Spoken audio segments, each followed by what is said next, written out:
Close enough. That's close enough. All righty.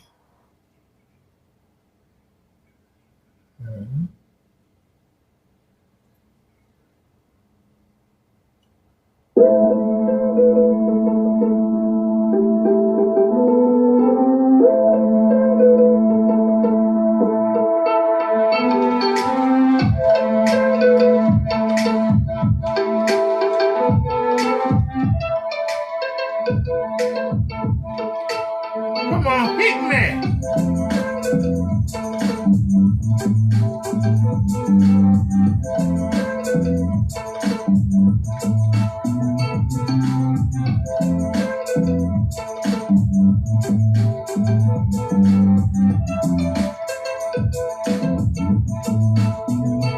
She said,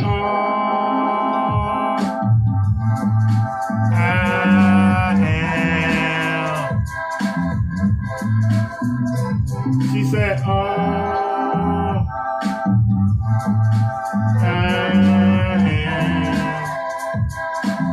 they be hanging out with that song and saying, sorry, y'all, the phone died. Having it in portrait, there was no way to put the power bank to it, so we couldn't do nothing. Come on, hit me! Come on. Hey!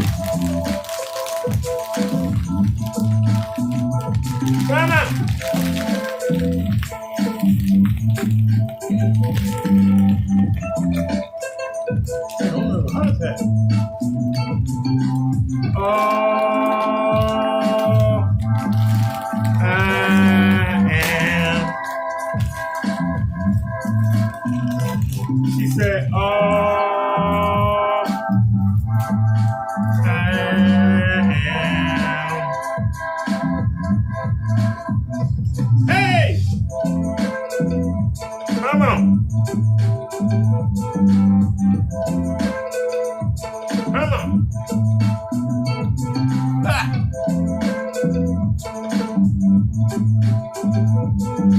Trying to fill a screen out as much as possible.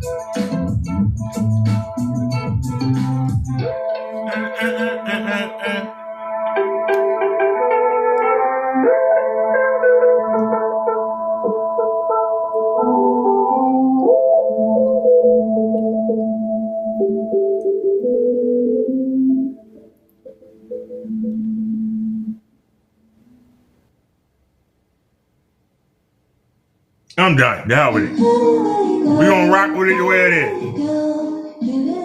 We're going to rock with it the way it is. All right, so before we do anything, we got to stop the other live. Before we do anything, we got to stop the other mobile live. The phone died. That ain't the phone we use anyway in the house. So we need to go to create, go live. There it is right there. It's still live. Now, we need to go in and we need to end the stream. And end.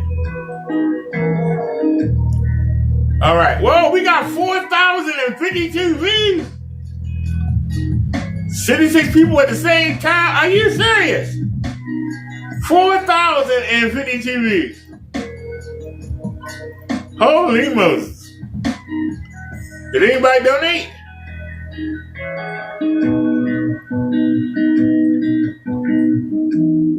Damn, 4,052 views. On a mobile live. Woo! Wow. All right, y'all. So let's not watch the same one. We'll go back to it later. Let's find something different. Let's roll with this, and then we'll come to that. Ready? Yes, I'm ready. Hey, Kendra.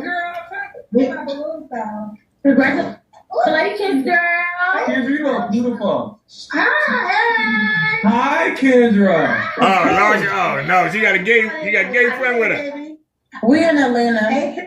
Hey, Elle, how old are you? She got a Rudy Judy fresh and fruity. 35. What's your name, honey? Kiera. Kiera. Yeah. And where you calling me from, Kiera? Atlanta.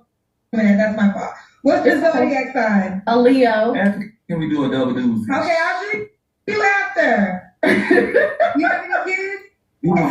Yes, 3 boys. They're all 7 years apart. Damn. Okay, what are their ages? I have 3, 10, and 17. Are they all by the same man? Yep. Why y'all not together? He toxic. Lies. That's by him. I didn't know he was toxic. You might have the third baby? He got real toxic. He wanted a 4th one and a 5th one and a 6th one with no rings. So I said, So when is... Oh. All right, time out. What the hell wrong with these women? She said the man toxic because he wanted to have more children. The man wanted to have more children with you. That made him toxic. What? God put you women on this planet to have children. That's your job. The man wanted you to have more children. You gave him 3.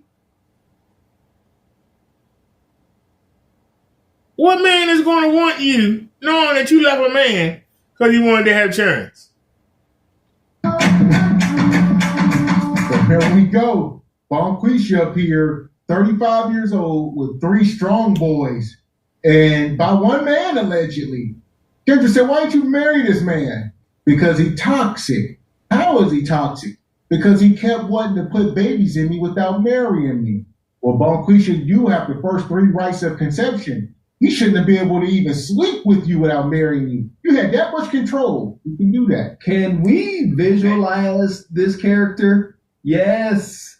7 years apart. What we 17 years or so of toxicity?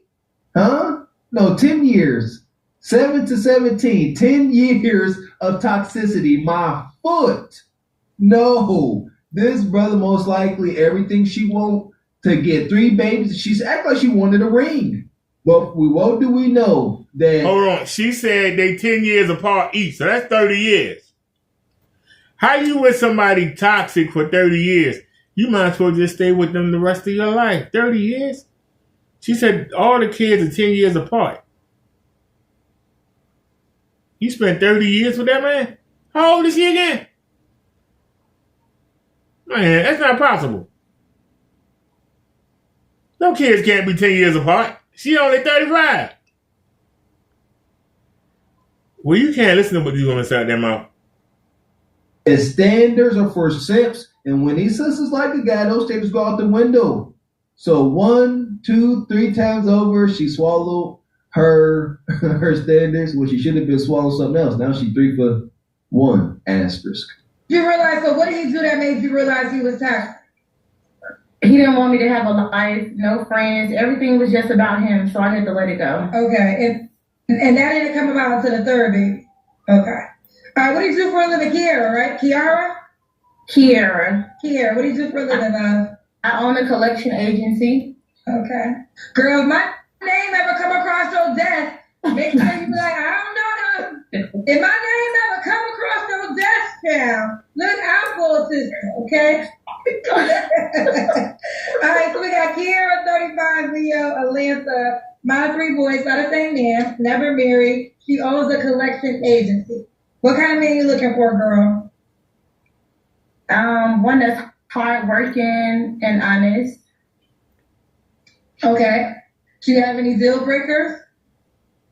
I just bad hygiene, a liar. Basically, that's it. Okay. Should he make a certain amount of money? Mm-hmm. As long as he's bringing something to the table, I'm sure we can get him to where he needs to be. Okay. Should he look a certain way? Don't do that. Don't do that. That's a cop out. You capping.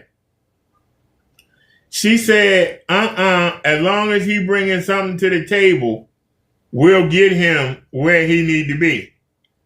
That's code word for, I'm looking for a provider that makes good money. And if you ain't making it now, you better show me a plan. Or where you going to make it in soon. So she does have a money value. Let's not get twisted. She does have a money value, ladies and gentlemen. Not necessarily. Okay. Mm-hmm. Let's do that, Kendra again. Okay, hold on. Let me pop this phone up. Anybody want to say, let me flip Well, why don't the gay dude hold the phone? Sweet. Hold on. She got no woman next to you. Look at her. Here. Oh, yes, yeah, hold on. Yeah. Mm-hmm. That ATL body child. Now, there you go. I got beans and bologna. Yeah, she in a room full of them. You know, this zesty guy and a bunch of other women. You know, they just sitting there getting drunk, and they like, and she's the sexy best friend. He's the most attractive person in the room. So they like, look, they watching Kendra. They like, you call, you go up, you got the BBL. Hell, go on. This is wicked. That's exactly what it is. These two, Miss Zest and blowed out friend, they don't go to no club without her because they can't get in without her. They say, girl, put up that get on. We gonna get into VIP tonight on you. This is wicked. Bless them. Put a little tank. See, this is what you call fat. Fat in the right places. She's fat. But a lot of the fat is in the behind, the thighs, and the breast. Now, women call it thick.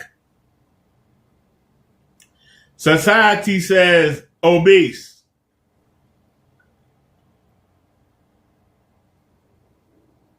she's fat. She's not fit. She's fat. But the fat landed in a lot of the right places. It's not in the gut. It's in the breast and the butt. But the fat's still there.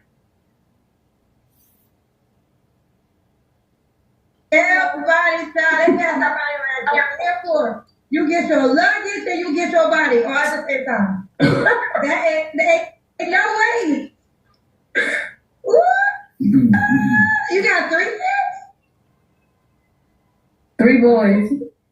Okay.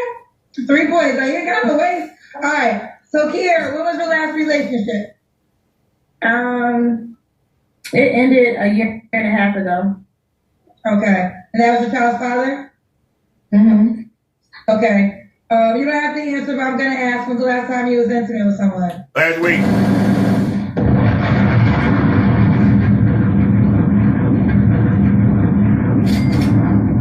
Shout out to Low Key. He come through cashing in his skip. He says skip at Saucy Santana.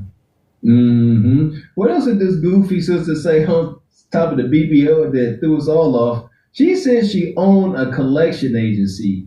I didn't know exactly what that means, so I tried to Google it. It sounded like exactly what it is. She up here talking about if you own a collection agency, you purchase debt and look to collect on it, i.e., pure cat. She got a fake body and a fake occupation. Scam alert. So here we go. Shout out to Divine Photos. We're going to go over and check this Instagram out. And it's look like it's a lot over here. So let's see what we got. Let's watch the live viewer shoot up. It's about to go up to 800. Yeah, BBLIG on the way. So this is her. Them is her kids. You got to go in that house with 3 boys. And, you know, the oldest one looked like he grown. I mean, man, these are son husbands. They gonna protect their mama at all costs. Yes, especially the oldest one. He out here having his way with ladies. He know what you want to do. Look at him. They got designer on, ball mane. They got on drip. Like she will dress her kids up. They got, maybe she do own something or another, all right? They dripped out. Scam, madame. Look at that, private jets. They living it up, baby. This is bull jive. This is bull. This ain't real. Well, there's the thing. People with money don't do this stuff. We just know that. Responsible people respond. Yeah, some people are simply irresponsible. There you go. You'll never see Bill Gates stand in front of his private jet. You know what I'm saying? Like, come on, Elon Musk. You know what I'm saying? Posing in front of a fleet of Bugattis. Like come on, man. Yeah, some of these people, they done came up during the PPP time. This is what they would call new money. They don't know how to act. So, yeah, you can't give poor people money. And, yeah, this is what you see. She got the BBL going crazy. Her baby daddy be jamming babies all up and through her. She belonged to her baby daddy from this point forward. Yeah, she said she been with that guy for about 20 years. Tattoos are on the I just left him. Man, he's so heavily imprinted on you. Please, stop. This type of dude, he will sit back and wait for her to get a boyfriend just so he could come in and partake in him getting a black pill. This what type of time, I promise you. So, okay. This is it. This is the Instagram. Wrong. I mean, she's a chronically single woman down in Atlanta. Nothing new. It's pretty much par for the course anymore. She prototype. BBL shorty, physically appealing to nugs and D-boys, zesty bestie. She's her. That part. So, with that being said, Blaze Galaxy. For sure. We got us the gun line. Tell them about the gun line, boss. We may not know which way to go. Oh Lord, see this shit is gonna be done. That's what you call borderline. Dark green duck shit. And she ain't had a damn 3 kids. She's acceptable. If she ain't had them damn 3 kids, she's acceptable. I'm just saying. She ain't had them damn 3 kids, she'd be acceptable. Alright.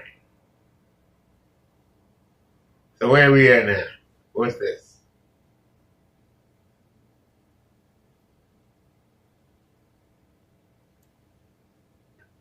Did we see this? Did we see You this do already? what it do, man. Y'all already know what time it is. Monster Jam. Let's get into it. Okay, we gotta see your face. We taking 10 minutes just to get to your face. Okay. Oh, you ever see this Girl, already? don't do that. Okay. Don't do what? Girl, don't do that. Boy, And this one we watching. already on some bull. Okay, because I know you like, hold on, wait a minute, Kendra. Alright, we were watching this when we got cut off. You better be like, So we'll watch it again. color of your hair. We only got like 10 minutes in. Singles app. I'm stuff in the pin now. I had to come and get the lights because I'm trying to film my life.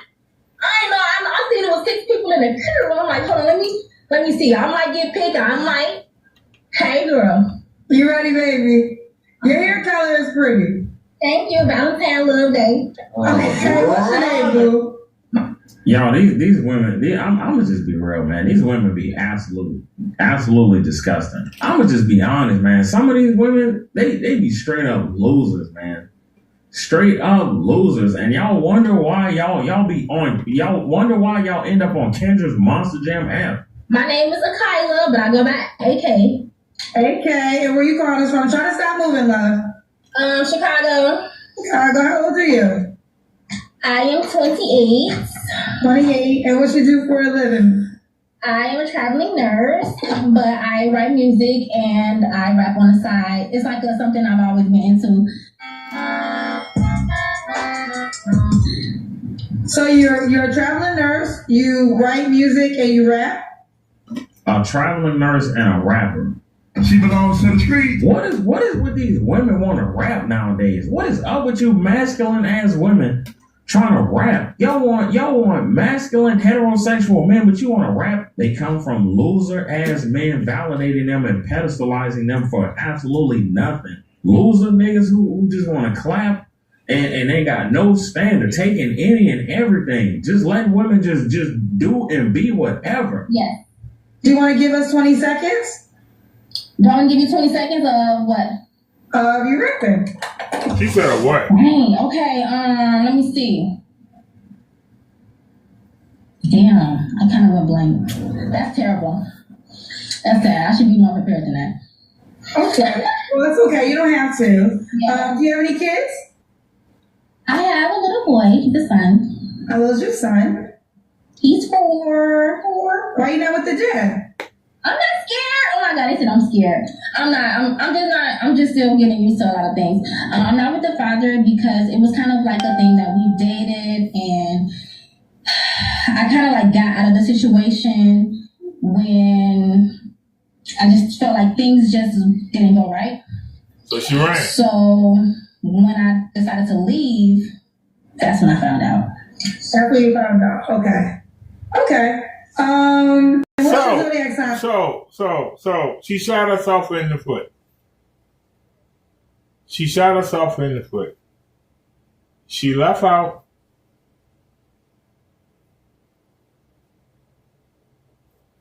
Left the relationship, found out she was pregnant.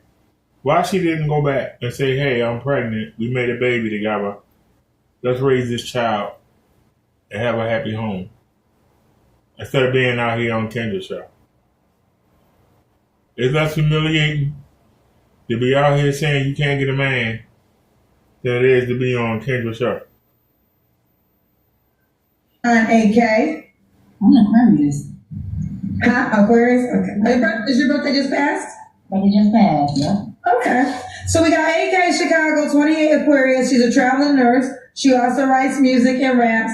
Mom to a 4-year-old. Have you ever been married? I have been proposed to 3 times, but I never went along with it. 3 times by the same person? No. 2 different men wanted to marry you? Yeah. Okay, and why'd you say no each time? One of them, he had health problems, and it was kind of like he wanted to marry me just so he could like put me in his will, and I just felt bad about that. Wait, so he was gonna die and he wanted to put you in the will? Did he die? He did. Okay. I felt bad about it because I just felt bad and I didn't want to do it. So you would have got money if he would have married you? I would have got money. Yeah, you are a loser. Do y'all Nobody. Believe do y'all believe this story? Nobody should fool with this woman. Okay? She is a loser. What makes her a loser? She gets into a situation. And right before it's time for her to get the payoff, she bailed.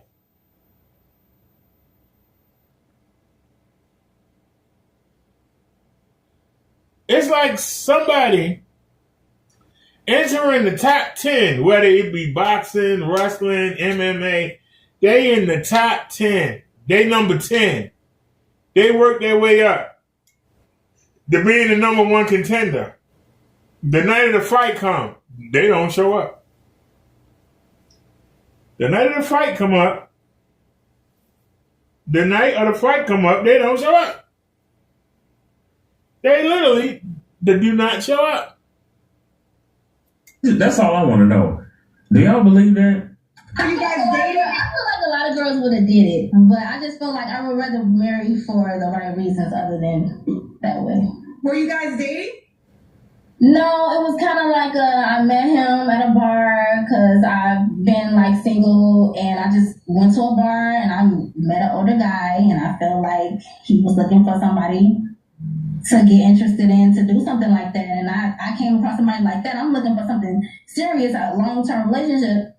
And here it is, we having cocktails, we having a drink, and he just, I'm such and such age years old. I have a heart pulmonary situation going on, and he has a pacemaker. And it was very interesting to me because when we was talking, I'm like, well, I'm a traveling nurse. Like, he was like, well, I don't want a nurse. I want someone that can take care of me, and I'll put you on my will. And I was just like, oh. So how long did you guys date for? It was like maybe roughly 3 months. And when did he propose to you? Within 3 months. So you guys were dating. I cut it off right after that. And when did he pass away after that, unfortunately?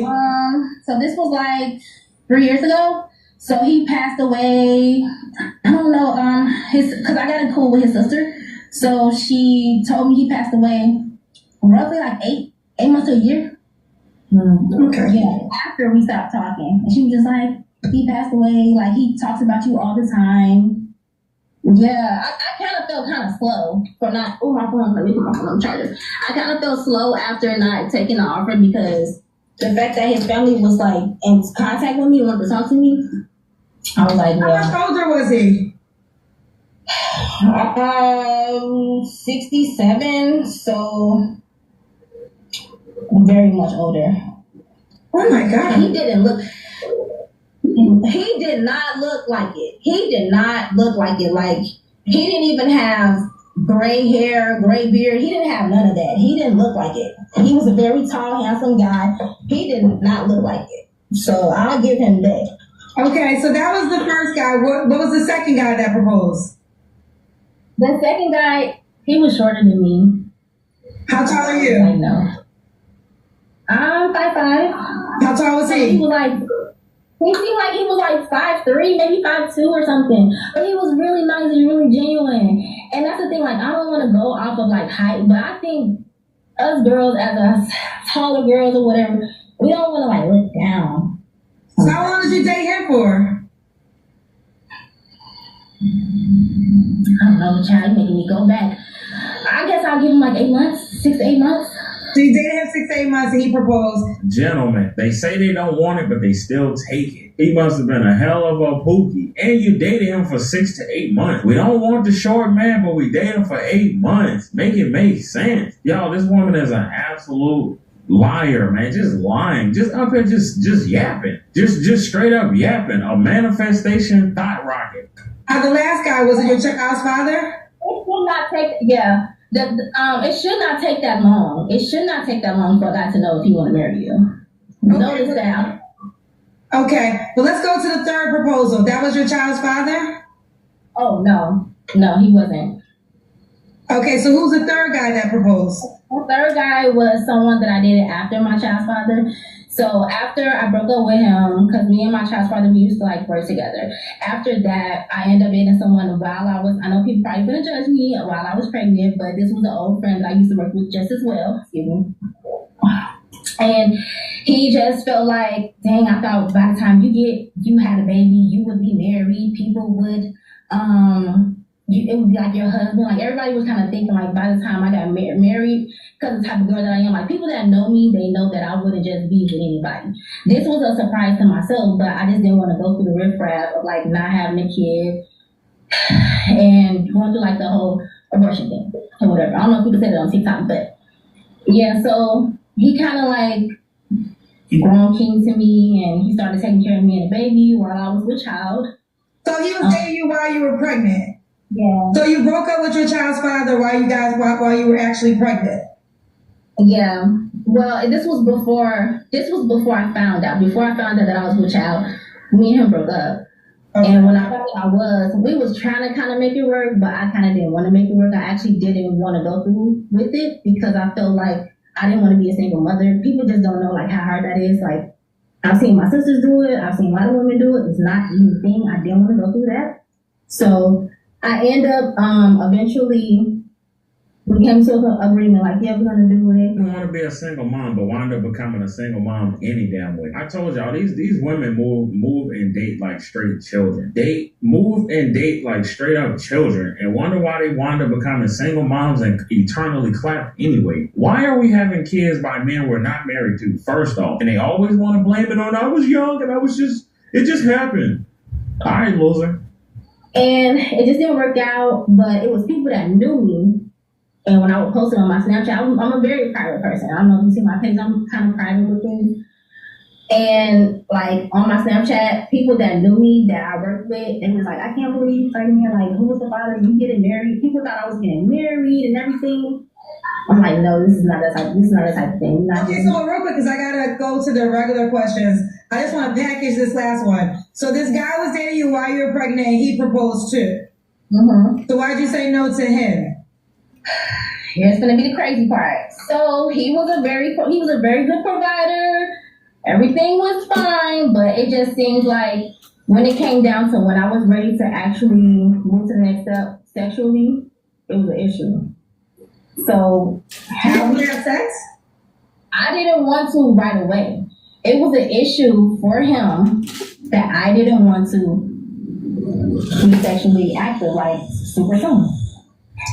Now, I want y'all to understand something. The same loser that started dating her while she was pregnant with another man's child. Hey, bro, come on now, dog. The same loser who was dealing with her while she was pregnant with another man's child came in taking care of her, providing, being everything she needed, and she still, guess what? Yeah, you're cool and all, but I don't really like you like that. The man felt like he was entitled to some buns and got straight up denied. Gentlemen, why are we doing this? Like, god damn, have some dignity, man. Are we this desperate that we out here dealing with women who are currently pregnant with another man's child? The biggest simply loser ever. And but you said that he proposed. Yeah, but this was like before that. So this was before that. And we end up having that type of thing, but it was not like on my own terms, if that makes sense. See, she don't make no sense, man. Why they gotta talk? So, just don't say nothing. Kind of, sort of. Please. This was before that. Why talk? And we end up having that type of thing, but it was not like on my own terms, if that makes sense. You raped you?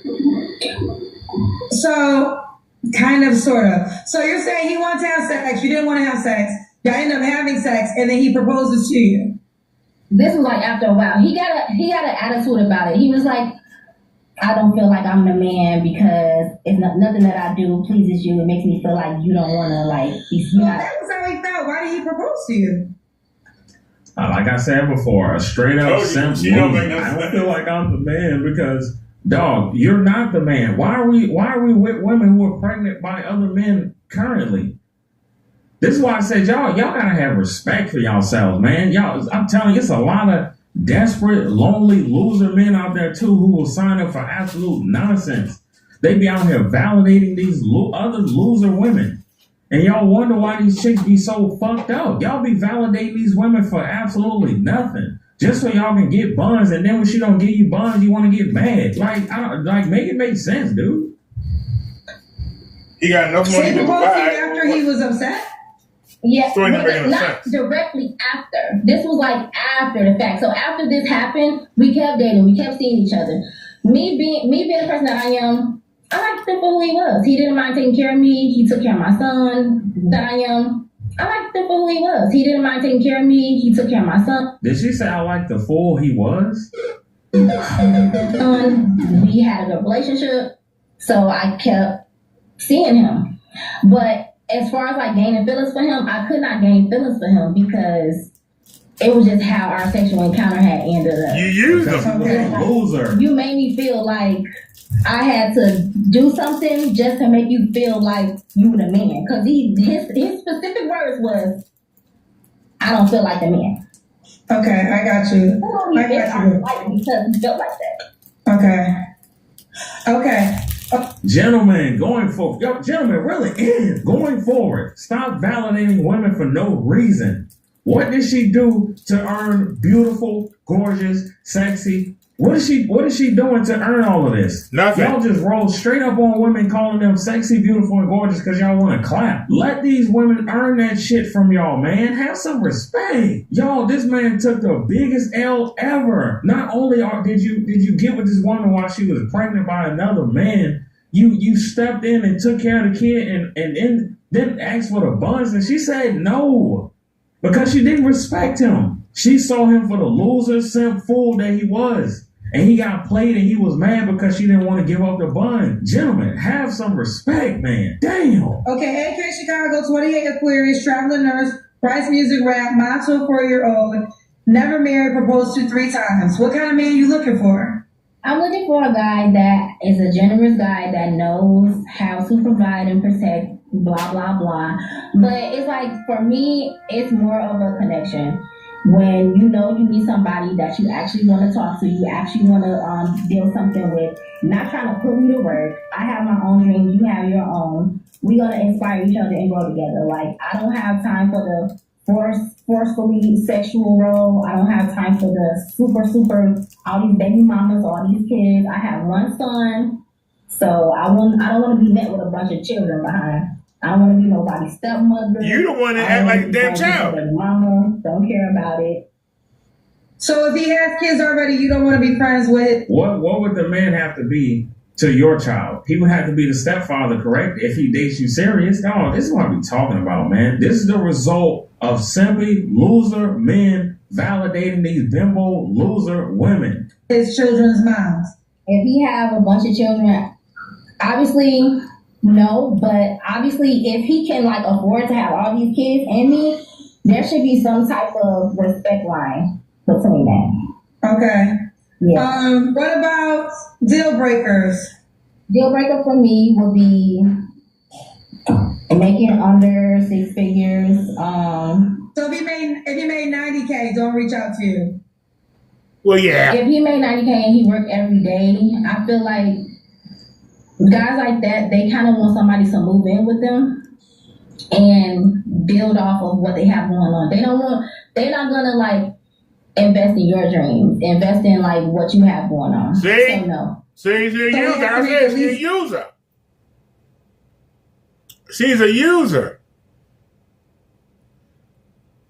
She's looking for a man to come and help her with her collection company. She is a user. She don't want to get her buns up unless you helping her with that company. Fellas, you can get the buns a lot cheaper price.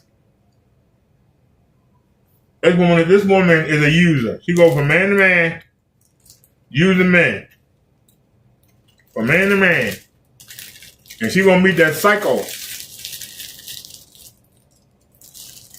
And that psycho gonna lose it and go upside her head.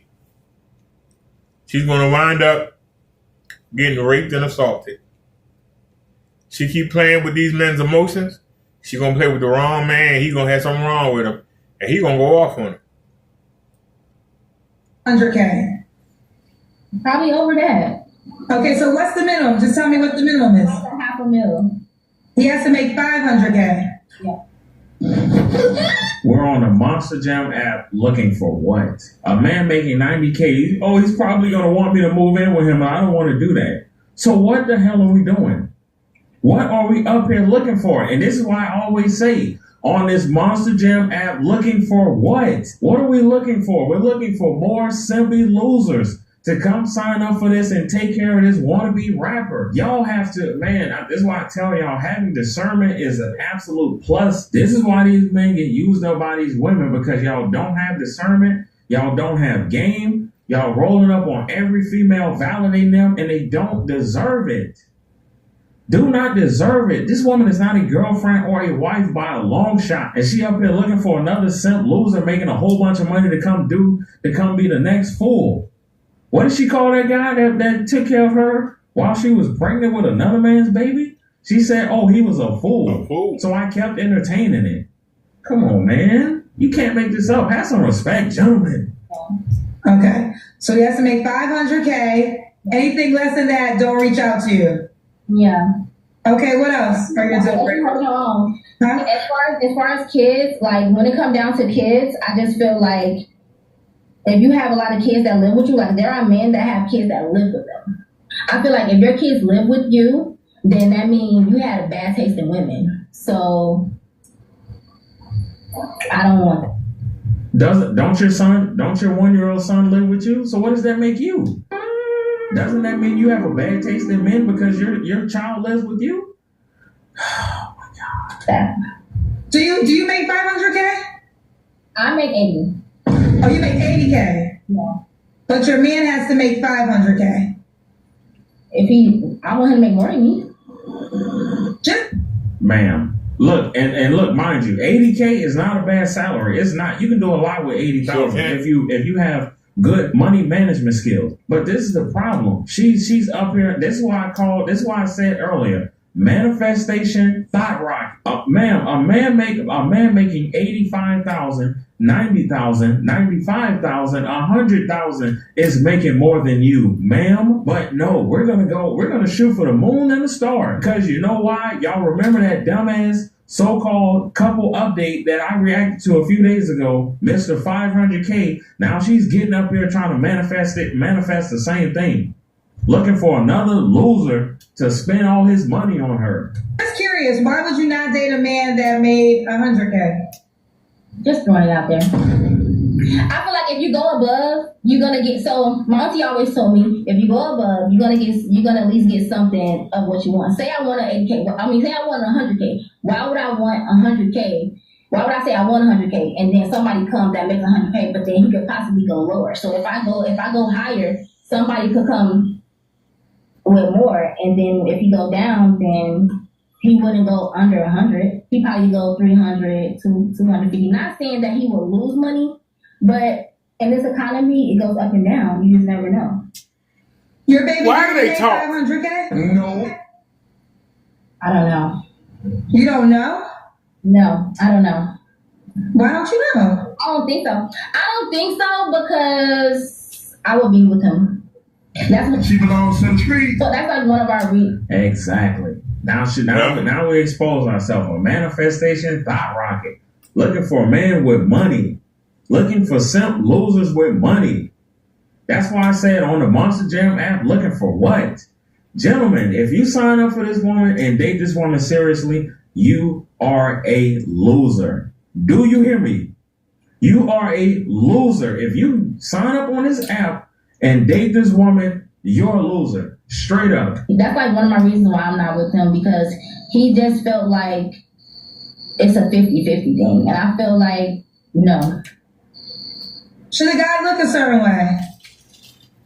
I never had a description on a guy other than not super overweight, apparently not bald-headed.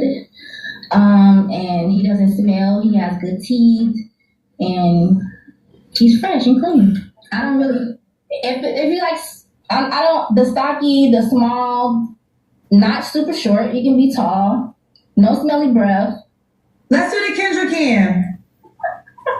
Oh, girl, I don't got no pants on. You guys do the Kendra can. That would be like stand up. Yes. Can you give me like 2 seconds or no? No, we don't have that much time because I got to start the other show. I don't have on no pants. Oh, okay. Well, hold on. This won't take that long.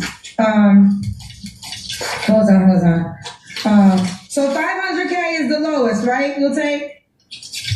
Give or take what? Maybe what? What would be the lowest? The 100K. Oh, you'll take 100K? The 100K, yeah. I mean, that's what I said. You only take 500K. I just said like, so I go by this method. Or my auntie said like, if you No. Please don't tell the same story again. So you would date a man. But I'm asking you a question. Would you date a man that made 100K? Yeah, he probably makes more than that though. Even if okay, well, I'm just asking you if a guy made 100K and he's watching, does he have a shot or not? Yes or no? He'll probably have a shot. It's okay. It's about the money, but then like the person has to be a decent individual too. Though. So I knew. Yeah, they get your way. Yeah, cut off. That bitch is crazy. I'm sorry. Loser, just up here yapping. She is crazy. Up here just straight yapping, man. Masculine, entitled brats.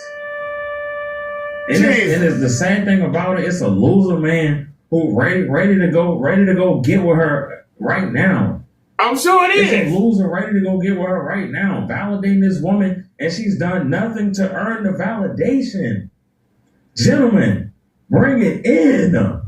You've given up, haven't you? Stop validating. She don't even know what she wants. Absolutely nothing to earn it. She didn't say one thing that gave you any indication that she was a good girlfriend and or wife. Not that. Everything she said was a fun time, not a long time clapathon. Just bend over, clap, I'll see you later. Straight up. And it got a sleeve tattoo, masculine as hell. Talking about what a man gotta be and do. Like, and over talking Twitter like crazy all the time. Get real, man. Let's get into some of these comments, man. Yada Girl 09, she's a pathological liar. Man, I completely agree. It's going down. TikTok has the most childish callers of all the platforms. TikTok attracts the most childish people. J Chip 7529. These baby mamas can get a marriage proposal from everyone, but the guy that impregnated them every time. You know why? Because the dude that clapped was really he really ain't want nothing. Told y'all, pookie losers. They just gas these women up just so they can get the cheeks. I call BS on that man's story. You don't need to be a spouse or a relative for someone to leave you money in their will. People leave money to friends, institutions, or even pets after they die. Rainbow Now Ready Set Blow. Have you ever been married? Just say no. Saying but I've been proposed to doesn't mean anything and doesn't make you more valuable. Y'all are annoying. I told you they love coming up here telling everybody they're engaged. Like I told you, it's like going to a job interview and not getting a job. It doesn't count. Just stop bringing it up. Damn, nobody cares, man. You're not valuable. You're a wannabe loser rapper woman. Man, focus on your traveling nurse job and take care of your son. Damn, and fellas, stop validating these women for absolutely nothing. Talking about a man making 500K gotta come take care of me. Man, focus on that failed rap career, man.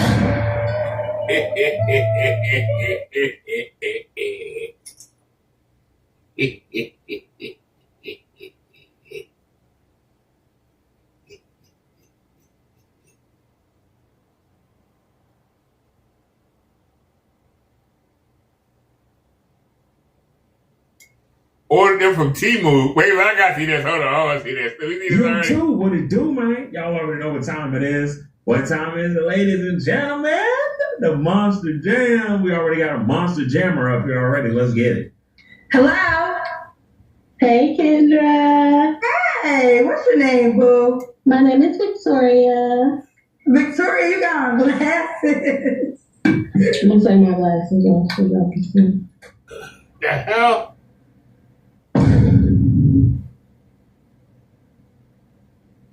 Okay. Oh, you got some glasses? Yeah, I got the little stones Girl, on. let me see these glasses, girl. Get your ass close to the camera. I see them. What is these? Girl, what these lashes? They got like little stones in them. Is that dangerous? No, they're fine. Editor, cue the music. I'm sorry, honey. Honey, I'm sorry. He right to play that music. Honey. These women think they so ugly that they'll wear anything, they'll put anything on them, have anything stamped on them, they think makes them look prettier. Tattoos don't make you look prettier. Piercings don't make you look prettier. Crap hanging off your eyelids does not make you look prettier. It makes you look like a damn freak. She got all that fat in her face. I mean, that's all fat. And you can see the fat on her arms.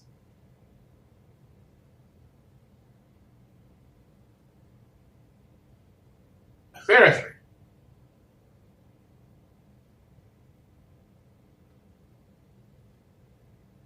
Seriously.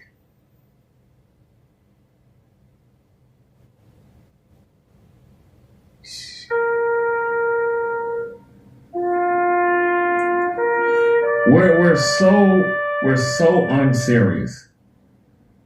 This is why I always say on the Monster Jam app, looking for what? We're so unserious. With blue contacts in, do we want to be Caucasian? Is that dangerous? No, they're fine. Like what if you go to sleep? They come like with the. Before you go to sleep, are they detached? Yeah, I'm gonna take them off. Like they're. Oh, okay. Yeah, they're strips. They're strips with little balls? They have like they're like little stones, you know, like. Where the hell you can't explain it? Stones at? Huh? Where do you find those lashes? I ordered these off of Temu. So I really no. Black women are off the chain. Y'all are done. You do not order anything for your body off of Temu. You do not order anything off your body for Temu or AliExpress, okay? Let's keep it real. I wouldn't order mouthwash, body wash, soap, anything. I would not order anything that's going to touch your body or go inside your body or be attached to your body. Okay? You trusted them Chinese people that's making toys for kids out of leg and shipping them over here. And you're going to buy products to put on or inside your body. Somebody, please help these women. Please.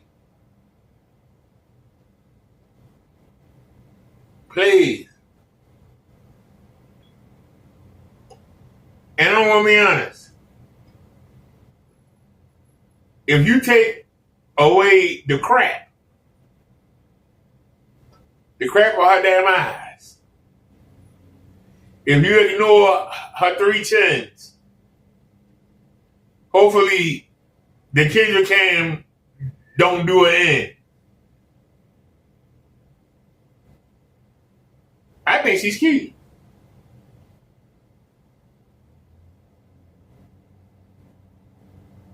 Little bit on. There's something we can do with that face. Some kind of exercise to get the fat out of her damn face. But I think she's cute. What is she gonna ask for? Is she gonna outprice herself?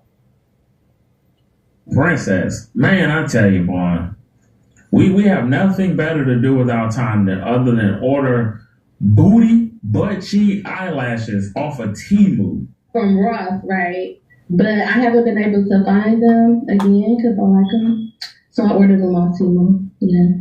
Okay, Victoria with the diamond lashes. Yes.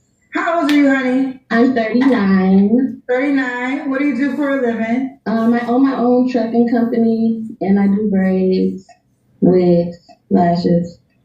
Okay, wigs, lashes. Well, I guess you are a good marketer for yourself, because I was asking you all about them lashes, child. You have any kids, Victoria? I do. I have 4 children.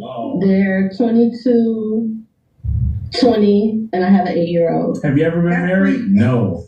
I have twins. They're 20. The 20-year-old twins. All by the same man? Yes. My oldest kids have their own dad, and then my 8-year-old has her own dad. So that's 2 men? Yes. Have you ever been married? No. Wow! I thought you said she had 4 kids. The twins got their own dad, and the oldest got his own dad. Did I miss something? Where should that be? Wait a minute. Wait, run it back. Run it back. His kids have their own dad. Twins. They're 20.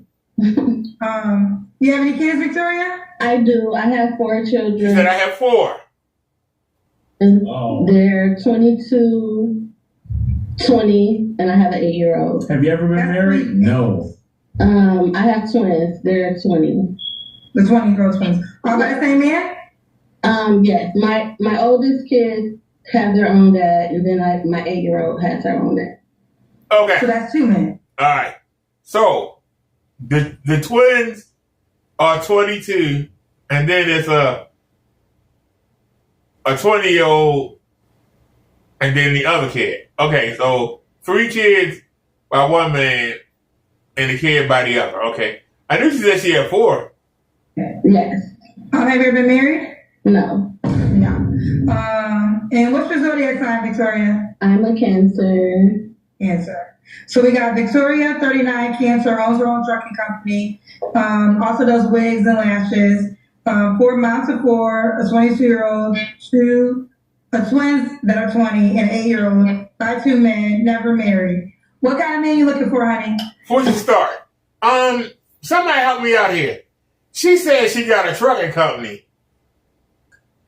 And then she says she braids hair and she sells fake eyelashes. What? So you own a trucking company. You do hair and you sell fake eyelashes. What? As somebody who used to date somebody who braided hair, I hope y'all understand that these women sit for hours. 3, 4, 5, 6, 7 hours at a time getting their hair done.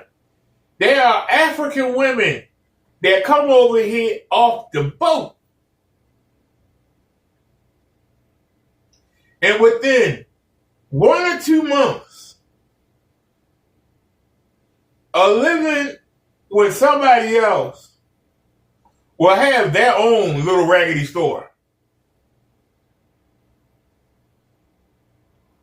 This is how serious women are about getting their hair done. If she's a serious braider, doing 3 people a day is your whole day. Literally the whole day. I said literally the whole day.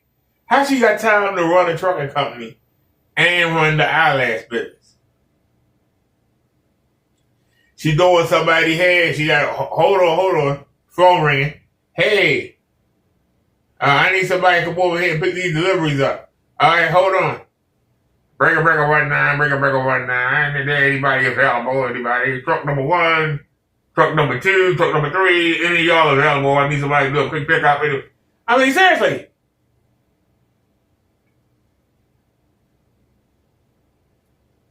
Well, listen. It doesn't make sense to me. as somebody who's been in the trucking industry, somebody who's been has dated somebody who used who braided hair for their living, and as somebody used to sell on eBay, I've done a little bit of everything she said.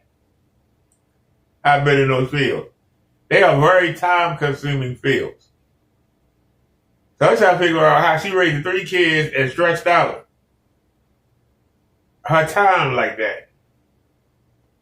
One that is goal-driven, past his whole phase, one that's ready to be in a committed relationship. I'm trying to go into my sophomore era. I'm really looking for somebody to come save me. Come save. Oh my God! I'm gonna save H03. Which one of y'all is coming to save her? She needs saving. Childish, up here with these Temu eyelashes on. Can we be more unserious? Can we? And they wonder why I call it the Monster Jam app. Look. Ladies, what are we doing? She looked like, you know what these eyelashes look like? It looked like she put the eyelashes on and she just finished opening up her box, and the little foam balls that be in there, they fell and just got stuck to her eyelashes. That's what it looks like. Is, one that's ready to be in a committed relationship. I'm trying to go into my sophomore era. I'm really looking for somebody to come save me. I know what I bring to the table. I'm in a place to where I feel like I'm healed. I've healed enough. I've been single for the past 2 years, and I'm looking for someone who's the complete package. Mentally stable, financially stable. Yeah. Are you looking at me? A man that's financially stable is not going to want a woman that got a failing truck company, that just do hair, and is running a little eBay business. What do you got time for? And you got 3 kids. What do you got time for a man? How you gonna be somebody's wife? How are you gonna be somebody's wife?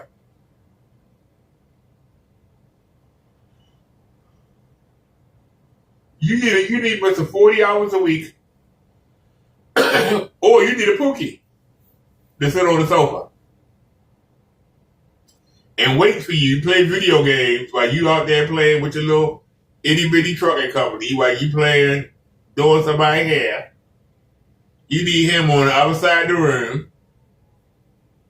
But that's the only man that's going to sit there and listen to you talk to another woman about nothing. Talk about Keith Sweat and Drake, and only a Pookie going to sit there and listen to you Babylon while you doing somebody's hair for 3, 4, 5, 6, 7 hours. Listen to you try to run your little trucking company and sit there and help you with your little eBay business. What man that's financially stable is going to be doing all that? That man wants you focusing on him and what he doing, not what you doing, honey. Yeah, she must be a comedian. The complete package. We're big as fuck on this app talking about the complete package. You ask these women would they date themselves, and the answer is no. Childish, up here with Temu eyelashes on, talking about I need saving, trying to be in my soft girl era. Man, you should have been in that before you got on this Monster Jam app. But you know what? Gentlemen? Like I said before, when they move this way, what are they? Eternally clapped and laughed. Yeah. No. I'm serious. You don't do stand-up comedy? No. Have you ever considered doing stand-up comedy? No. What do you That's mean? just like my personality. What do you mean when you say you want a man to come save you? I mean, like, I've been like playing both roles in my life, like being mom and dad to my kids. My oldest kids, their dad is deceased. So it's like I've been operating as a mom for half of my life, and I feel like I never had the chance to like be victorious, to grow and to understand who I am. And that's your damn fault, man. I mean, you want sympathy for what? You decide. You're the one who decided to lay down and have children. Now that I'm at that place in my life where my kids are older and I'm in a more stable place in my life, I want someone to come in to add to my life, to make life great for me, to enjoy happiness with, not create happiness, not to make me happy, but to someone that I can enjoy life with, someone that I can grow with. Go ahead. Yeah. So first of all, I have a heart. Sorry about your children's dad that passed away. Definitely sympathetic learning that information. When I think of Save, this is what I think of Save. Literally, I think of J. Cole. Don't save her. She don't want to be. I think that song comes at my head. When I think of Save, a man that can save to me is a man that can financially come in and take over, and then women now are living the soft life that they have coined. So is that what you mean when you say save? In a sense as well, because I built my business up. I'm currently still building my business. I have other businesses that I'm working on. So I know that I'm bringing a lot to the table. I feel like the right person will come along and add to that, to where I wouldn't have to carry that load as much.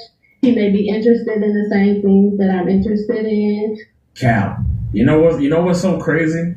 They always come up here talking about I bring so much to the table because they have money. Ma'am, you're a damn adult.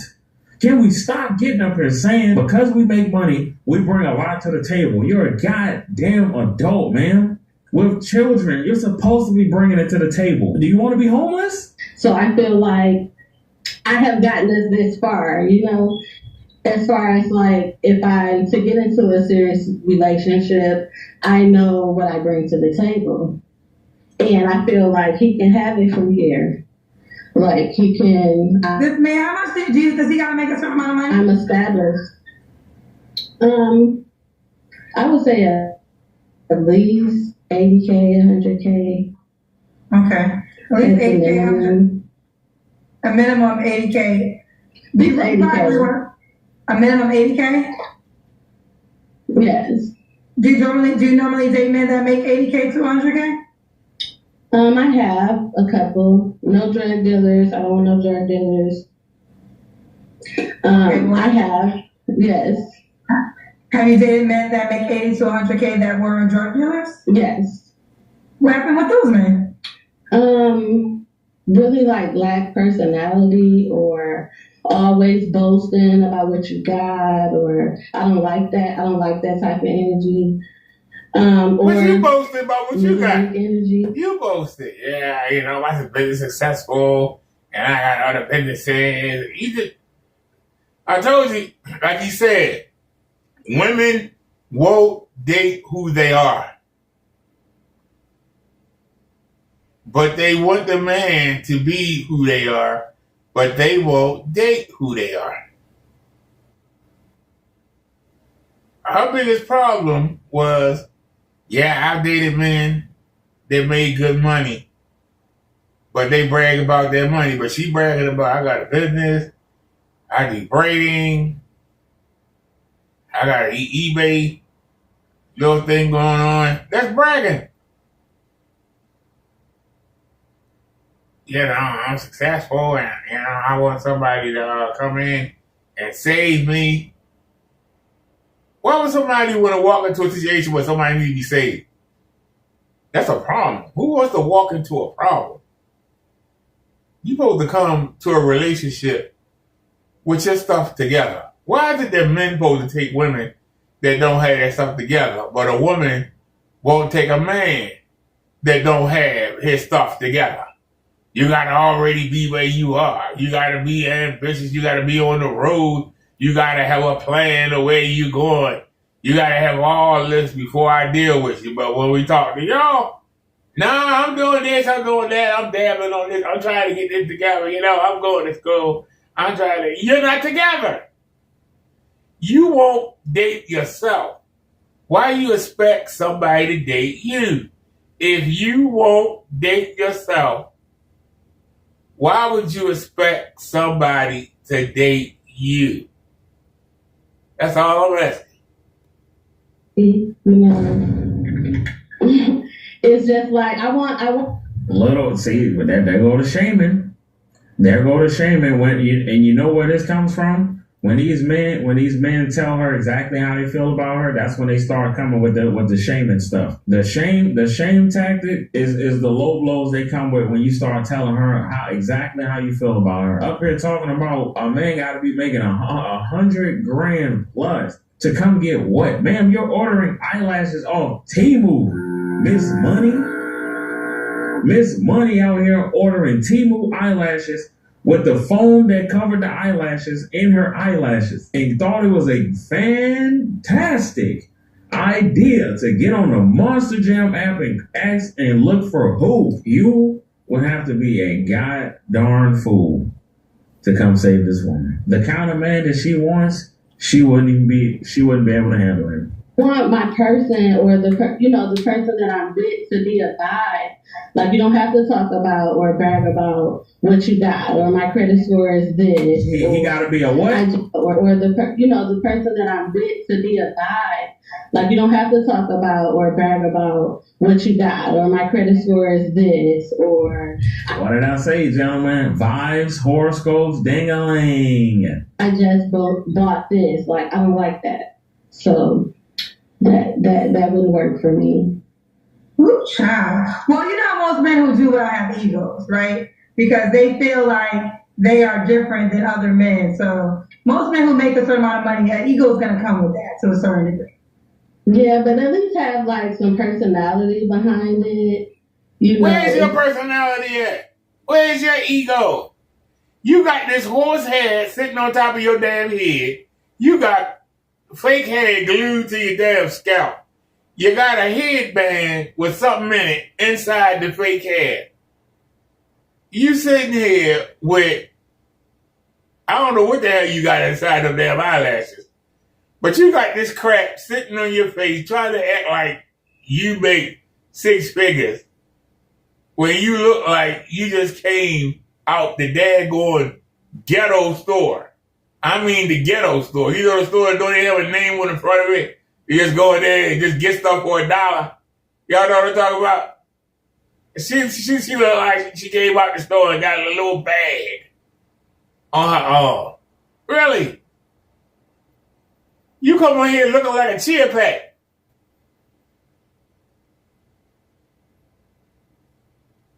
And I'm going to tell y'all something. I said it earlier. That's how I know there's something wrong with me. Because I think she cute. A little plump, but cute. But goddamn it. You can take all that crap off her damn head, get rid of them damn eyelashes, and come out and walk with me. And get some of that fat out your face. You could be something. But you want to sit around. Because I guarantee you, your trucking business, you ain't driving the truck. I guarantee you that. And you talk about braiding. You standing up 10 hours a day braiding somebody's damn hair. And you running your little eBay business, which is you sitting on your butt, boxing up stuff. No, where's the exercise at? Are you unloading the trucks? No. But you come in and talk about you want $100,000, or $1,000. I wouldn't touch you with $10. I wouldn't even notice it. If I made $100,000, I would see you and wouldn't even notice it.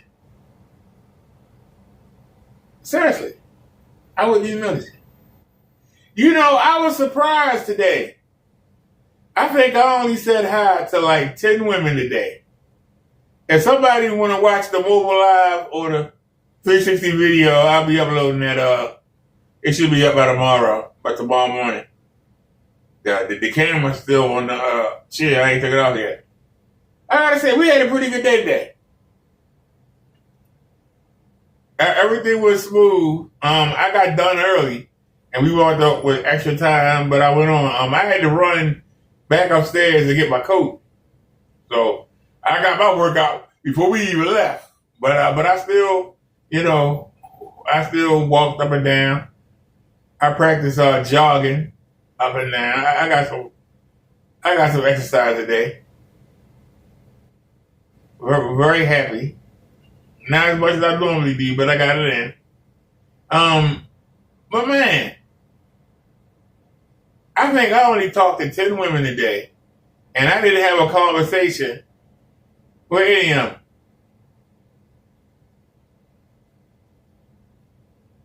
I noticed that since I've been doing this dating stuff, I'm talking to less women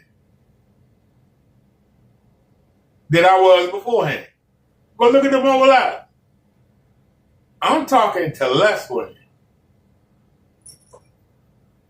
Why am I talking to less women? Because I don't want to inflate the egos of these already inflated egos of women.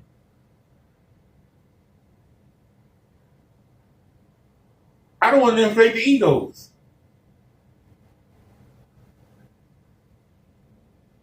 Because I can tell you, I could really be smart and start approaching women and not just saying, hi, how you doing today? You're like, but actually approaching them and saying, excuse me, miss, are you single? I'd like to take you out sometime. And well, like for them to turn around and say, what? What makes you think that you on my level? And I would turn around and say, hey, you are what you attract. The men that approach you, that's your value on the market. You know how many women I could sting with that? And I'm approaching you. So if you think I'm beneath you, you think higher than yourself than what you are. I could walk up to the prettiest woman on the spot and do that with it. I think you're approachable. How you think I'm approachable to you? I'm fine. You are who you attract. Nobody else is asking you anything, and I am. The market says that's what you're worth. That would kill a woman's ego. It would kill it. It would kill her ego. That's what's approaching me. Damn. I literally could kill a woman's ego. You are what you attract. It would just blow their mind. They sit there waiting for Denzel to come up. I roll up. Hey, what's up, sweetie? How you doing today? You know what? I might just start doing that. Finding the prettiest women and come up and start talking to them.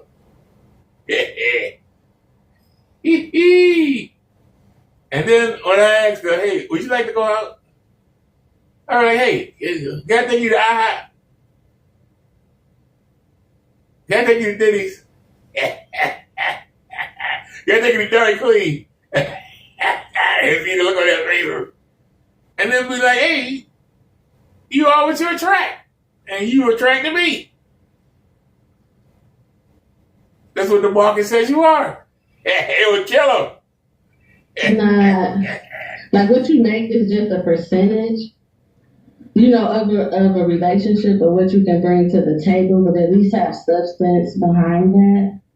And so you also said that they had a small penis? Yeah, that particular person, yes. Okay. And you can tell when somebody has that type of energy because they're like really boastful. Well, some people, they're boastful, always talking about what they got or what they're doing. Like, you still got a little dick, so it don't matter. Okay. This is the one thing I don't understand. As somebody who's had a lot of sex in his lifetime,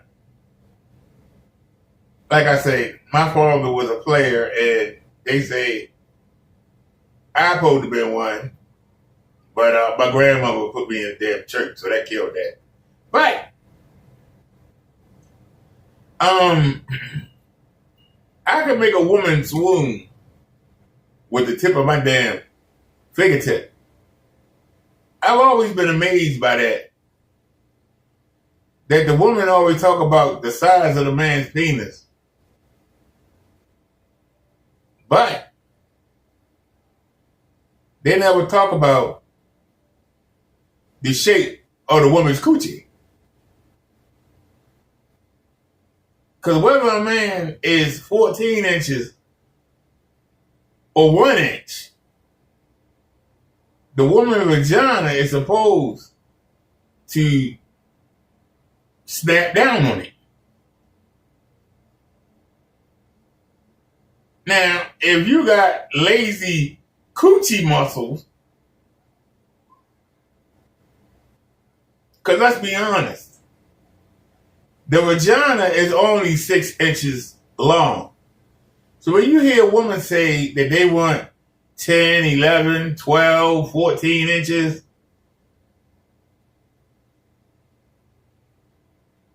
where are them inches going? They're not going nowhere. That tells me a woman got lazy vagina muscles. Why are they requesting these larger sizes when it's only 6 inches of actual room?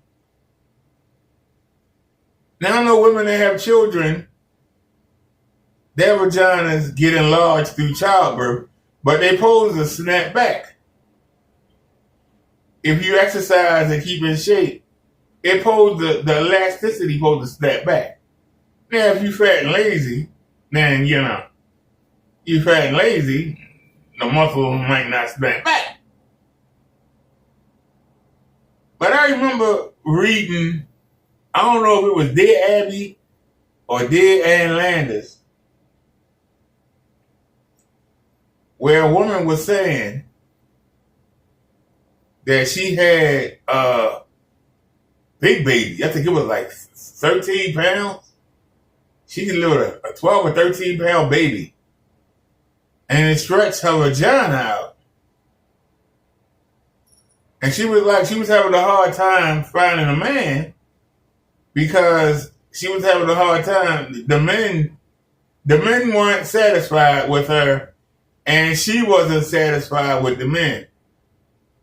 And I don't know if it was Dear Abby or Ed Landis, but their advice was, you need to find a man with a 10-inch, 12-inch thick penis.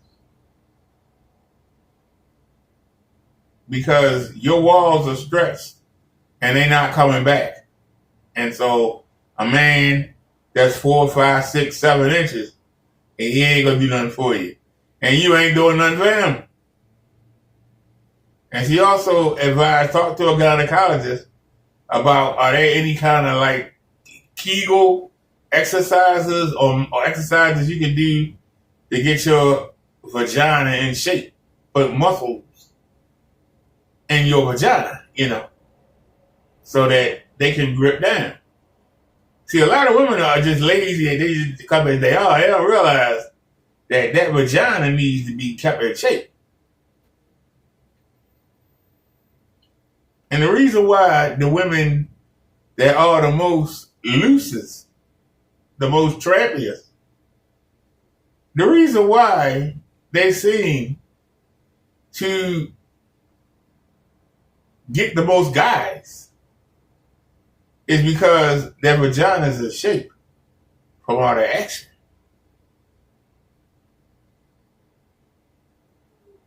I mean, that's kind of crass when you think about it, but you know what they say, if you don't use it, you lose it. The more sex a woman has, the more action the vagina sees, and, you know, the muscles get built up. So you can work out. I would talk to a gynecologist and ask, are there exercises that can tighten up your vagina wall?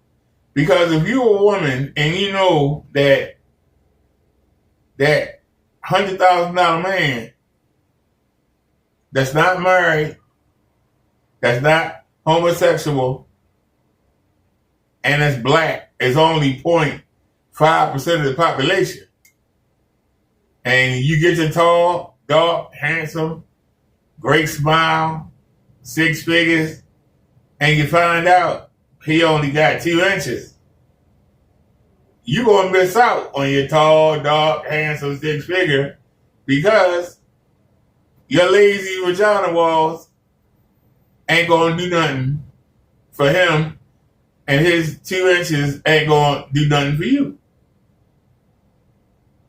I'm just saying. You're going to miss out. The chances are very slim for you to get that 0.5% of men in the country. There's a line for them, a long line.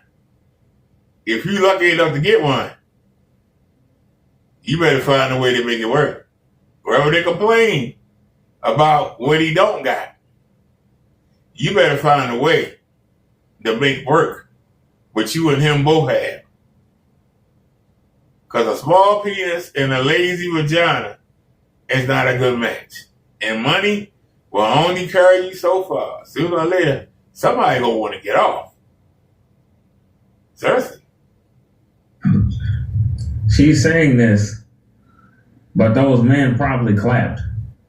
They probably clapped your big fat ass. Let's be honest. These women love getting up here talking about little D this, little D that, little D energy. And these women wonder why they're so eternally clapped and left. Unfit, unpleasant, unattractive. So, yeah. At least have that too. I need that. That's important. So you want a man that with the full package. Yeah.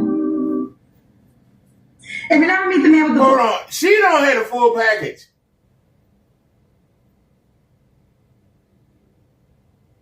You pushed out 3 kids. Your stuff is stretched. We can tell you don't exercise. Is your vagina in good shape? You asking for the best of the best. What are you bringing to the table? What are you bringing to the table? You got that crack on top of your head. You got crap in your damn eyes. You got all that fat in your face. If you got fat in your face, it's fat on your body.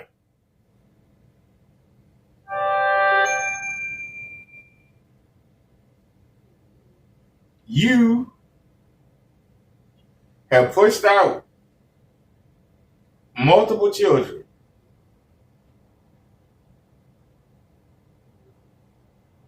Your box had to stretch to push them babies out. Have you made sure it snapped back?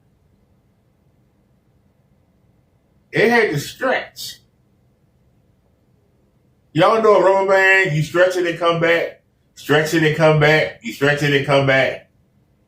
After a while, you stretch it and come back, it's bigger.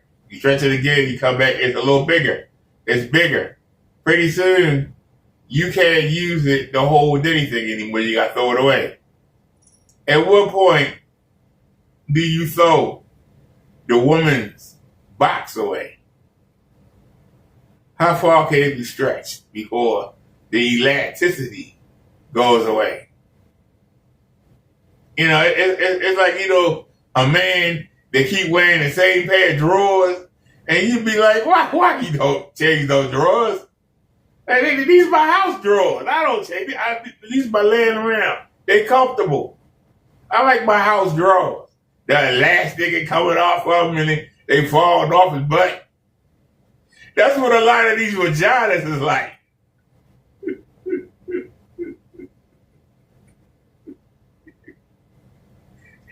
They like the raggedy drawers. And you see the bed in the old days used to wear around the house. Y'all know what I'm talking about. You never wear them outside. But they were comfortable. Imagine the vagina gets like that. Now, some women, I actually dated a woman that was 60, and she told me the biggest lie I ever heard a woman say out her mouth. She said, a lot of guys tell me that my vagina is tight, just like a young girl's. And I had sex with her. I said, let me get some lube. What's that for? I said, your vagina ain't tight. Your shit dried up. It don't even lubricate anymore. So a man gonna have to go down there with some spit in his vagina, or you gonna have to get some lubrication. And I went to the drugstore and I bought some KY jelly. And I went down there and got her loosened up. And then we had a great time. But some guys been pumping her head up. Because see, women don't understand. Guys will lie to you just to get sex. And they believe it. And then they go to the next man, and the next man look at them cross-eyed like, what? Well, the last guy I was with said, that guy was trying to get some butt. He'll tell you to your face. Oh, you just hate. No, you trying to get some butt out you. They're like, I'm trying to get some butt out you. Difference is, I tell you, your butt flabby. It ain't big, it's flabby. Oh, you don't have those on cheeks or different strokes. No, you got fat in your face. You don't get some liposuction, get your face lipoed. I would tell you the truth. What package will you just never date again?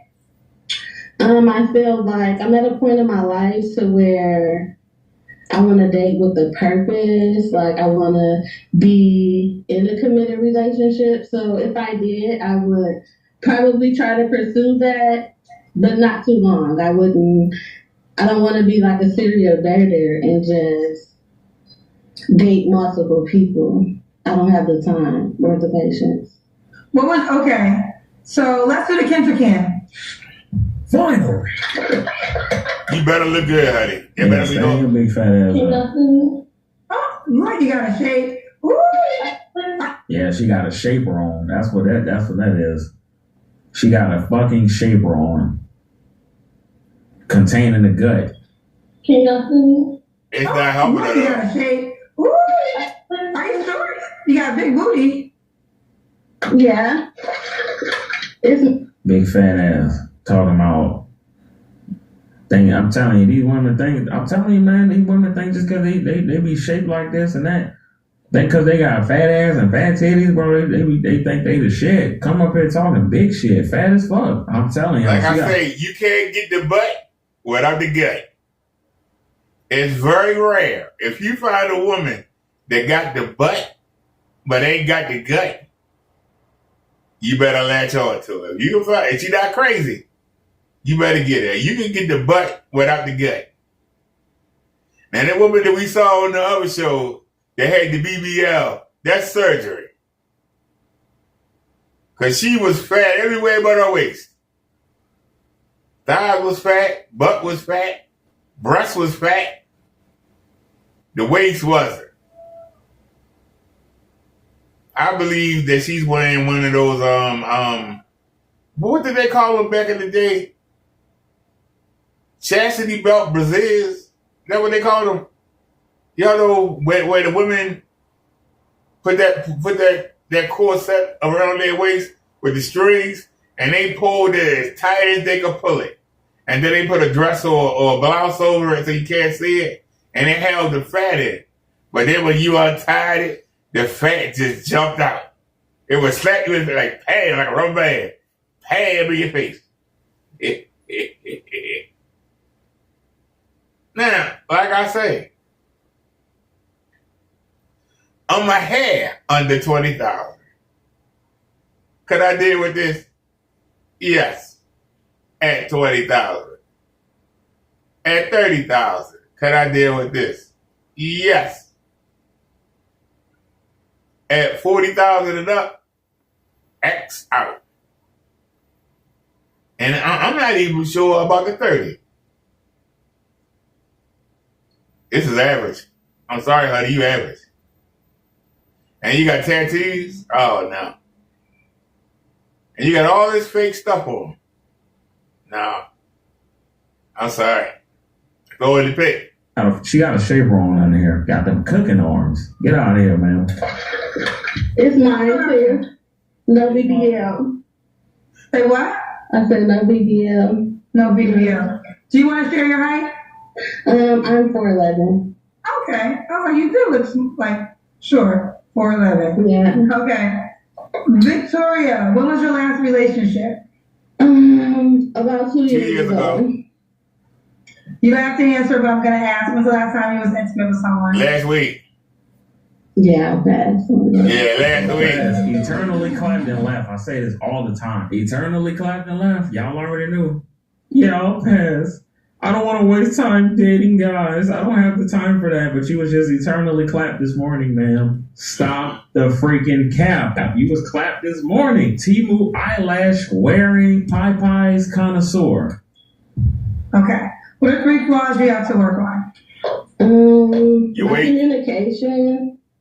Because, I can link with people, but my follow through, like following up, communicating more, I have to work on that.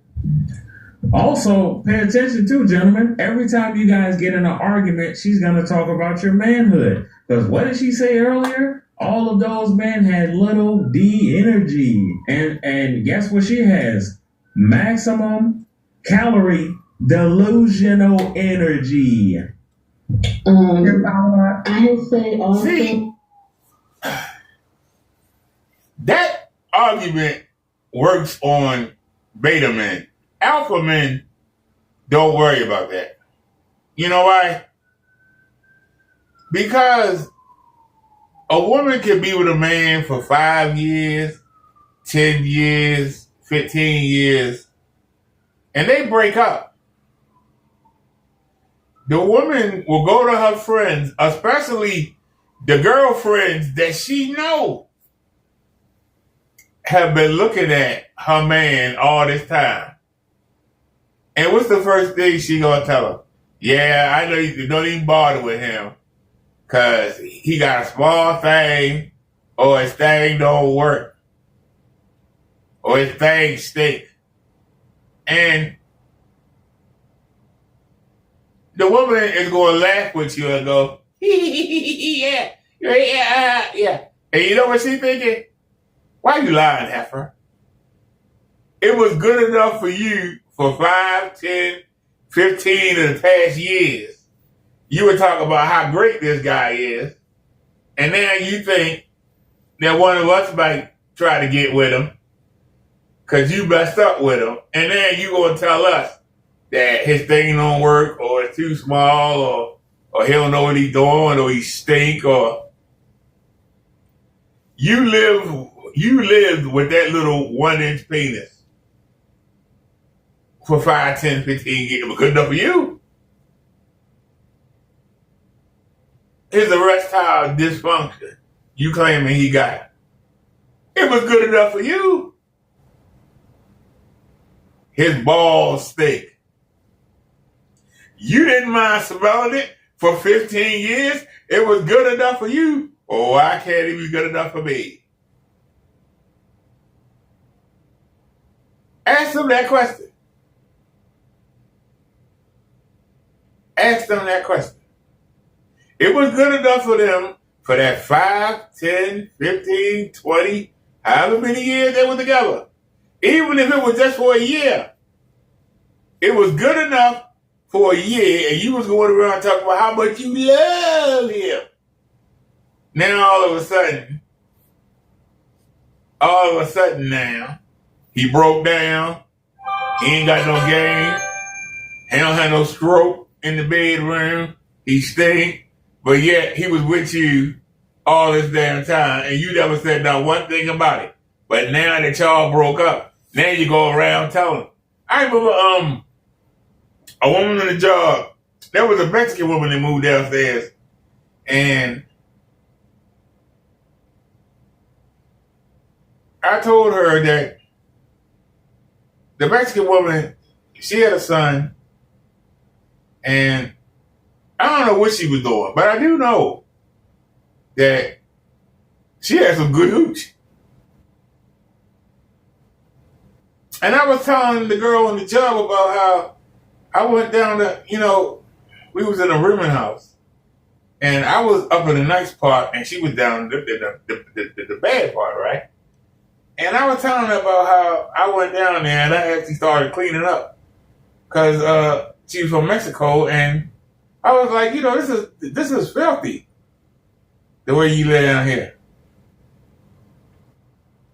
And she was like, if you said that she was filthy, how could you sleep with her? I said, she is filthy. And that's why when she came upstairs to see me, her first trip was to the bathroom. Get in the shower. And I shook her clothes out while she was in the shower to make sure she didn't, because they had ants downstairs. Now, I had boric acid and my electronic devices in my room, a circle. And we killed everything. I had it in the bathroom. I had it in the kitchen. And the other people got mad and took it down. Because I had to share the second floor with, first it was a dyke couple. And then it was a older couple. And they didn't like the boric acid. And they didn't say that much electronic devices, but they like the boric acid. So my room, I can say for certain, same way I can say my apartment. If I see a roach, it wandered out somebody else's apartment. And it's on borrowed time if it make it to mine. It's on borrowed time. If somebody here got a mouse or a rat, if it wandered into my apartment, it's on borrowed time. You know what borrowed time means? The device is going to get it. The zapper gonna get it, the boric acid tablet's gonna get it, or the Martin Surrender gonna get it. It's on borrowed time. Why do you think I have my door open all the damn time? I dare the stuff to come in. Because as soon as you touch a baseboard, that's it. And where do insects go? They go along your baseboards. So when they come in, now, my cat knows not to mess with the Surrender and the boric acid. I've had her since 2017. She knows not to mess with it.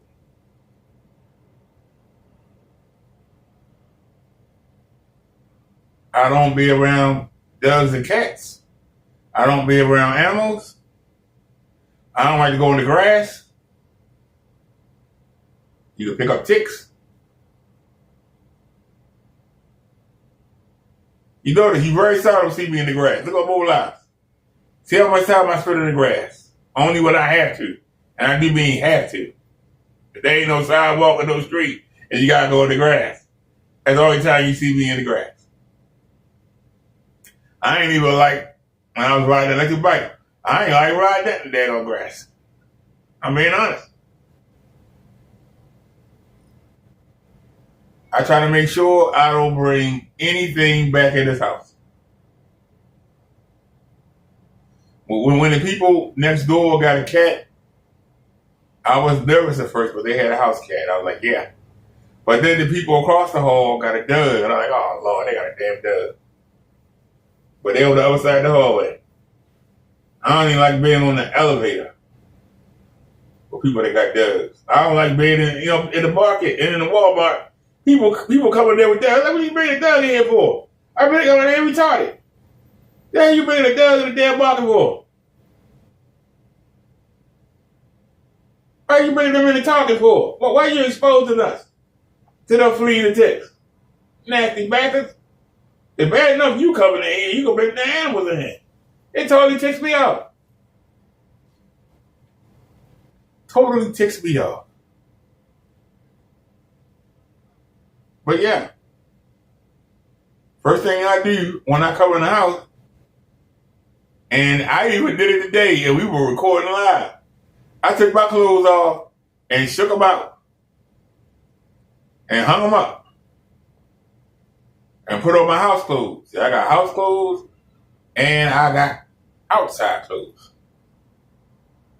If I go check the mailbox, I got 2 t-shirts and I got 2 pairs of shorts that I wear to go check the mail. And a pair of shoes to wear. That's how thorough I am. But I love how people sit there and say, I've been with this person all this time, and I've been telling you how great they are, and now we're not together no more for whatever reason, and now I'm going to tell you what's wrong with them. I told everybody the truth. The girl was filthy. The only time she was clean was when she came to see me. It wasn't a long day. She probably left at about a month. But I tell you one thing, every time I banged it, I banged something clean. I made sure she had soap, lotion. I made sure she had those scrunchies. What do you call those things the women use to wash their coochies with? I made sure she had one of them.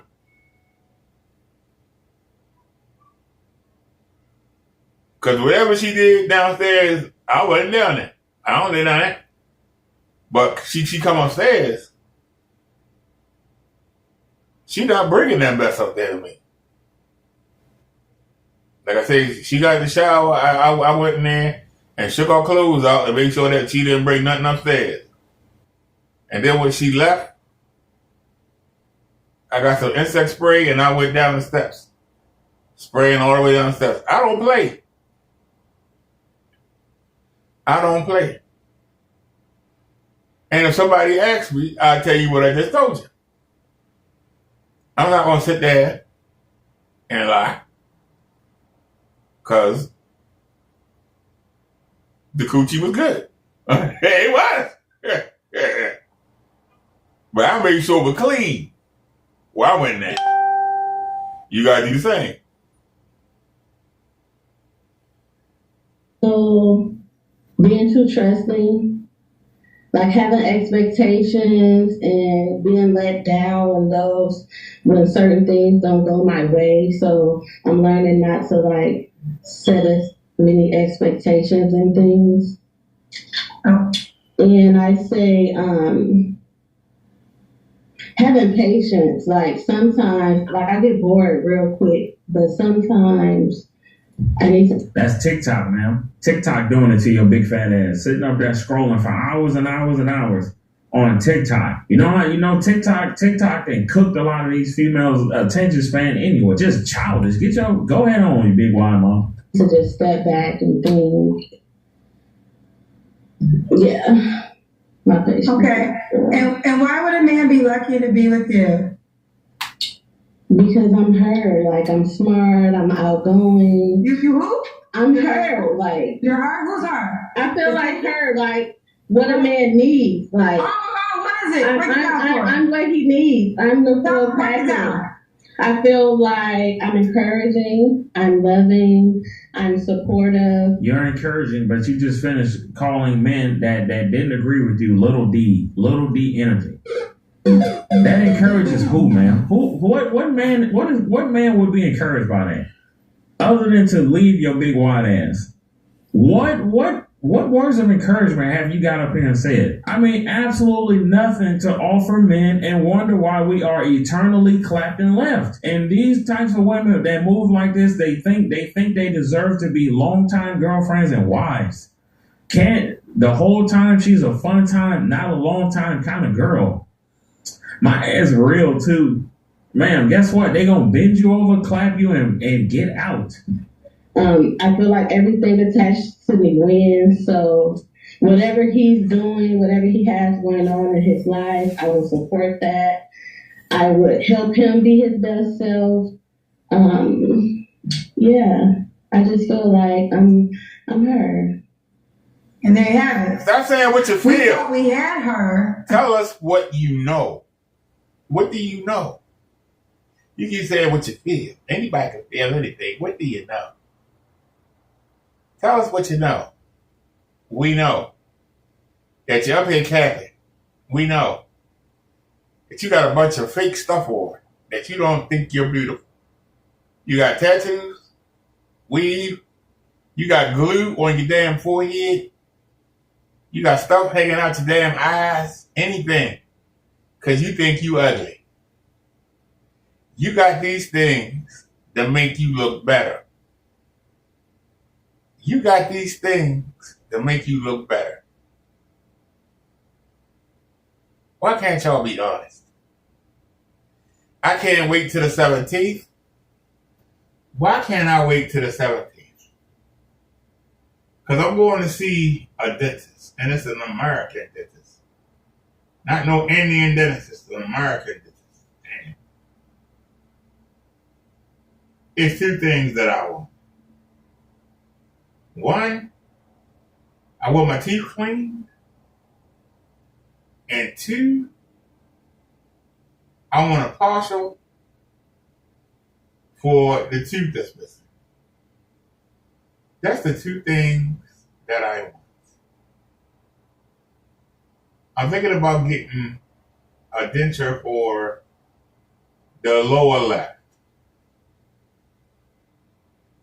If I can get those things done this year, I'll be so happy. If I have to do it this year and next year, whatever it takes. But that's what I'm looking forward to. Adding value to myself. Adding value to myself. I'm kind of mad at myself because I didn't work out today like I wanted to. But I did. I didn't work out like I wanted to, but I did get up and try. When spring hit, I'm going to be out a lot more. And people are going to be like, every time we turn around, you going out the door. Yep. I'm going to be going out, and I'm going to be having a lot of fun. I really want to get down. I want to get down to 220 pounds. I really do. And hopefully I'll have my teeth fixed. And I can start wearing a face mask. And these are things that I'm looking forward to. If I meet somebody, great. If I don't, I'm still going to keep improving myself. Because I'm trying not to do what women do. I'm trying to focus on improving the things that women want, not things that I think women want. Because women tend to focus on things that they think men want, but not what they want. I'm trying to focus on what the women want. Because I would love to throw it in their face when they say, well, that's what I thought I wanted that. Because that's what's going to happen. Hey, ma'am, remember you said you would date me because of my teeth. Well, they're fixed. Now what? Hey, man, remember you said you wouldn't date me because you said that I was a little too heavy. Look at me now. And they still gonna say, well, you know, you're not 6 feet tall, you know, and, you don't make 6 figure, you know. They still gonna watch them squirm and try to make up other stuff. But that's what they're gonna do. I'm like, well, I can't do nothing about those 2 things. You can't hold them against me. Well, they still gonna make excuses. They gonna actually move the goalpost. Because as I'm about to kick the football to score the point, they're gonna be like, nah, I'm gonna move the goalpost on you. So you can't kick it. And that's gonna be the fun part for me. Watching them score. Hey, the reason you said, okay, I took care of the reason now. Because that's not what they want. Tell the truth. You want somebody tall? You want somebody with 6 figures. But that tall stuff, you'll ignore that if they got the 6 figures. The dark, handsome, the smile, you'll ignore that if they got the 6 figures. What they want is the money. You got the money, you in the door. Either be tall, dark, and handsome, or have the money. It's an either or. If that was the case, Mr. 40 Hours would never get a woman. Right? It would never get a woman. So all this tall, dark, and handsome, it's all gibberish. It's all talk. I love to throw it in their face. Huh. But we didn't have her. Yeah. Right now. We thought her. Kendra, stop gassing this loser up, yo. I hate this. I hate when people like Kendra get up here and start gassing up this delusion, man. This woman is a full-blown loser. I don't care nothing about the money she makes. She ain't got nothing to offer men, and that's why we're on a Monster Jam app. Because what is it? What does this app attract, fellas? Nonsense. But we didn't have her. Yeah. Right now. We thought her was starring in the movie called Revbrothaderr. No, this is her, Victoria. I'm her. I'm the full package. She belongs to the streets. Like, I need someone to come in and complement that. Someone that I can grow with, you know. And the right man, I feel like we can take over the world. The sky is the limit. Sky. Yep. Sky. You can't even run around the block. Say, my man, and period, all day long. Or take over the world. Oh, okay. What's the age range you would date, Victoria? I say 35 to 45. 35 to 45. How could a man who matches your fly reach out to you? My IG is She Do Braids, and my Facebook is Victoria Foster. Yeah. So if you got a big trucking company, why is your Instagram She Do Braids? She phony. She capping. Her Instagram should be referring to her trucking company, not to her braiding hair. I believe that's what she do. She braid hair and sell eyelashes on eBay. I think she capping. Good luck, Popeye's connoisseur. You know what? I'm changing the term, bro. BBW is not big back. BBW, it's not. It don't mean big beautiful woman no more. It's big back woman, big back woman. Let's call it what it is. BBW stands for big back woman. If you fine and thick and ain't got all that excess on you, then you're thick. Just say that. Okay. Stop being fine and thick and calling yourself a BBW, because from here on out, BBW stands for big back woman. Get into some of these motherfucking comments. Ram's nice by saying that's her name. This is just like I'm thinking of. She looks like young Lunel. We had her on the show yesterday on Kendra. She looks just like a young version of Lunel, the comedian. Even Kendra asked, was she a comedian? I think Kendra was having the same flashback. That's it. She look like you now. On a man to come save me, she is the most truthful caller I've seen on the show. Avalon Park, 1574. She looks like a very young version of Linnell. Yep, she sure does. To eternally clap waste of space. Quickness. Instead of ordering lashes on Temu, she should have ordered some batteries for that smoke detector. The single woman tale. That's always a single woman tale. Battery, smoke detector always chirping in the background. Getting eternally clapped by men, but never asking them to put a battery in a smoke detector. Priorities all fuck. Kendra has learned to throw shade on such another level. Kendra throws shade like a person from the corporate world that don't want to get fired. Yeah. This meeting is adjourned. Wizard for she. If Tiny and Linnell had a child. Damn, that's perfect. What a mixture. What a mixture. The only difference is only one of those women is still married. Joshua Guerrero, 7392. Only the Lord can save her at this point. Yeah, we're gonna read this last one. Kenny Palager. Anytime a woman says that she is the table, it's the biggest red flag ever, because if she were the table, she wouldn't need someone else's resources on top of having 4 kids ordering lashes from Temu. Shake my head. Come on, man. Everybody, I mean, bro, the real men and women see clean through this nonsense. I mean, just up here, just talking greasy, calling men little D energy, but turn around and talk about how encouraging she can be. Ma'am, you're at this and your current form, you're gonna be eternally clapped and left.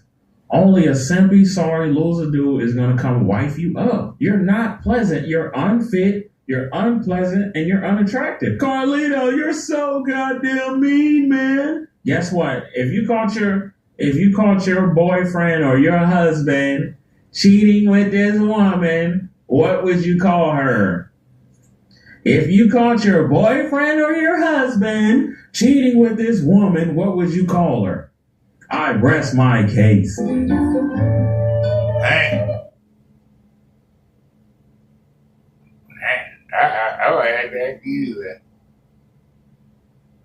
Oh, it's a dude. Wait a minute, it's a dude. Did we see this?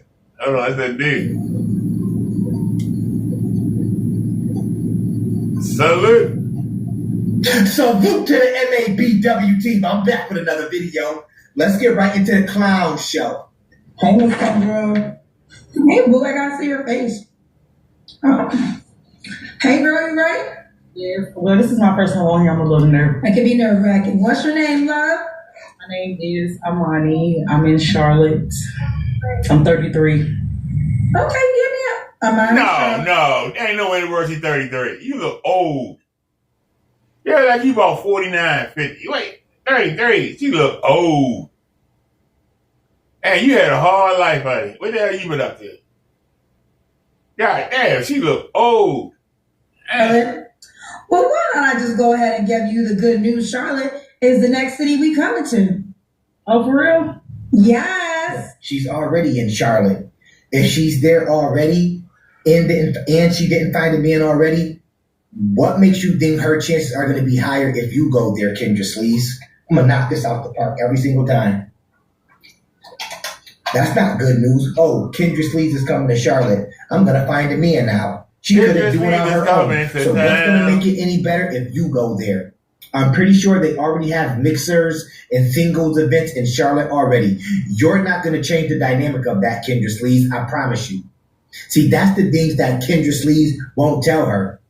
You're already out there. Why haven't you found a man yet? What's the problem? Is it the men or is it you? Nobody tells these bops that, though.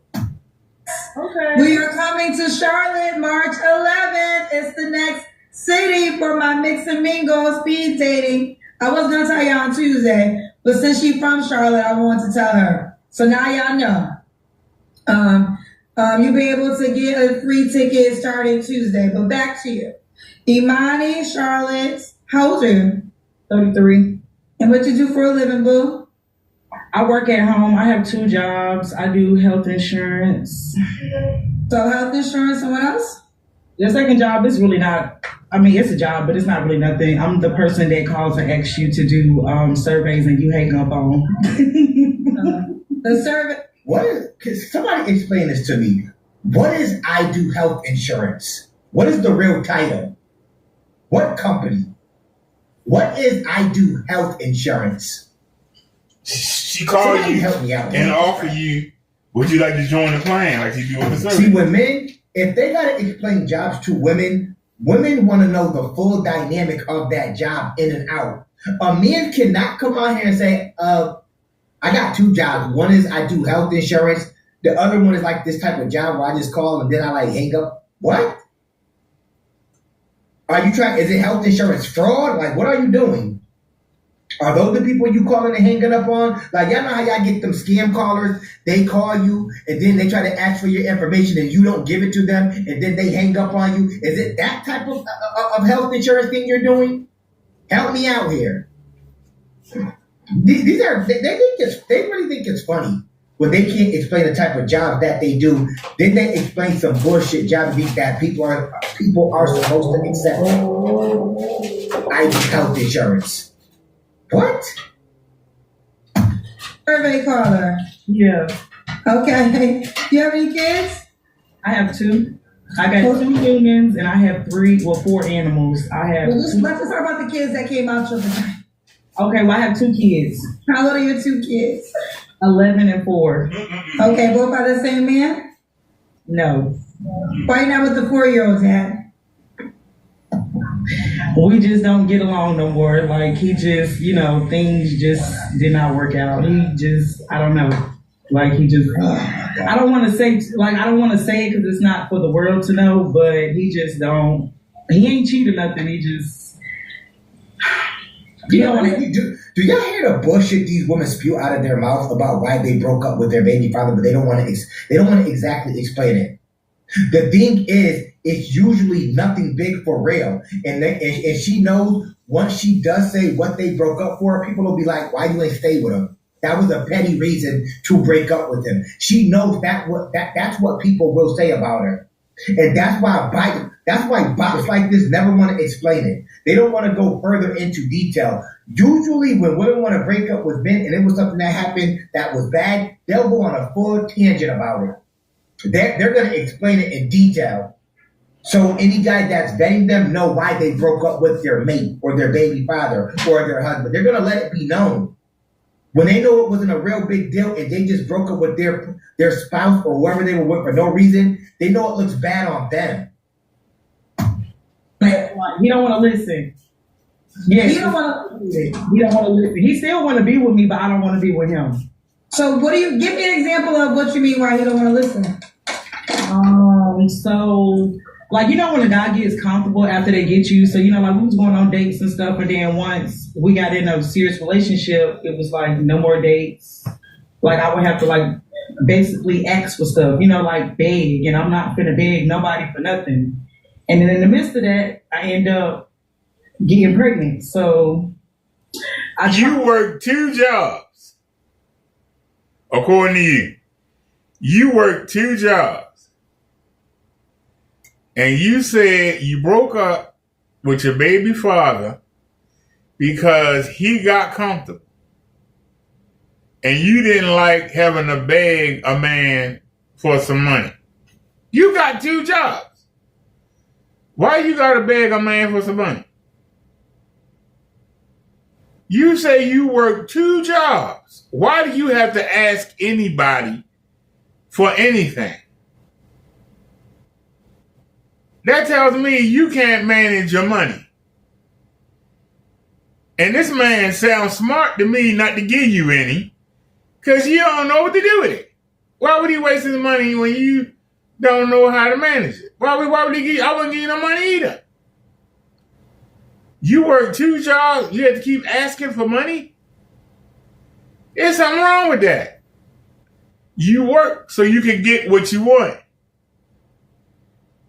You're working. It ain't like you sitting at home, stuck at home, a housewife, and the man not giving you no money, but he expect you to stay home.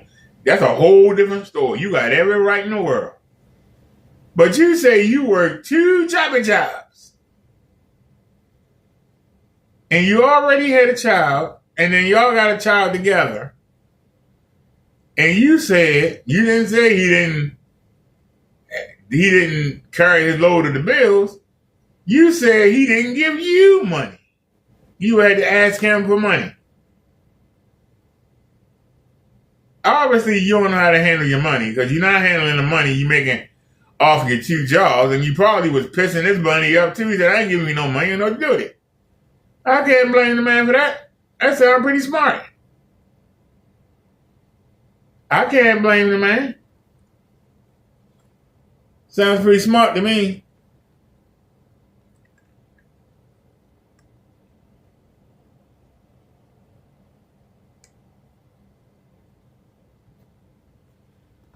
The replacement told me I need to get a new face mask. Replacement, get a life.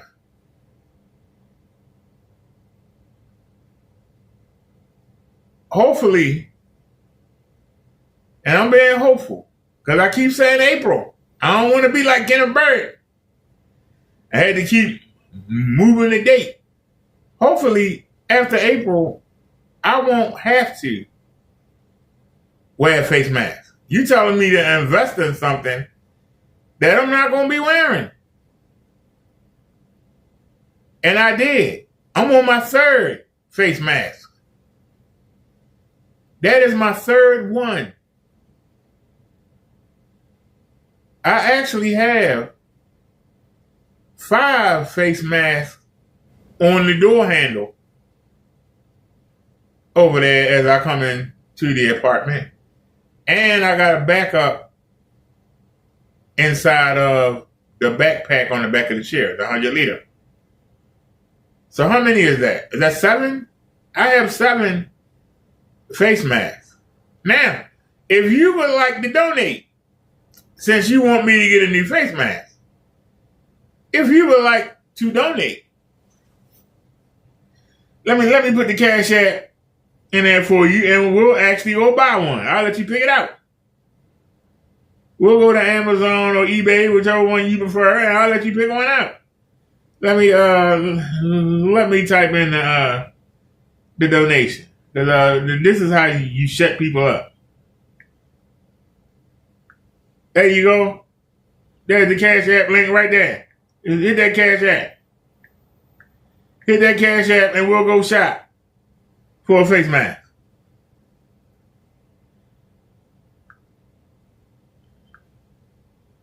Now, let me look at the Cash App right now so I know what's on there. All right. So,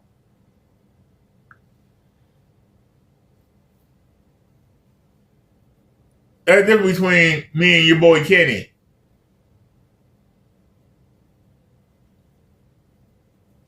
You call me out, I call you out right back. Hit that Cash App. We'll go buy a face mask right now. Hit the Cash App.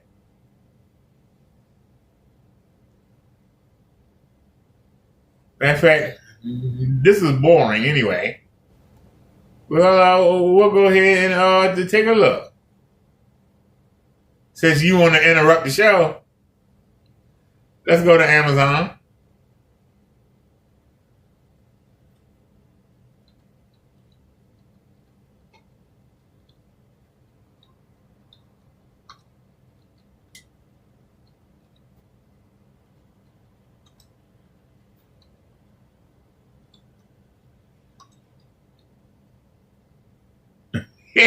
I typed that Baltimore Ravens Cash App. Oh, sure.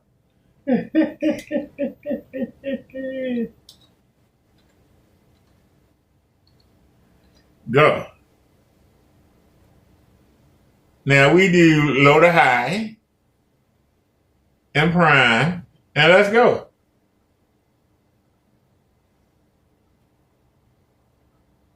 I said Baltimore Ravens. That's NHL. That's youth.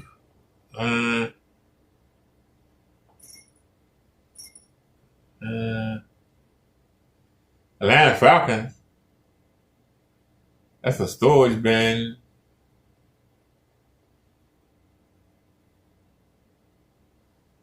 Dolphins.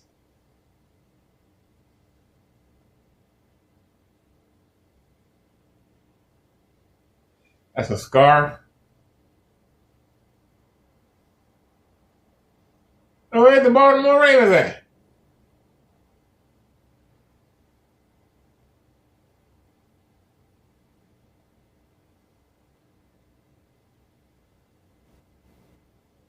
Do they cover all the sports? Or just one? Do they cover all the sports? No, it's just one. So where's Baltimore Ravens at? Can't give us Ravens then?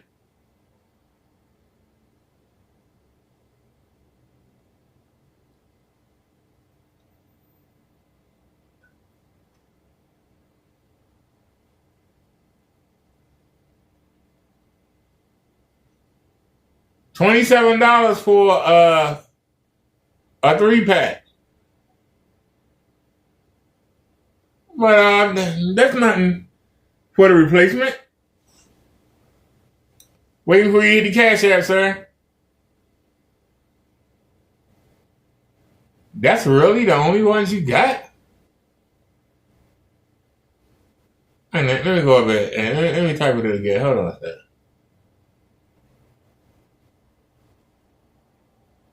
Yeah, Baltimore Ravens face mask. Let me say it again.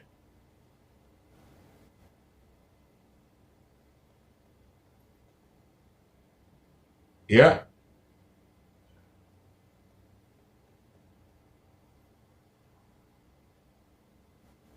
Baltimore Raven earbuds. That's cute. I will admit that is cute.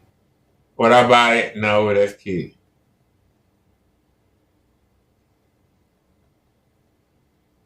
I'm looking.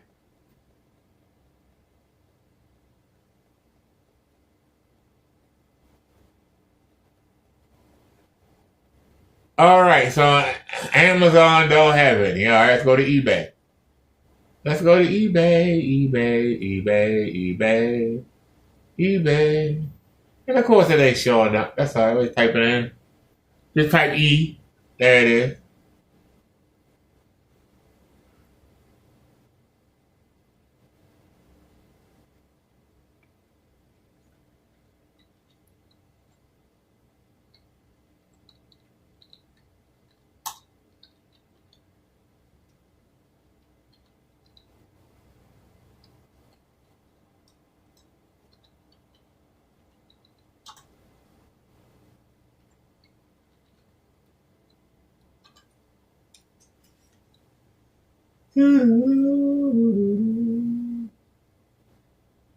Load it high. And let's go. There you go. $6. $6.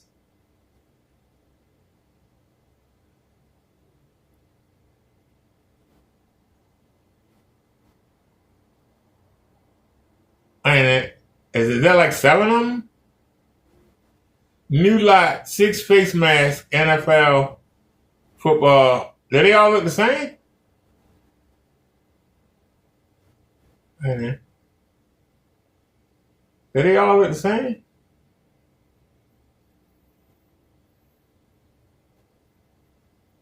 It's 6 of them, but they all look the same. And I'm only seeing 4 in the picture. It says Baltimore Ravens new lot 6 face mask matching set deal. They want 99 cents, but it's $5.95. Let's see. But do I like how they look? Let's see.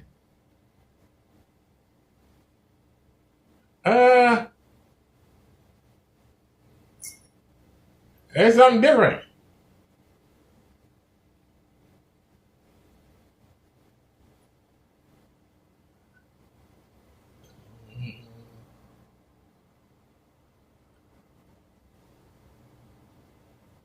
Make offer. I'll make up my offer. Wait a minute. Now, add to the cart. So that's $5.95. So that's $6. $7. $8. So $8 for 6. But they all the same kind. But okay, what else they got? And the other one? Hold on. What?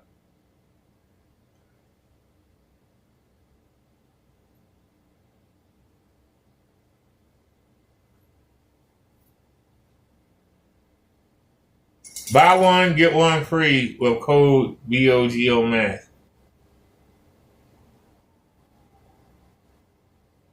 And they want $6. Buy one, get one free with the code. Buy one, get one mask. Okay. And this is $6.99.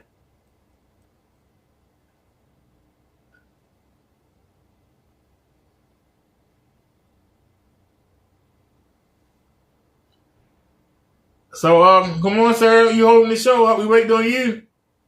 I even go half and half with you. I'll go half and half with you. Hit the cash app, sir. You call me out. Hit the cash app.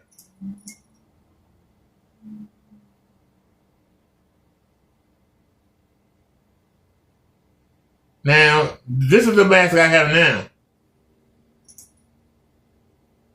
It was a 2-pack. And we still got both of them. One of them a little worn in the front right there. But that's the face mask that I wear right now. So that's $3.50, $3.75 shipping. So that's $7.25 for 3. And somebody got the same ones right here for 4 with $3.75 shipping. And somebody got that's Seattle Seahawks. Boo. So that's $7.75. Oh, that's the same face mask. I thought they were 2 different ones. They're the same face mask. Yeah, I got tricked. And they ain't gonna show us the other ones. We've seen that already. So ain't no place to move over. Nope.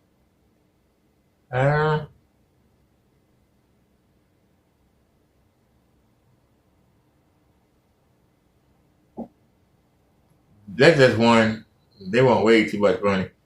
This is $7.49.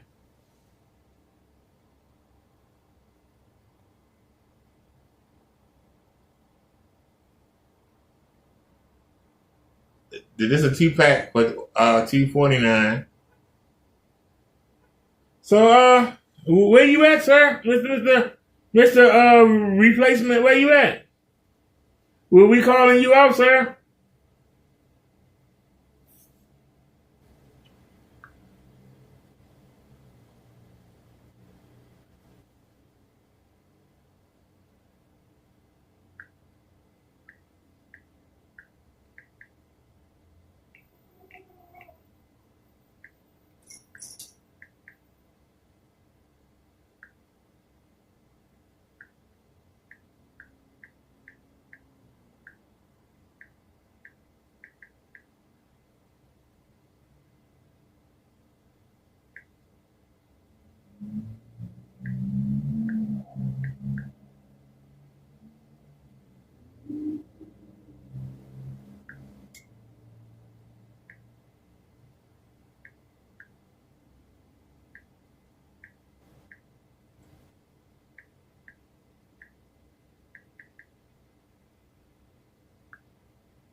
All right, Replacement, you holding the show up.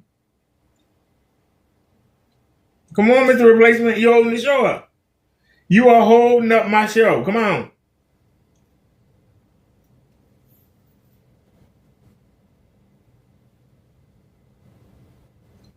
We're gonna need $4. I'll put up the first 4.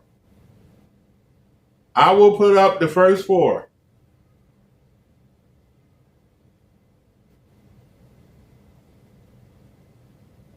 I'll put up the first 4.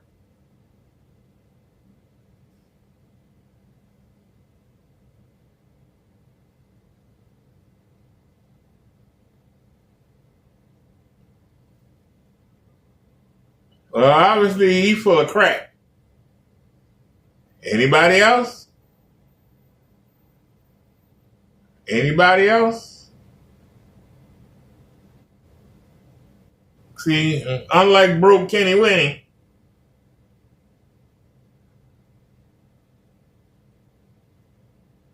I gotta admit, this is kind of cute, y'all. With the shipping. Free shipping, so they will, oh, look at that. That's nice.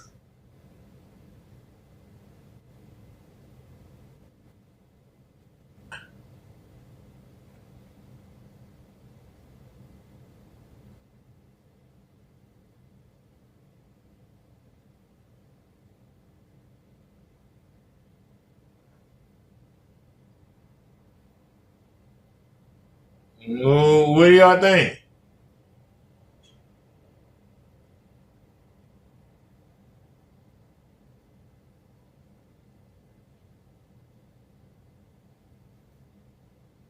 Come on, Mr. Reenactment, you holding the show up, sir.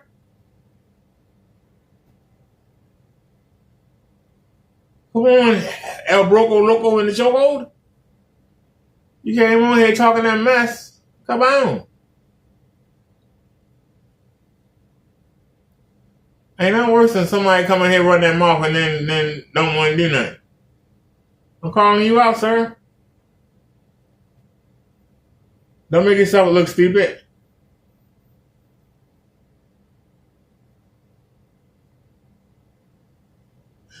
That's just one.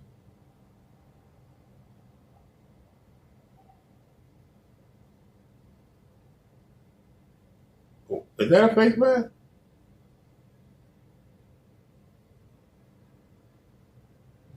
T-Pack. They asking too much money.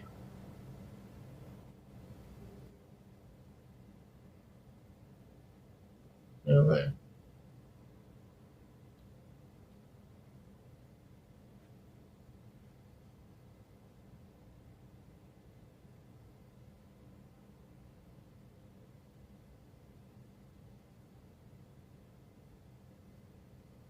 What do y'all think?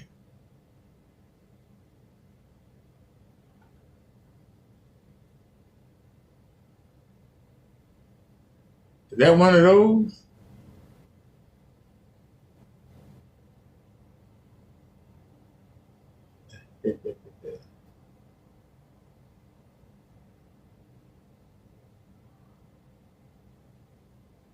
Where'd you go, sir? Where did you go?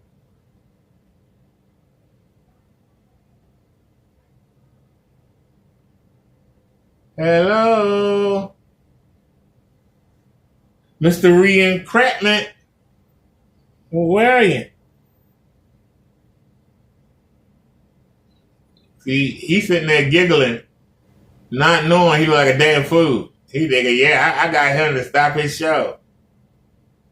Not knowing that he sound like a damn fool. Making a little comment.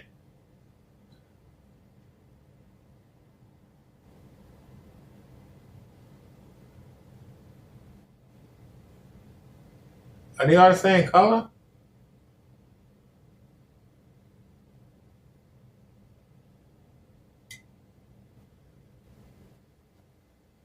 Hey, man.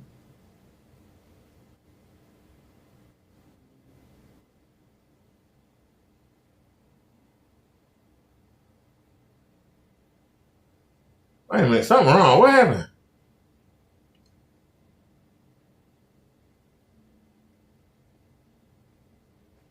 All right, the heck with it then.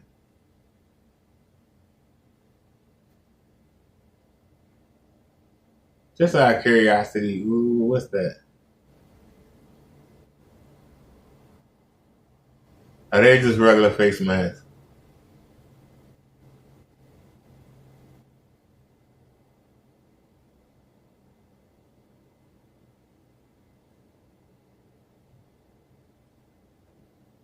How the purple look? Does it look regular? Ah, no. Alright, I'm done.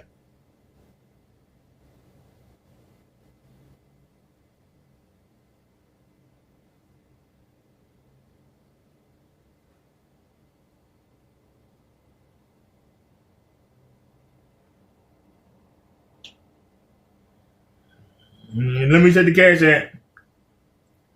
Let me check the cash app. Did you hit it yet? Nope. Yep, the reenactment of loser. You're a loser, sir. You are a loser. A loser. You are a loser. You are a loser. A stinking loser. You are a loser. A loser. A stinking loser. Aren't you embarrassed? I'm asking you, aren't you embarrassed?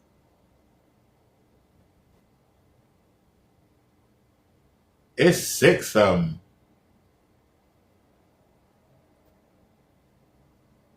6 of them, or I can get the same ones again.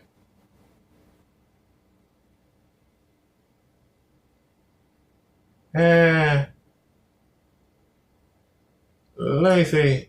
They'd all be the same kind, though. That's the problem.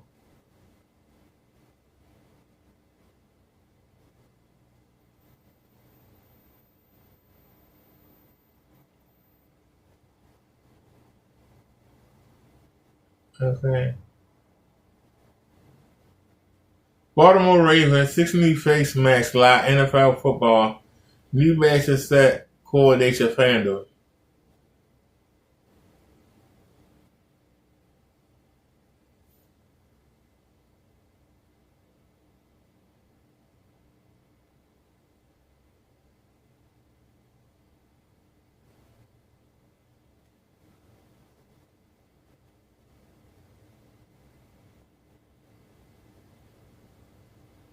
Or was that 99 cents and $5.95?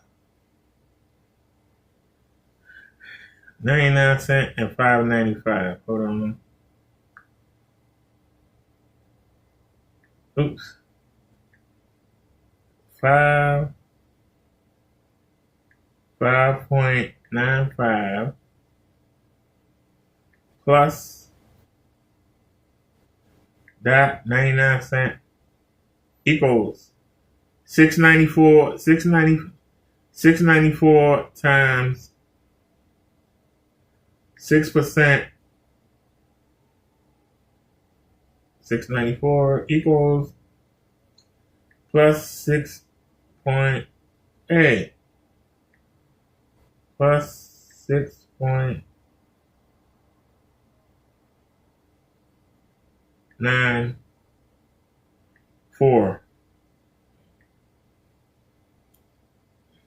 $7.36. So divide that by 2.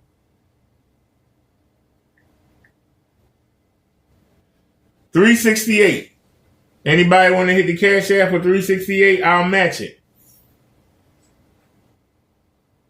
And we'll get this face covering.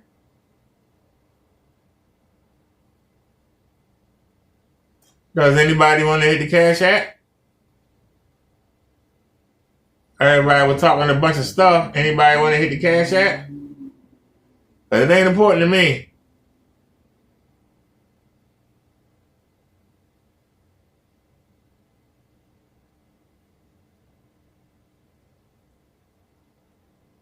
But it was important to that person. But apparently, it wasn't. Because if it was important, they'd be kicking the money out. Come on, say you're holding the show up, man. Come on, man. Holding up the show, buddy.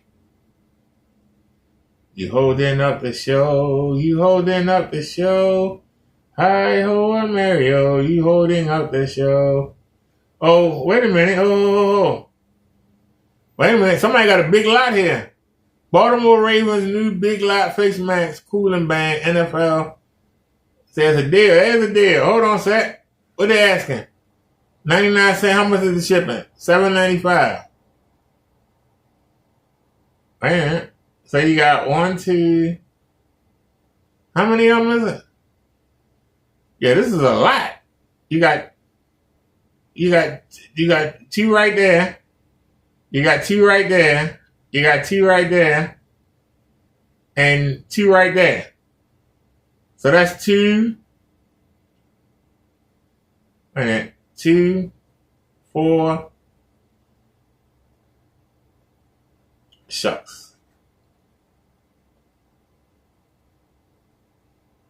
Yeah, you got 6. Wait a minute, is there more? It is more. Oh, it's more. Wait a minute. You got 1, 2, 3. Or is that just 1? Okay, 2, 3, 4, 5, 6, 7. It's either 7 or 8 masks. Let me scroll down and take a look.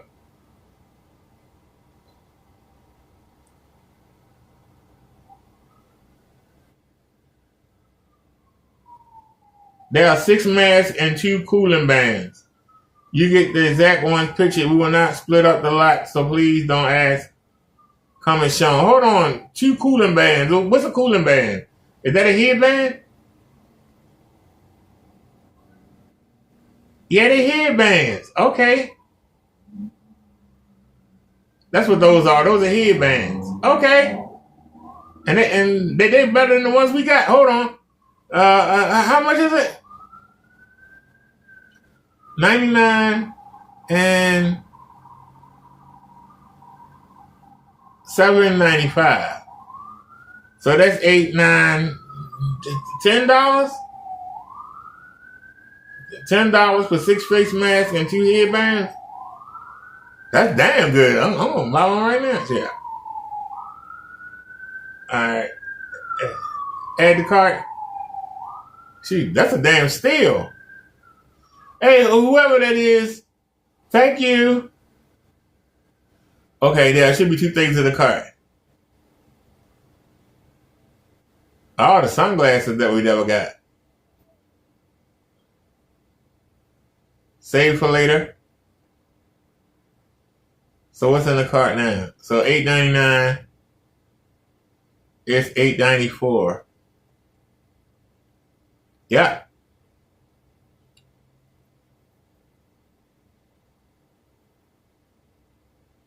When will they arrive?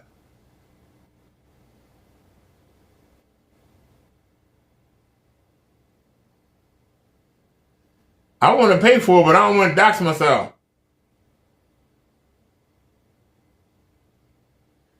What time is it? Well, the dang go ship of the night. But $7.95, subtotal $8.94.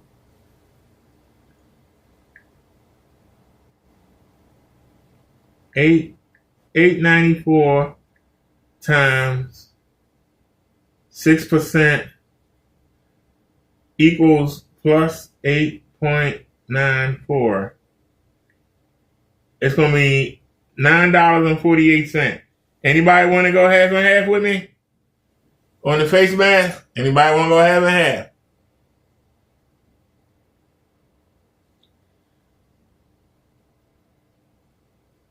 Anybody want to go half and half? Oh, wait a minute. Hold on a sec. Divided by 2. $4.75. Anybody want to go half and half? I ain't think so. So the guy called me out for the face mask. But obviously he don't care because he would have kicked the money. He would have kicked out the money. Obviously he's full of crap. So let's get back to this single mom. Everybody probably make work still, but then it just... Next to that, you could have made him wear a condom so it didn't go any further if he stopped doing that after he got you. That's what you could have did in the mix of that. You know what? I don't see this going anywhere further, possibly in the future. You need to strap up, or you could get on birth control. Do you women ever think about that? Do you know that there's all type of contraceptives you can use so that you don't get pregnant by a so-called loser or a man that you don't like? Do any of the women out there actually know that? Because for the life of me, I would think that a 33-year-old woman would know that. But that's just my opinion. This wouldn't work no more, so yeah. Okay. So we got Iman, Charlotte, 33. Health insurance also calls you for the surveys. Amount of 2 kids by 2 men. Have you ever been married? I've been engaged twice. I was engaged to both of my kids' dads. Okay. And you broke? Oh my gosh. Oh my gosh. They're really gonna keep running. I swear, I'm starting to. It's like they're getting the same. They're giving the same answers for the same questions that Kendra Sleaze gives them. It's always, I was engaged. You being engaged is not you being married. There's a difference. But for some reason, these women, some of them that come on this Sleaze show with these peon brains, they don't understand that. Have you ever been married before? I was engaged. That's not married. Is that so hard to understand? Is that so hard to freaking understand? Engaged women and married women are totally different. Totally different. You broke off the engagement with the last one because he don't listen. With both of them. Oh, both of them. Okay. What's your zodiac sign? Capricorn. So both of your children's dads wanted to marry you, but you didn't want to marry them. Right. Do you want to marry? It's Amani, not Aman. I'm sorry. It's okay. But it's okay. you look like Aman. You look like Aman. So do you want to get married? I do one day, but I want a house. I want a farm. And, I want things to be right. Because, sometimes you can get married and have a baby with somebody and it still don't work out. And I don't Why don't you go out and get it then? Why don't you go out and get a house and get a farm? You're 33. Why don't you go out and get it instead of making babies? Why don't people work towards their goals before having babies? Especially after the first one. If you're not at the goal you want to be at yet or where you want to be in life, why have a second one? Why have a third one? Soon as my first one came out the womb, you know what happened? I was getting busy. And I wasn't going to stop until I was to where I was at and comfortable in life. People will just keep having babies to keep having them and then say, well, I'm not where I want to be at in life yet. Well, stop spreading your damn legs then. It's that simple. Hold on, you missed the point. She talk about getting the damn house and the farm. Honey, who gonna be there with you on it? Who gonna help you run it? You sitting here looking like Medea.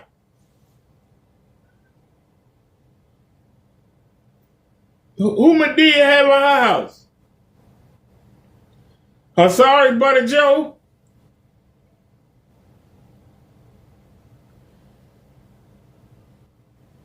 And family members, it's all messed up. Passing through.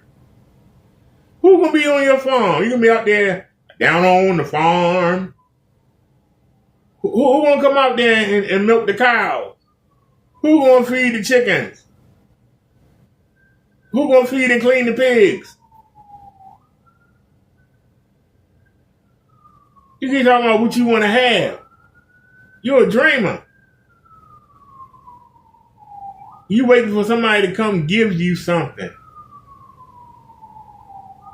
You need to get in the gym. You need to get some contact lenses. You need to get a makeover. Work on your attitude. Stop being managed. Stop talking about this or that. All you talk about is you got these dreams. Ain't nothing worse than somebody that got dreams and ain't doing a damn thing to get them. I had dreams when I was younger. I tried so many different things, and none of them panned out. But I don't regret it because I tried. And then I got sick.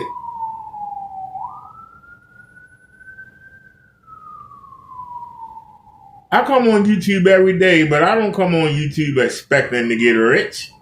I don't come on YouTube expecting to get big. I don't come on YouTube expecting a donation. If we get one, we get one. If we don't, we don't. If we make it, we make it. If we don't, we don't. My life don't revolve around it. You sitting there talking about this stuff you dream about while you popping out children. Children are dream killers. Talking about you want a man with some ambition. You want a man with somewhere to go. You want a man to buy you a house on the farm, what you want. But you won't do the work to get it. You think all you got to do is just be there. It don't work that way, honey. You women think you deserve something. You don't deserve nothing. The Bible says you don't deserve nothing. So stop trying to convince the world you do. The good book says you don't deserve nothing. So stop acting like you do. Now, anybody want to challenge me on that, I'll be glad to wipe you up and down the YouTube street. I talk about what I know. I don't talk about what I think. I don't talk about what I feel. I tell you what I know. And I know that the only way you're going to get a rich man is if he's old and elderly. That's how you're going to get a rich man. Or you know some voodoo and you put a trance on him. Or you agree to be part of his concubine. And why he want a concubine with your old looking butt, I have no idea. Because you look 20 years older than what you claim you are. And you talking about you want to do all these things and stop popping out babies and get out there and do it. Other women on here talking about, oh, I make 100,000, I make 150,000. Well, you need to get out there and do that. Do what they doing. Go to school. Focus in the books. Do it. Stop waiting on some Prince Charming to come in here. Prince Charming is not looking for no old hag queen. He's looking for a beautiful princess that's going to rock his world. Not somebody that's going to sit there and outman him at everything you do. Look at me. I beat you. I'm stronger than you. Hey, women can beat men. Hey, I made more sales today than you. Hey, I'm better than you. Hey, you got that chip on your shoulder, honey. Go out there and deal with it. Deal with it. Go deal with the chip on your shoulder. You got a chip on your shoulder. Go deal with it. You got issues. Go deal with them. Get some therapy. Go out there and get your house and your farm and sit there with nobody around you. But you'll be busy milking the cows and playing with the chicken. You'll be busy. You'll be all right. Multiple men get up in there, do what they got to do, and then all of a sudden, I don't want to be with those guys, and you don't have a real reason why you're not with them. Making yourself become a single mother, and then people are supposed to feel sorry for you. And that's why a lot of guys don't feel sorry for single mothers now, and they won't date single mothers right now. It's because of bots like you. God get pregnant on purpose, then you want to claim you broke it off with the guy. And we all know by you not explaining what you broke it off with him for, we all know that it's not a big deal or a big reason why you broke it off with that guy. We should read right through you. On that, like, I want to grow old with my person. Okay. Let's do it. Amani. God, why am I getting to see myself? Amani, because you look like anybody. Capricorn, works in healthcare, also calls you for the surveys. Mom of two, never married, engaged twice. What kind of man are you looking for?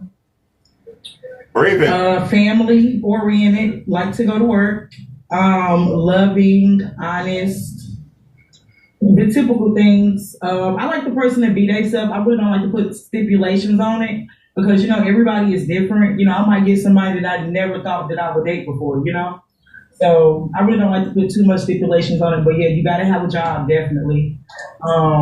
You just got to have yourself together. Yeah, I know. What are your deal breakers? A lot of kids. Been married a lot of times. That's a lot of. How can women with 2 kids by 2 different men talk about a lot of kids? How? Like, what is a lot of kids? Is it 3 kids? They need to be specific about that stuff. Is it 2, 3, 4, 5?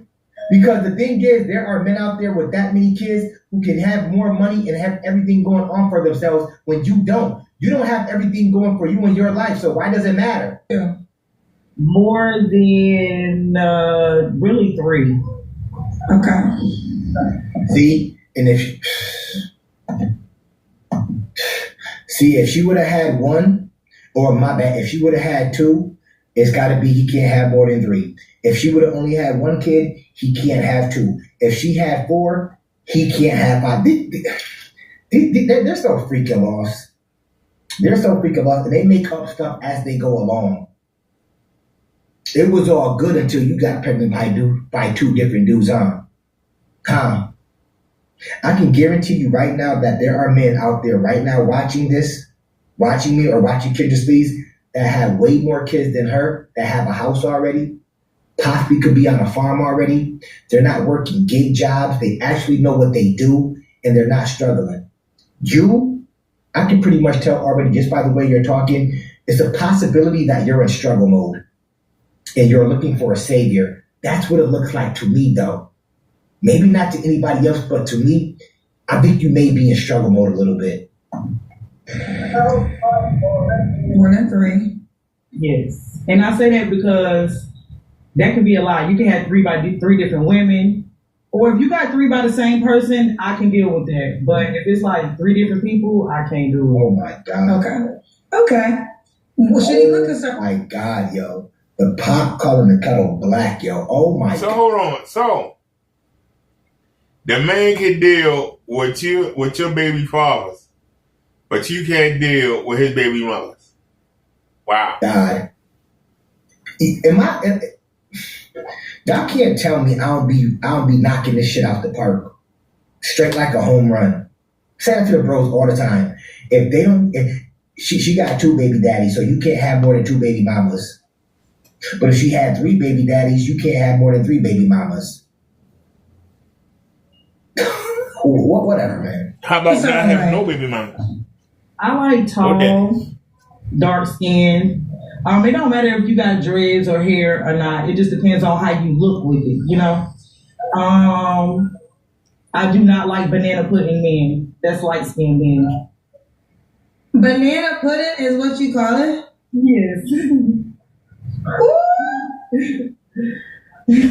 So the color of banana pudding, he needs to be darker. Yes, no lighter than me. Could he be your complexion? Yes. Okay, not lighter than her, child. Should he make a certain amount of money? No, because I'm not rich. But you gotta have some money in the bank and your credit gotta be all right. Okay. Let's do the Kendra Cam. What you want me to do? You gotta stand up and we see the full body. Okay. I don't have no with that. What you want me to do? Like, y'all, if y'all on here, listen, anybody that comes on this clown show, they already know what the standards are for this clown show. They act like they don't know what they have to do already, or they're never ready. Like, obviously, if you're on here, you know who she is. If you're actively coming on her clown show, you should already know what the next question is going to be. You should already know what to do when she asks you to do it. No but, so I'm just gonna say that right now. You have no butt? No. Game over.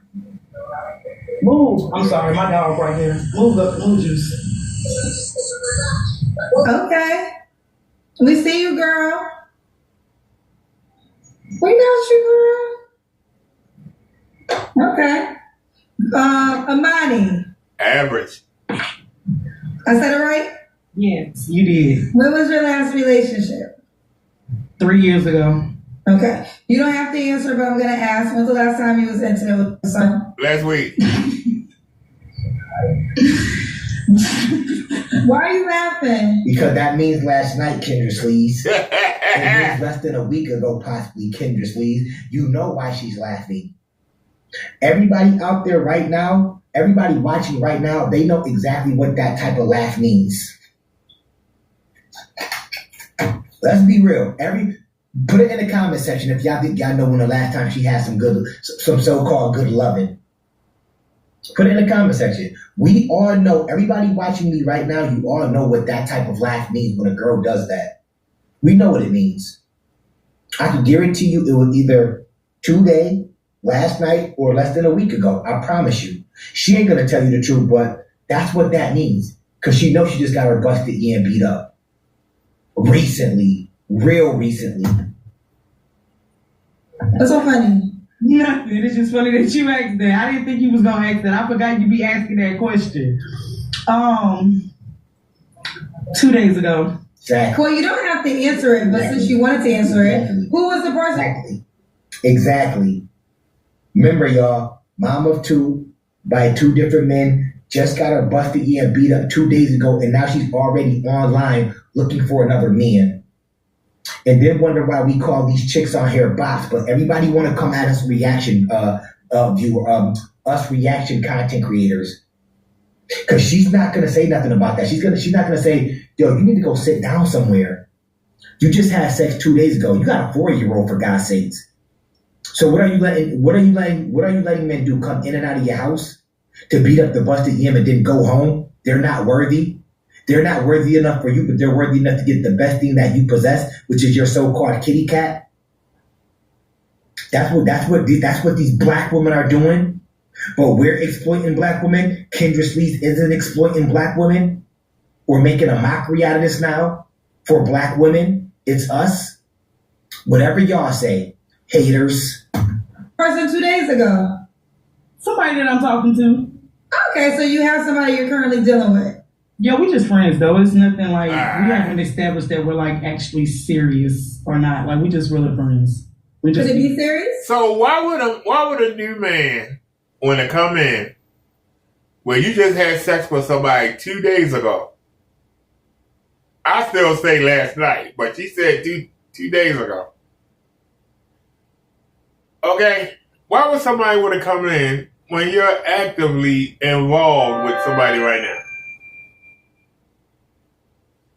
People that come on this show are supposed to be people that can't find nobody in their area, and they serious about hooking up, not just for sex, but they looking for relationships and marriage. Not just to be passing each other around. You got a dude in the friend zone that you letting smash, and he ain't got to give you no commitment. But you on here asking for a man, all these things, good credit, all this, all that. You letting somebody hit it and quit. Why the hell would I invest my resources into someone to get something that she giving to somebody else for nothing? Anybody want to answer that question? I'll listen. Why would a man want to invest his time, energy, and money into a woman just to be able to claim her box, her hot box, when she giving the hot box out for free? Why buy the cow when you can get the milk for free? You're done. No, nobody will marry you, honey. You're done. Any man that sees this will never put a ring on your finger, no matter what you do. Even if you hit it rich, they still won't want to fool with you. Eh? She's too damn loose. You could. Okay. So she got a guy on rotation. You ain't got to say that now. I'll take it back. She has a friend. Yay. On rotation. Okay. Is that all right? Okay. Shit, what are your 3 flaws? Mine? Yes. Vanish. Need a makeover. I smoke. I know a lot of people don't like that. I smoke. What else? I'm always in the house. Like, I don't get outside a lot. Like, I'm really a homebody. And why you gonna be a farmer? My second one, so I got one more. I don't really like give people chances a lot, I guess. Like, I have like trust issues, I guess you could say that. Okay. I want to know, She said she want a house and a farm. Y'all don't know it, but some of y'all do know it. One of my favorite things to watch on YouTube, and I hate to say it, I really enjoy it. I enjoy Drake Lawn Care. Shout out to them. Shout out to Diamond Bay. She's a kitty. CJ Mowing. And I like M&D Lawn Care, the Mexicans, father and son. And I like Midlife Stockman. If you ever get a chance to see Midlife Stockman, if he's acting, he's the best actor in the world. That is the sweetest man that I've ever seen. And I don't mean sweet like sissy. That is a cool dude. I would love to be like that. That man is cool. He's got a beautiful wife and family, and his father-in-law, boy, he married the right woman. But this dude is so giving and open. He's so cool.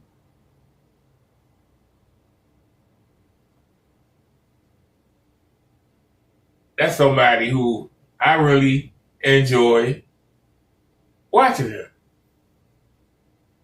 He just seems to be so, I hope it's not an act, but he seems to be so nice and so giving and charitable. And, he bought people lawns for free. And if they need a roof, the roof falling in, him and his followers will get together and they'll help people get a roof, or just all kinds of stuff. If he sees that people struggling, keeping their lawn cut, he'll go buy them a mower. He got that kind of fan support. You understand what I'm saying?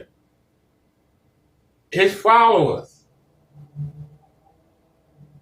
give him such support. I wish I had followers like that. I would love to be like Midlife Stockman. That dude has the best fan base that I've seen in a minute. Literally. If something in his breaks, his followers already got it on deck. They'll see it break and be shipping it out to him. Seriously. If I could get a fan following like that, oh my goodness, I wouldn't do it myself. That man is on point. His people like the videos, they share them. That man has a good following. An excellent following. I wish I had the following that man had. Excellent.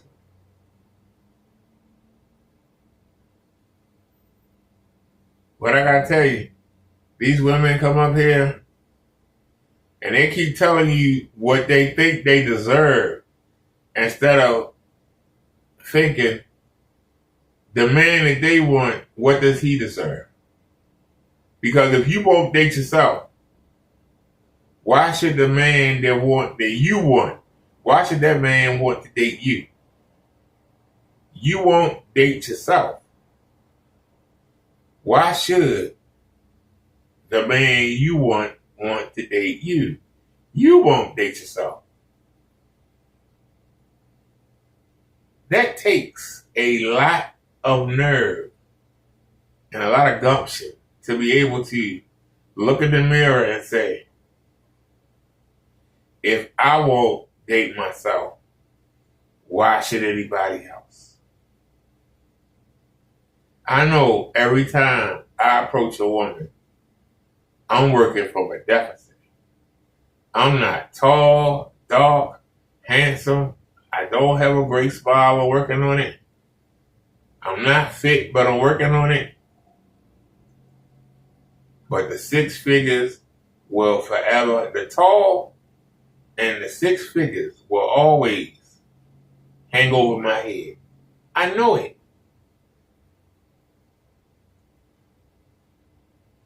So I automatically know right off the bat,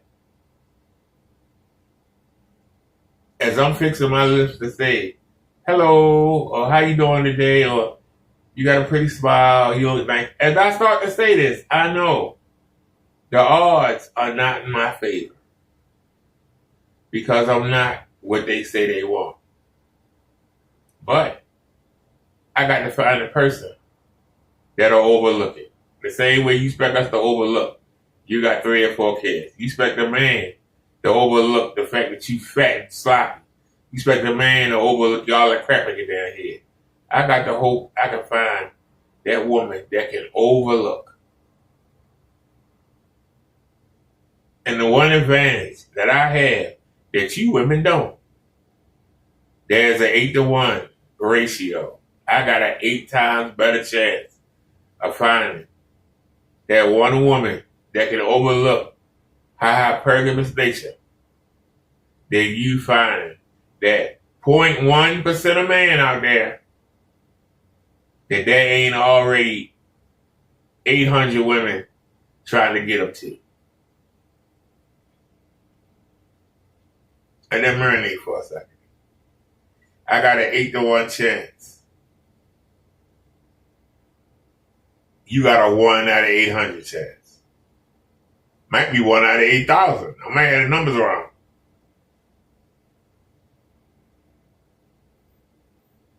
There's an 8-to-1 ratio versus your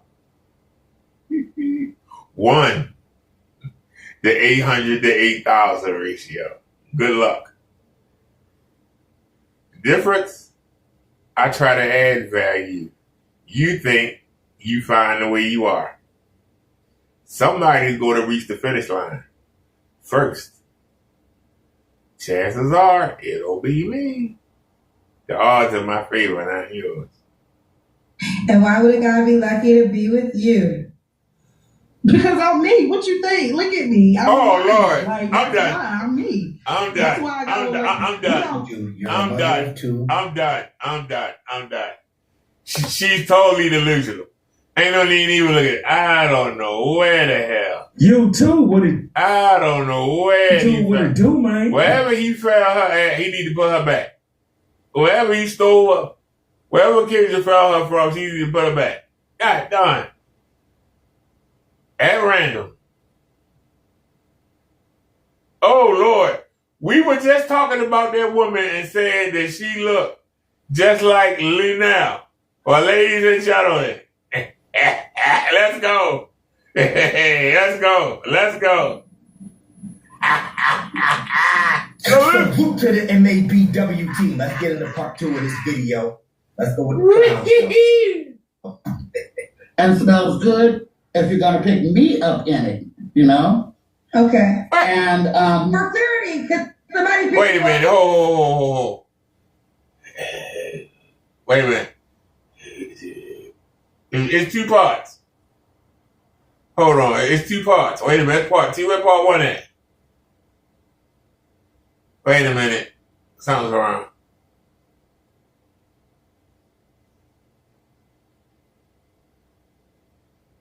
Wait a minute. Ooh, we have a problem.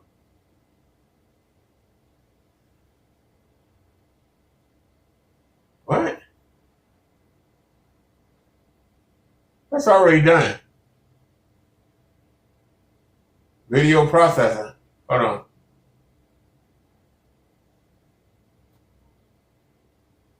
Yeah, the video already up. What 8 views you already talking about? The video is already up.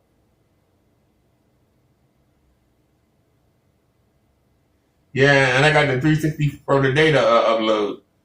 But okay. All right, see, so I can back this out. Come back in. Damn, that's part 2. We need part 1. We on part 2, y'all. We need part 1. Okay, hang on a sec. We gotta find part 1. We got part 2. That's my bad, y'all. Hold on. We gotta find part 1. Uh-oh, is it an old video? Here we go. Wait a minute, which one is which? All right, here we go.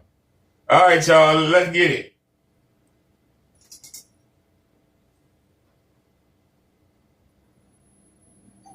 Salute. Salute to the MABW team. I'm back with another video.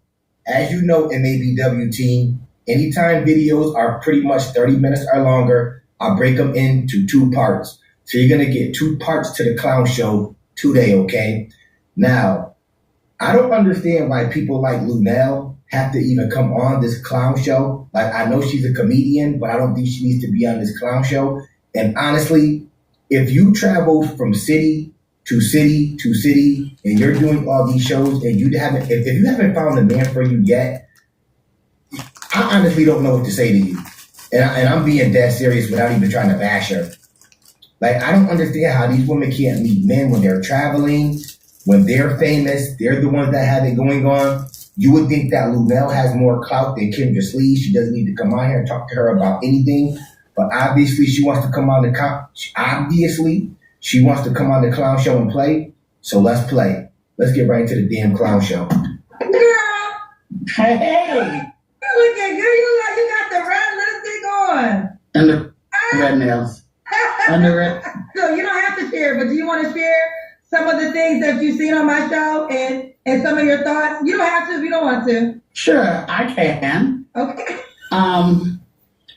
I, of course, am of a certain age and of a certain background.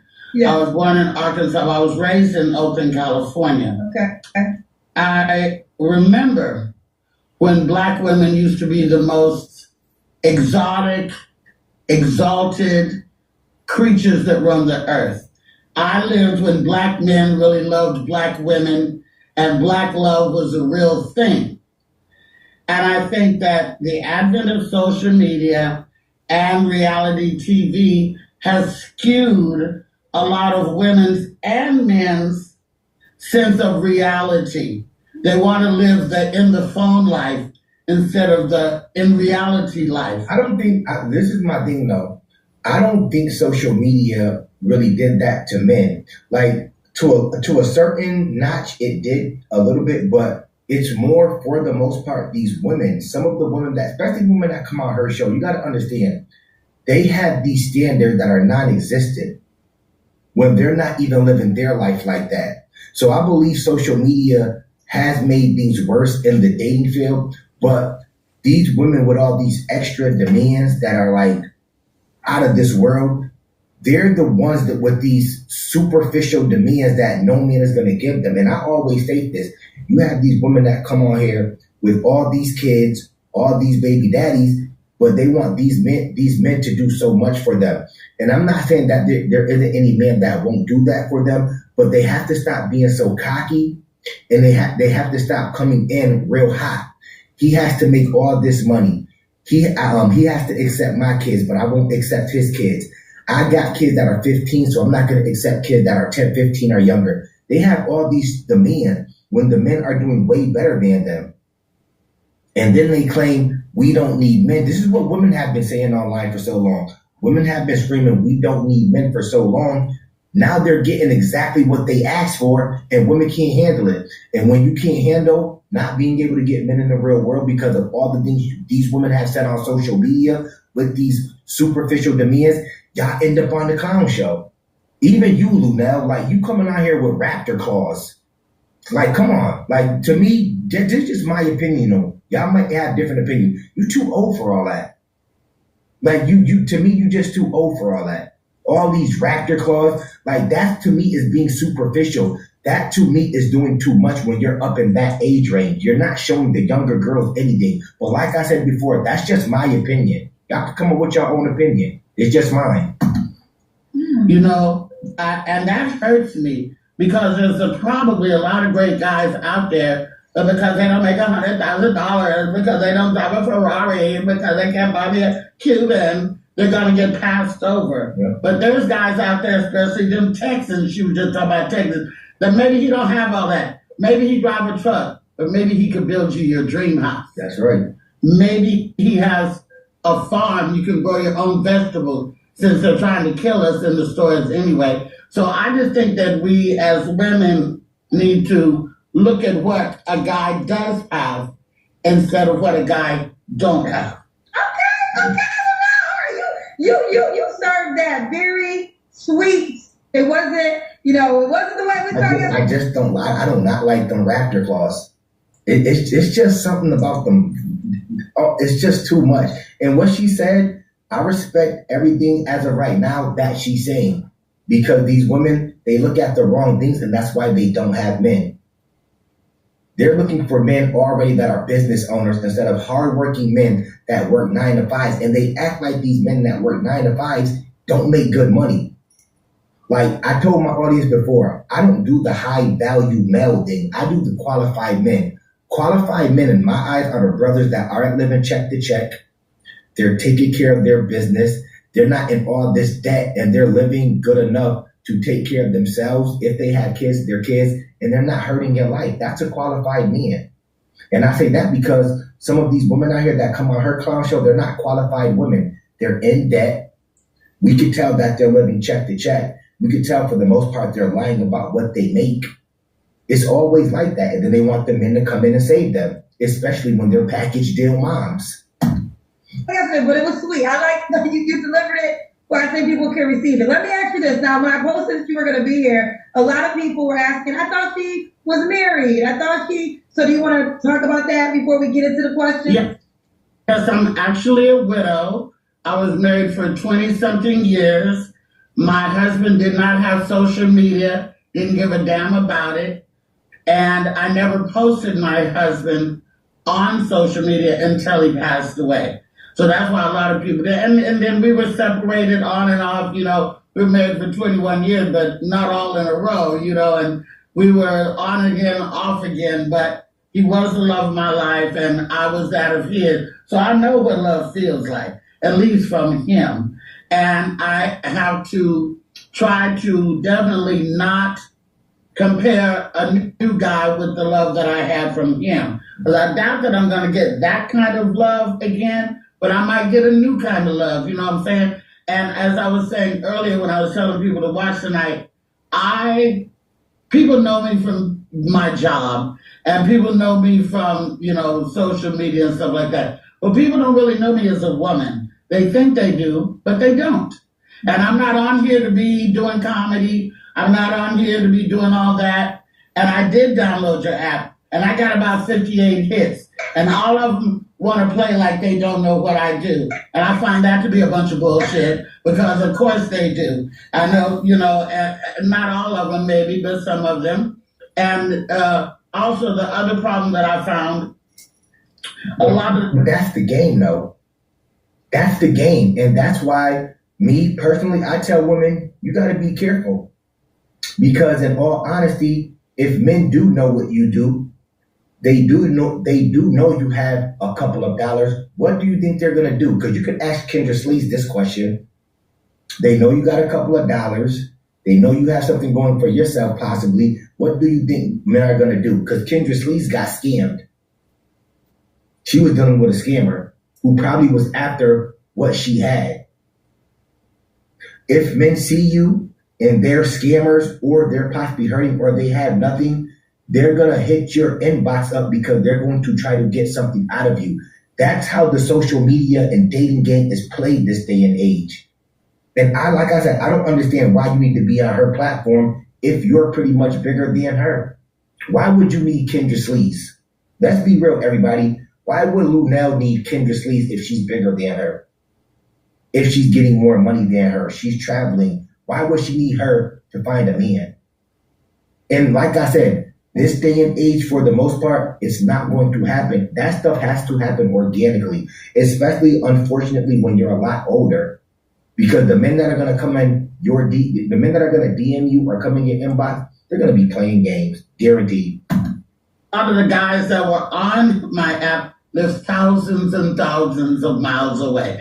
Now, that can be cool or not. It can be cool in as much as I sort of like that, because then you sort of fight to be together, and it means more to be together, because I really am not looking for nobody to lay up in my house all the time. However, the downfall is when I do come home There's nobody here to rub your feet. There's nobody to pump your gas. There's nobody to do all that type of stuff. So I really don't know. It would depend on the person, what I'm willing to deal with and not willing to deal with. And plus, it's not more about who I want. It's more about who wants me. Because that's the problem. We go after people who don't want us a lot of time. And, you know, if somebody doesn't think I'm as cute as I think I am, if somebody doesn't think I'm as interesting as I think I am, if somebody doesn't think I'm as fun and as intelligent and educated and worldly as I think I am, if they don't believe that about me, then we're not going nowhere. Listen, I love this side of you, to be quite honest. It's not what I expected, but I love it because to me, like you said in the beginning, we know you as a comedian, we know you as a straight shooter, but this to me is a more your woman side. Yeah, I'm a woman, you know, and the people don't know me that way. Well, all they know me is from talking trash or doing this or doing that. But I mean, I'm a widow. I mean, that hurts, you know. I'm a mother. I'm a sister. I got 7 siblings. You know what I'm saying? I was born in Arkansas, but I was raised in Oakland. I got a real gully side of me. I will act up at Thanksgiving because I don't have no parents anymore and I don't give a fuck. If you fuck with me, I'll turn the whole Thanksgiving out. But I don't have to. You know, I basically have an ice box where my heart used to be. But if you that man, you can melt all that away. But it's also in about how much effort a man is willing to put into getting a woman. These men these days, they want you know how you can make instant soup or instant coffee? They want instant shit. They're not really willing to work at curating a relationship. And I just don't. We're not working on doing that because women have oversaturated the market by showing their body, telling men what they're gonna do as far as when they get with those men, we're with them for the money. Then these women, they'll go out on dates with men. They'll be recording the whole time, making it seem like the women will be recording the male while they're at dinner instead of talking to the men. They're taking pictures of the dinners, what they got on the dinner date, instead of paying attention and talking with the men. And that's why men don't even want to take women on dinner dates anymore. They'll do more stuff. They'll do more recording for their social media page than actual having real conversation with the men. You can't blame men for that. Women have oversaturated the market with their filthiness. Men are just acting accordingly. That's all that men are doing. That's all that they're doing. And women don't understand that. A lot of this stuff that's going on in the dating world with men, you can't blame them, unfortunately. Don't have time for it because I don't require a lot from a guy. I do require your time. I do require your interest. And I have things that I got to work on myself because if I call you and say, hey, I made it off the plane from Africa or Texas. If I made it off the plane, I made it safe, and you don't call me for 3 days, fuck you. We're done. We're done. Because you don't have no interest in me. You don't care if I'm safe. You know, planes are falling out of the sky these days, just like Revelation said they would. And I fly every week, multiple times a week for my job. I need somebody who gives a fuck about that. You know what I'm saying? No, listen. I think you were saying everything. You were preaching the gospel. And it's like, that seems so small, but that is so major because like you said, that's a little characteristic. If you're flying, you don't care if I make it to the next city. You don't care about me. So let me ask you my questions. I'm loving this now. Okay. All right, we know your name is Lunel. Okay, the question is, where do you live? I know you're worldwide. Do you want to say where you want to live? I know you're a celebrity, so I'm going to respect certain things. Do you want to say what city you live in? I have 2 homes. One is in Los Angeles, and I'm in my home in Las Vegas right now. Okay. And I know your age. Do you tell your age? I don't, but it's Googleable. So. Okay, we'll Google it. I'm not going to tell your age. Are you ashamed of your age? That is such a weird thing to me. Women can't sit up here and say, I'm this age. But men, this is the problem right here, unfortunately. Y'all want men to tell everything about them. And if a man didn't tell you his age, y'all would think they're childish. And all the men out there know that. If a man didn't say, we'll be like, why are you scared to say your age? Men can't sit up here and lie about it. The men gotta tell their age. You women can sit off. I don't know who made this crap up, where women feel it's disrespectful to ask a woman's age. Why? Just say how old you are and keep it pushing. I don't get it. And that's why men don't tolerate women like that, because women like you come up here trying to preach, but you won't say, girl, tell your age. Black don't crack. Black is beautiful. I look good for 63, whatever. Just say your age. Why can't a man know your age? Damn. If it's Googleable from what you're stating, just say it. I am making some exceptions for the Queen Lunel because she's not average. She is a whole celebrity. So I do got to respect certain things. All right. She is average. She might not be average to you, but she's average to us men. Yeah. This is the truth. See, I'm not going to sugarcoat nothing with y'all. She is average. What is she doing that any other woman out here is not doing? She got a couple dollars. She doing a couple of shows. What is she out here doing? I don't know what being that's going to be too impressed meeting her. That's just my opinion, though. She's cool. I'm not knocking Lou now. She's funny. I've watched a lot of her shows. Think she's a great comedian. But most guys don't care about women's status. We don't. A lot of people think that we don't care. So we'll Google her age. That's what we can say. If that's even relevant, because age ain't nothing but a number. Because I know young guys that are very mature. I know older guys who are immature. So it's all about me, not my age, you know? Well, the reason why we say age, because sometimes people want to date within a certain age range. Yeah, I understand that. Okay. Age ain't nothing but a number. Say how old you are. And I'm going to leave it at that. Okay. You have kids, right? One child. And you was once married. And your job is a comedian. Do you want me to say something more? No, that's on my profile I put entertainer, I think. Okay. But like I said, everybody on the profile, they're like, well, what do you do? And I'm like, nigga, please, I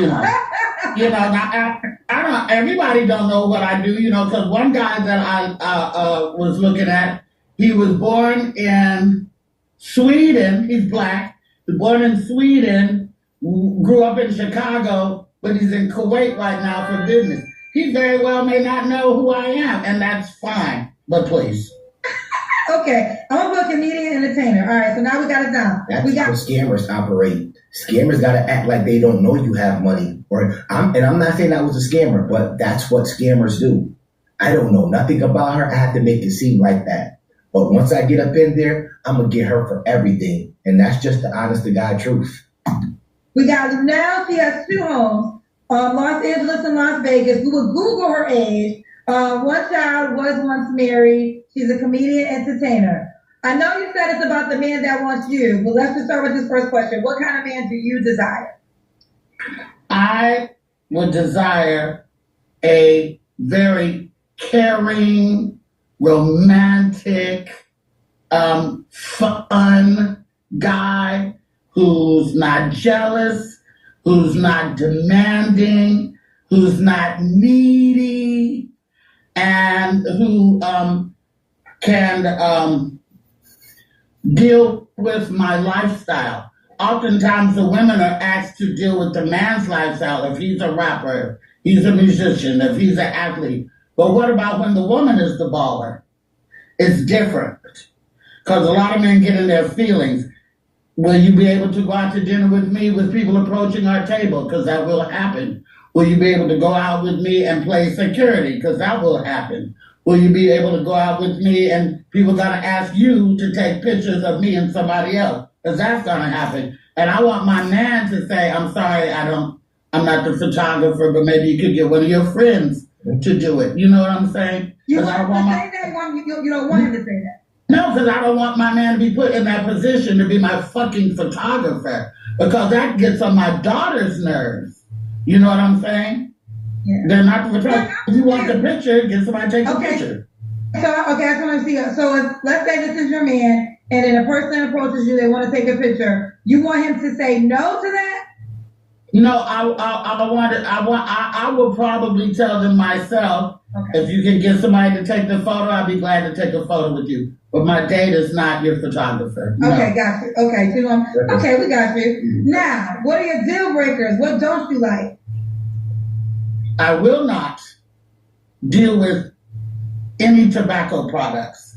No pipes, no cigars, no blunts, no chewing tobacco. Because I feel like tobacco smokers, if you kiss them, it's like licking an ashtray. It's not, I don't give a damn what kind of breath mint you eat or gum you chew. And also, even though people go outside and smoke, they come back in. My aesthetic is not leather. I don't have leather couches and stuff. So if you smell like tobacco, when you sit on my couch and you leave and I lay on the couch, now my couch smells like tobacco. We got to do a whole Febreze thing. So I'm not into any tobacco, and I don't care who don't like it. So there's that. That is a deal breaker. Okay. Okay. No tobacco. Okay. Mm-hmm. And I also would like them, if they have children, I would like them to be grown, because I don't want, I got to go to my son's baseball game. No, they do, and I always state that. If they have younger, if she had a 7-year-old, the child can't be under 7. If she has a teenager, the child can't be under the teenage. It's always like that. And that's what's wrong. When the men, they could have children, and they should respect the fact that the men can take care of their children and go to basketball games. Or, like, we have to be real here. She's up there in age. Just respect the man. And man isn't going to be able to do everything that you want to do, because men have their own careers. Men have their own lives too, not just you. You're not the only one making money. And that's why men aren't going to walk into stuff like this. They don't give a damn if you don't like that. They got younger children. They got a responsibility as well. But now, I got a 30, 40-year-old daughter. I don't want, so therefore, you should want men that are at least, I'm going to say at least 50 or better. If you want them to be, you shouldn't want no men that are 50 and down for the most part. But like you said, age ain't nothing but a number. What's going to matter when it comes to that kid? There you have it. And I got to go to my daughter's recital. It's my twins' birthday party. Because guess what? I'm sorry. I don't give a shit about that. We had plans. I don't care. But if your kids are grown, they're not that needy, you know? Okay. And I don't want to deal with a bunch of baby mama drama and all that, because once I come on the scene, the baby mamas get very in their feelings. Oh, you dating that Hollywood bitch. Oh, you doing, it's like that. Okay. It's like that. So you want an older child where the mother, you don't have to do it because the child's 20-something. At least 19 or something like that, you know. I think if you don't have a proper vehicle for me to ride in with you, well, I would feel proud to be next to you. I'm not doing that. I don't care. I'll have your ass right in my Honda Odyssey. That's what you gonna do. It's big enough. It's got 7 seats, leather. I got the sunroof. Got the music tinted out. Oh, you gonna ride right in my damn Honda Odyssey. And I ain't gotta brag about. I don't gotta brag. You gonna ride right in my damn Honda Odyssey. What I gotta put you on a Bentley or something? If you like a person for that person, for what they are, rock with them. Rock with them. See, I'm not scared to talk about stuff like this. Some people that they're YouTubers, just because they're making money, I got a Bentley, I got the coupe up. I'm not doing all that. Hop your ass in the Honda Odyssey and let's ride, baby. Right in the leather seats. You want the sunroof open, baby? I can open the sunroof up. Let's cruise. Stick your head out the sunroof like a pigeon. We riding. As long as you can get from point A to point B, car ain't loud, muffler ain't falling or dragging on the ground, we riding. You gotta look good and with what? Fuck out of here, man. If you have to rent it, lease it, borrow it, make sure it's clean. Let's stop the damn video right there. We definitely gonna get right back into the part 2 of this. So y'all just stay tuned. It's gonna be put up in a little while. Anyways, that's my video for today. If you like the video, of course, comment, like, and subscribe. It ain't costing you a damn thing. And of course, I'ma holler back at y'all later. Peace.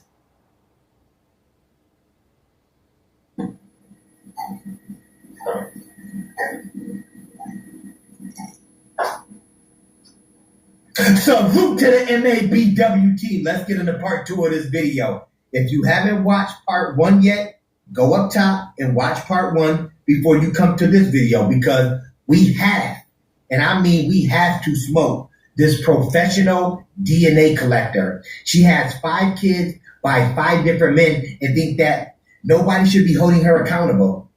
And once again, Kendra Sleeves is mad because male content creators that do reaction videos are doing reaction videos on these mothers that are coming on her show, putting out all their business. Not going to talk anymore. Let's get right into the damn clown show. Let's do the Kendra Cam. Okay, it's kind of dark in here. I don't have a good lighting. Station at 3. Okay, all right. We got to see your legs. Okay, hold on. Let me try to bring it down some more. Hold on. Try to get my tippy toes. Okay. Can you see?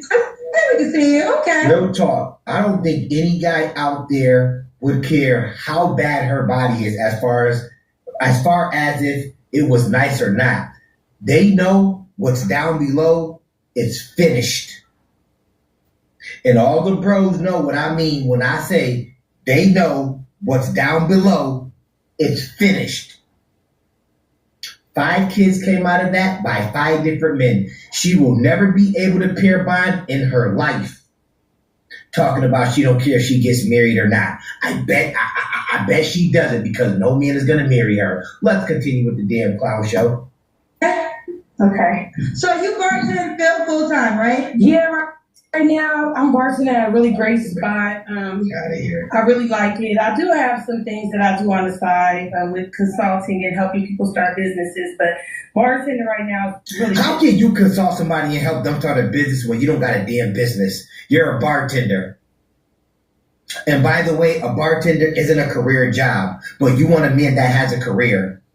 Like maybe if you make it to the big time to like working in casinos or something like that. Like, you know what? I'm not even gonna say that because it possibly can be. But the thing is, does your bartending job have a 401k? Does it have health benefits? That's what I would need to know from you. Because most of the time, bartending is just a gig job for most people in their own city. But that's just the honest truth. Unless you're like a full-time bartender on a resort, maybe on a cruise ship, something of that nature. A casino possibly, but for the most part, bartending in your local city, you're just a regular person. It ain't no full-time gig. It's just a regular gig type job. It doesn't have no real benefits to it. Okay.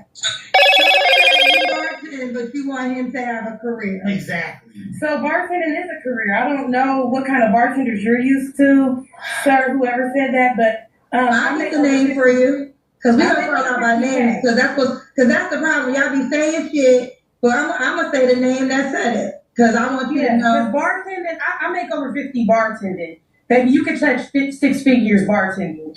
So whatever bartenders y'all know, just she's so hurt. She like she want to cry. She's so hurt. But it's the male content creators that are coming at you. It seems like it's the cousins. It seems like it's Kendra G's squad that's coming at you. You should definitely put all your smoke towards them. Because the content creators, we going to do what we going to do. And we going to eat no matter how much you and Kendra Sleeves hate on us. It's working for us, so we're going to keep doing it. We're going to give our audience what they want. Y'all not stopping nothing over here. But I make a living off of bartending. I really do. Sure. Okay. All right. So actually, I'm trying to scroll up, but I can't find it. Y'all let me know who said that comment. Yeah. Right. Those who mind don't matter, and those who matter don't. So I don't even care. Say it again for the people. Those who mind don't matter, and those who matter don't mind. So if you pour me, you pour me. If you can't mess with a bartender, keep it moving. And there you have it. I'm not asking for nobody to pay my bills. I can pay my own bills, but I'm not about to be talking to no one who couldn't pay my bills if I fell off. If that makes sense. Okay. You're not going to be talking to no one who can't pay your bills if you fall off. But the thing is, you're the one that had 5 kids total, even if they are grown. If a man fell off, would you be able to pay his bills? And how would your grown kids look at you or that man if that man fell off and you paid his bills? Would they look at you like you were crazy? Because a lot of women talk this shit all the time. Like, if I fell off or if I went through a hard time, I need to know that he can pay my bills. But would you do that for him? The answer is no. None of you women, for the most part, would do that for a man if he fell off tomorrow. You won't. For the most part, you wouldn't even be able to afford his bills. Knock it off. They say my bills. Like, doesn't he have his own bills? Why does he need to afford your bills if he has his own bills? Now, if y'all lived together and y'all were going 50-50, came on rough time, and he had to hold the household down, that's totally fine. But you women come in, this is what we be talking about. You women come in talking about men got to pay your bills for you. Can he pay my bills if I fell on hard times? No. You don't deserve to have a man pay your bills if you fell on hard times. That should be on the 5 baby daddies that you got. That's who it should be on, not that man. Especially if you still have kids in that household. That's not his responsibility. But of course, you bops, you're gonna think it's another man's responsibility that has no kids from you, who has put no DNA up in you.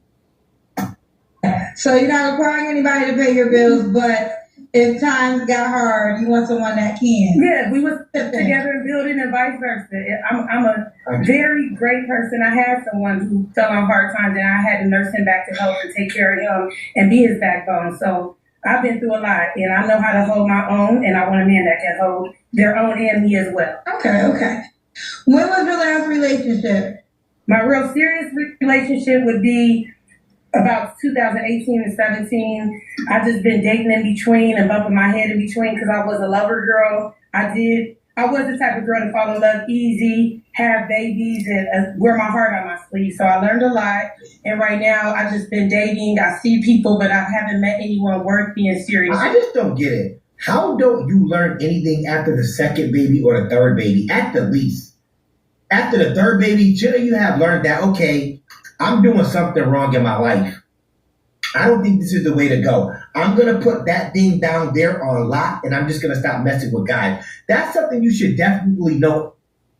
I would say after the second child. Like, you ain't learned your lesson after the second baby daddy. Like, usually people, sometimes it gets to 2. When it starts getting to 3, it's like, come on. You should know better by now.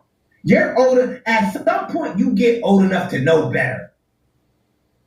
You're just giving all these men babies. It's disgusting. You can't change that fact, no matter how hard you want to try. There's really nothing to clear up. You still had 5 kids by 5 different men. There's nothing to clear up. Clear your name how? You're still a bop. Okay.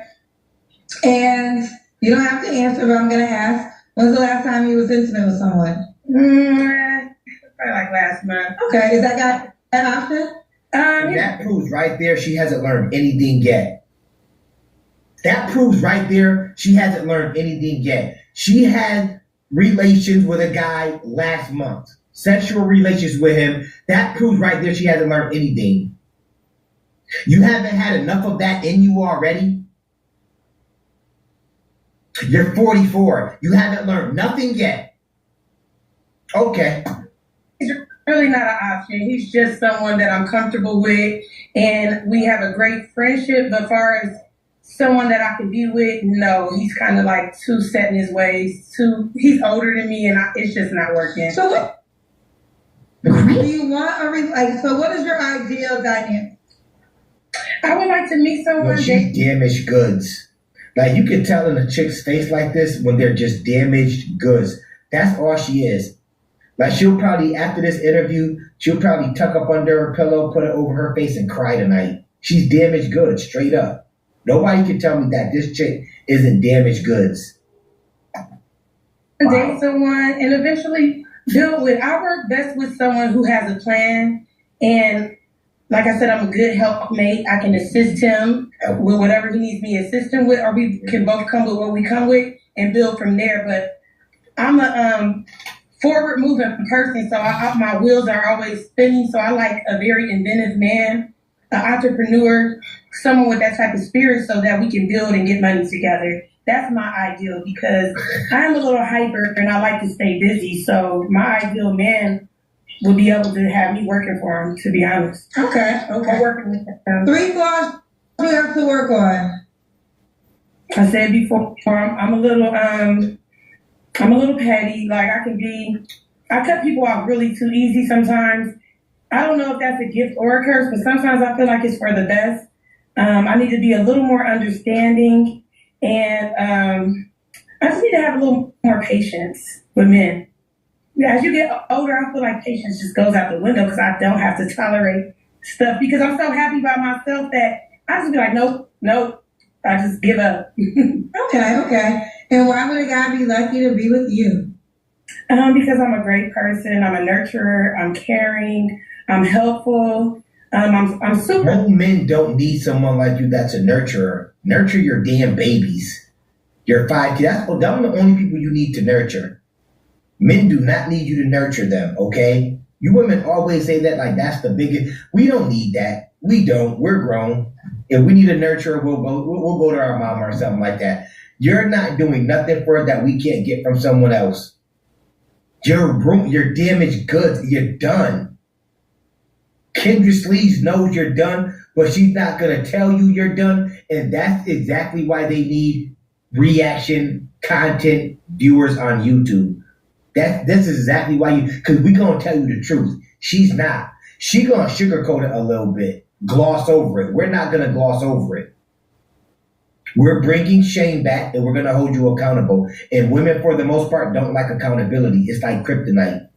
It's a bunch of super women's on YouTube that are coming on this clown show. But the thing is, once we hold them accountable, they feel that kryptonite all the way through. Super loving. I have a nurturing spirit, maybe because I've been a mom so long. It's just in me naturally to be a good cheerleader and a helper for my man. So Sandra Thompson said, how long did each relationship last with your children's fathers? Do you want to answer that? I don't want to answer that because it's different dynamics with different ones. Of course, I was pregnant at 13. The first time I had sex, I was pregnant by a man at 25. That's like a crazy situation. So it's like different dynamics. But after that, I was with my first love. So that relationship was about almost 7 years. So, I had a couple long-term relationships, but I don't want to get into that. That's for the man that chooses me and wants to talk. Well, your first child's father was too old. Oh, yeah, it was terrible. It was like, statutory rape, but that's neither here nor there to me because it made me who I am and I don't have no regrets. But it wasn't to the point to where that's something I chose. Like, I want to get pregnant was being fast. It was somebody taking advantage of me in a situation. Got you. Fair enough. All right, Rachel, what is the age range you want to date?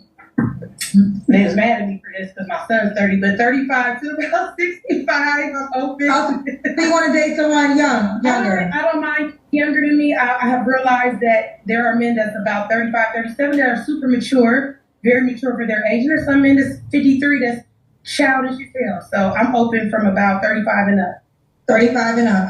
All right, now I know you're still on the app, correct? Yes. I'm still on the app, but I forget my username. You're still on the app, and where has that gotten you thus far?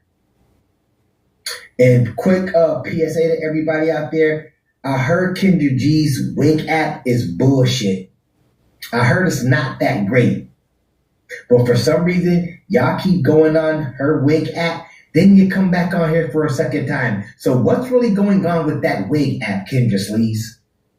If your app is so good and it's very successful and it's helping bring people together, why do people like her need to come on here for a second time? Some people possibly a third time if you don't catch them. If it's that good. Obviously, your product isn't that good. Nobody's really buying what you're selling anymore possibly because it's not really that good. It's not grade A material. I believe it was like Rachel Ray 81. Let's see if I can find you. Rachel Ray 81 or Ray Red 81. Rachel Ray? Yeah. How you spell Rachel? R-A-C-H-E-A-L? R-A-C-H-E-L R-A-Y 81. So Rachel 81, you want me to put it? Rachel Ray 81. Rachel Ray, let me see. Yeah. Here she goes. Well, girl, your first picture got the best face. No filter. Girl, but listen, why this picture got them? I don't know. The way to get the guy excited, you can't be. Let me do my pictures on here. Yeah, smile. Be happy. Look at that. What's that, girl? What are you looking at like this?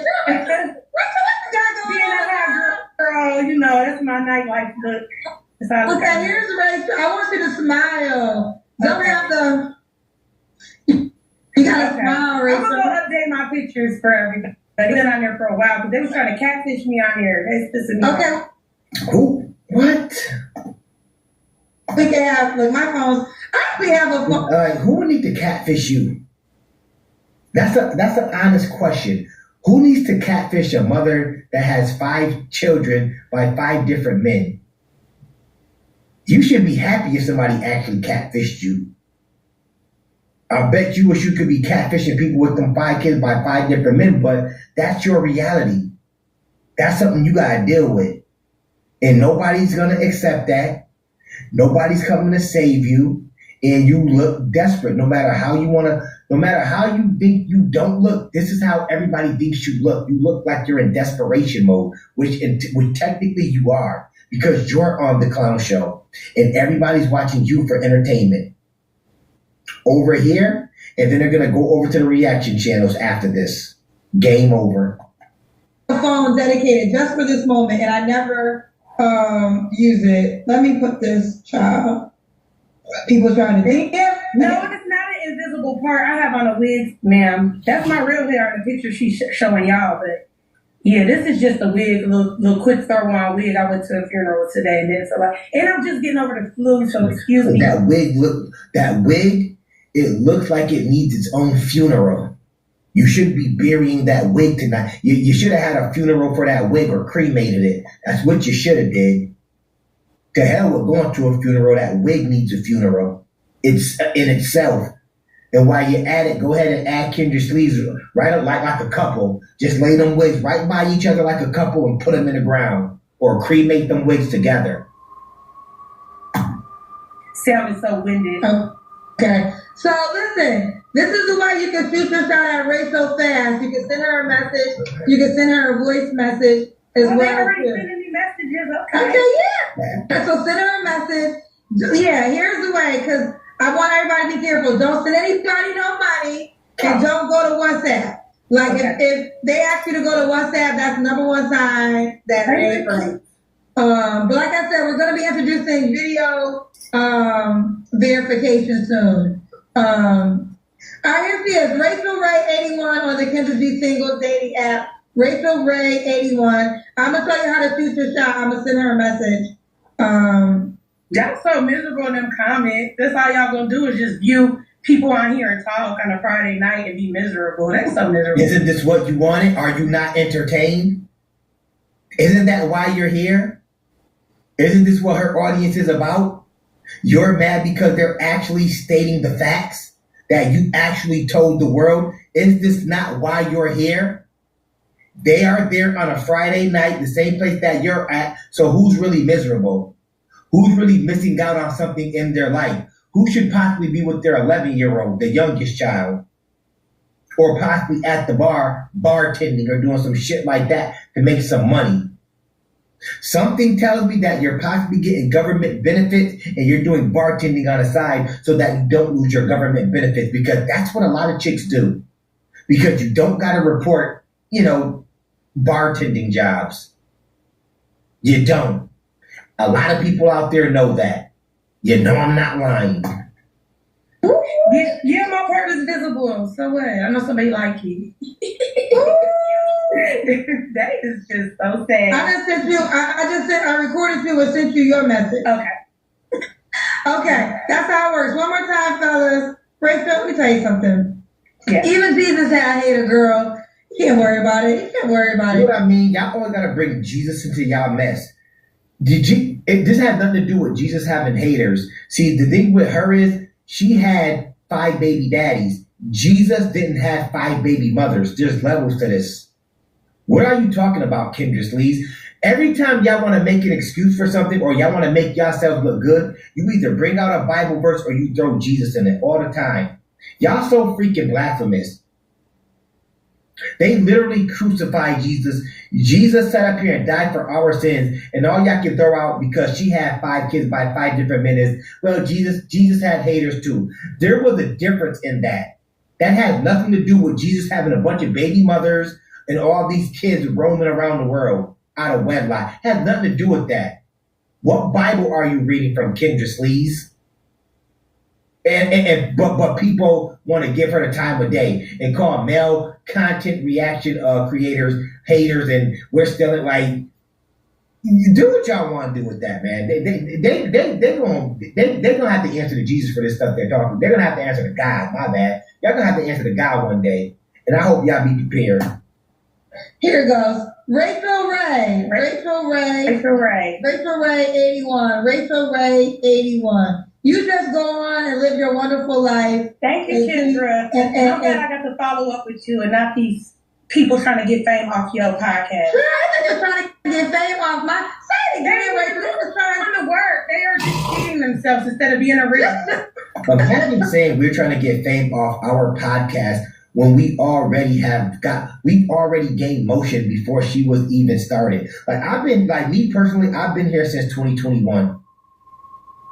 2021. A lot of other male content creators, some of them bigger than her, some of them not. They've been around for a long time already, 4 or 5 years, or the same amount of time as she's been around.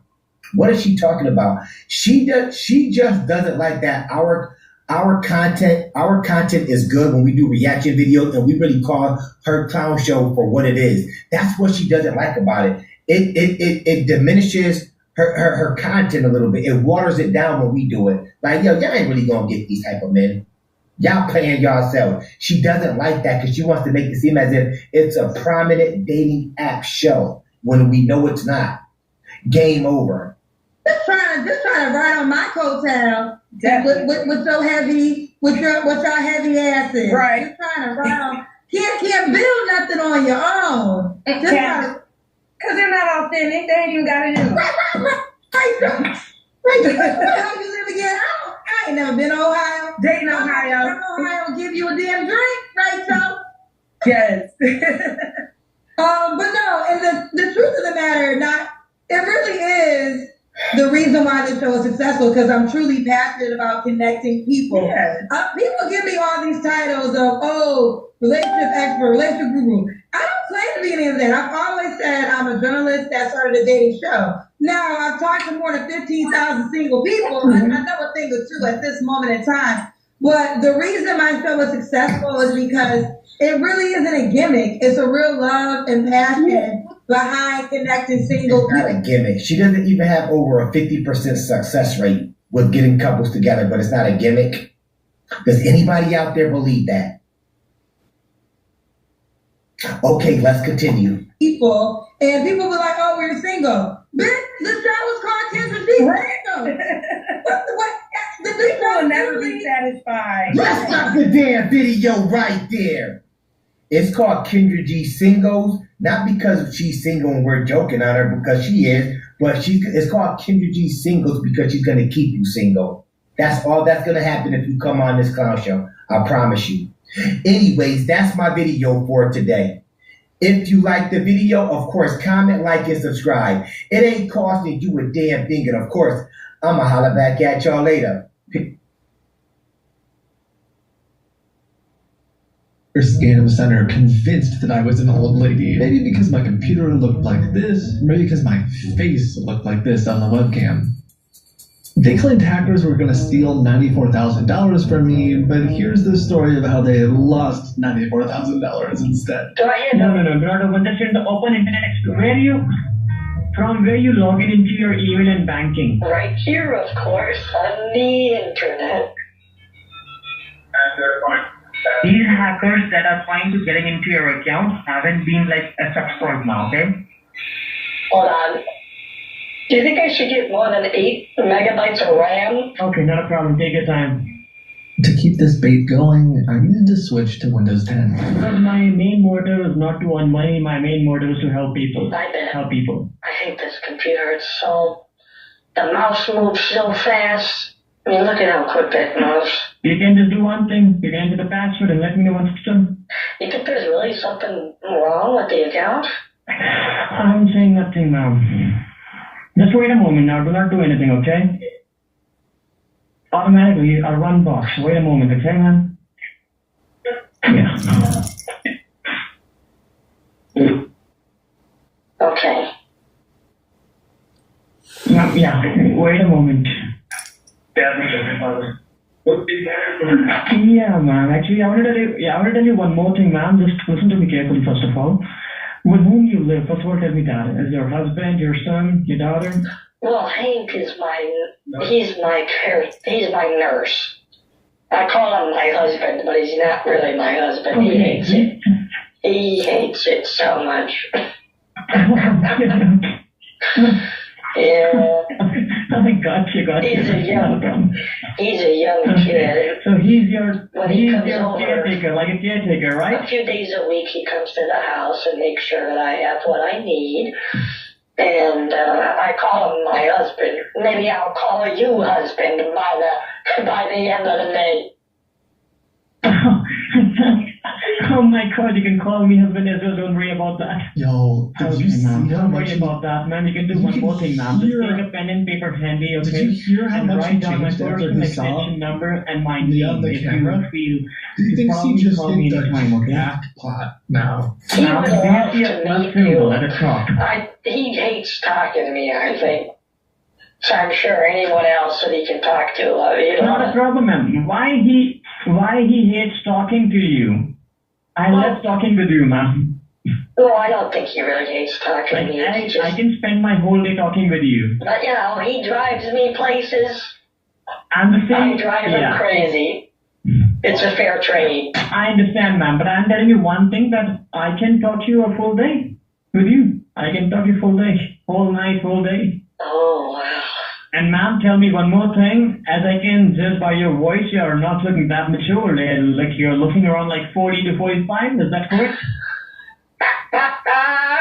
You couldn't be more wrong. Oh, yeah, you're laughing. Am I wrong?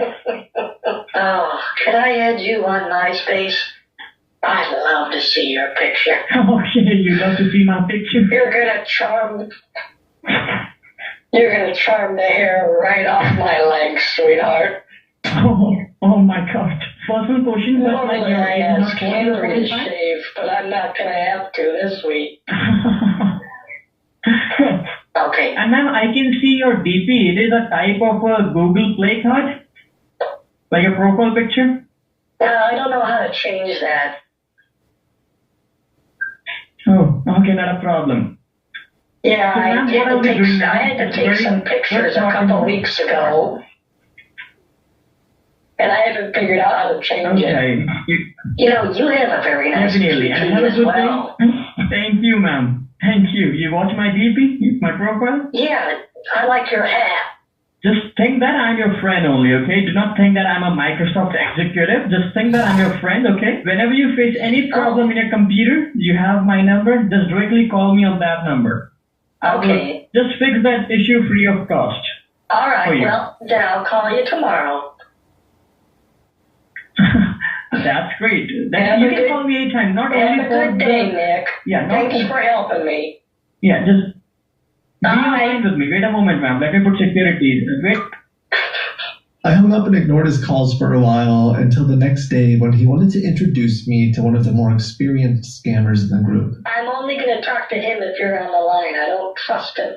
Don't worry. I will not speak in between, okay? Just talk to him, okay? He'll be helping you out. Okay. Now listen me very carefully what I'm saying.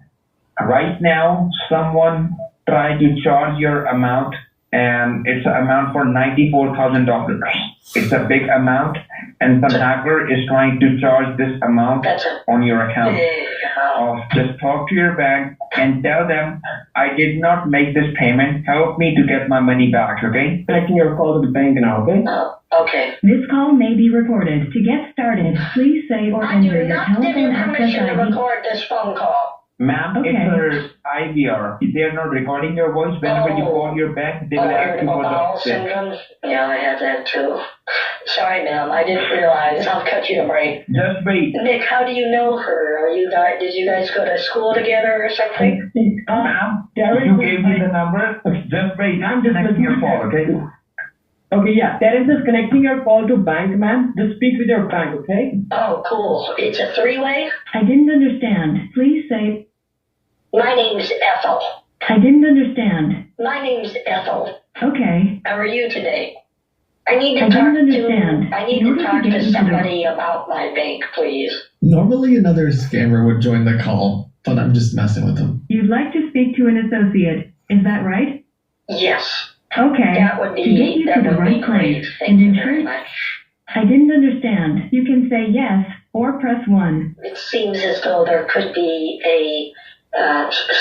someone purchasing a significant amount of graphic material using my bank, and I would like to cancel that, please. I didn't understand. To get you to the right associate, Cancel please choose one of the following pornography options. purchase. They are telling you to choose the I would number. like to You have to cancel choose the it, appropriate please. option. It's embarrassing. Okay, I'm doing that for you. Okay, just hold on. I'm connecting a call. Okay, hold on. Okay, give me a moment. Okay. You know what else you can do sometimes is you can just say you want to buy something, and then you'll get right to a sales representative, and then you tell them that you need support. So try saying, Just wait. I I'm would going like to back to in buy 1 minute. money, Okay, please. just wait there. What do banks sell again? Miss Andrews, now Mr. Terrence is directly contacting your call to the bank so that you can speak with a person, okay?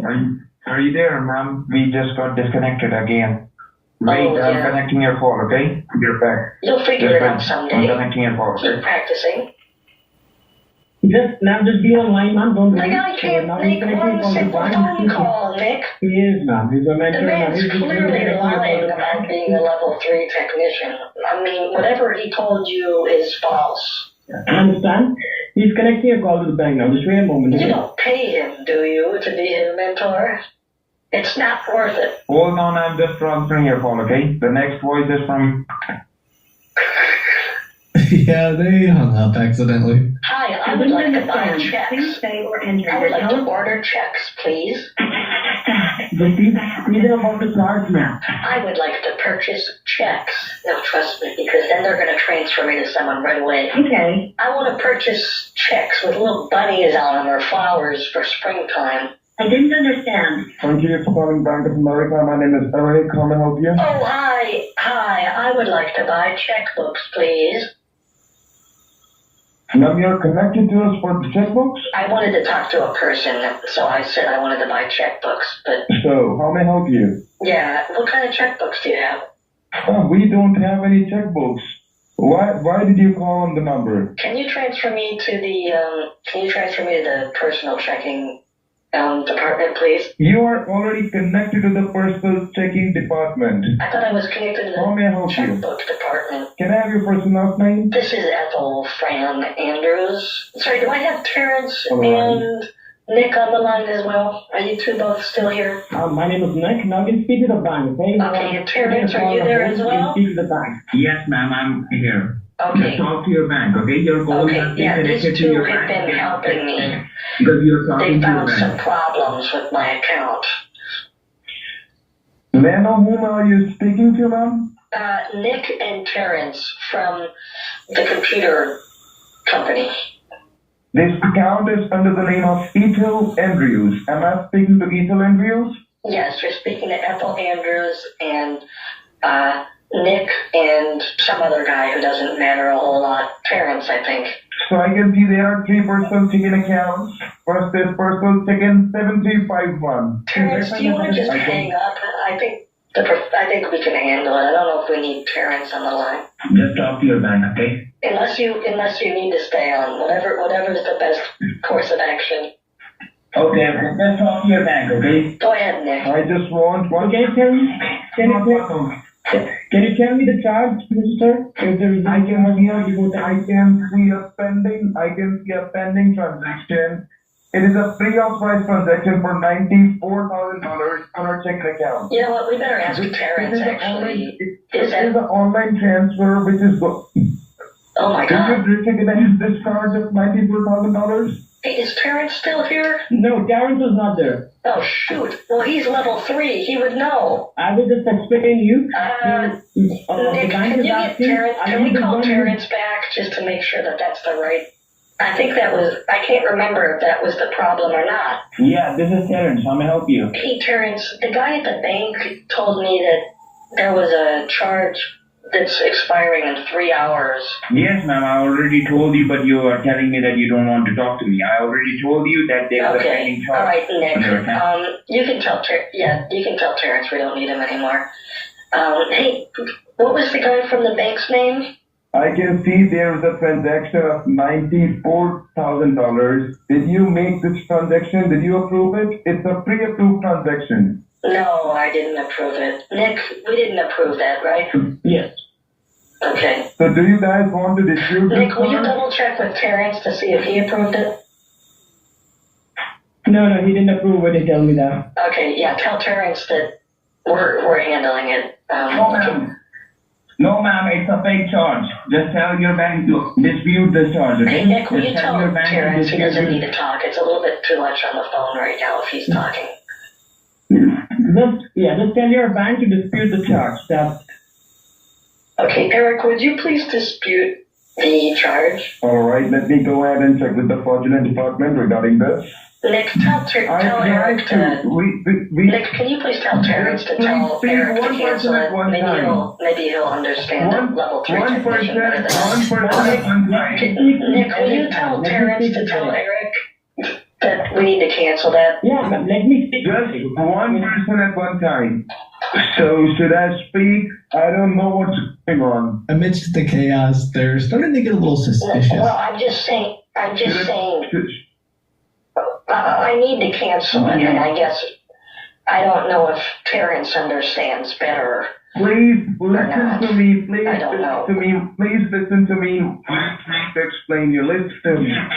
Ma'am, do you need my help or not? Just tell me one thing. Sorry, I will just disconnect this call. I'm sorry, I'm getting angry. I just need you to cancel it, please. This is not a way. I'm sorry, I think we got off on the wrong foot. Nick, will you tell Terrence to tell Eric what's going on? That way we can fix it. Go ahead. Should I proceed? Should I explain you? Please do not interrupt me. Transaction. It means whenever this transaction has been made, we even got suspicious, okay? What we received a positive response. She pressed 1. That is the reason we have authorized this payment, and it's a pre-authorized I payment. didn't press 1. It was probably 2. I don't think Terrence knows what he's doing. He might have accidentally. Did you press 2 when you were trying to call the bank, Terrence? We spent 15 minutes trying to get connected to the bank. Your money is just deducted now. What do you think about all this? Bank, okay? I don't know. This is stressing me out. Just listen to your bank. That's it now. We have to secure your money. Eric, can you... So you're saying that you can't cancel it? Well, we cannot dispute this charge. If you want any alternative option, how I can help you, I can just give you my time. But I need to speak to one person at one time. I cannot talk to 3 people. Okay, sorry. At the same point of time. Nick, tell Terrence that I allow him to speak to Eric to explain the situation on my behalf. Sir, what exactly the problem happened? We are the technicians of Mrs.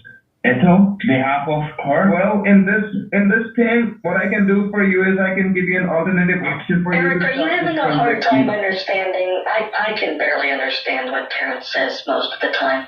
Do you want Nick to try to explain it? I can understand everything, ma'am. Please do not interrupt me. Tell the bank person all the problems, okay? Next. So Terrence, who should I speak to now? Should I speak to? This is $94,000 we're talking about. Nick, I don't know how you put up with Terrence. Is Terrence on the phone? God, oh God. That man doesn't have a clue what he's talking about. Hello, Nick. Can I talk to you? Yes, you can. See, we don't have I'm here as well, Eric. Ethel, the account holder. I'm also on the phone. Please, one person at one time, please. Do not confuse me. I can only speak to one person at one time. Okay, do you want to talk to me or Nick? It's a conference call, so we can all hear you. Who want to talk to me? You want to talk to me or Nick want to talk to me? Listen to me very carefully and do not interrupt me, okay? This is Eric, ma'am. Who is Terrence? Allegedly, he's Nick's mentor at the computer company. Listen to me. Forget about Terrence and forget about everybody. Listen to me. It's about your money. Within 3 hours, this payment of $94,000 will get deducted from your bank account, okay? So before that money will get deducted, you should utilize it and you should save it, okay? And she has to be on the line the entire time with me until she finished this procedure. Eric, if I understand correctly, I need to open up a new account. Can you please transfer me to someone at the Bank of America where I can open up a new account, please? That would be greatly appreciated. Now, what did you, ma'am? Just go. Let me know what. Go to your bank. Tell your bank. Just tell Nick all this into mouth, okay? I hear something weird on the phone, Nick. Almost like a uncomfortable sound. Did you hear that? Just go to the bank. Tell them to buy. I want to buy Shut this your amount, mouth, Terrence. $94,000. Just, ma'am, listen to me now. I don't like Terrence, and I don't want him on the phone. Not a problem, ma'am. Nick, I'm giving you the account. Just tell the lady.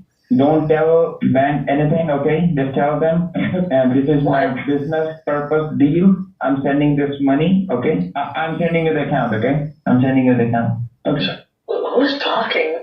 Right now, ma'am, can you hear me again? My name is Nick. Just having the account from the bank, okay? Was that Me, Terrence? okay? That shady little... I hung up and reported their bank account. They called me all night, but I didn't talk to them until the next day. There's currently 2 scammers on my computer. Still connecting them? Who is working on your computer? Did you give her remote access to anyone else? Yeah, to keep Geek Squad. They're on the other line. I had started a call with another scammer in hopes of making them all fight. It's only going to take 5 minutes, they said. Are you there? So this is Nick from Bank of America. And this is Adam from Geek Squad. I put the calls together. Yes, ma'am. Okay, can you tell Nick what happened with the computer? Because he was helping me last week, I believe. So... Can you hear me? Hello? Yeah, I just need to speak to the ma'am. Hello? That's me. Ma'am? Yeah, ma'am, first of all, I just want you to hang up that call, okay? Ma'am, just hang up the call from Geek Squad, okay? Who are you? They are not the Geek Squad person. Hang up that call. Ma'am, just hang up that call, okay? You know me, right? I'm Nick. Yeah, can you tell Nick the problem that you found on the computer? Because Nick has been helping This you. is Nick. You are my dick. You are my dick. Excuse me? Just hang up the call from that side, okay? Oh my God. That wasn't Terrence, was it? The 4-way call might have been a little ambitious, but I think Grandma can get the 3 of them worked up real good this time. Just hang up the call from that side, okay? I hung up on them. I thought they were Geek Squad, but they said some not nice things. Who is using your computer? Who is using your computer? I am. I just closed something. Someone was on my bank, I think. He just transferred your call to me because he just told me like some hackers from Geek Squad is trying to take your money, okay? And that's the reason your call has been routed to your bank. Is there any way that I could call Nick and have him on the phone as well? I think that's important. Thank you for holding the line. This is Nick. How are you, ma'am? Oh, Terrence, is that you? No, this is Nick. I am on my headphones. This is Eric, ma'am. I just tell him everything, okay? Ma'am, your bank has explained everything, okay? Eric, will you explain to him over the phone? That way I can hear and make sure I understand as well. Mr. Nick, are you there? Yes, sir. Yes, sir. Nick, like some, do we need Terrence? This lady is trying to I think I remember someone named Terrence. Do we need him? don't need it. Because the money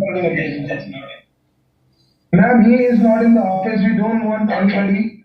We just want to secure your money, alright? And I'm gonna go ahead and secure it right now, alright? Eric is listening to the call. Now I'm on the conference. Oh, yeah, Eric, will you tell us what happened on the account again? I forgot. Now he is just working. He is just transferring the money for the secured account so we can secure your $94,000, okay? Can you hold on? I'm just gonna... Just wait, okay? I'm getting a call from... Not my WhatsApp. Okay. Hi. This is Ethel? Yes. No, the guys from Bank of America are helping me. Because there's someone sending money with Zelle right now, it says. Ma'am, just tell me one thing. Are you crazy or are you stupid? Do you want me to turn it off? Are you stupid? Are you stupid, you asshole? I'll have to ask him.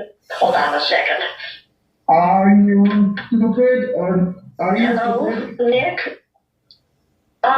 The other gentleman from Geek Squad is saying that there's hackers on the computer right now.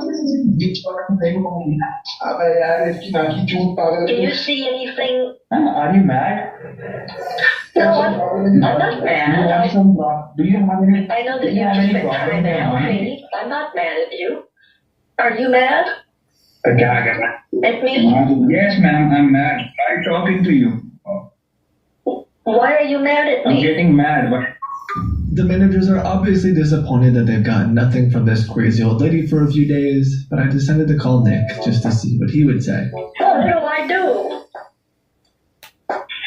Ma'am, right now only the God can save you. You will never talk to anyone until I tell you to talk.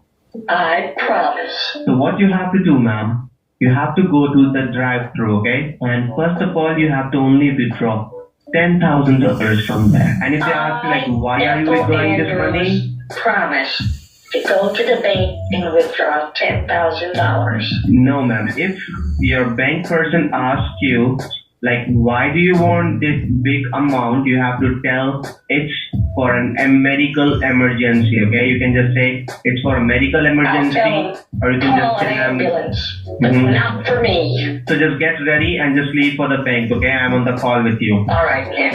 Thank you. Thank you so much, Nick. You're a lifesaver. I know that, man. Bye. No, you have to stick. This is so stupid.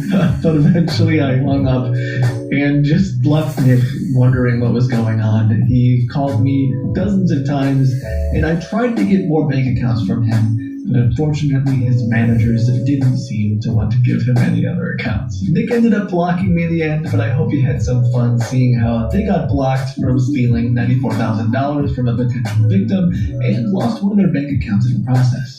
I hope you had a chance to laugh and learn a few things as you watched this, and as always, know that you matter.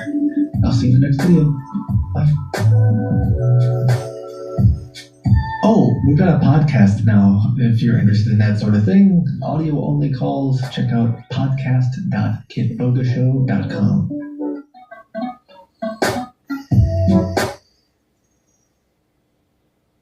When scammers call you, the chances are they're going to ask for gift cards and they're going to want as many as they can get their hands on. The other day I had multiple scammers calling me because they thought that I was An old woman who had a bunch of money. But in the end, right when they thought they were going to get gift cards, their chances were completely obliterated. Sorry that I'm upset. I'm really stressed out today.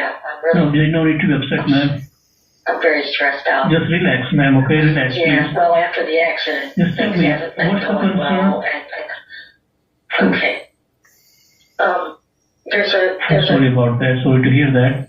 Yeah, well, I probably shouldn't tell you about what happened, but since you asked, No, that's okay, I ma'am. was That's trying no to get problem. ready for Thanksgiving, and I turned the oven on 400 like I always do, but I accidentally added an extra 0, and the oven got so hot that it literally melted into my kitchen floor, and it sunk down a little bit, and I'm not sure. I can turn it off, but now I can't open the thing.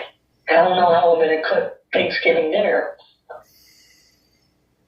I need to go ahead and make sure your information remains safe and secure, okay? Because somebody else using your information from Boston, Massachusetts, okay? Yes, not to worry, the person name I'm looking here is Jeff Henderson. He's the one. So what we need to do now, okay, that's the bottom line. We need to stop this first, okay? Yeah, let's get down to the brass tacks. And we need to make sure. Yes, hi ma'am. This is McAfee Security. My name is Mark Thomas. I do believe, ma'am, that you had a word with my junior, right? Yeah, I'm on the phone with Okay. Amazon right now. Can you hold on a second? I have to get my money back from Amazon. Can you call me later? Yes, ma'am. We are going to refund your money back as well, okay? Amazon is our merchant partner, okay? Oh. So don't need to worry anything about it. Definitely. Hey, do you know this other guy who called me says he's your merchant partner? Is that No, don't answer that people, man, because they are calling you. They are the same Sure, I people put who you guys try on to the misuse same your call. information. Okay, just hang up that. So do you guys work No, together? don't on the same call. Hold on, ma'am. Ma'am, hold on. Hello. You need to listen to me, man. Hello. Hello. Hello. Yes. I'll be much How can I help you? So is, Hello, ma'am, ma'am, simply hang up the call, okay? Simply hang up ma'am, hang up those calls, okay? Those are hackers. They are the same person who is helping you out to refund this process. He's from Yes. Amazon. He's one of your partners. You said that he was your. I thought you said that you worked with Yes, Amazon. he's our merchant partner. Yeah. Yes, he's our merchant partner. Amazon and McAfee. In that case, I'm right away. He's Jeff Henderson. He's Jeff Henderson, man. Just hang up that call. What? Have you called me? He's calling you. You and that. No, but I called him as well. Ma'am, you called me, but he's calling you. You need to. hello, ma'am, don't listen him, okay? He is fraud, okay? So don't listen him. And simply hang up the He phone, was your okay? merchant partner. Hang up those people. No, he is not from Amazon. He's assuming you, okay? So he's assuming you, so just hang up those calls, try to cooperate with us, so that we can initiate your refund money, right? And who's to take out your $400? Ma'am, listen. Ma'am, no, ma'am, don't trust him. Don't trust him. He is the hacker. He is the hacker who is assuming you. Ma'am, you need to disconnect this phone. Okay, disconnect this phone. Okay, he is assuming you, and he is the. Okay, well, the gentleman from Amazon, I'm gonna work with your merchant partner, McAfee, and I'll have him give me the refund for McAfee and Amazon. Okay? Yes, give me your 1%. Ma'am, you did what, ma'am? Please try to and they are calling you out of the blue. Ma'am, simply, he is assuming you. He is assuming you right now, ma'am. Okay? He's again calling. Ma'am, listen. That he's a hacker. Ma'am, listen, ma'am. You are going to very fool. Okay? He is going to fool with you. Okay? Don't listen to him, madam. Okay? He is trying to fool with you. Okay? Is anybody there? Yes, ma'am. I'm here, ma'am. Simply hang up it. Hang up it. He is the hacker, ma'am. Hang up it. Okay, hang up it, No, let me tell you one thing, ma'am. I'm not the hacker, ma'am. Let me tell you why I'm not the hacker. You called me, okay? There's a very big difference. You're calling somebody or somebody calling you, okay? You called me and you asked me can I talk to your account. Listen to me right now, what I'm trying to tell you. You called me, okay? That was the incoming call because you talked to Amazon. So let's do one thing, ma'am. Sorry about that, the inconvenience you faced because of that people. They tried to call you. Yeah. But now you have my phone number. You know who you're talking, okay? Please do not entertain any call which you are getting. Somebody calling me out of the blue, okay? If you are calling somebody, that's a different thing, okay? So don't answer any call from any unknown number right now. Yes, just one second. So, ma'am, Yeah, please disconnect that call. They will call Okay, sorry, I'm back on with you. Ma'am, Mark. hang up. He's the hacker, ma'am. Yeah, I think I hung up. Where's your money, man? He's not Mark, ma'am. He's not Mark. I'm pretty sure I I hung up. believe you know my number, which is starting for 541. Yeah, Mark, I'm on the phone with you. The 541 number, that's you, Mark. I'm on the phone with you. Right. Yes, and just hang up the call, disconnect it, which is not starting from 541, okay? It is not starting from 541. Hang up it up. I thought I was blocking it. I accidentally answered it. It keeps calling. Yes, ma'am, that's why. You don't. Here he is again. No, you don't need to answer any calls, ma'am. Okay, so I put you guys both on. Mark, is this your manager? Ma'am, he is the hacker, ma'am. You don't need to answer any call from any unknown number. You need to remember simply my name and my number. I am the technician who is helping you to get this refund money. Second learned technician. एक बार Swift technician की bank के land technician तुमरा माँ का गुरु में बता देगा तुमको हर जॉब इतने साले टेक्नीशियन के लैंड में Oh my gosh, did you hear that? He's speaking French. I think he was just speaking French. Ma'am, you need to hang up it, disconnect it. He is the hacker. Why you are answering the call from unknown number? No, I always answer my phone. How else will I know if I get an important phone call? What if I write a letter? I can understand that, ma'am, but I can understand that. But your information is where I go through chronologically all of their mistakes one thing, ma'am. and the exact way that they could fix it in detail. And I've been doing that for about 40 years now. And I haven't once had a president call me back or respond, but there's hope. I can understand there's that, hope ma'am. that one of I them can will understand open that. my I letter can understand. and call me back and hire me to be the assistant to the president. ये भी समझ रही है ये भी समझ रही कुछ कि मुझे कॉल करके हो रहा है Who is this? Who is this? Yeah, he's a hacker. Mark is a hacker. Man, How did you get on my phone? Who are you? He's the hacker. लड़का हमें के लिए पूछ रहा है जान अबे तेरा माँ का गुरु ने तो समझ में नहीं आ रहा है It's okay, I got him off. I don't know how they got on there. Okay, now you hang up it up? I think so. He must be a hacker. Okay, no. I don't understand. Yes, so that's why, ma'am. That's why I'm trying to explain to you, ma'am. Like, first of all, do let me know, ma'am. Like, ever did you share your Wi-Fi password to anyone else?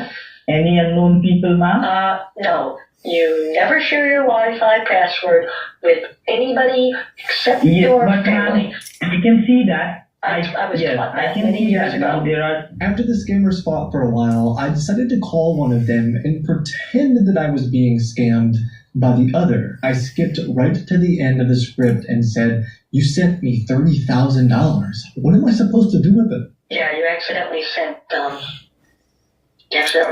much money. That's what you were saying. Right? Right, ma'am. Exactly. That's what happened, right? So what do you need to do, actually?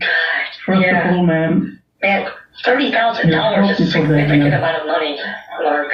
That's... I can trust you, ma'am. There's no problem. I can trust you, ma'am. Just do one thing. That's a lot of money. Exactly, ma'am. Oh. Okay. So you were saying that but I can trust you were saying that your boss gave you an account, is that right? Exactly, ma'am. Right. Well, I don't mind. First of all, just do it. Like you said, as long as we send it in 3 separate transactions of $10,000 each to 3 separate bank accounts, I think that'll work out great. Yeah. Just like you said, Mark, 3 separate bank accounts, right. 3 transactions of $10,000. That way we avoid taxes. Exactly, ma'am. One more options I have for you, ma'am, actually. Do you have any, what's the comfortable for you? Tell me, what will be the comfortable for you? That. How you can do this? Yeah, I mean, we've been talking about that for the past hour or so. Yes, that would be... Actually, I was a little confused. You know what you do? Yeah, totally confused, actually. Oh, don't... I know. Well, I mean, you accidentally transferred $30,000 instead of $3,000, so... Yes, exactly, ma'am. I trust you, ma'am. I can trust you. You have my money. I know you're a nice lady. There was some confusion, actually, because of that Amazon guy. Yeah, that guy's... So let's do one thing now. He's a piece of work. So now you tell me what you will prefer. Well, you told me before that the best, most safest way to do it was the bank. And, I mean, I trust you, so... Right. I trust you implicitly. Yeah, that's what I'm telling you. The safest way is the bank, okay? Yeah, if you told me the safest way was to burn my money, I'd probably listen. But you said the bank. I'm giving you the other. So I trust I'm giving you the other options, actually. No. Yeah, I'm giving you the other options. No more options. It's time to act. We've been on the phone for almost 3 hours. So. Okay. He spent half an hour talking to his boss trying to get a bank, but they didn't have anything. What I suggest you, if you can go to the store and just settle there. I will tell you what you need to get from there. That idea. How far is the store from your place? Any Target or Walmart or Walgreens? I mean, it's probably 10 minutes. Go there and tell them I need the gift card, 500 denomination. First get 3 cards, 500 each from Target. Okay? They will ask you why you want to buy this, why you want to buy this, okay?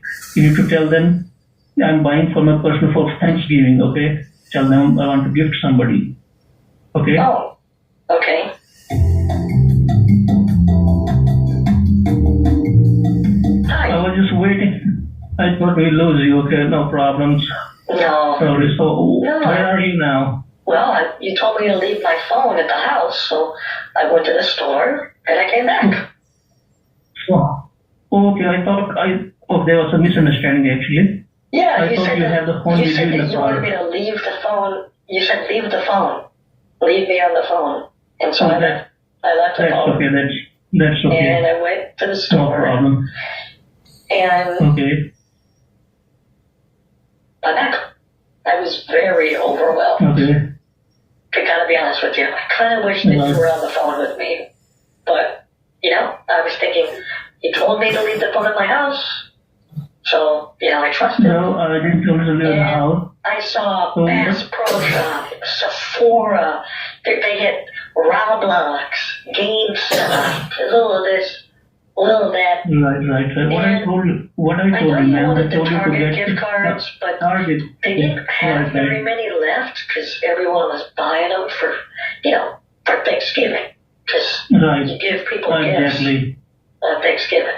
Right. And I asked the manager, what would a young tech, what would a young computer guy, use? And he said Google Play. And I thought, okay. Okay. So I bought some Google Play. So what you got? I also bought some Olive Garden gift cards. I don't know if that's something you can work with. So which one you got, man? No, you tell me which one you have right now.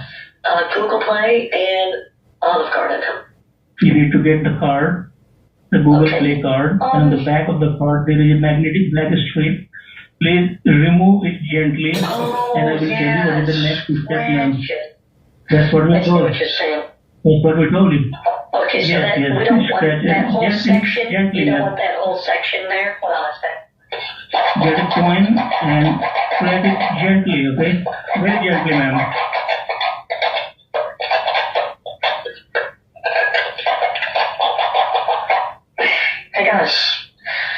I got a knife. I'm just kind of. It's a nail filer. With a nail filer, I'm really going at it. Okay, and do it gently, ma'am, because we don't want the numbers go away, okay?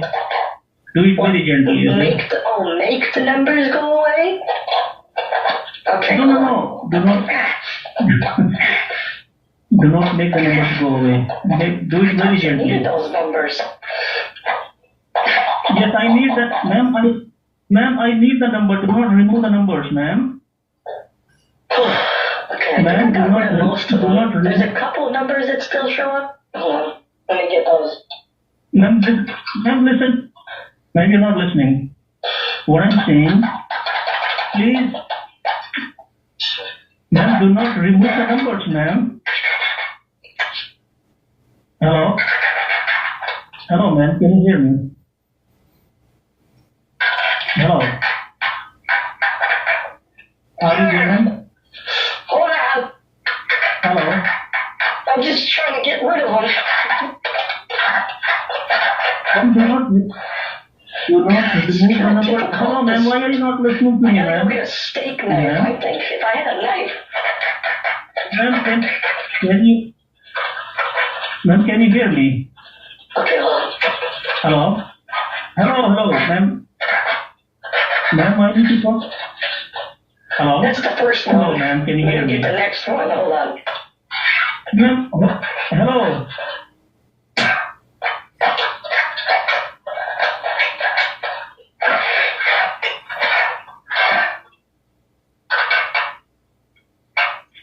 Can you hear me?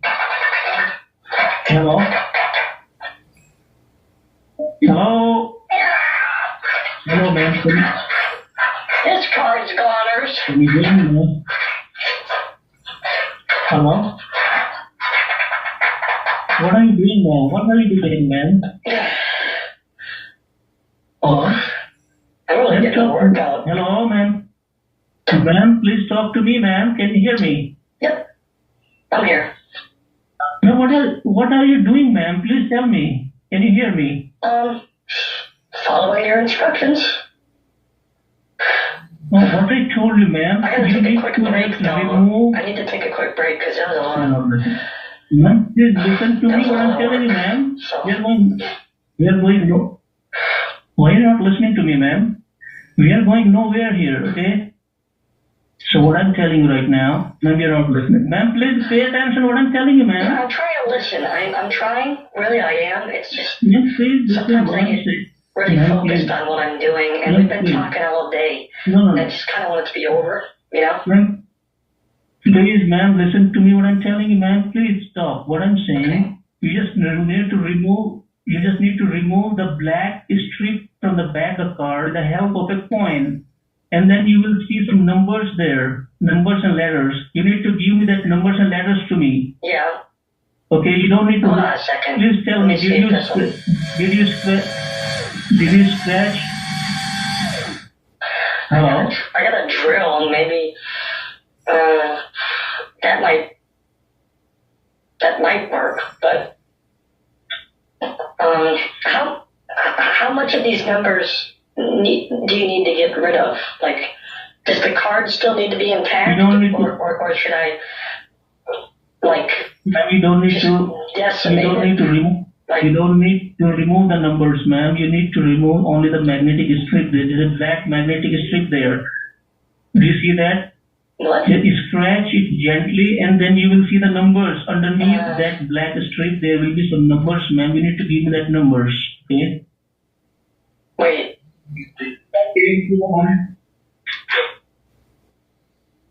Hold on. Do not scratch everything, ma'am. Scratch everything?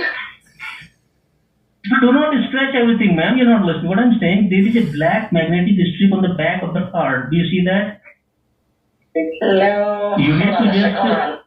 I think I got a grinder in the garage. Can you give me a second? Just give me 1 minute. Hold on.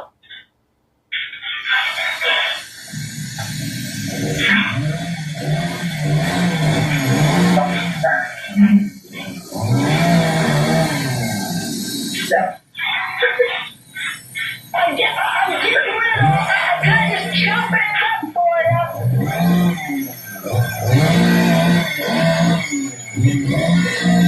There's not going to be any numbers left.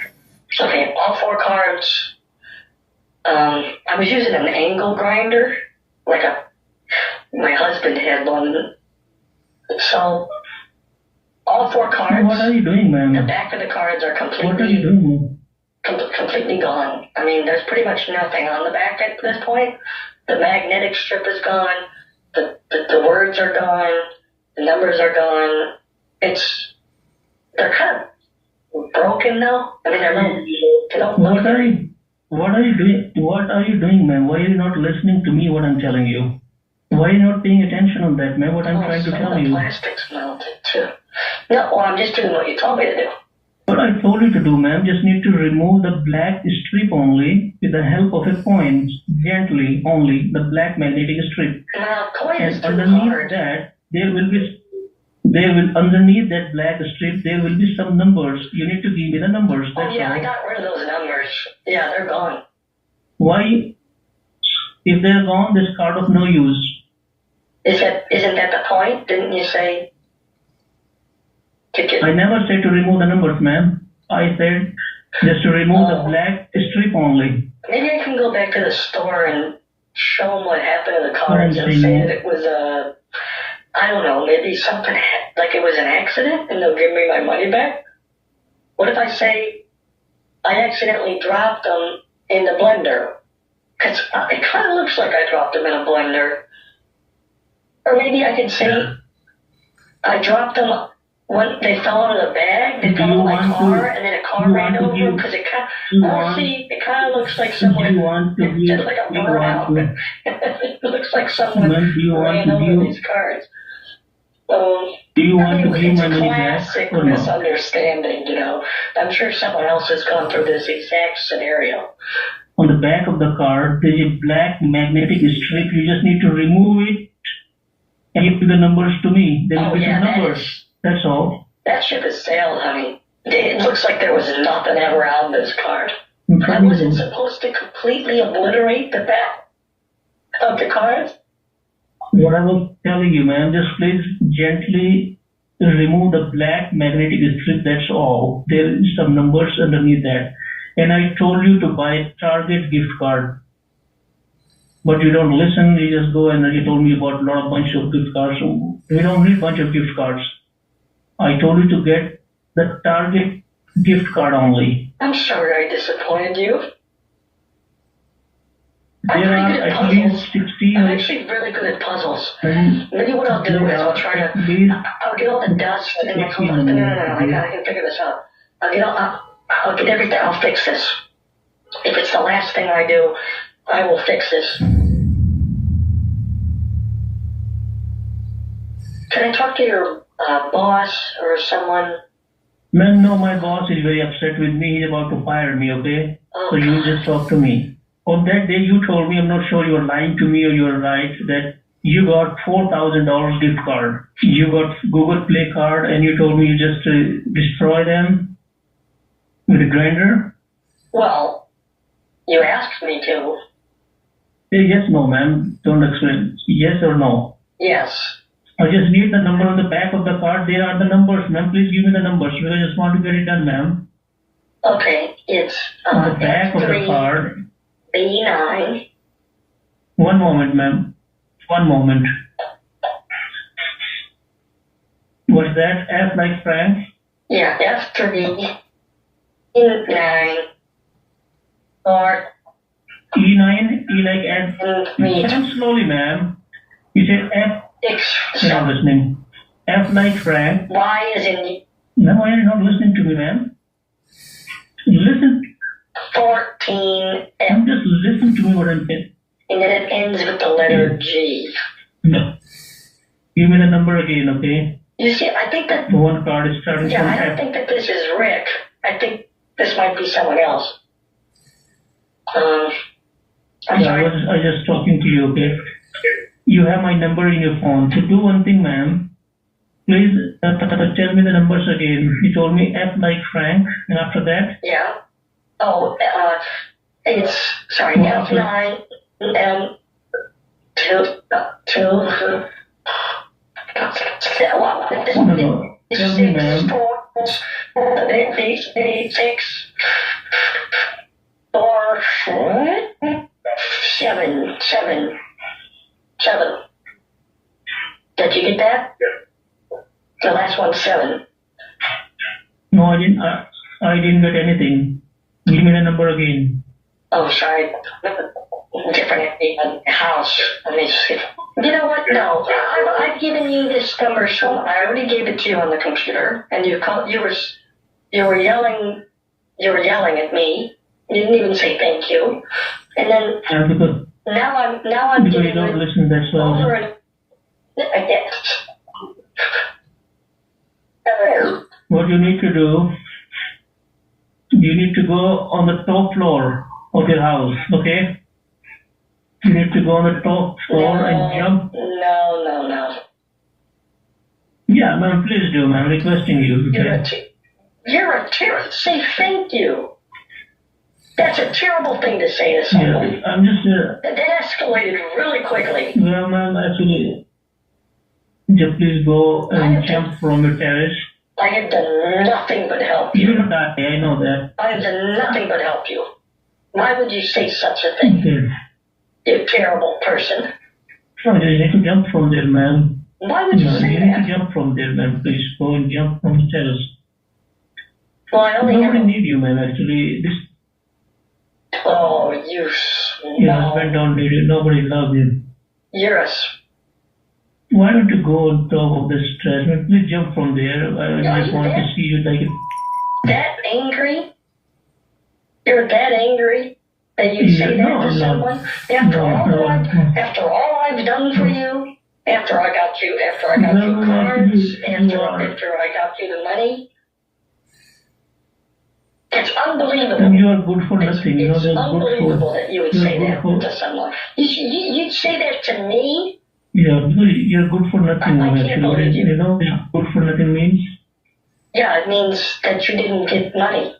I think that scammer was pretty disappointed he didn't get any money. I mean, to say something like that to who you think is an old woman, you have to throw away something that makes you human, I feel like. Some amount of your morality is just sucked away when you say to another person, I hope that you jump off of a building. So it felt pretty good to take an afternoon away from him and keep him distracted from someone else's grandma, as well as getting him worked up. I hope you had a chance to laugh and enjoy this video. If you have any ideas for how Granny Edna can make scammers upset next, feel free to comment below. And whether this is the first time you hear me say it, or maybe the 100th time, know that you are valuable and that you matter. I hope this week you get a chance to pursue something that you find meaningful or you're passionate about, because we definitely need people out there fighting for what's good and what's right. I appreciate you guys. I'll see you in the next video. Bye.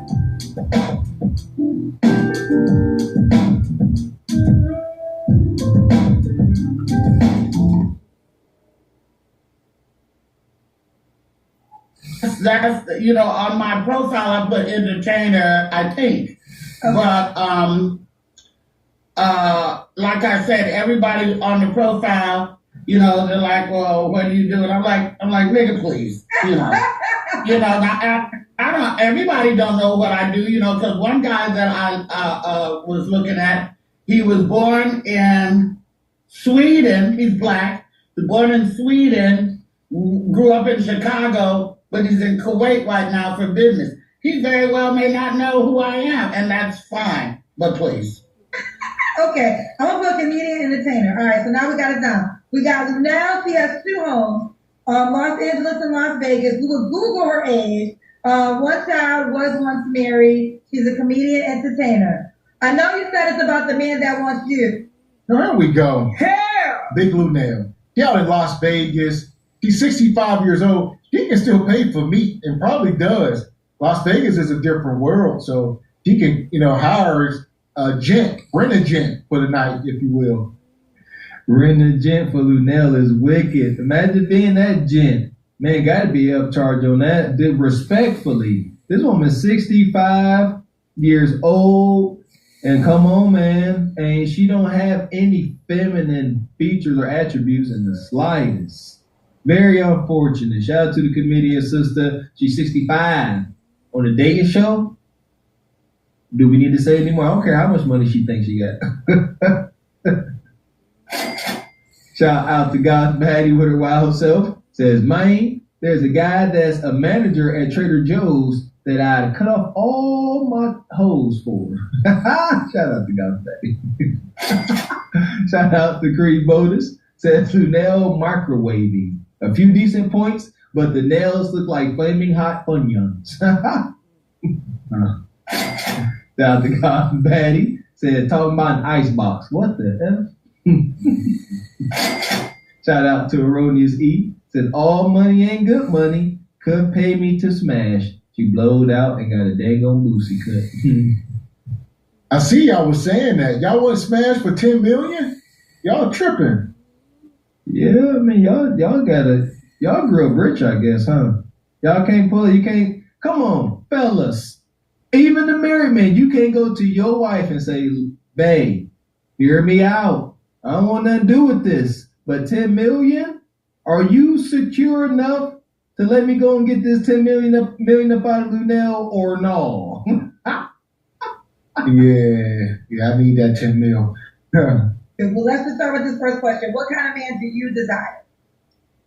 I would desire a very caring, romantic, fun guy who's not jealous, who's not demanding, who's not needy, and who can deal with my lifestyle. Oftentimes the women are asked to deal with the man's lifestyle if he's a rapper, he's a musician, if he's an athlete. But what about when the woman is the baller?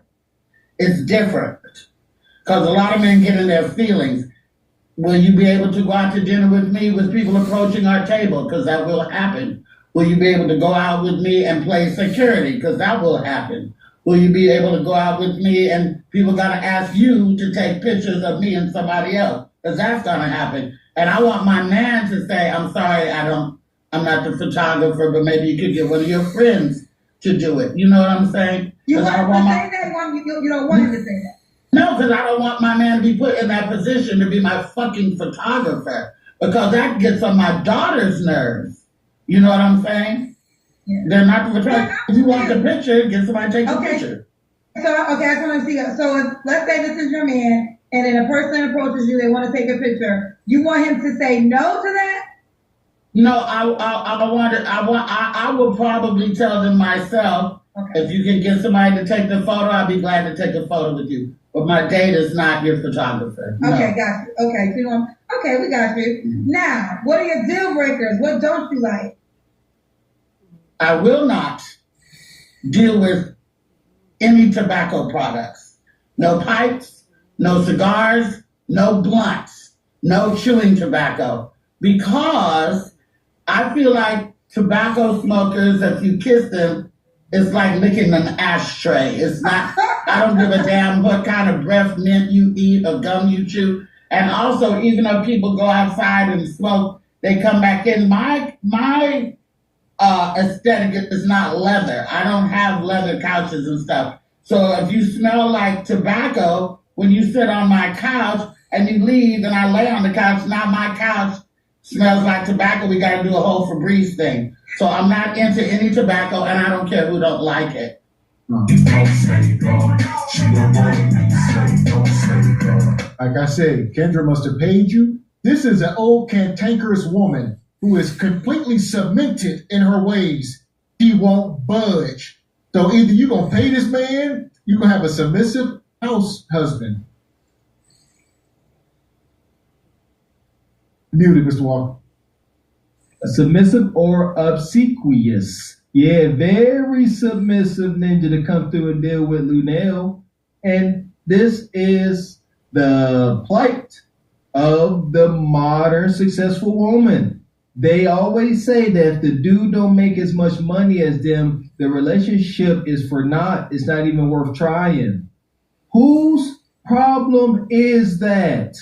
It ain't the men, because the men ain't throwing up your finances in their own face. Y'all ladies be doing it. Stop the cap. Another self-sabotage, if you ask me.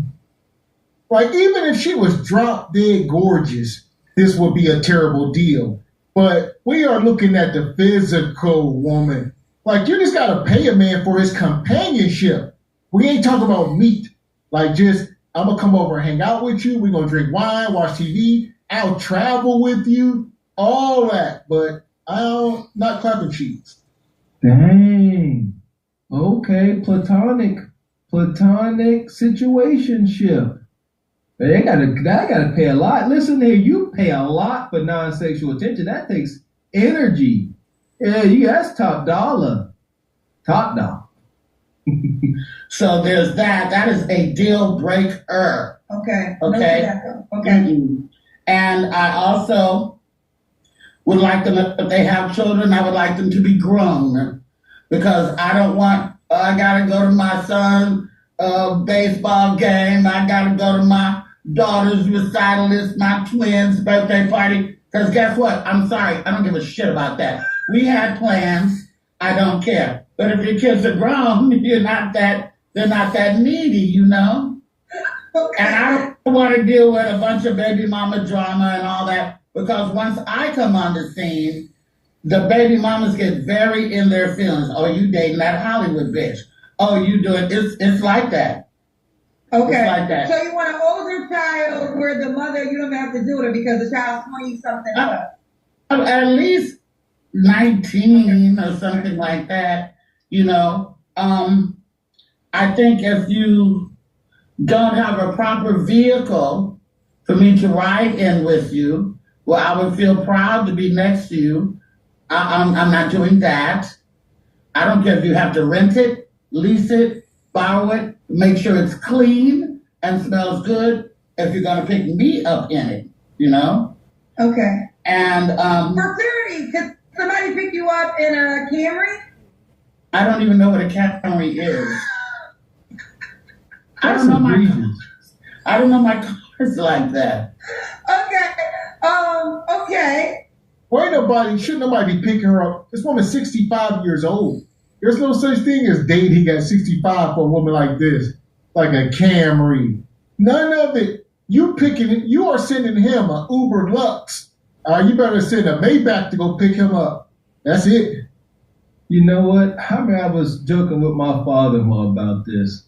You know, my father-in-law, living in Air Rocks, Tampa, live a very comfortable life. I ain't gonna throw his business out there, but he drives a Toyota. And I'll be messing with him. I say, Mr. Wilson, guys like you don't exist. There's no way you could be a melanated man on your square making very, very, very respectable income and driving a Toyota Camry. You must be broke. Crazy. Luna, I don't even know what a Camry is. Egregious, ladies. Learn, because your man might be driving one. We don't know what a Camry is. So acceptable cars maybe like Lexus, Mercedes, are those acceptable? Yeah. SUV. Okay, SUV. Okay. Okay. From Arkansas, I don't mind a truck guy, but don't make that, if you have a truck, don't make that the main car. Okay. Because I don't want to pull up to the Bellagio with haystacks in the back of the... Sorry. You can do that. You can have that. But don't make that the main car. That can't be the only car. Okay. Should he look a certain way? Well, I can't make any demands on a man because I don't look a certain way, you know. I'm chubby and I don't work out and but I'm very active. Clearly, you know, I'm very active and I don't have any desire to work out unless a guy could come at me in a way, like let's try to do this together. Let's try to tote up together. Then I might have incentive to do that, But I don't mind a little bit of a dad bod, but I don't want a pot belly. I got that. And then I don't like men with titties. I don't like that. Sorry. If I wanted titties in bed, I'm in Vegas. I could go get a bitch. You know what I'm saying? I don't need a man with titties. Okay. And I would like good teeth. Teeth are very nice and important. Good breath, good grooming. I like colognes and well-dressed guys, even if it's a sweatsuit, as long as it's nice, I just like, I'm a simple girl. I just need you to look like you put forth some effort to impress me, and then be consistent with that. Don't do nothing to me in the beginning that you don't want to do the rest of your life. And I'll say this woman is living a tormented life because she is, some type of celebrity. So she's in rooms around these people, famous people, rich folks, even more so than Kendra. And if you live long enough and don't keep yourself in shape, so you won't see Eddie Murphy's ex-wife calling up here looking for meat. She can still do it in real, just post an Instagram picture and she can get it. But you coming up here with all these demands, it's over. All the way over. Get rid of demands. Lunel, shout out to Lunel, the comedian. She started off hot.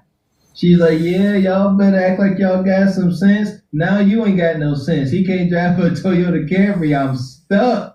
He tripping. And he can't smoke, this and that, yada, yada. Wrong answer, Lunel. You say, hey, have some good character, be a good guy. Let's have some fun. Keep it light. Done and done. Don't hold my hand in the beginning unless you are a hand holder. Are you and that's your skilo. Don't open my door in the beginning unless that's what you do. By the way, I won't even get out the car unless you open my door, so we'll just be in the parking lot. And Don't give me gifts unless that's what you do. Just don't do it. Let's be honest. Can we have an honest relationship? That's always fun. Okay. This next question will now, do we gotta make a certain amount of money? I don't necessarily want a man with a job. I do like a man with a career, though. Okay. Because a 9-to-5 working guy can't travel with me. I don't get vacation until 2 weeks in August. Well, what I'm gonna do the other 11 months of the year, I'm probably gonna cheat. I'm a notorious cheater. What? You're cheating? Yeah. Because just like the men do, when it's New Year's Eve and you're in another state and your man's in another state and you're supposed to kiss somebody at midnight. But I didn't cheat on my husband. If I'm in a relationship and we are committed, I'm not going to cheat. But if you're playing around with me and you're not being committed with me, because some of these hookups on here might just be that. They might just be a hookup. Everybody may not be looking to be in a relationship or be married. You have to get in the relationship to find out if that is what you're feeling. I think she up here trolling at this point. Like I said, I think Kendra paid her, and she's simply just trolling, just talking, because she is a comedian. So it's hard to really tell when she's being serious and when she ain't. I tell you what, what's the one comedian, Monique? She said the same thing. Monique said she was in more, open relationships because she said she moved the same way. With all due respect, these women that are not physically desirable to move like that, they like, hey, I know you gonna cheat, so I'm gonna cheat off rip too. And and these comedian women, they got enough money to be able to cheat, because if they didn't have the bread, the cheating wouldn't take place. Know that. Yeah, you gotta show me the ninja. But yeah. Know what I'm saying? So I'm very manly in that way. I don't desire to cheat if at home I got a good thing. But the way that I travel is very difficult, because leaving men at home alone is like leaving the water running or leaving the iron on. It's going to be a disaster. It's not a matter of if, it's when. So I've always been very defensive of my icebox heart. And I always feel like if I cheat and they cheat on me, then I won't feel so bad, But I'm older now, and I don't want to continue to do that. I would like to have somebody who's down for me, and I'm rocking with them. And then I know how to keep my legs closed, mouth, underarm, titty, all that stuff. But unless we're, trying to be that, then I probably will not. And I'm just being very candid. Right. Okay. So basically, you want to Excuse me. People who are saying I got a long list, I see you. Kendra's asking me these questions, and I'm answering these questions. If anything I'm saying is getting on your nerve, you have the freedom. There's a little X right up here in the top, and you can click the fuck out. They sure can. They sure, and I co-sign it. You cuss. Listen, I call them the cousins. You cuss them out. They got to be cussed out. I tell them all the time. I'm just saying. And that's kind of part of her problem. He reminds me of Mucho almost. Like y'all play too much, and then in certain moments in life, y'all want people to take y'all serious when y'all are serious. But 85% of the time, y'all playing and joking. But that 15% of the time when y'all are serious, y'all want people to take y'all serious. But no. It don't work that way. Welcome to the internet. Yeah, shout out to these stand-up comedians like Lunel. I always say stand-up comedians, that's a tough bunch. That take a lot of bravery and a little bit of ignorance to get up on that stage. But the internet is not that. They don't care. These folks are in your face and they haggling you, Lunel, from the other side of that keyboard, and they don't care nothing about your vulgar words, because that's her brand of comedy. She's vulgar. Lunel is a vulgar, freaky comedian. That's her. She's part of that group. Now, I got some cousins I love, and I got some cousins I don't fuck with. That's why they call cousins. We all got family members that we love a lot, and we all got some cousins that we don't fuck with. In real life. Yeah. So, now, I want to ask this. Okay, I want to get your take. If you're a boss woman and you got money, let's say there is a guy who doesn't make as much as you, doesn't mind traveling, but you would have to like buy his plane ticket. You would have to, are you open to that or no? He has to be able to make enough money to travel this world with you. Rarely do I meet men who make as much money as I do. The money men want the trophy girls. They want the girl who was just on. They don't want me. So rarely do I meet a money man. I fly enough to have points. So I'll fly a man on my points. I'll buy a plane ticket if I want him to be with me. I'll even put him in first class because I could buy a ticket and put him back there. But I ride first class. And I would love for somebody to be able to sit there with me. I don't want to do that all the time. Right. Okay. But I'm not opposed to doing that. Big man. You got to pay to play. Yeah, she knows her role. She just don't want to fully accept it. She said, I done did it. I will buy first class tickets. But why do I got to do it all the time? Because he's broke and that is your permanent position. Lunel, the only flaw is you sitting there waiting on some reciprocity and it ain't coming at all. Gotta keep doing it indefinitely. Welcome to the life of the older resourceful man who must pay to play in order to get some type of companionship and cooperation from a woman. Ladies, y'all gotta do the same thing. No filler, no shortcuts. Like, just like a man pays a woman. So when this dude come and he like, yeah, I need J's, shut up and write the check or start ripping out the frog skins. Know the way. And I would say for Lunel, for her reciprocity would be a man, his time, his non-sexual attention, because those moments that he spent with you, he can be somewhere, anywhere else in the world with a more attractive woman. And you can say, well, you're going to have to spend money with her. And that's exactly what I'm saying. So if he's going to spend money, it's going to be with something he wants. You have to spend to keep him. And you can't stop spending. Not one time in first class, every time in first class. It's unfortunate. Done it. Okay, real talk. We have a real talk. All right, right now is the Kendra Cam. This is when you stand up. We get to see this fabulous outfit. Oh gosh, okay.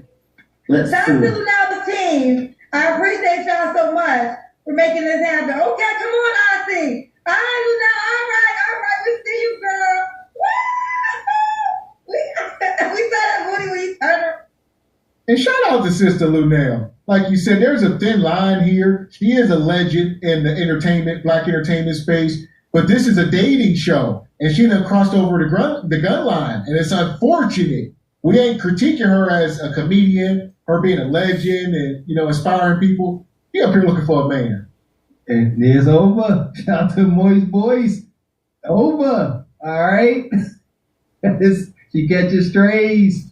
Don't nobody really want you, Lunel. You 65. In 5 years, she'll be 70.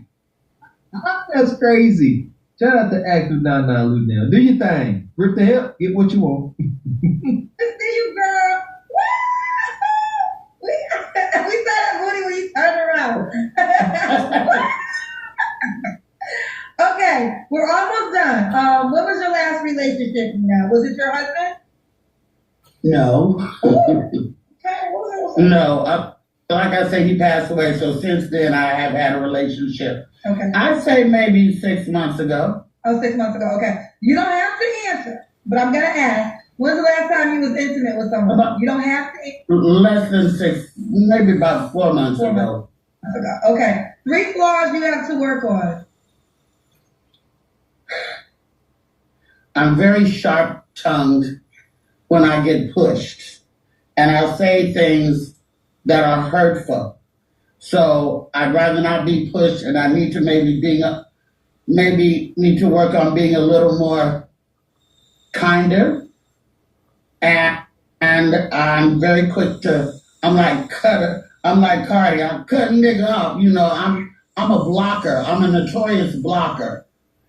I need to work on maybe throwing guys in situations they're not ready for. My daughter says that I go too fast too soon with guys. Like I might meet a guy on Monday, be like, hey, you want to go to the Academy Awards on Friday? I mean, like, I need a date, shit. And then their mind gets blown too quick. Yeah, it's too much. That's an amazing first date to go to the Oscars. Yeah, well, I ain't been to the damn Oscars, so they ain't going to the Oscars.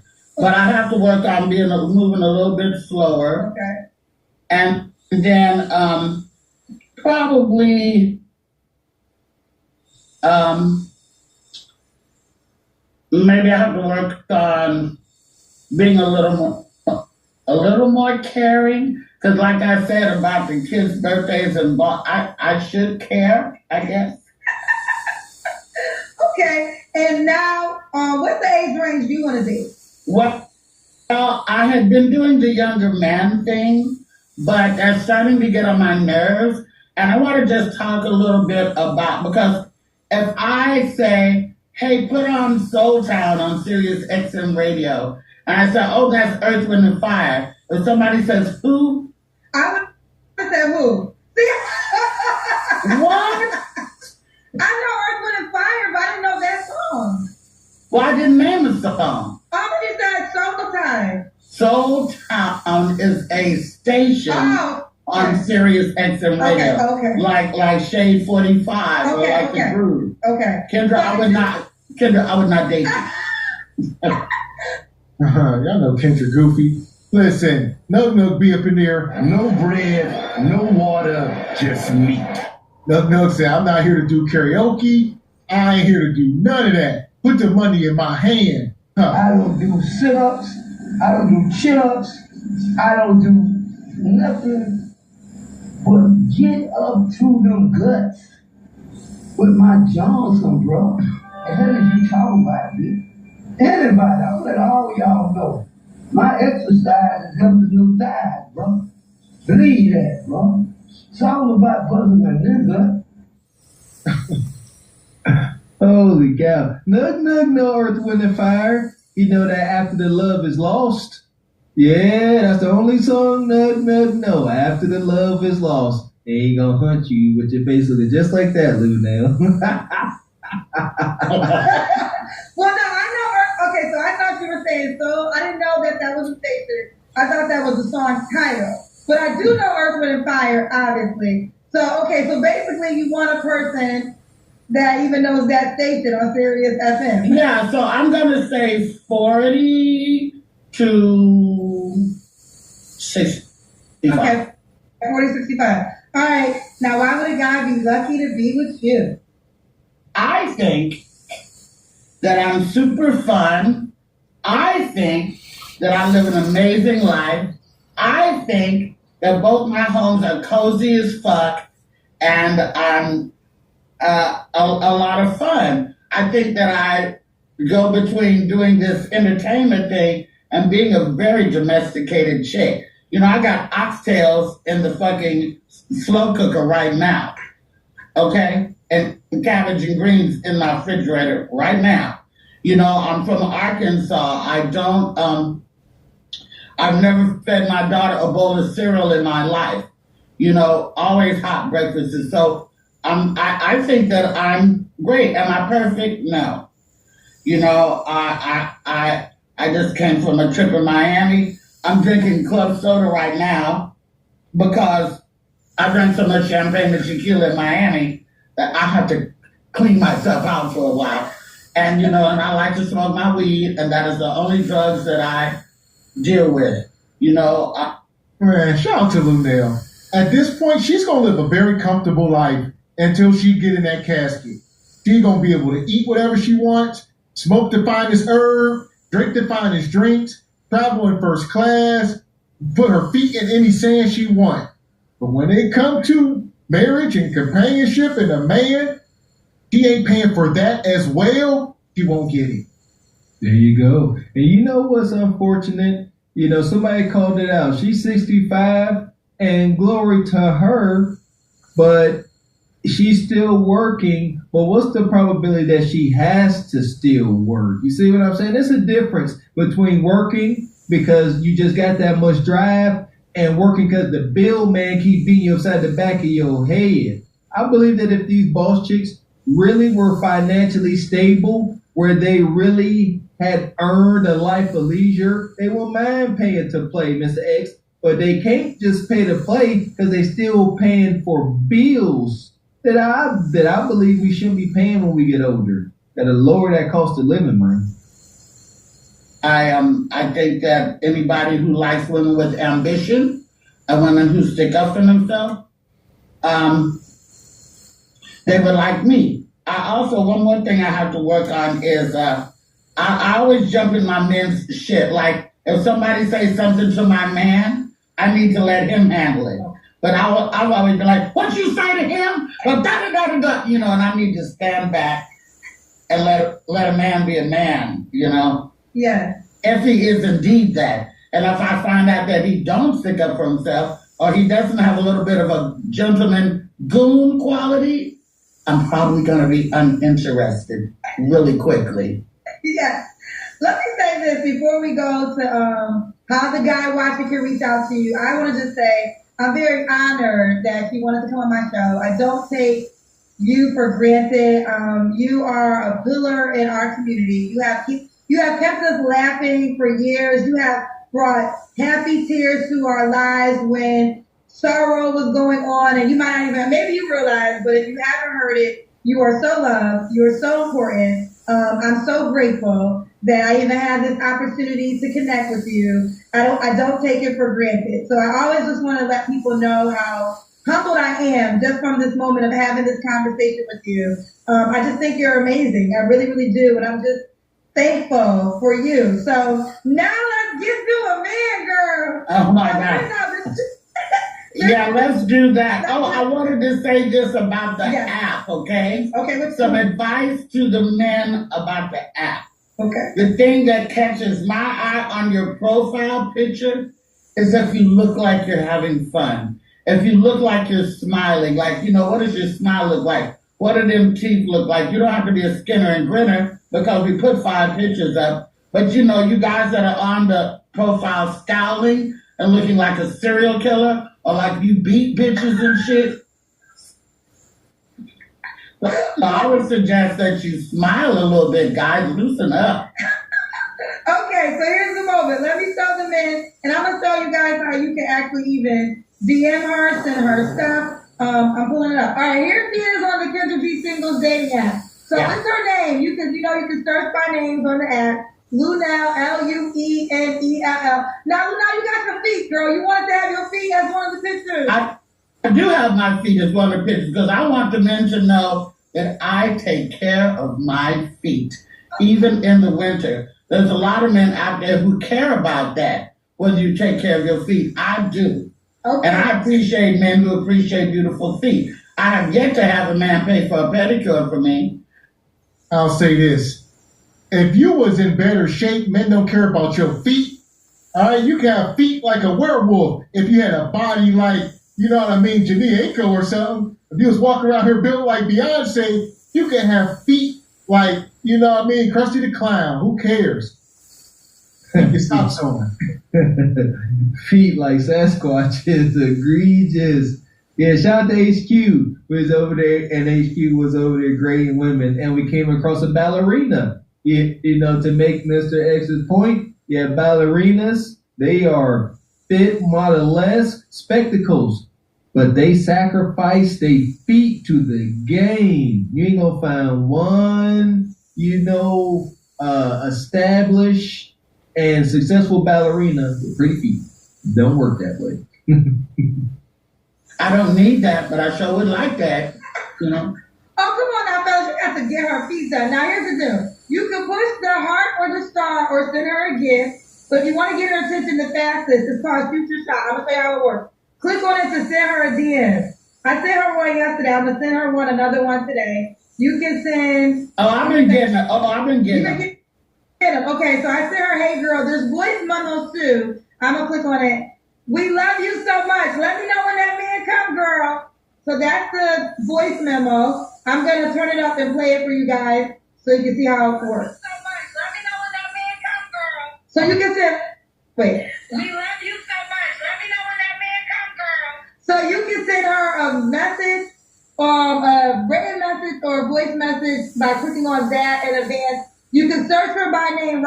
I'll say this. Y'all playing and joking. If you're a real single guy out there, I mean, man, you want to talk about robbing the bank. It don't get no easier. Y'all playing and joking, man. Some insidious nothing rubbing his hands right now trying to get the bread. It's probably hard. It's probably like Fort Knox. All right, she got her daughter. They probably protecting the resources. As they should, they go right. Come on, miss somebody like Mr. Wilson. She's looking for companionship. If you can make her laugh, and I don't know, and you got a little edge to you, I heard everything this wild woman said.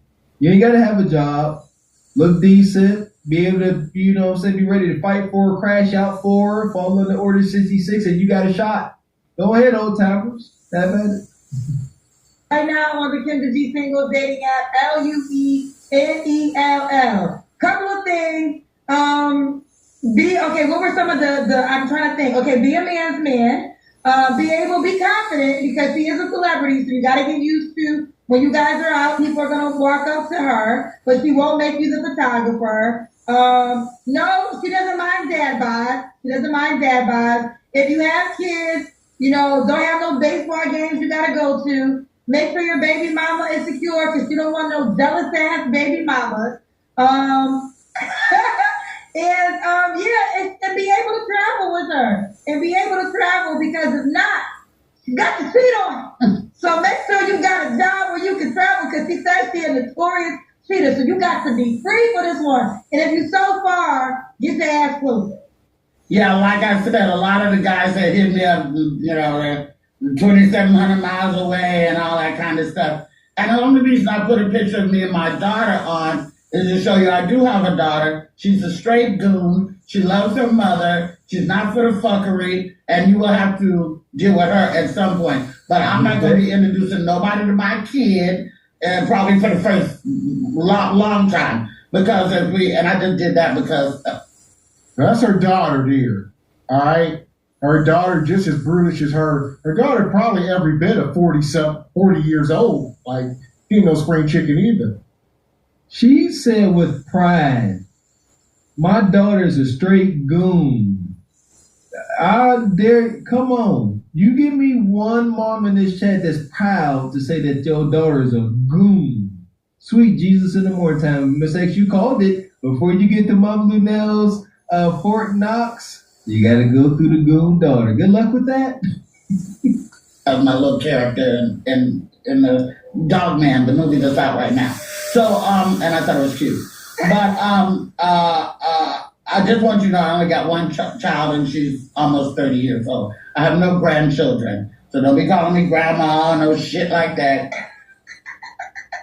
I love it. Listen, we love you so much. So now, fellas, get to going. I'm going to make you a highlight tomorrow. So you're going to be popping again. I'm going to put you on all the platforms. And we are getting now a new boo this season. We're going to do we do a follow-up? I don't know. Yes, absolutely. Absolutely. Like, when do we do that? Whenever you're ready. Oh. Whenever you're ready. Let's see if you go on a date with somebody, if you meet somebody worthy that y'all connect. But people come back, they come back fast for follow-ups, like a week, couple of days. I say, let's say at least a month, or whenever you're really ready. I mean, you got my number brilliant. So and I just want to say to my sisters out there, come on, ladies, listen, let's live in the real world and give a brother a chance who could really be a good guy for you.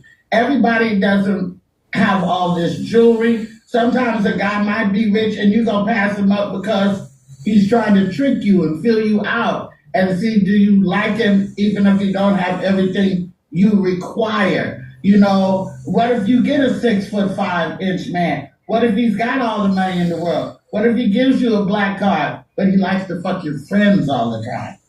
See, so you have to, I just urge you sisters to look at real brothers, real men, real guys out there who are trying to be real guys to real women. Yes. And let's let all that reality show bullshit go, man. We love you. You gave us more than we expected, more than we could ever ask for. I know you came on here looking for a guy, but you really also poured into us. You gave us some gems. I think you gave so much. We gave so much. We're not even worthy. We're just grateful. So I hope all the ladies heard you, because he said you can get you a 6'5" man with the money, but he gonna sleep with your friend. Woo! I could name some names, but I'd have to kill myself. Okay, we're gonna go. All right, so now you keep me posted. You keep me posted. Bye, girl. Okay, bye. So there you go, post sister. And she say, I thought her daughter was in her 40s, but like y'all say, her daughter's still in her late 20s. So Linnell had a buzzer beater baby at probably she was close to 40. That's crazy work. Nevertheless, it's Food Bar. Yeah, she came on and tried to spit some bars at the end there. Talking about give Mr. 40 Hours a shot, pretty much is what she was saying. Meanwhile, earlier in the interview, she don't know what a Toyota Camry is. I love the hypocrisy. Man. And appreciate you, H. Lewis. Been a member for 9 months. Says salute to the family. Stay classy, Negroes. Joe do. We appreciate you, Squeegee Kid No More. Says she thinks that she's talking to a melanated man born in Sweden, raised in Chicago, and currently in Kuwait for business. And he's on the Kendra app looking for a 65-year-old. No. Kendra going to get her scammed. At best. Shout out to Von's World. Says, so in other words, shut up, Ninja. Do as I say. Order 66.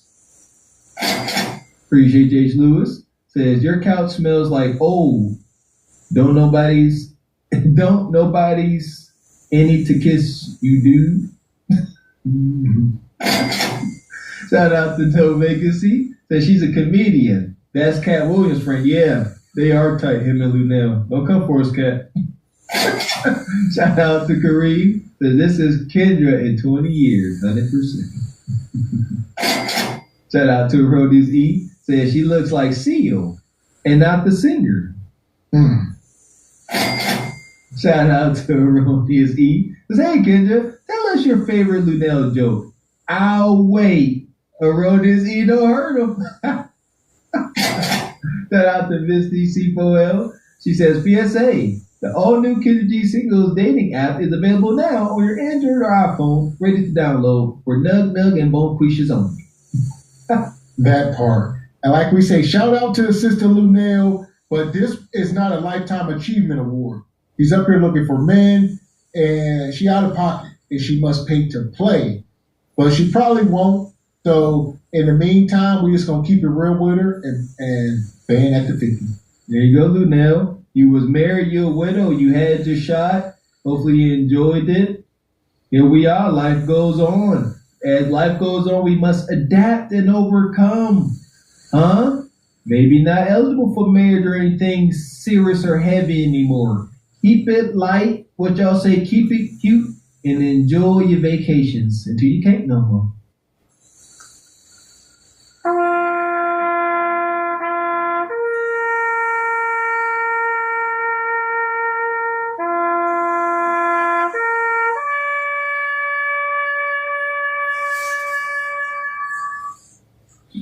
Man, oh man, this dating and relationship stuff is touchy, it seems like, if you are a celebrity, an athlete, a financial guru, it ain't a safe place just to jump over into this space if you're underqualified.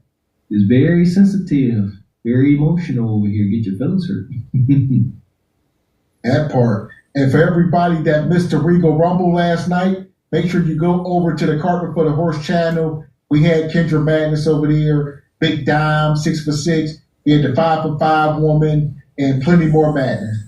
Much madness. We touched on all of the ungodly mayhem going on in Detroit with kids, meeting unfortunate endings. Gotta check it out. I ain't even about to relive it here. If you want to go through that roller coaster of emotions, check out last night's Regal Rumble. It was filled with laughs and tears. That part. In the meantime, shout out to the show sponsors tonight. My guy Squeegee Kid. Shout out to Colossal Dez. Fine Photos. Shout out to El Paulino. Shout out to, who else we got here? My guy Andrew Fain came through. And my girl Rachel.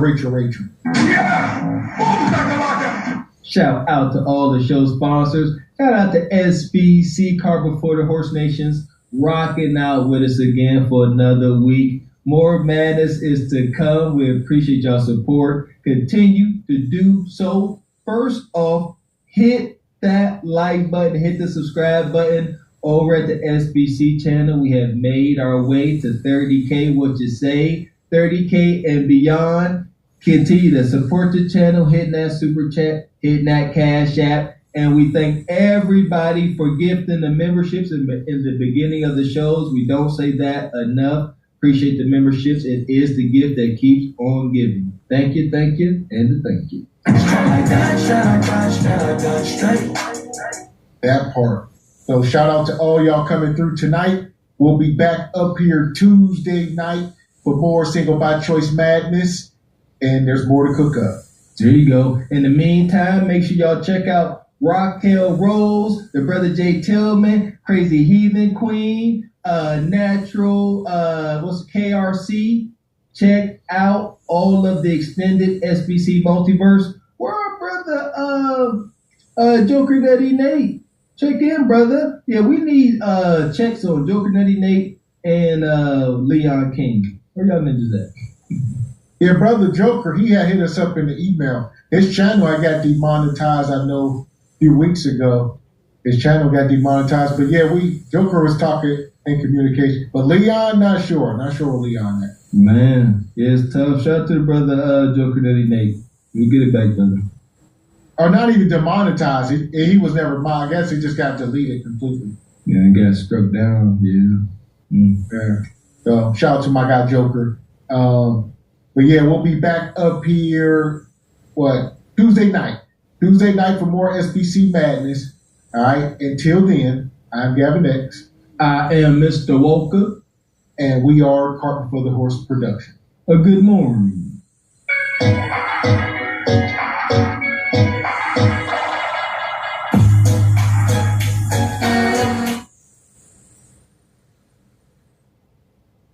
Look what she said. She said she's done with black people. Did y'all hear her say that a couple months ago?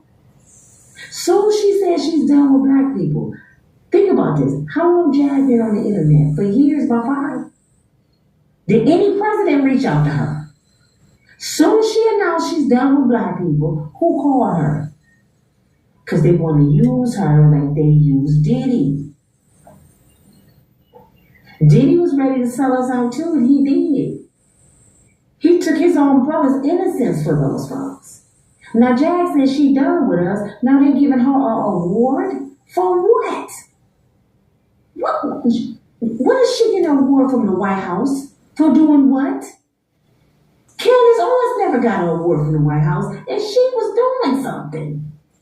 Ronald Robb never got an award from the White House. They talking about politics and life stuff around here.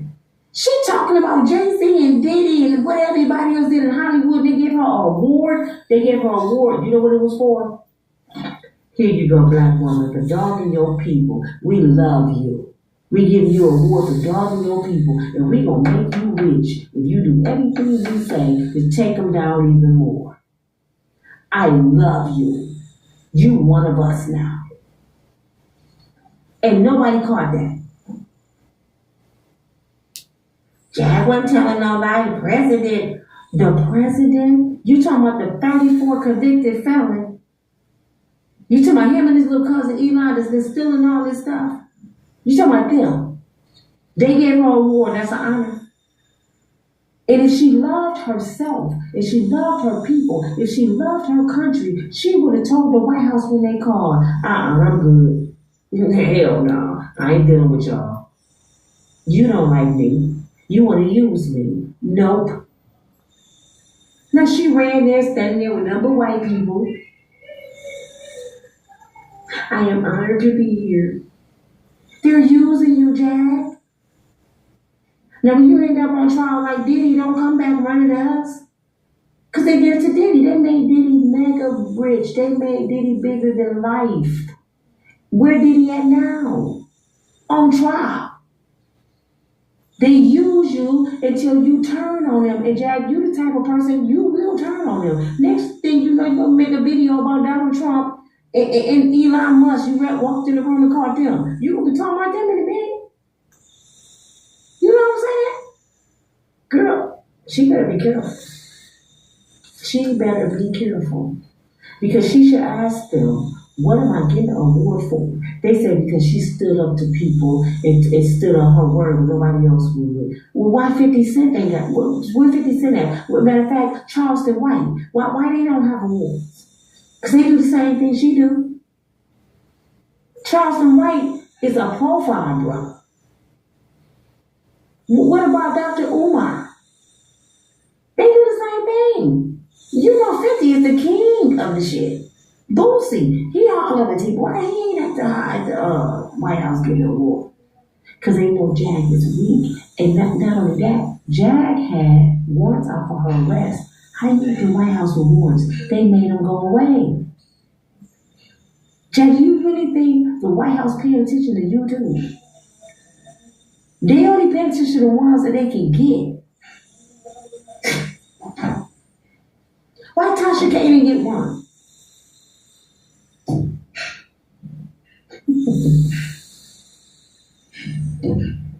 But a bunch of older people, I knew it, the president and I'm Jag, girl, go, I watched the comments, go Jag, we so proud of you, oh my God, look at God, God didn't have nothing to do with that. Y'all always lying on my God, he didn't have nothing to do with that. They're using her. Don't be surprised she come up missing. Because soon she don't do what they want her to do, she's going to come up missing. Or they going to flip some shit and say she stole some shit. When she was in the Oval Office and the day she got that award, you know she stole Elon Musk's crack pipe. You know, the golden crack pipe.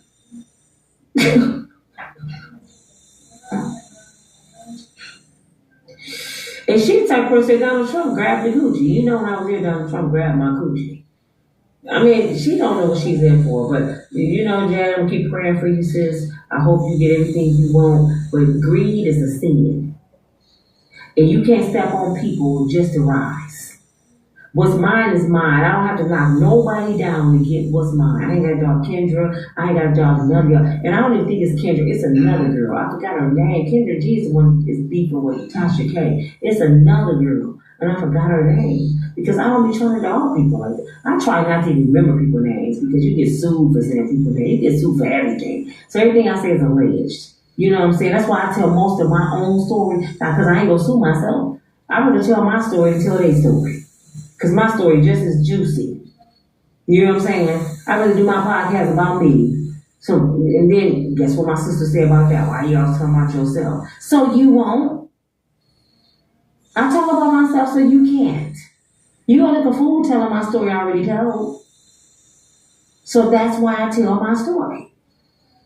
I beat you to the straw. It's like the movie with Eminem, 8 Mile.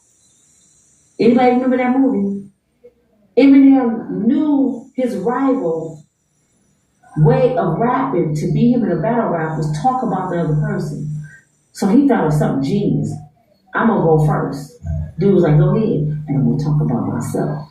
So everything he said, I grew up in a trailer park. My mama tried to kill me. I'm a poor white boy. I mean, he broke it down. So when the doom turn came, because that was his plan, he didn't know what to say.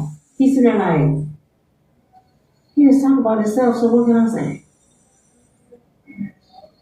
Everybody just heard what he just said. So shit, now I can't say nothing. That's why I talk about myself. I put my shit on the table. And if I missed something and you come up with it like, damn, I forgot I did that. How you find that out? I ain't worried about doing this shit. Did you find that out too? I did that.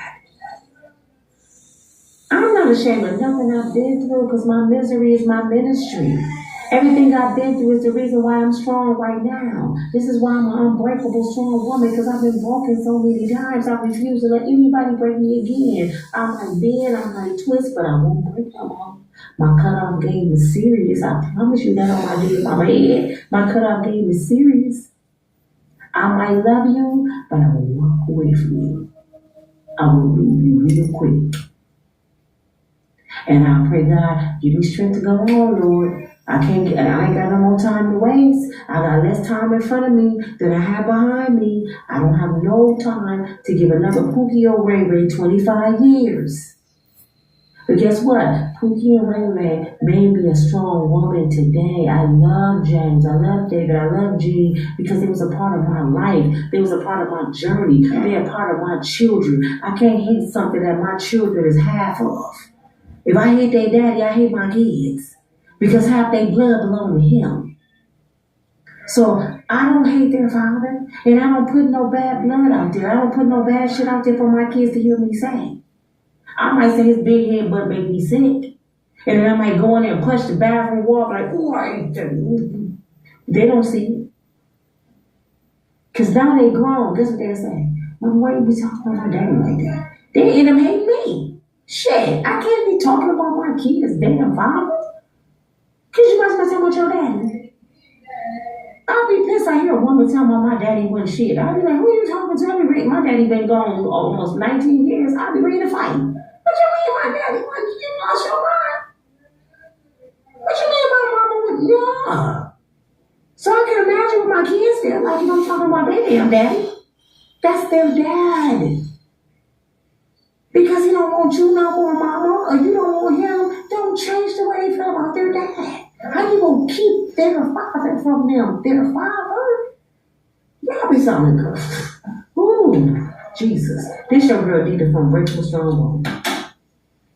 Thank y'all for hanging in there with me. I just want y'all to hear what white men think about us. It's a big bottle of water, y'all. Let me drink water all day. White men don't want us.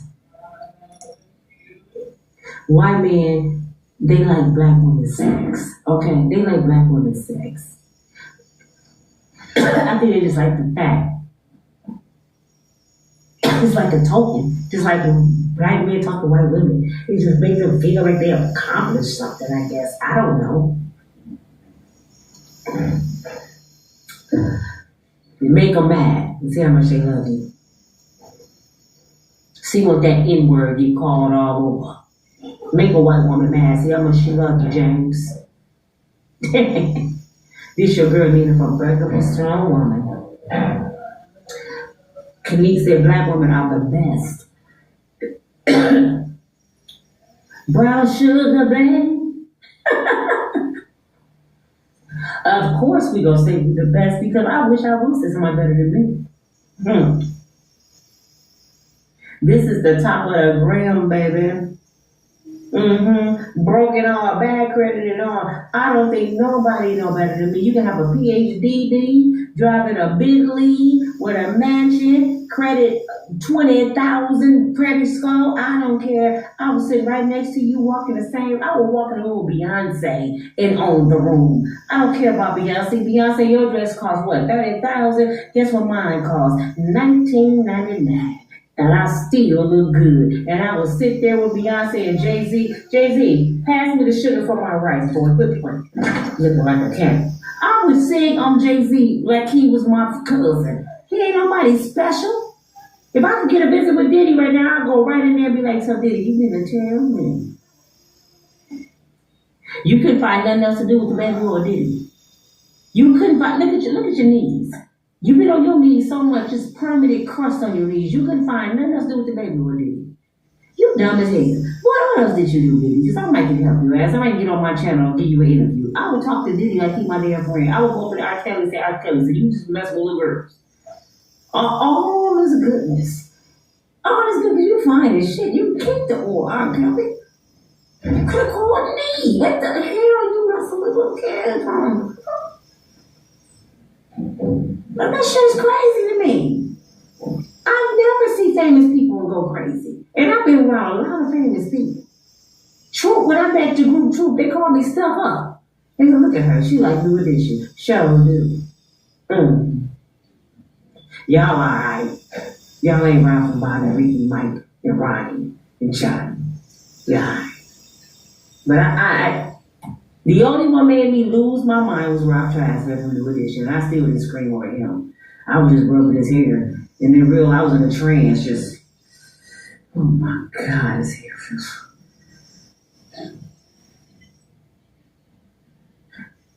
Love yourself.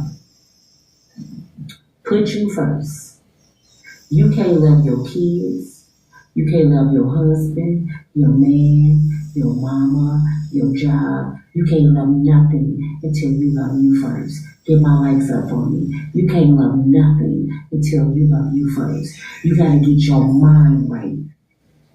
And stop thinking about love and think about respect. I always seek respect from a man. That's why y'all get dogged. Y'all too busy want to be in love. I'm married now. He ain't got no car. He ain't got no teeth. I'm gonna buy him some when I get my income tax. I love him. I think y'all like Build-A-Bears. For real, I really think we can like Build-A-Bears. When y'all meet a successful black man, it turns y'all on. He took control and y'all want a son. You need to be in the house by 9 o'clock. You got to work at 5. You got here at 5:35. It did not take you the extra 5 minutes. What did you do? You stopped and got somebody's phone number. That ain't your damn son. That's your man. You ain't going out this weekend. You went out last weekend.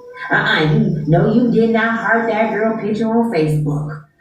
You a cheating ass such and such. I'm done with you. Call your friends, girl, we going out. He was hearting this bitch picture on Facebook. It's on her. That don't mean I want her. It's a beautiful picture, girl. I mean, damn. I just don't pay attention to shit like that. Or I keep my eye out. He done heard her picture, 10 times this week.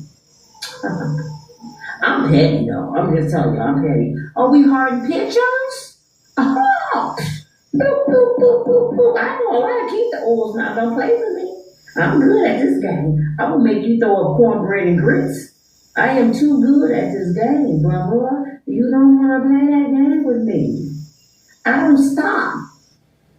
I'll make you run to your mama like Red on Fridays. Don't play with me. So I just don't play them games. And I tell people from the door, I don't deal with liars or cheaters. Okay? And if you open that door, you better be willing to walk through it. Because I'm good. Let me say some shout outs to y'all and I gotta go. I've been on here long enough.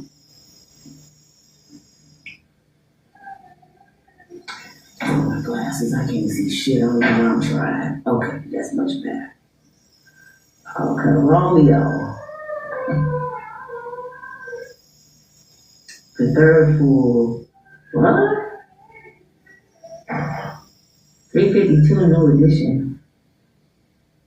What the hell is that supposed to mean? Okay. Casanova, Larry, 351 likes. Hey, Keisha. Y'all got some weird names over here tonight. Is that gays?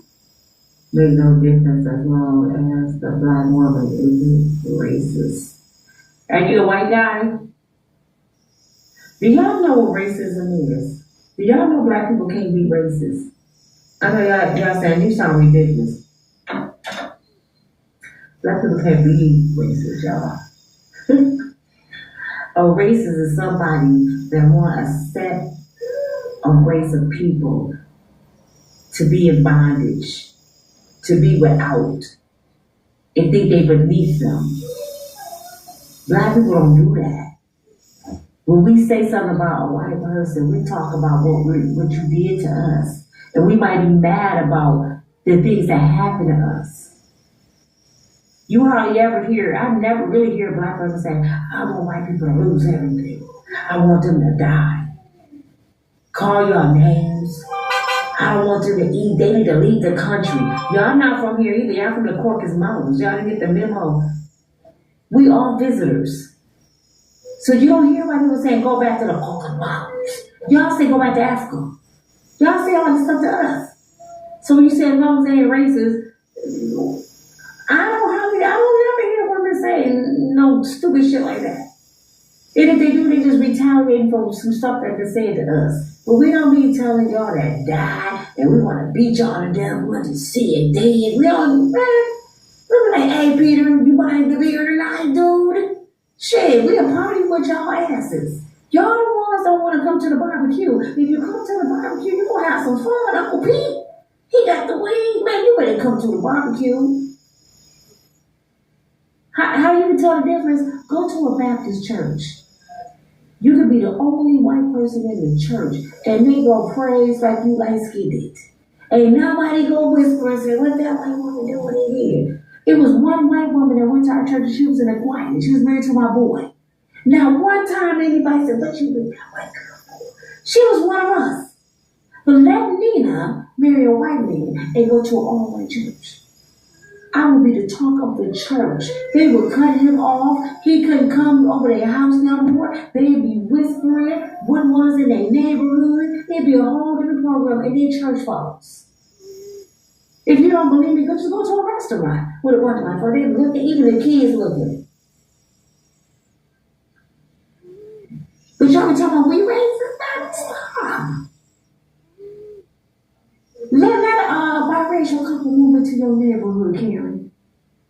You go, man, call the police on him every day. But when Karen move into our neighborhood, we don't give a damn. We like Karen. You got them sloppy joes down there and the potato salad with the raisins in the girl. Because I don't feel like cooking. We don't care about y'all being in our neighborhood. Gentrification right now, the hood I grew up in, ain't nothing but white folks. They get out at night, they jog. They do in their yard, they mind their business, and not one black person bother them. A black person will rob their own sister before they rob Karen. But let me go jogging down Beverly Hills Boulevard tonight. I might come up missing for my organs. That's are you kidding me? For real, are you kidding me? We see y'all with our brothers. We don't bother y'all. We may talk among each other, man. Look at him, he tripping. But let your son bring me down. Oh, he cut off the family fortune. Y'all might have him, take him to Diddy house. Just give him the Diddy. Oh, I can't believe he came from me, George. That's part of your family. He's just stupid. I'm done with him. Y'all would cut y'all kids off of life. I don't want that. Like, what happened to my grandfather money? And don't you go over there. Those people so passionate playing spades and shit. They might do something to you. They might take all your shoes at the spades game. Don't you eat their barbecue because you're going to turn black.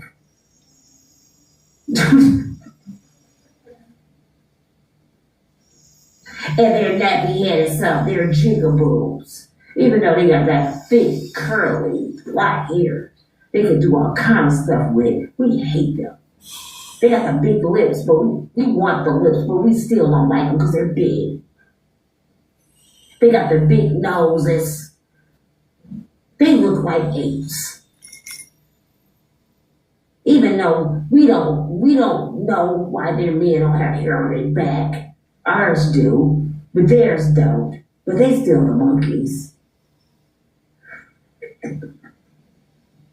That's how they talk about us. And I laugh, it'd be funny to me. It'd be funny to me. Because I'm like, you really lost this. You're really missing out on some good people. We good people. It's nothing like a black family reunion. If you die, and you not black, and you never went to a black family reunion, you ain't lived. I'm just being with you. You never went to a black barbecue, you missing out on life. I promise you, I don't care if you travel all over this country, ain't nothing like Big Mama in that kitchen cooking some collard greens, cornbread, Uncle Earl on the grill, the Carly Spades game going. You missing out on living if you don't go to a black barbecue. I'll talk to y'all later. I'm not racist, I'm real. Remember that. Pass it forward, share my video, watch the next video, Love yourself first. When you change your mind, ladies, you can change your life. I love my sisters. Any color you come in. Any color you come in. Any size you come. I love you all. I want to see us great. I want to make America great again. And to me, America never been great because we never had unity. I want to see unity in this country.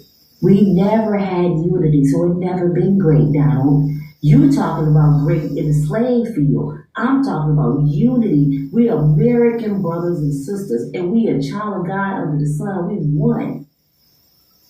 So let's make America great from today and start with the man in the mirror. I'll talk to y'all later. You have a good night. Bye.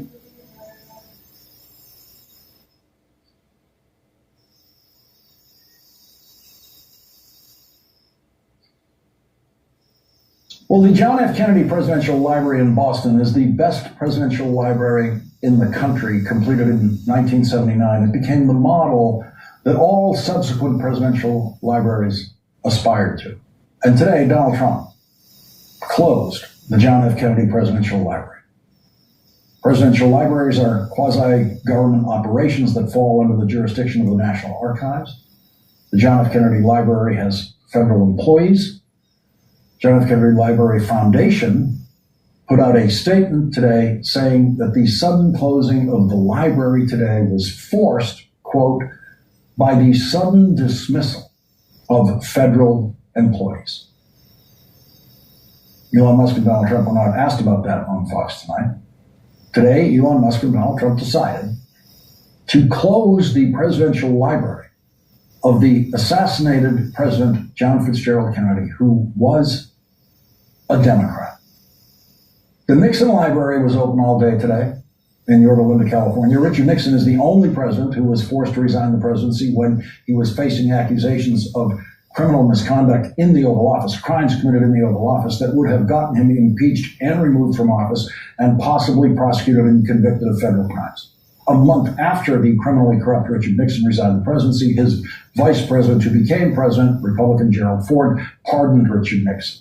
And today, the only criminally pardoned president of the United States continued to be memorialized all day by his presidential library, which Donald Trump did not close down. The Reagan Library in California also stayed open today. Ronald Reagan was a two-term Republican president. And so that is the country you live in tonight. It is a country you have never lived in before. It was unthinkable until the most uncouth president in history took office, Donald Trump, a man consumed by petty and permanent jealousies. Another day, another principled resignation letter, and Donald Trump's Department of Justice, this time written by a career federal prosecutor in Washington, who was ordered to cross a line that she refused to cross. The chief of the criminal division of the U.S. Attorney's Office in Washington, D.C., Denise Chung, resigned today after refusing to lie about an investigation and put that lie in writing so that the Trump Justice Department could illegally, in her view, seize banking records. Denise Chung is a 1995 graduate of Harvard Law School. She has spent the last 24 years as a prosecutor in the Justice Department, beginning her service under the Republican President George W. Bush and continuing under every president until today. Like the principled resignation letter written last week by the acting U.S. Attorney in Manhattan, Danielle Sassoon, today's resignation letter specifies exactly how far the Trump team in the Justice Department tried to push Denise Chung. In her letter, she wrote, "When I explained that the quantum of evidence did not support that action, you stated that you believed that there was sufficient evidence. You also accused me of wasting 5 hours of the day doing nothing except trying to get what the FBI and I wanted, but not what you wanted. As I shared with you at this juncture, based upon the evidence I have reviewed, I still do not believe that there is sufficient evidence to issue the letter you described, including sufficient evidence to tell the bank that there is probable cause to seize the particular accounts identified. Because I believed that I lacked the legal authority to issue such a letter, I told you that I would not do so. You then asked for my resignation. And this brings the total number of principled resignations just in the last week in the Trump Justice Department alone to 8. Also today, federal judge Tanya Chutkan considered new claims by the Trump administration that Elon Musk is not the head of the Department of Government Efficiency, as Donald Trump has repeatedly said that he is, in considering motions in a lawsuit against Elon Musk and the Trump administration to prevent them from arbitrarily shutting off funding and shutting down agencies created by Congress. Judge Tanya Chutkan said the case has strong merits, adding, plaintiffs legitimately call into question what appears to be the unchecked authority of an unelected individual and an entity that was not created by Congress and over which it has no oversight. The judge considered an affidavit presented under oath by the Trump administration claiming that Elon Musk has no role at all in the so-called Department of Government Efficiency. Judge Chutkan said, referring to that affidavit, quote, defense counsel is reminded of their duty to make truthful representations to the court. That is something judges say only when they think the lawyers are not being truthful. Judge Chutkan refused to grant the plaintiff's emergency injunction, shutting down the activities of the so-called Department of Government Efficiency at this particular stage of the case. Case remains open for the plaintiffs to provide sufficient evidence to the judge to merit that injunction that they are seeking. Leading off our discussion tonight is Andrew Weissman, former FBI General Counsel and former Chief of the Criminal Division in the Eastern District of New York. He's also an MSNBC legal analyst. And Andrew, I want to begin on the latest principled resignation in the Justice Department, and how this has now become, from the start, it was something we haven't seen before. It had airs of what we had experienced during Watergate when there were resignations against Richard Nixon's attempt to take over the Justice Department. But today took us to yet another level. So let me just make sure I put this in context. Let's not forget that this started with a complete pushback by the 7th floor, the leadership of the FBI, and then the special agents in charge around the country at the FBI, up in arms at the sort of rounding up of names of people for the sin of having investigated the crimes that we all saw before our eyes of January 6th. That sort of was step one, and that was orchestrated by Mr. Beauvais, the acting Deputy Attorney General of the United States, who, by the way, just footnote, worked on those cases as well. So he can round himself up. Then you have what you talked about with Danielle Sassoon in the Southern District of New York and her colleagues resigning out of principle. You have a slew of people at Main Justice in Washington, of all things, the public integrity section. And now in the DC U.S. Attorney's Office, you have Denise Chung. All of these people resigning because of actions emanating from the Deputy Attorney General, the acting Deputy Attorney General, all of which people thought was either immoral, unethical, or even illegal. And these are career people of all stripes. Denise is somebody I know very well from my time. She worked for Republicans and Democrats. She's the most apolitical person. You do not resign out of a snit. You do not resign as someone like her because she just thinks it's a policy difference or a good faith difference. You're resigning because you're being asked to do something that the law does not allow. And in this case, she's outlining what would be a violation of the Fourth Amendment, which protects all of us if there isn't probable cause to seize something, which is what she was being asked to sign off on. Joining me now is someone on the front lines of the effort to push back against Donald Trump and Elon Musk, Congresswoman Jasmine Crockett is a Democrat of Texas. She's a member of the House Oversight Committee on DOGE. Congresswoman, welcome. Thank you for being with us. Yeah. This is a tricky one. You have the benefit of you were not a member of Congress in the first Trump administration. You were in government, but this is what's your take on what resistance looks like for you, for me, for society, for those lawyers at the DOJ? What are you supposed to do? Yeah, so first of all, hats off to each and every person who literally said that I have some ethics about myself and therefore I'm just going to resign. That's as it relates to the DOJ as well as every other agency. The scary part about this, though, is that only his lackeys will be left running our governmental agencies, whatever is left of those governmental agencies. When I think about resistance, though, I've had a lot of conversations. And one of the things that keeps coming up is how the former governor of this state was consistently doing daily briefings in the midst of COVID because we couldn't trust anything that Donald Trump was saying about the pandemic. Right. So everyone tuned in to really what almost was like the shadow president, the guy that was going to give us facts and not tell us to inject ourselves with bleach. Right. I think that we need to do something similar to that because all they're going to do, him and his new press secretary, is spew lies upon lies upon lies. We need to daily brief the American people. That's number one.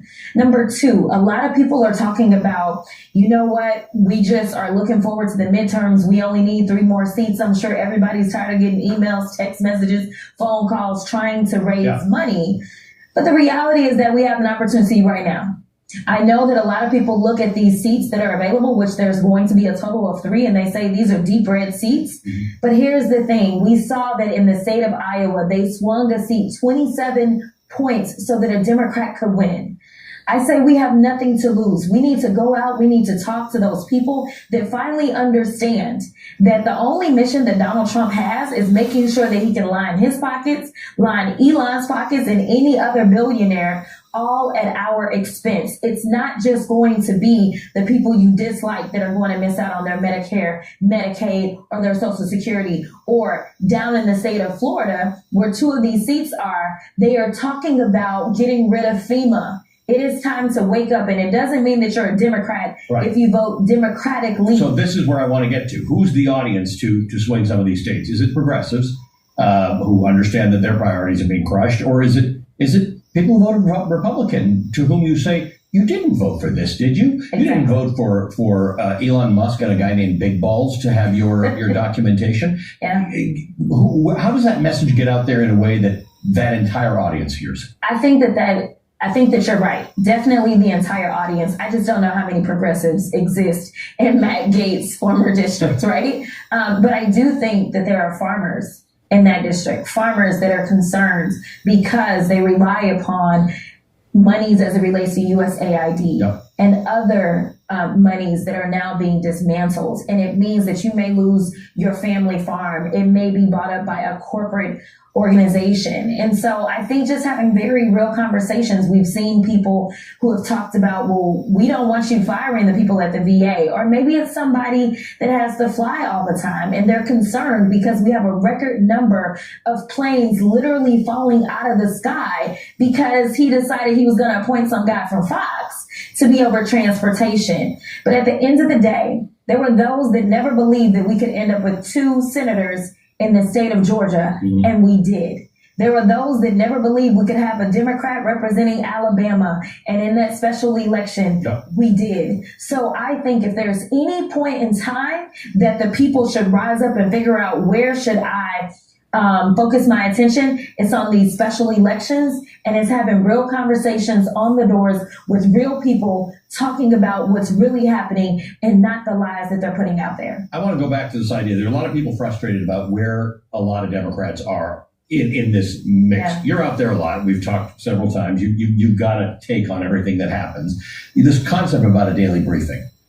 It's we've talked about whether we should act more like a parliamentary system here, where the opposition's got a job to do every day. And you see them as often as you see a prime minister. What does that look like? Have you had this conversation with a lot of your colleagues about how this looks? I've been trying to work through it because I think when we compare it to what was happening in COVID, it was just one subject. Right. And for us as Democrats, we like to have experts. We don't just want to talk in mouth, right? And so it's a matter of how do we know what's coming to make sure that we've got the right expert on hands. But I think that it would be great if at least maybe every Friday we have a different attorney general or the same one that talks about the status of the cases, right? I think that there's things that we can do. We can just maybe decide on what days we're going to have transportation, and maybe we can pull on Secretary Buttigieg to come through and say, this is the day that I will pick up and I will talk about what's happening at FAA. I think we also have to start having some field hearings.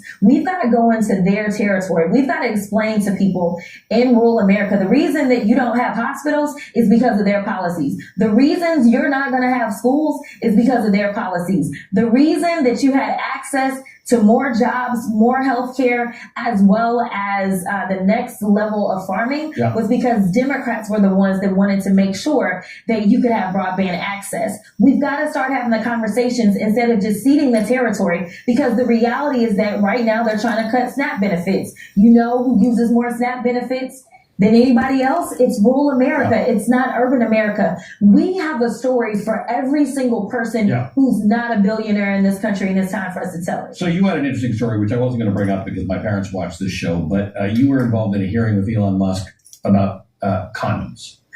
Right? You remember this whole? It wasn't with Elon. Elon, if you're watching, come through, boo, because you haven't shown up to the Doge subcommittee yet. Right, and you called him out at that subcommittee. But this became weird because Buddy Carter, your colleague from Georgia, started talking about how we were giving condoms to the Taliban, and then Donald Trump himself. Then it became about Gaza, but it would have to have been about 7,000 condoms per person, and then he said it was just Hamas.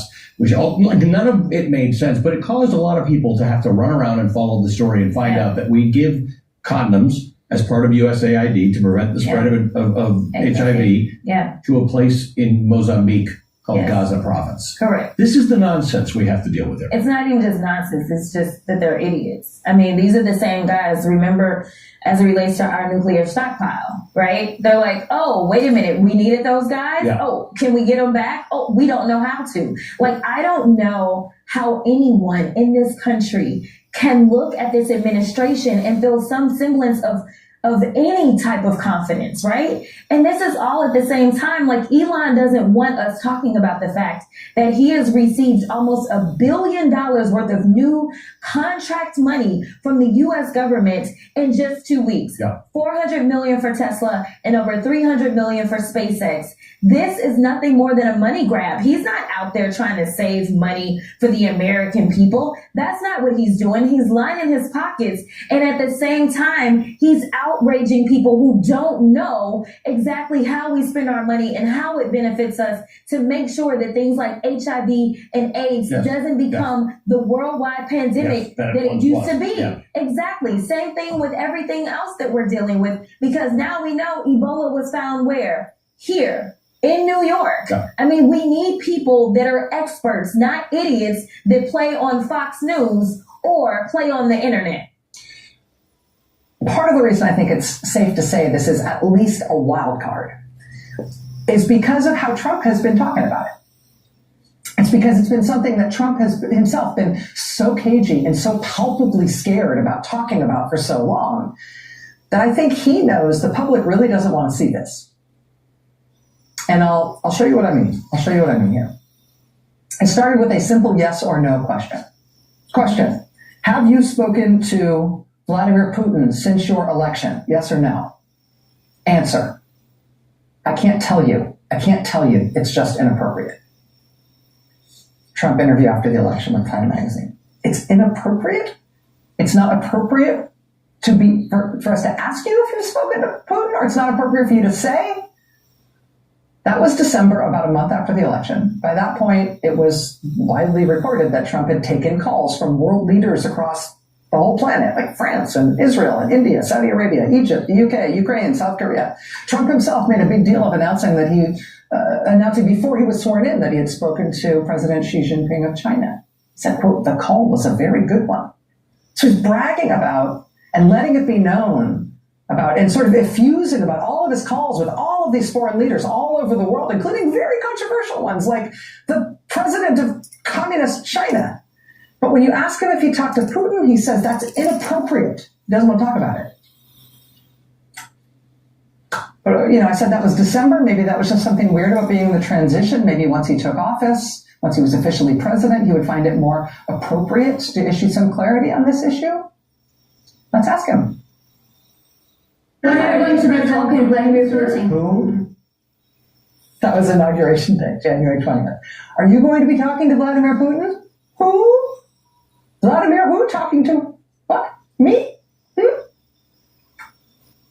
When are you going to be talking Vladimir Putin? Who? Did you not meet President Putin, sir? I'll be meeting with President Putin. When? I don't know. I can't speak Senate. When do you plan to speak to President Putin? Could be very soon. I don't know. I can't. It's being set up. Oh, that Vladimir Putin. Yeah. I can't. It's being set up. I'll be meeting with him. I can't say. It's being set up soon. Again, that was Inauguration Day. Again, not the most forthcoming answer, but a little closer to getting an answer. Maybe. Have you spoken to him? I don't want to say. That was only 3 days after the inauguration, 3 days later. Have you spoken to him? I don't want to say. Somebody getting so shy. Have you spoken to Vladimir Putin? I don't want to say. Why don't you want to say? Okay, how about another chance to clear it out? What's the update on your call with Vladimir Putin? Well, we'll be speaking. We are having discussions, yes. Ongoing, already scheduled, and ongoing? Already talking, yes. So you've already spoken to Vladimir Putin? I don't want to say that. We will be speaking. We are already having discussions. So you've already spoken to Putin. I don't want to say that. I don't want to say? There's nothing that this man doesn't want to say. This man wants to say everything that has ever crossed his mind. He's the freest man in the world. But that I don't want to say. I can't say. It's not appropriate. That last clip takes us to the end of January. By the first week of this month, February, headline in the New York Post. Exclusive. Trump reveals he's spoken with Putin by phone. No more Vladimir who, no more I don't want to say, no more how dare you ask me such an inappropriate question. Trump reveals he has spoken with Putin by phone. How many times have they spoken by phone, you might be asking? Quote, when asked how many times the two leaders have spoken, Trump said, quote, I'd better not say. I don't want to hear that. You've been talking with Vladimir Putin. Are you trying to set up a meeting with him? Well, I can't tell you what I'm talking about. You can't? Aren't you the boss? We do not play a lot of video on this show of President Trump talking. You might have noticed that. We have this sort of mantra that we try to follow, which is watch what they do, not what they say, so we don't play a lot of tape of them talking. But every once in a while, I think it is worth the exception just to see that this is something that he talks about the way he talks about nothing else. This is something that he's palpably scared to say, or he feels constrained like he's not allowed to say. Why is he so scared of this one thing? When are you going to be talking Vladimir Putin? Who? Have you talked to President Putin? No, I have not. You haven't talked to President Putin No, I have since not. you've been elected? No, well, I don't want to say that, but I haven't spoken to him recently. So you've spoken to President Putin since you've I been don't want elected? to say that. I don't want to say anything about that, but you've spoken to him. I don't want to say. So you've already spoken to Vladimir Putin I don't want since... to say that. Are you trying to set up a meeting with him? Well, I can't tell you what I'm talking about. Can you tell us about your conversation with Vladimir Putin? I don't want to do that. See, he really doesn't want to say. He really, really, really doesn't want to say. He can't say. Who tells you what you can and can't say? Today, of course, we had the U.S. Secretary of State, the National Security Advisor, and whatever that real estate guy's job is. We had this high-level delegation from the United States meet in Saudi Arabia with the Russian government ahead of what is promised to be a Trump meeting with Vladimir Putin very soon. No Western leader has met with Vladimir Putin since he invaded Ukraine 3 years ago. But the United States is not only apparently taking Russia's side now, changing sides in that war now, we're essentially changing sides in the world. The United States is now apparently against Europe and our allies of the last 80 years and for Russia. While the president repeatedly and eerily and in a very out of character way tells the American people he is not allowed to discuss that relationship or his communications with that leader. The political reality of this administration is going to be shaped by whether or not the people who oppose him strongly enough and effectively enough. The political reality of this administration and this presidency will be determined by whether the people who voted for him are horrified enough by what they have wrought that they regret it and are willing to act differently and to speak out about their regret. The reality of this presidency and this administration will be determined in some part by whether or not Republican officials realize that their own survival as politicians depends not on sucking up to Trump, but by helping their constituents survive him. Strong evidence supporting all of those strikes against Trump so far, frankly. But this is one other thing to watch. If we really are now abandoning the free world and lining up instead with the world's dictatorships, and Trump is unwilling to even explain why, just watch. The American people are going to have some feelings about that. Just watch. And joining us now is former Maryland Governor Martin O'Malley. Most recently, though, he was the Social Security Commissioner under President Biden. That's exactly why I wanted to talk to him today. So, Governor, when we talk about DOJ accessing Social Security data, what's your understanding of what they want access to exactly? Oh, I'm not sure. I don't even think they know what they want exactly. I mean, every day. What kinds of things would they get access to? Well, what they could get access to is personal identifying information, yours, mine, where we live, what we've earned, what our benefits are, who we live with. I mean, all sorts of personal identifying information that is actually a crime to browse. In fact, when I was the commissioner, President Biden's commissioner of Social Security, if an employee was browsing personal identifying information without any, claimant business purpose to it, that was a fireable offense, and frequently something that we would refer people to the Office of Inspector General for criminal prosecution. Of course, the co-presidents Musk and Trump have done away with the Inspector Generals of all of the agencies, so it's hard to say where that would be referred. But I'm not sure exactly what they want. What I do know is that according to reports, there were the people, career civil servants who resigned rather than become accomplices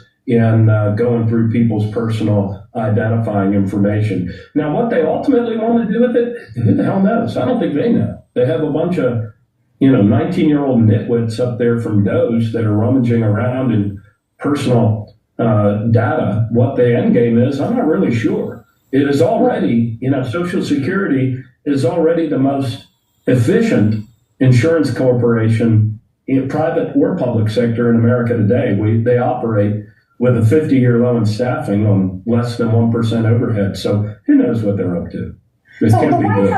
The White House is saying, and Garrett alluded to this, is that they're doing this to root out fraud. That's the reason that they're throwing out there. But there is an Inspector General report from 2023 that says improper payments are less than 1% of payouts. Internal estimates put it at about $72 billion over 8 years, so about $9 billion a year. It's significant, but it's actually a small percentage. Is that the real fraud? Like, what are they chasing here?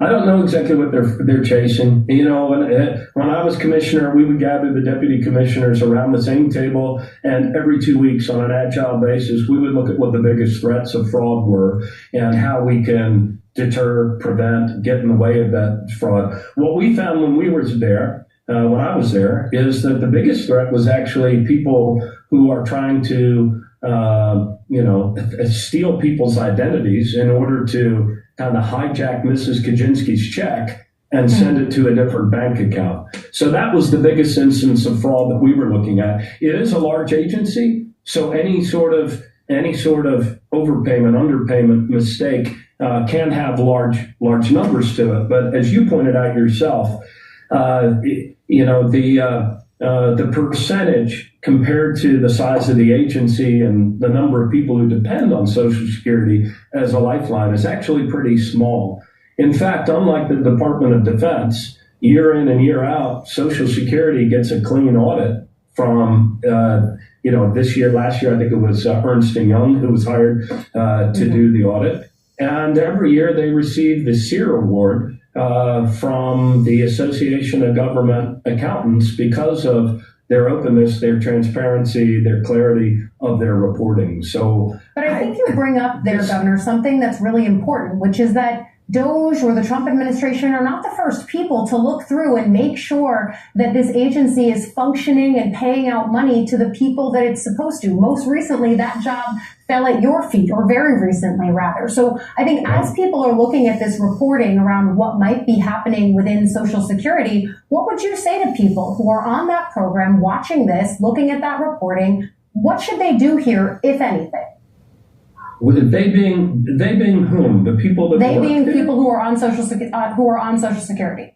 Oh, I think we should all be anybody who depends on Social Security, and there are many. I mean, half of all seniors living alone depend entirely on Social Security. So these guys are men and women from DOJ. I think they have no idea of how fragile this agency is. I mean, Social Security today serves more customers, active beneficiaries than ever because of baby boomers like me now being in the ranks of the retired. And yet, because of House Republican cuts, they are doing so with staffing that's already been reduced to a 50-year low. So the biggest threat to Social Security right now is that the co-presidents, Elon Musk and Donald Trump, drive 10,000 people out of the agency, and those benefit checks get interrupted. That's the greatest threat to Social Security now. The other stuff they spew out there about zombies getting checks and 200 million dead Americans getting checks, all total horsehoggy. Not true. But what is true is that they can crater this agency. They can do it very quickly, and they have likely no idea how fragile this already depleted and overworked agency is. They're about to find out, though. In NBC News has learned the Trump administration is preparing to fire hundreds of high-level employees within the Department of Homeland Security. Three sources familiar with the matter say the administration has a quote centralized plan and a list of people in high-level positions across every component of DHS who would be let go this week. The new firings would come in addition to hundreds of cuts that began across DHS on Friday night. Joining us now, NBC News Homeland Security correspondent Julia Ainsley. Julia, what more can you tell us about this? Well, Mika, this is separate from what we've been talking about with DOJ and the big push to try to really downsize the federal government. This is a list that was identified by the transition team and then the landing team of Trump loyalists who came into DHS. And they're looking even across ICE and CBP as Trump tries to make good on this campaign promise of mass deportations. What they want to do is take out high-level employees. We know Washington Speak, they're called SES, Senior Executive Service. These are people in manager positions, policy people, strategy people who are coming up with how they're going to carry out the wishes of the administration in their career. Many of them served under the first Trump administration, served under Biden, and they're still here now. But it's anyone who isn't seen not only not obstinate, but someone who's not loyal to Trump. And if they haven't gone far enough to show that loyalty, a lot of these people could now be fired. We understand that they're across every component. How do they of show their DHS. loyalty? Like, well, how do they assess this? If there's anything in a meeting where they feel like they're not on the same page, if there's any suspicion they may have leaked, even if it's just a confirmation of something pretty basic to the media, there are a number of ways that they've come up with this list. If they don't think that they've told their subordinates to carry out the plans and the wishes. Wow. These are now people on this target list. So talk about what the impact of that actually is within the agency, and what are the career folks telling you as they watch their counterparts or even themselves on the chopping block here? You know, and you heard it's a really scary time, even for former people who stay in touch with their colleagues. They're told, look, I can't even have you on my phone records right now. There's such an insular place right now for people who want to keep their jobs and want to keep doing the jobs that they've been doing, and many times for, more than 10 years, even more than DHS has only been around since 2003, but a lot of people who really feel that they've devoted their careers to this and want to keep doing that. It's really similar to what we saw over the weekend too when immigration judges were fired. It doesn't seem to make sense when you want a big scale deportation force in this country and you want more people out. Why would you get rid of the judges? Why would you get rid of people at ICE and CBP? But the idea here is they want short-term pain in order to have a long-term gain of putting people in these positions that they think will make the decision. Joe. Yeah, and Dave, I wanted to follow up with what Annan was saying, but also draw it into this conversation where we're talking about effective leaders being fired if they somehow don't pass some loyalty test. And again, the silence of other people that may have worked in that agency before not coming to their defense. I talked about generals, and General Mattis, can you imagine? Would have been unimaginable up until, a little less than a month ago, that you would have the chairman of the Joint Chiefs, one of the most highly decorated generals of our generation, sacrificing time and again for this country, getting his portrait taken down, getting his security removed from him when he's the number 2 target, I think, right now for Iran because of the killing of Soleimani. And it's dead silence. I've heard nothing from General Mattis. I've heard nothing from other admirals. I've heard nothing, nothing collectively from a group of retired generals and admirals who you think would be the first people to come out and say, hey, this is a man who gave his adult life to protecting and defending this country, one of the highest ranked generals and one of the most decorated soldiers of our time, and yet just silence. Joe, as you said earlier, the silence is deafening when it comes to General Milley. I have asked senior military leaders, current and retired, if they wouldn't say something about this situation, and the answer is no. There are all sorts of reasons for that, but the basic reality is what you say. It's silence, and silence in this case is acquiescence.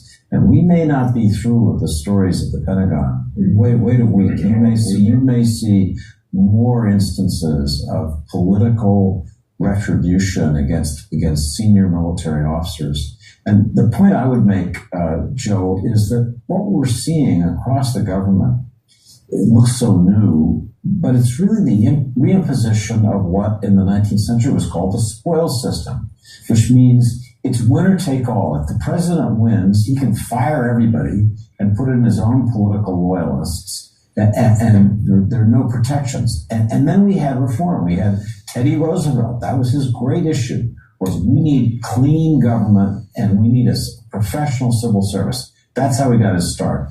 But you're seeing that idea wiped out as we return to a Trump-Musk spoil system with enormous cost for each of these agencies. Wow. NBC News Homeland Security correspondent Julia Ainsley, thank you very much for your reporting this morning.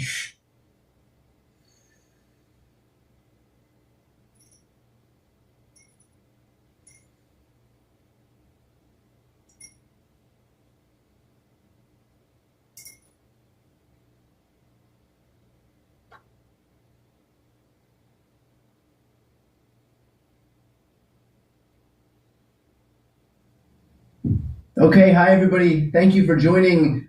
We are a couple of minutes late here, so I'm going to start this event right away. Kamala Harris is now sitting down with the National Association of Black Journalists. This is the same organization who Donald Trump sat down with when he decided the course of action, the best course of action for him would be to deny Kamala Harris's biraciality on stage. So he sat down with them a few weeks ago. Now we have Kamala Harris sitting down with them now. So as not to delay any longer, let's get right into it and start this live stream. Madam Vice President, thank you so much for doing this and making the time. Of course, a little bit busy right now. We want to start on an issue that Americans across the country say is their number one concern, and that's the economy.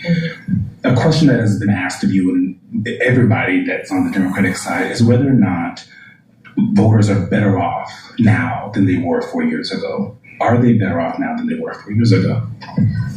So when we came into, first of all, let me just say it is good to be with the National Association of Black Journalists, and I thank you for the work you do and that your members do every day. It is very important that we ensure that this organization and your members always have the resources and the platforms to deliver the voices that must be heard. So I thank you for hosting me today. 4 years ago, when we came in during the worst unemployment since the Great Depression. We came in during the worst public health epidemic in centuries. We came in after the worst attack on our democracy since the Civil War. And a lot of it due in large part to the mismanagement by the former president as it relates to COVID and obviously January 6th. And we had then a lot of work to do to clean up a mess. As of today, we have created over 16 million new jobs, over 800,000 new manufacturing jobs. We have the lowest Black unemployment rate in generations.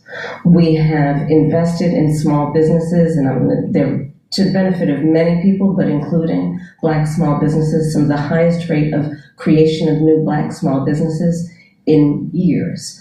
We have done the work of capping the cost of prescription medication for our seniors for issues like insulin. And again, I'm speaking to the Black journalists who care about all people, but in particular, I'll talk about the impact on Black people, where we know Black folks are 60% more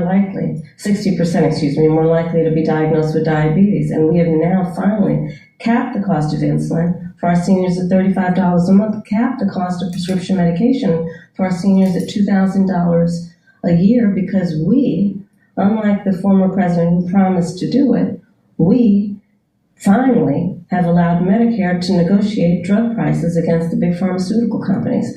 And these are just some of the accomplishments. Is the price of groceries still too high? Yes. Do we have more work to do? Yes.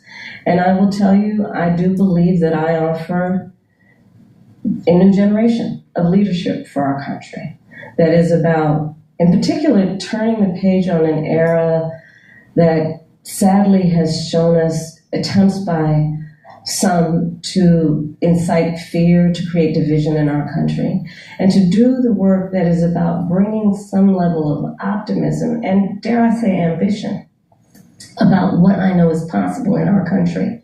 And so my plan for the economy includes what I imagine and believe and call an opportunity economy. What we can do to grow an opportunity economy where all people have access to the resources to compete, to apply their incredible work ethic, their ambition, their aspirations, and their dreams, and actually not just get by, but get ahead. And I can talk in more detail about it, but specifically, I'll mention a few things. Yeah. One of the big issues that affects people right now in terms of the economy and their economic well-being is we have a shortage of housing supply. It's too expensive. People can't afford to buy a home. You know, we grew up, our parents, where they had the ability to somehow believe the American dream was attainable. Not so much for younger working people. And I recognize that. So my approach is a new approach, which is to say, let's just take this and deal with it head on.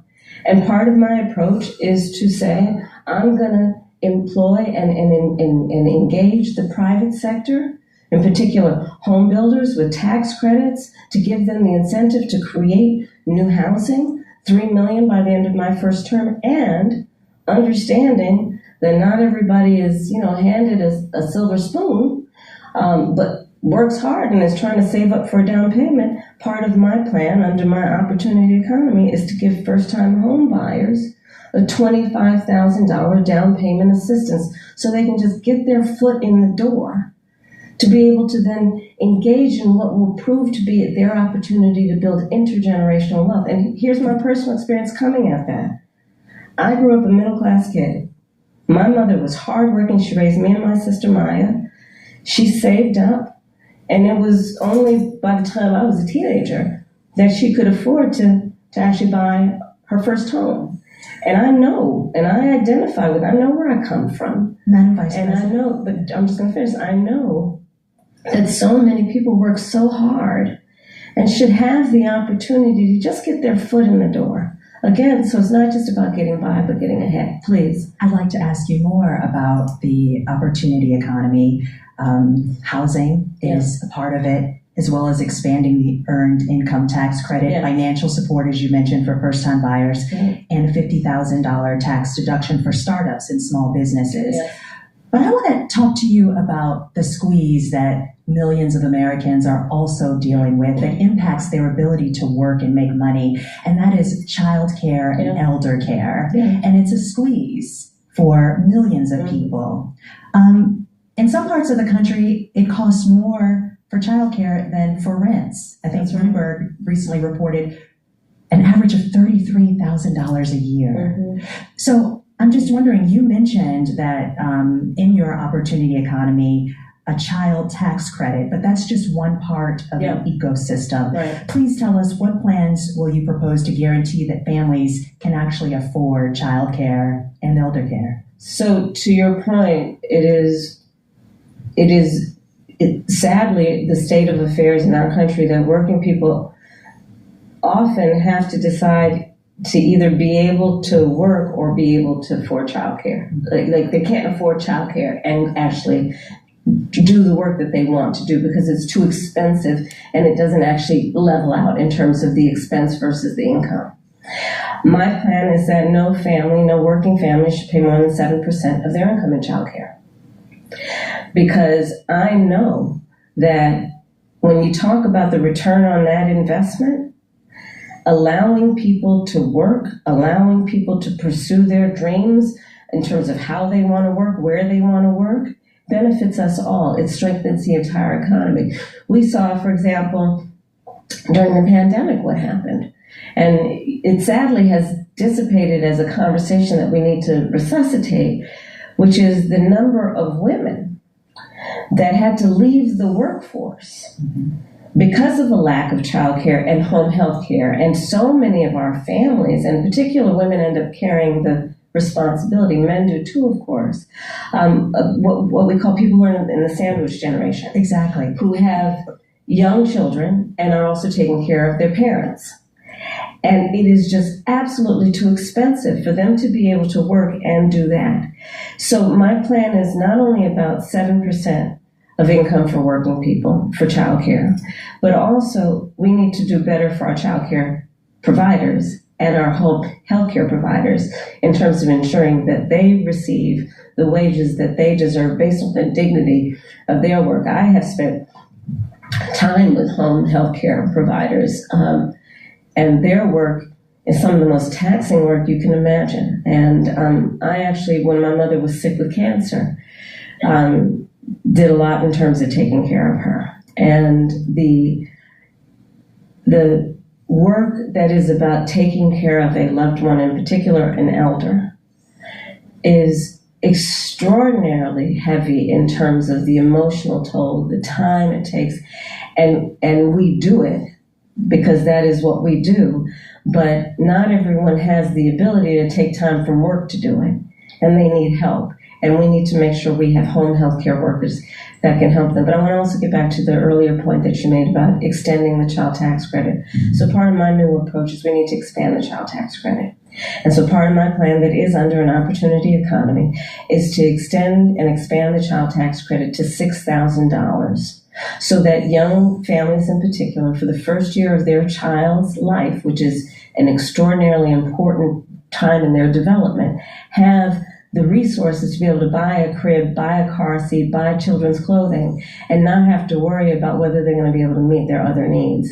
And I don't need to remind anybody here, especially these esteemed journalists, but when we expanded the child tax credit a couple of years ago, we reduced Black child poverty by half. And so again, if you talk about the benefit and if you think about the benefit to the economy overall, it strengthens our economy to do things like pay attention to affordable child care, affordable home health care, and extending the child tax credit. Madam Vice President, Black men, as you know, are a closely watched voting bloc. You've hosted Black men at your residence. Yep. You have engaged Black men and centered them in your economic opportunity tour. Mm-hmm. But polling shows that some Black men, particularly young Black men, are considering voting for Donald Trump, and they see him as better for the economy. What is your message to young Black male voters who feel left out of this economy, and how can your economic policies materially change their lives? So I appreciate the spirit of the question, but I'll tell you, I've often been asked this question in a way that I've had to respond by first saying that I think it's very important to not operate from the assumption that Black men are in anybody's pocket. Black men are like any other voting group. You gotta earn their vote. So I'm working to earn the vote.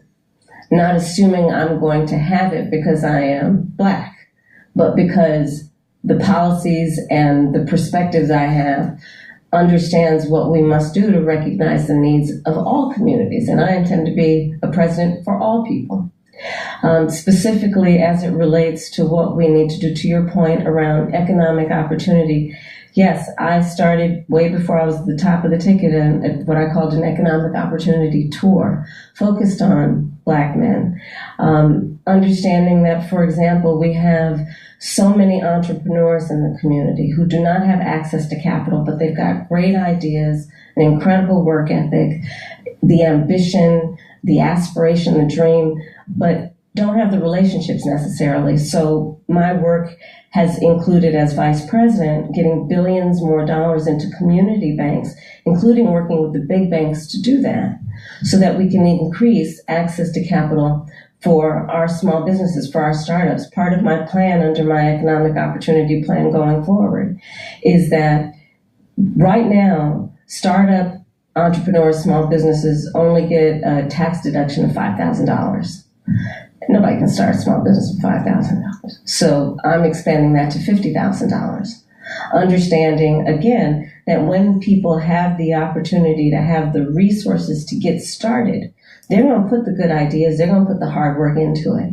And part of what I also know is that our young Black men, our Black men, just like any group of people, anybody, our small businesses are really the backbone of our economy overall. And when they do better economically, we all do better. Part of my work is about understanding what we need to do in dealing with, for example, the historic inequities that have faced the Black community around home ownership, right? I don't have to go through the history with anybody here about what that has meant in terms of redlining, what that has meant in terms of biases and home appraisals, and what the impact it has had on stemming the opportunity to build intergenerational wealth because of those obstacles. So part of the work that I have done and will continue to do is identify, speak truth about those obstacles, and address them. Another example is medical debt. 1 in 4 Black families or individuals is more likely to carry medical debt than others. So part of my perspective, and as vice president, part of the work that we have done is to say that we're going to eliminate medical debt from being on your credit score. Because until now, medical debt worked against your credit score. And, people know their credit score, like, you wait, right? You know that number. And the difference between what that number is and what it needs to be is the difference between you being able to get a car loan, a small business loan, or even a lease on an apartment. And so part of my approach is understanding the obstacles that traditionally and currently exist to allow anyone, including Black men, be able to achieve economic wealth. And I'm going to tell you, I don't think it is sufficient to just only talk about economic policy around reducing unemployment. It is an important marker, and I'm proud of the work that we've done thus far, but it should be a baseline there. Everybody's working, The point is, do people have an opportunity to build wealth? If that's what they choose to do, if that's what they want to do. And a lot of my perspective as we go forward is just that. I believe that there are a lot of opportunities that are available to the American people if we see people and understand what they want for themselves and their families and then meet them where they are. Madam Vice President, I want to switch gears a little bit and talk about the war in Gaza. Mm-hmm. You've called for a ceasefire, hostage deal, and a two-state solution as an end to the war for many months now. And while you've expressed support for Israel to defend itself, a two-state solution and a ceasefire are at odds with what Benjamin Netanyahu has said is their right to defense. If it matters, as you say, how Israel defends itself, where do you see the line between aggression and defense? And our power as Israel's ally to do something? Okay, a lot to unpack in what you just said. So let's start with this. I absolutely believe that this war has to end, and it has to end as soon as possible. And the way that will be achieved is by getting a hostage deal and a ceasefire deal done. And we are working around the clock to achieve that end. Stepping back, October 7th, 1,200 Israelis were slaughtered, and actually and some Americans, by the way, in that number. Slaughtered. Young people who were attending a concert. Women were horribly raped. And yes, so I have said, Israel has a right to defend itself. We would. And but Madam Vice President, I think my ask is the difference between aggression and defense. But it's important to put it in context, which is what I'm doing, and I'll get to that. And so how it does so matters. And far too many innocent Palestinians have been killed. Women and children. We have seen with horror the images coming out of Gaza. And we have to take that seriously.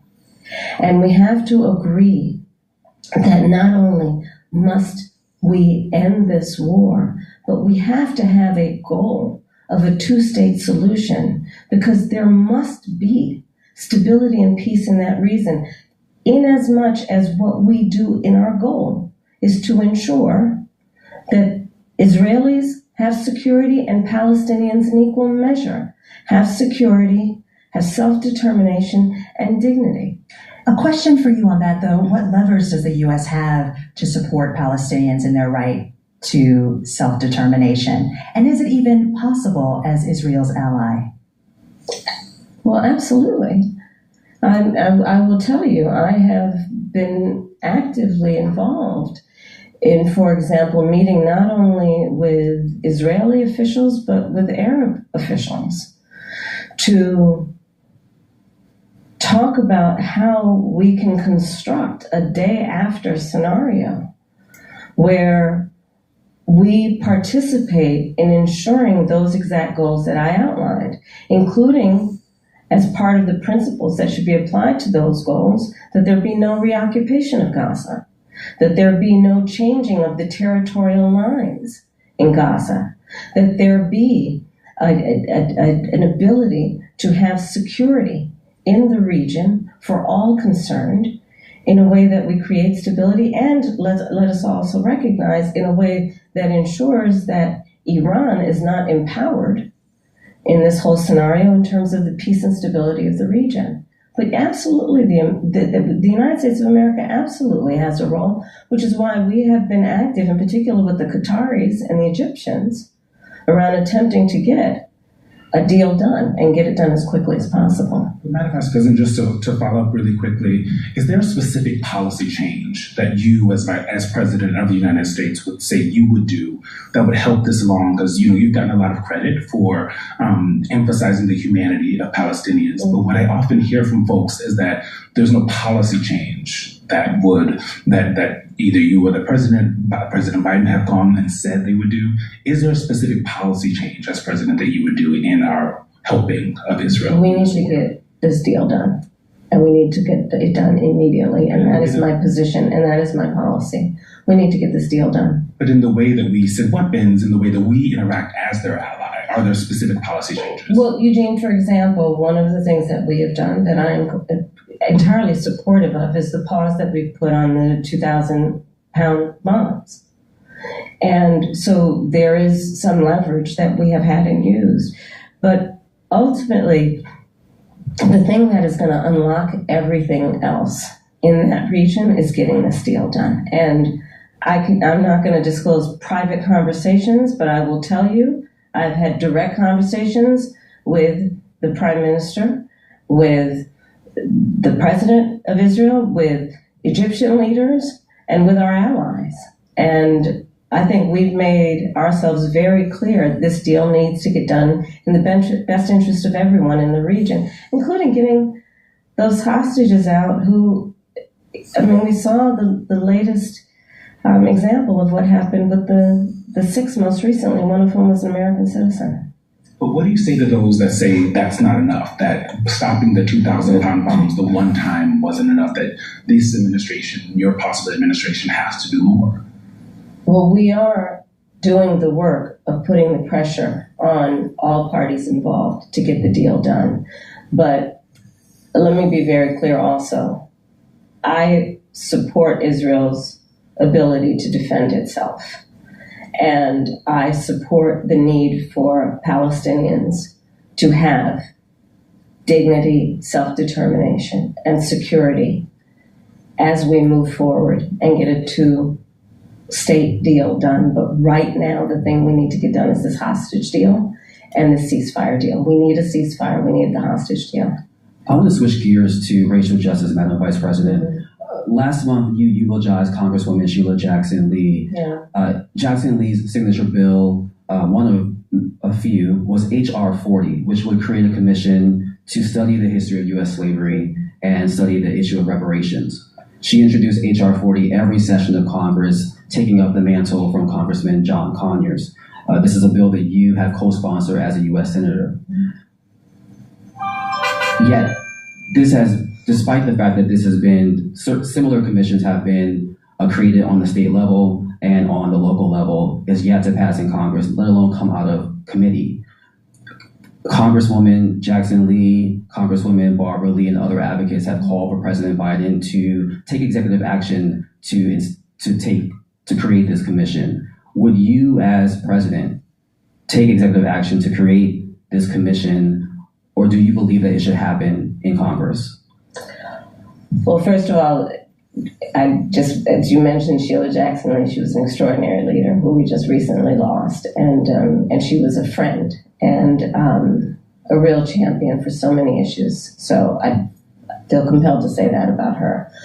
On the issue of what we need to do going forward, look, first of all, we just need to speak truth about history, in spite of the fact that some people try and erase history and try and teach our children otherwise.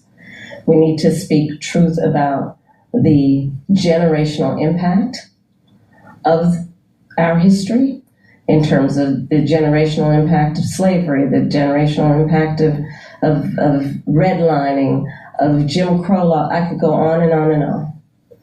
These are facts that have had impact. And we need to speak truth about it. And we need to speak truth about it in a way that is about deriving solutions. And frankly, I think that we, and part of that is studying it to figure out exactly what we need to do. But part of what we can do right now is, for example, what I'm talking about in terms of building an opportunity economy, which is addressing explicitly the obstacles that historically and currently exist and dealing with them. Student loan debt, medical debt, bias in home appraisals. What we need to do in terms of dealing with an issue that I have championed for years, Black maternal mortality, which is the fact that Black women are 3 to 4 times more likely to die in connection with childbirth than other women. And we know that the reasons for that include disparities that pre-exist her pregnancy including disparities that exist in the system during her pregnancy. So all of those things must be addressed. But do you have a position on whether that should happen, this commission should happen through executive order or via Congress? I think Congress ultimately will have the ability to do this work. I'm not discounting the importance of any executive action, but ultimately Congress. Because if you're going to talk about it in any substantial way, there will be hearings, there will be a level of public education and dialogue that, and I think that was part of the spirit behind the congressional action thus far, to ensure that everyone can participate in this conversation in a way that elevates knowledge about history and the reference points that have that are the impetus of this conversation. Especially again when people are trying to deny history, when people are, so-called leaders are saying that enslaved people benefited from slavery. I mean, let's talk about the Delta here in terms of the work that needs to be done. It's profound. Madam Vice President, I want to move to Springfield, Ohio, and what's happening there. We've seen school closures, parents worried about their kids leaving the home because of racist conspiracy theories that I won't repeat here, but they have been repeated by leaders on the Republican side, President Trump, former President Trump, Vice Presidential nominee J.D. Vance.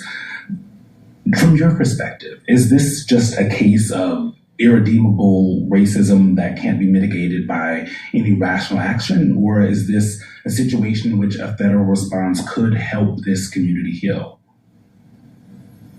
There's a question of resources and... Well, no, I'll let you finish, and then I'll speak. It's a crying shame. I mean, my heart breaks for this community.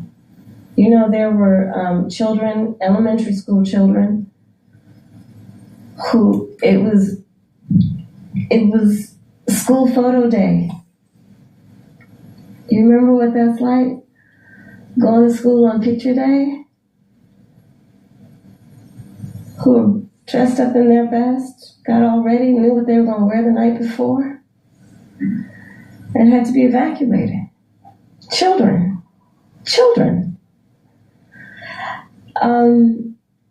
A whole community put in fear. And I'll say a couple things about it. One, I learned a long time ago in my career, having a background as a prosecutor, when you have these positions, when you have that kind of microphone in front of you, you really ought to understand at a very deep level how much your words have meaning. I learned at a very young stage in my career that the meaning of my words could impact whether somebody was free or in prison. As Attorney General, I was of California, fifth largest economy in the world. I was acutely aware that my words could move markets. When you are bestowed with a microphone that is that big, there is a profound responsibility that comes with that. That is an extension of what should not be lost in this moment, this concept of the public trust. To then understand what the public trust means. It means that you have been invested with trust to be responsible in the way you use your words, much less how you conduct yourself. And especially when you have been and then seek to be again President of the United States of America. And so I go back to, it's a crying shame, literally. What's happening to those families, those children in that community, not to mention what is happening in terms of, look, you say you care about law enforcement resources being put into this because of these serious threats that are being issued against a community that is living a productive, good life before this happened. And spewing lies that are grounded in tropes that are age old. Now look, I said it not very far from here the other day at the debate. This is not new. This is not new in terms of these tropes. This is not new in terms of where it's coming from. And, you know, whether it is refusing to rent to people, rent to Black families, whether it is taking out a full-page ad in the New York Times against 5 innocent Black and Latino teenagers, the Central Park 5, calling for their execution, whether it is referring to the first Black president of the United States with a lie, birther lies. And look, the American people deserve, and I do believe want better than this. I do believe that. I know the vast majority of us as Americans know we have so much more in common than what separates us. I know that. I know that regardless of someone's background, their race, their gender, their geographic location, I know that people are deeply troubled by what is happening to that community in Springfield, Ohio. And it's got to stop. And we've got to say that you cannot be entrusted with standing behind the seal of the President of the United States of America, engaging in that hateful rhetoric that, as usual, is designed to divide us as a country, is designed to have people pointing fingers at each other. It's designed to do that. And I think most people in our country, regardless of their race, are starting to see through this nonsense and to say, you know what, let's turn the page on this. This is exhausting and it's harmful and it's hateful and grounded in some age-old stuff that we should not have the tolerance for. So let's turn the page and chart a new way forward and say, you can't have that microphone again. Madam Vice President, I'm switching gears again. Okay. Quick question. I want to talk to you about gun control.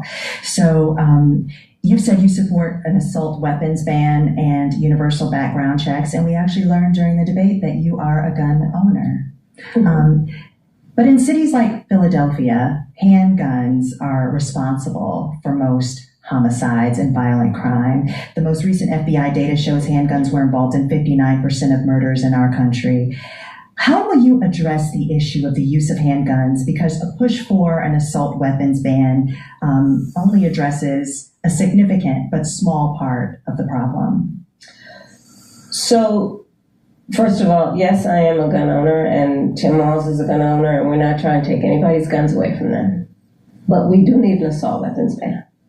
Assault weapons are designed to kill a lot of human beings quickly, yes, and have no place, I'm going to get to it. Yes.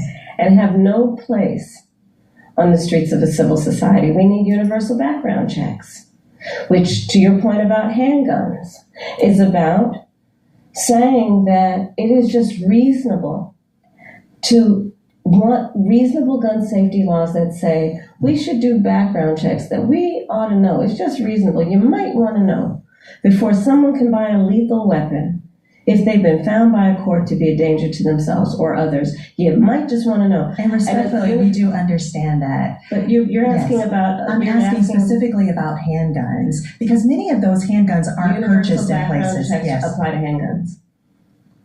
Yes, they do. But in many instances, those handguns aren't even bought lawfully. Yes. Which is why I also have been very adamant for years. In fact, I myself protested at a gun show probably 10, 15 years ago about the gun show loophole and why we need to close that.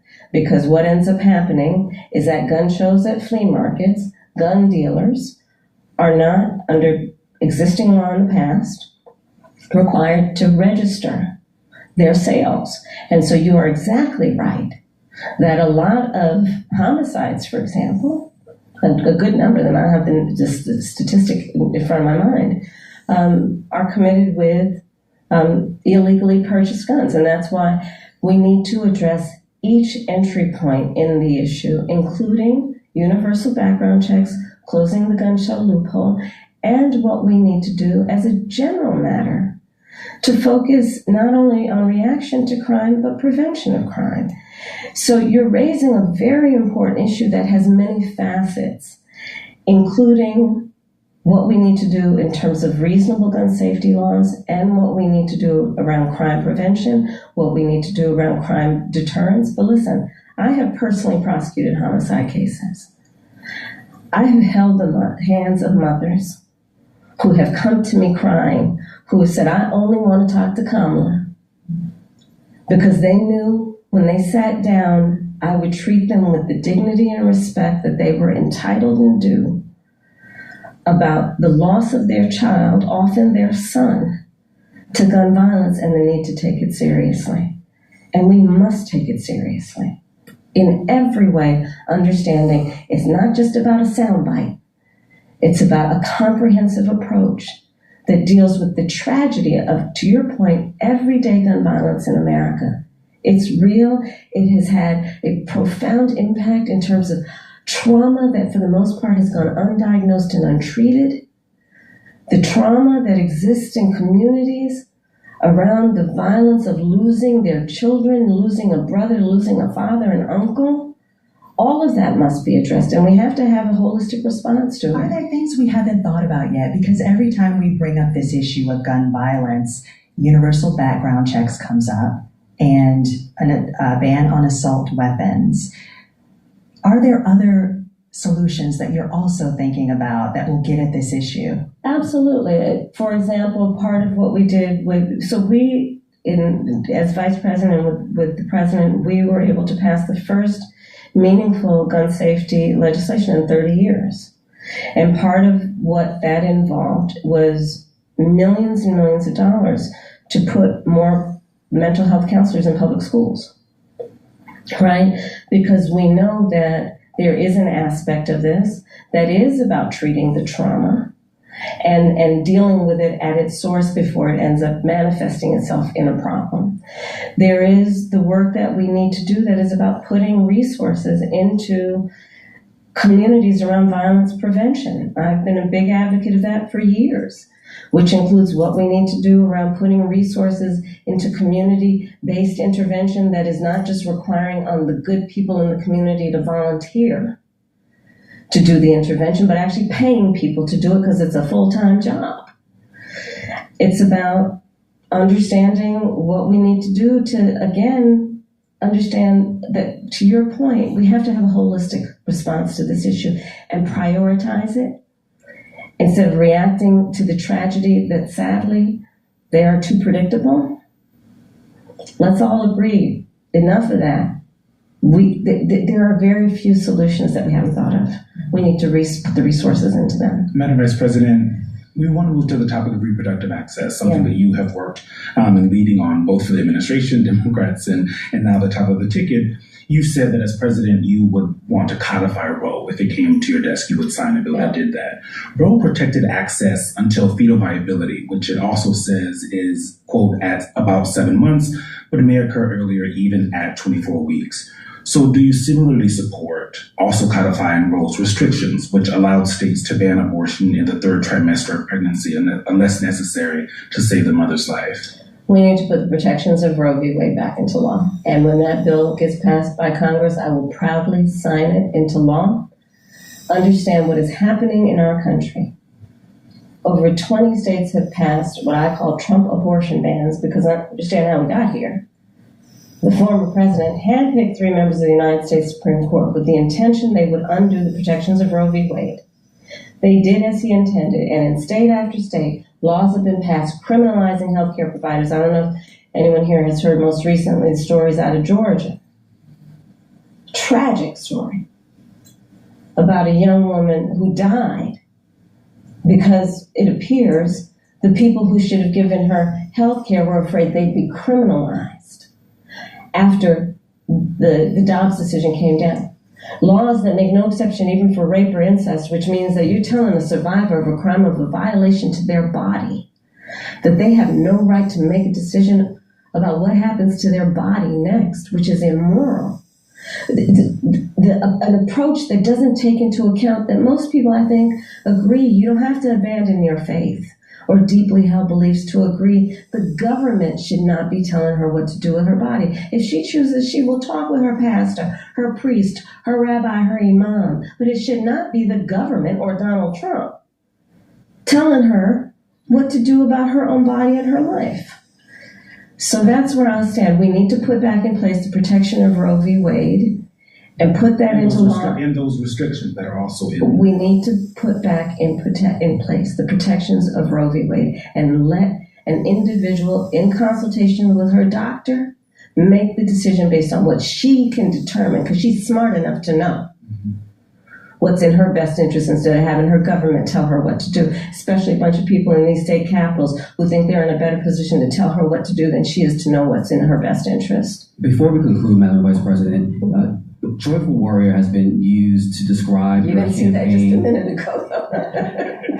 Okay, I'm back to my joyful part. And your opponent, Republicans, have at times weaponized you laughing in campaign ads, for example. Why is joy important to you to insert into this election? And what do you make of Republicans using that as a way to suggest that you're not a serious candidate?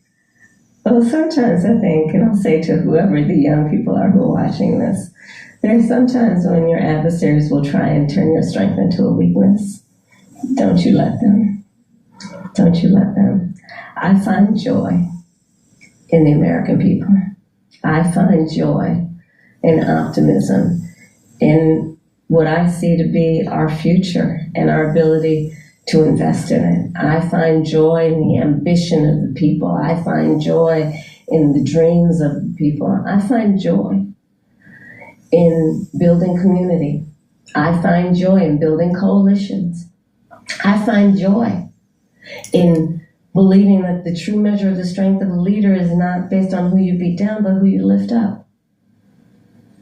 And I think we should all find joy and have a sense of optimism about who we are as Americans and what we mean to each other and what we can do to lift each other up. Madam Vice President, President Biden spoke to President Trump after the attempt on his life this weekend. Have you spoken to him?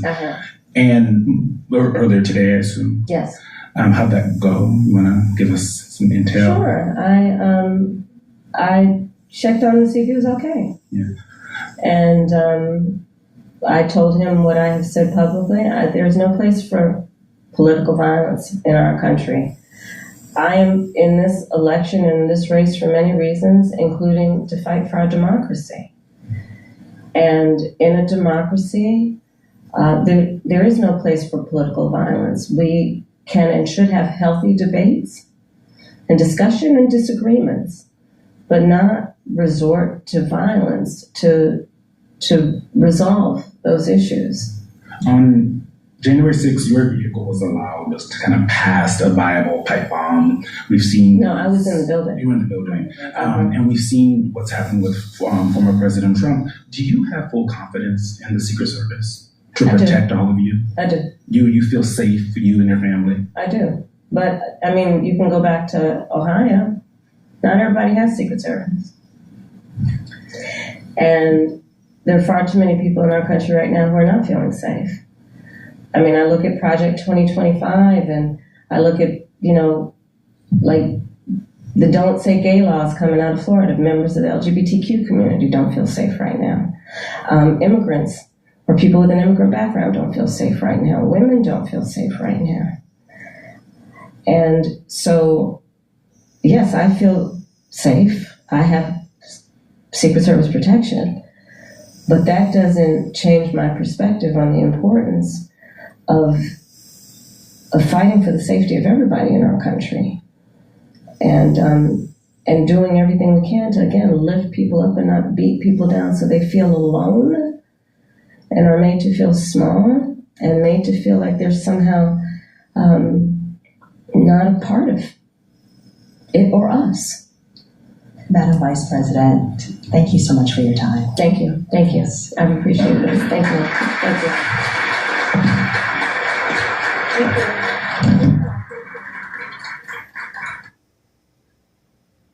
Okay, so let's go. So that was her wrapping up her talk. With the National Association of Black Journalists. A big difference in two things. First and foremost, there was a lot of pressing her about her specific plans, which when you compare what she said about an opportunity economy, about giving small businesses $50,000 in terms of tax credit, in terms of giving first-time home buyers $25,000, these specific plans that she brought forward stand in stark contrast to the, and I quote, concepts of a plan that Donald Trump was willing to offer when he was asked about what he would do during the debate. So a pretty stark contrast there from someone who quite literally cannot bring himself to outline one specific policy proposal because he does not know what he's talking about, and he has no policy proposals. He just has vague platitudes and buzzwords and fear-mongering that he throws at his audience. So that is the first thing. It's also worth noting that a big difference in the National Association of Black Journalists discussions between Donald Trump, who decided to use his time on that stage to deny Kamala Harris's biraciality. The difference being, of course, that Kamala Harris did no such thing. She had a normal conversation where she answered the questions that were posed to her. So just in terms of those two options right there unto itself, there was a big difference in what we saw. I want to go over a few of those options specifically. One of them, for example, was what she said about the Black community. The difference in messaging here, I think, is pretty striking because the first thing she did is kind of level set and reject the premise of the question, which is this idea that Democrats are owed the Black community. And I think she navigated this quite well because she said, basically just because she's Black doesn't mean that every Black person should have to vote for her. That the strategy here has to be to earn the votes of all of these people. And she can do that by, again, looking forward to her plans that she has laid out, by pointing to what Democrats have been able to do for the Black population in the Biden-Harris administration. But it's a big difference from what Donald Trump is saying, which is basically, when Donald Trump feels like he's owed the votes of some specific demographic group, he will attack them into submission. As a Jew, I've heard him say that basically that I am, what does he say, anti-Semitic, that he said that I think one of the most recent ones was deaf, dumb, and blind if you're a Jew that doesn't vote for Donald Trump. And then, of course, he throws out some platitudes about Israel as if I'm a single voter issue that votes on where the U.S. embassy is located. That's my number one issue. But in Donald Trump's addled mind, that's how he works. He feels that he's owed the votes of every specific demographic group because of whatever distorted justification he's made up for it. And Kamala Harris here takes the complete opposite approach, which is to say, I am owed the votes of nobody just by virtue of who I am or who has voted for Democrats before, and our job is to earn them. And so if that means creating an economy, for example, where everybody, but especially disproportionately unrepresented people can thrive, then I'll do that. And that means making sure that people can create generational wealth or intergenerational wealth by facilitating homeownership. And that's why she's offering $25,000 to first-time home buyers. Who is that going to disproportionately impact? People of color, low-income folks who haven't been able to build that intergenerational wealth. Also, like I mentioned before, this idea of $50,000 for small business owners. And remember, this isn't just vague platitudes that are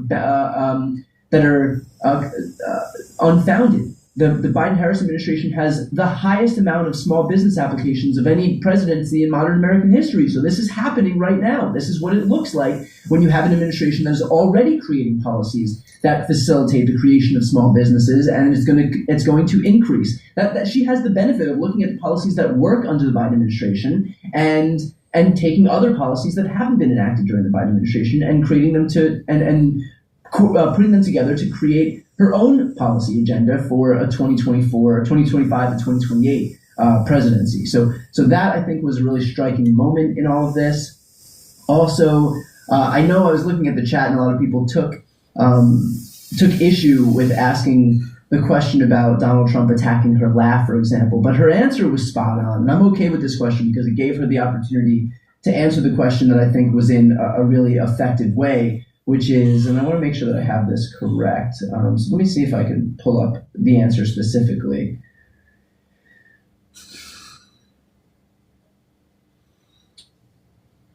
Let's see. Here we go.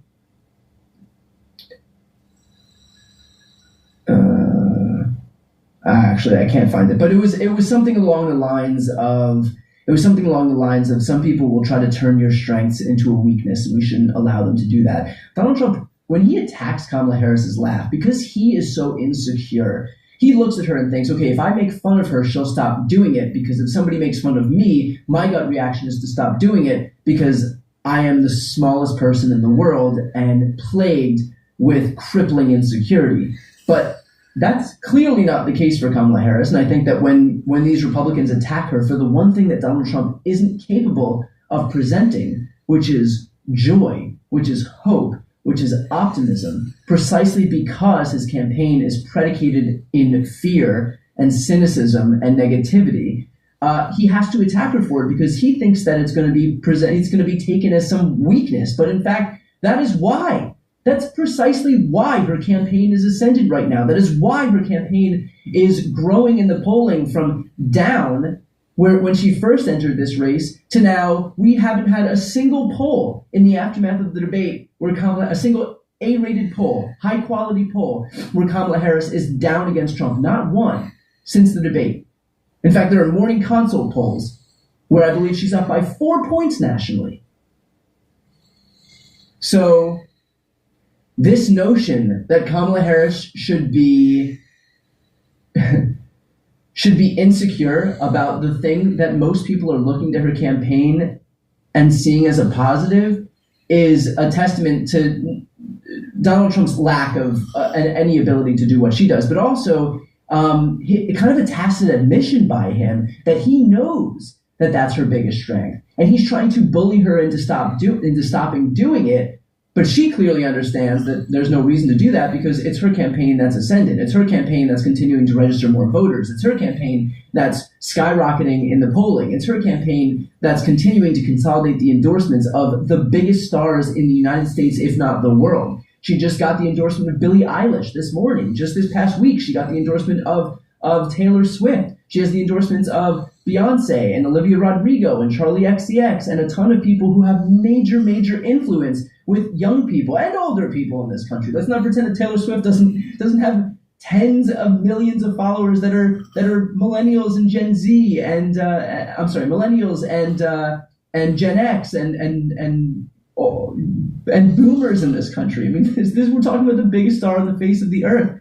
And so she is the one who's ascended the polls. She's the one who's consolidating all of these endorsements. And so Donald Trump can try and bully her into submission, can try and bully her into doing the opposite of what she's doing right now. But she rightfully recognizes, to her credit, that what is her biggest strength is trying to be misconstrued as being her biggest weakness, and it's not going to work. She's not going to be manipulated as easily as Donald Trump is able to manipulate his own base. And let's be clear, that is absolutely what he is seeking to do. When you look at the extent to which Donald Trump solely traffics in disinformation for the express purpose of manipulating the people who are gullible enough to trust him, it goes to show the disdain that he has for his own fans. I mean, when he goes out there and claims, for example, especially that migrants are eating pets, do you think that somebody who has any respect, a modicum of respect for the people who listen to him would say something so egregiously untrue if they didn't hate the people who are listening to them? And it goes for everything. I mean, this is the pattern in what Donald Trump says, that it's just steeped in disinformation because he has that much disdain for the people who are gullible enough to trust him. So Let's see if there's any other moments that I think are worth touching upon here. She did, to that point, touch on what's happening in Springfield. And I think that Donald Trump, first of all, the fact that we are talking about Springfield, the fact that it seems to be the Trump campaign that's digging in on what's happening in Springfield, Ohio, which is to perpetuate hate against migrants there, against Haitian immigrants there, solely because of debunked conspiracy theories about what they've done in that state, is a testament to the extent to which Donald Trump needs to distract. That's how bad his debate performance was. And again, I just mentioned it before, but there is not a single poll, a single major high-rated poll where Donald Trump is up over Kamala Harris in the United States right now. That's how bad that debate was. And it happened in the aftermath of the debate. At least in the lead up to the debate, Donald Trump was winning in a few polls. And the validity or the legitimacy of those polls, we can debate that at another point, but at least he was leading in a few polls. He is leading in no highly rated national polls right now. That's how devastating this past debate was to him. And so Donald Trump needs to do what he's done for so long, which is find something to distract you with. And he's doing that twofold right now. He's waging a war with Taylor Swift. And I know some people might be thinking, is it really smart to wage a war with the most powerful artist on the face of the earth right now? But that's how bad the debate was for him. The fact that it seems preferable for Donald Trump to attack Taylor Swift, to attack the biggest star in the world, to attack somebody who has massive influence with the biggest voting bloc in the entire country right now, a voting bloc that he desperately needs to curry favor with if he wants to win this election. The fact that that seems preferable to him goes to show just how damaging this debate was for him. It also goes to, and so that's the Taylor Swift of it all. Then these migrants present the same thing. And Pete Buttigieg has been outspoken in terms of coming out and saying this is what Trump does. He needs to distract you. He needs to take the attention off of the fact that this debate was so damning for him, was so aggressively responsible for the fact that his polling has swung in the opposite direction from what he wanted to do, that attacking Taylor Swift and launching this new campaign, this new xenophobic campaign, surprise, surprise, it's September of an election year that he has to attack immigrants because this is what happens. But this is a tried and true tactic from Trump and Republicans. Think about what happens every August, every September, every October of an election year for as long as I've been alive. Republicans attack immigrants. They attack brown people and black people. They threaten that they are coming into your communities and selling drugs to your kids and raping your wives and changing the culture, because that is the only strategy that they can rely on. It is something they've relied on for election cycle after election cycle. The fact that it's happening now is as predictable as the sun rising in the morning. It was migrant caravans before this. Every single election cycle, it's the same thing. But what they didn't take into account, A, is the fact that most people are so goddamn tired of the racism that has pervaded our society for the last nearly a decade, and B, the fact that all of their lies are so easily debunked and so on their face ridiculous, like the fact that my immigrants are just eating pet dogs and cats. Talk about jumping the shark right now. And C, which is an allusion to what I was referring to before, it's that this is just, we're tired of this. And Kamala Harris's campaign is not steeped in the same fear-mongering, fear porn that Donald Trump's campaign is steeped in. There's only so long that you can be so scared into staying inside of your house and locking your doors because God knows what awaits you on the other side. There's only so long that Americans can deal with that before they have to recognize it is okay to feel a semblance of joy about your life without just having the shit scared out of you every 5 minutes for the political benefit of one person, who, by the way, is just running right now to keep himself out of prison. Let's not kid ourselves.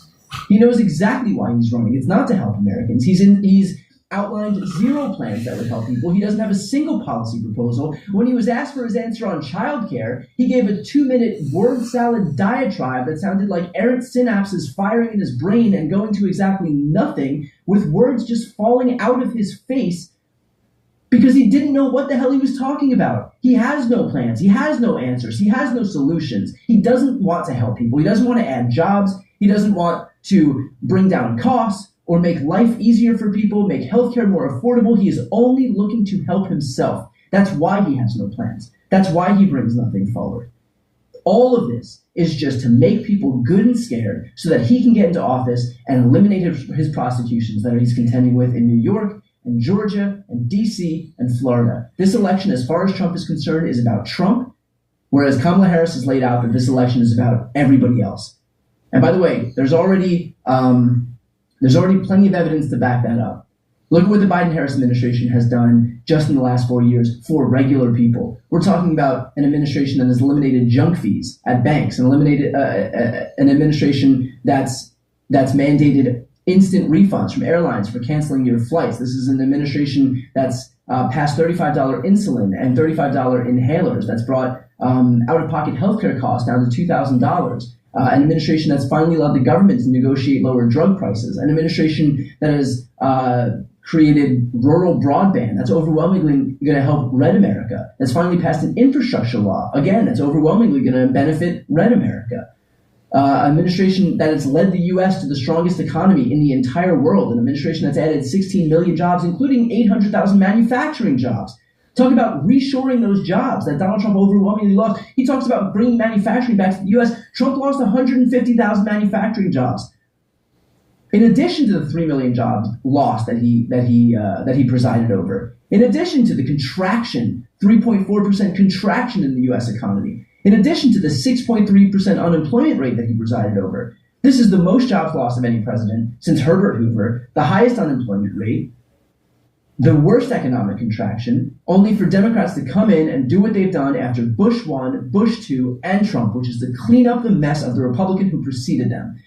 I've never seen in my entire lifetime, seriously, since I've been alive, a Republican administration that's created more jobs than the Democratic administration, a Republican administration that's had a lower unemployment rate than the Democratic administration, a Republican administration that's presided over a stronger economy than the Democratic administration. In my entire lifetime, they keep beating their chests as the party of the economy, of fiscal responsibility. They've never done it. There is not a single proof point you could point to prove that Republicans are better stewards of the economy than the Democrats. Republicans beat their chests as the party of fiscal responsibility. They've never done it. They added $7.8 trillion to the debt. And they'll do it again because Donald Trump wants to make his secret weapon imposing tariffs. Who do you think pays more when tariffs are imposed? It's consumers. And Donald Trump already tried this once in his first administration. He launched a trade war with China and dried up federal revenues to make farmers whole because he had to pay them from our federal revenues because they were losing money, because that's what happens in a trade war. You look at the party of family values. Donald Trump is a guy who has, my God, he's contending with 34 felony convictions right now related to a hush money payout for an affair he had while his wife was at home with their infant son. That's the party of family values. The party that's blocking IVF. That's the party of family values, literally blocking the only avenue so many families have to actually create a family. That's the party of family values. The party of states' rights. This is a party that's lined up behind the Texas lawsuit in 2020 to invalidate the election results in 4 other states because they didn't like the outcomes there. That's the party of states' rights. All of their branding is a distraction, is the shiny veneer to distract you from the reality of Donald Trump's MAGA Republican Party today, which is anti-family, anti-fiscal responsibility, anti-constitution. And they are proving that day in and day out. So to get back on topic here, I think an overwhelmingly successful National Association of Black Journalists talk from Kamala Harris, and offered in stark contrast to what Donald Trump did on that exact stage, which is, again, to go up on that stage and start claiming that Kamala Harris wasn't black. That's what was most remembered from his time on that stage. So again, a stark contrast here, and kind of an offering to people who are watching right now that if you are looking for lunacy and unpredictability, which by the way is a killer for the U.S. economy, that unpredictability, that volatility, if you are looking for that type of chaos and dysfunction and incompetence and glaring lack of knowledge, then Donald Trump is your guy. But if you're looking for somebody who can actually engage with these people, can actually lay out plans that she has brought forward, who can actually answer questions without dissembling into some fear-laced tirade about immigrants and black people and brown people and anybody who doesn't look like you or pray like you or love like you, then Kamala Harris is worth a second look for those people. So glad that she had the opportunity to do this. For those watching right now, if you want to support live streams like this one, and again, I do try to make sure to to live stream events like this. I know that the media is largely not going to cover an event like this, so I'm happy to do it. I'll also live stream Trump's events because I think it's worthwhile to actually fact check them in real time while he's speaking. So if you want to support my channel and you're not yet subscribed, please do me a favor and hit the subscribe button. It doesn't cost you anything to do that. I will never put any of my content behind a paywall, but the best way to support my work completely free is just to hit the subscribe button right now. With that said, I will leave it there, and as soon as there's another live stream, I'll come back for that one. But thank you so much in the meantime for everybody who watched. Talk to you guys soon.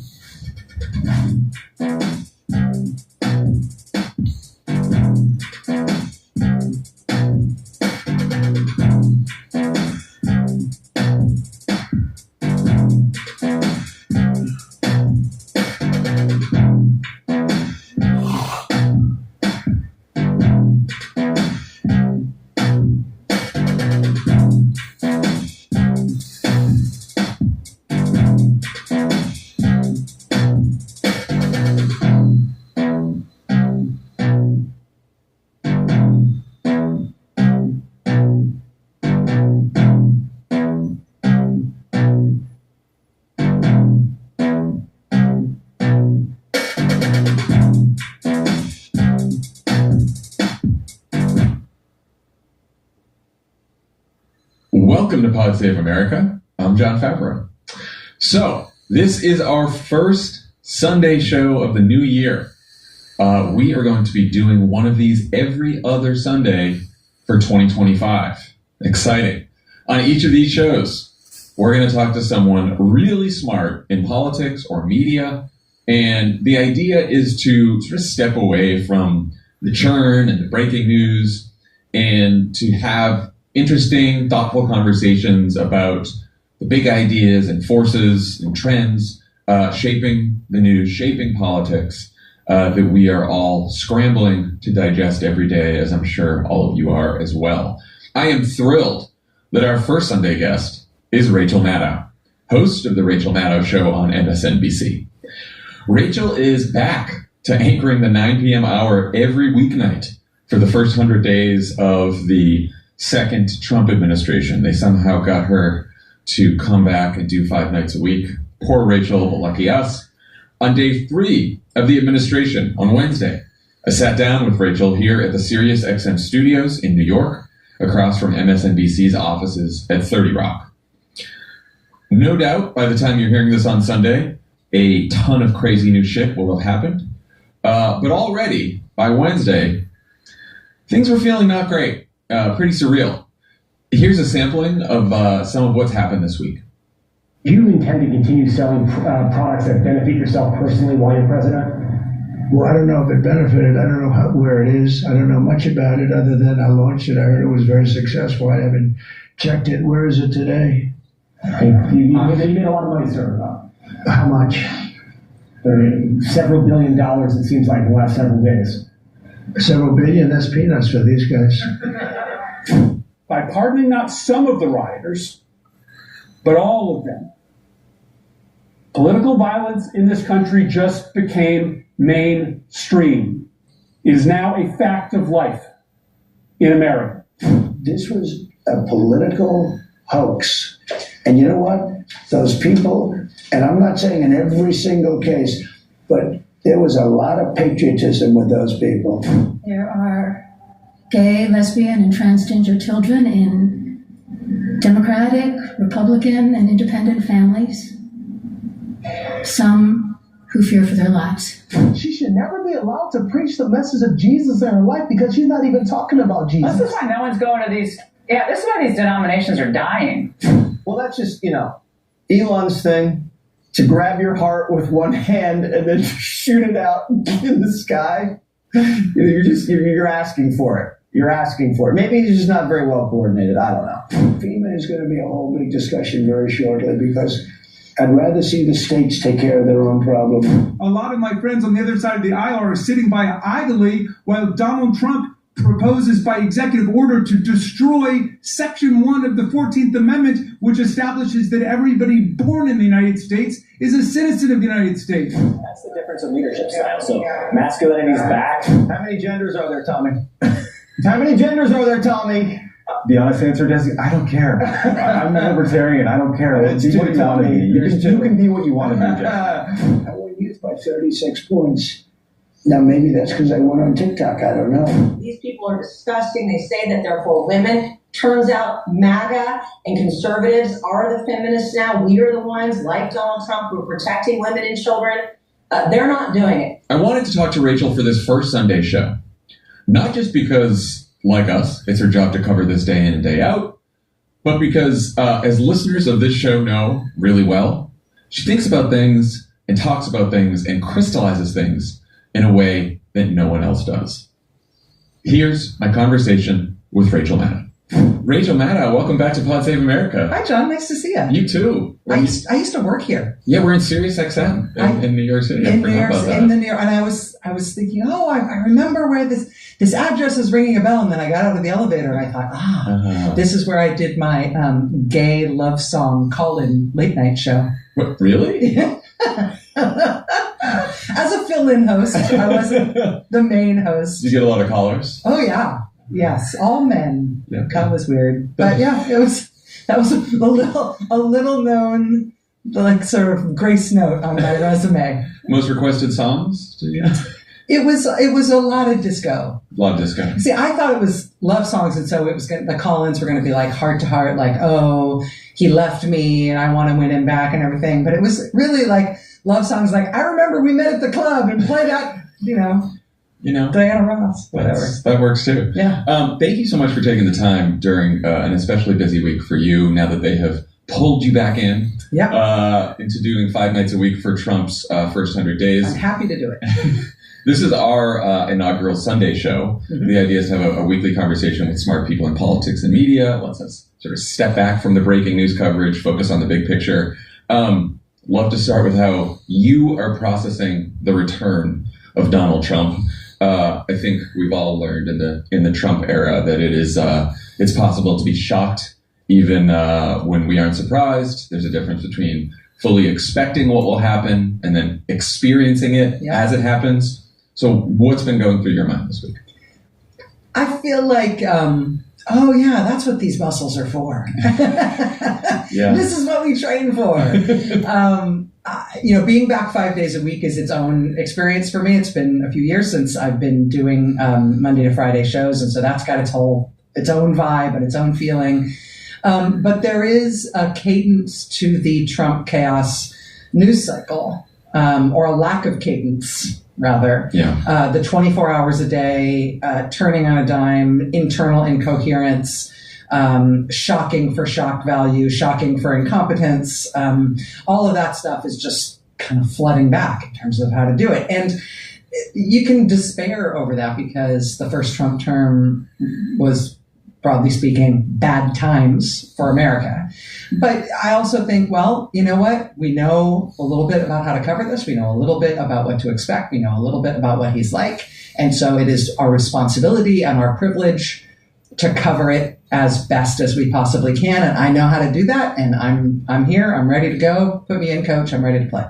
I feel the same way from the perspective of, like, me covering politics and talking about it on Pod Save America. Mm-hmm. Has there been a moment where it's like hit you personally, where you're just watching it and you're like, oh yeah, we're going to be doing this for 4 more years now? You know what it was? It was the, in the flurry of first couple days of actions, there was the stuff about water in California and Trump started sort of elaborating on it. There was an executive action about it, but then he also started talking about it, about how we need to turn the valve. Yeah, there's a valve in Northern California that if you just turn it, we will get water in Los Angeles. He thinks, I think, that north is also up, and that up, there's a water tower, like it's a New York building. And if you just turn the valve, then down gets the water.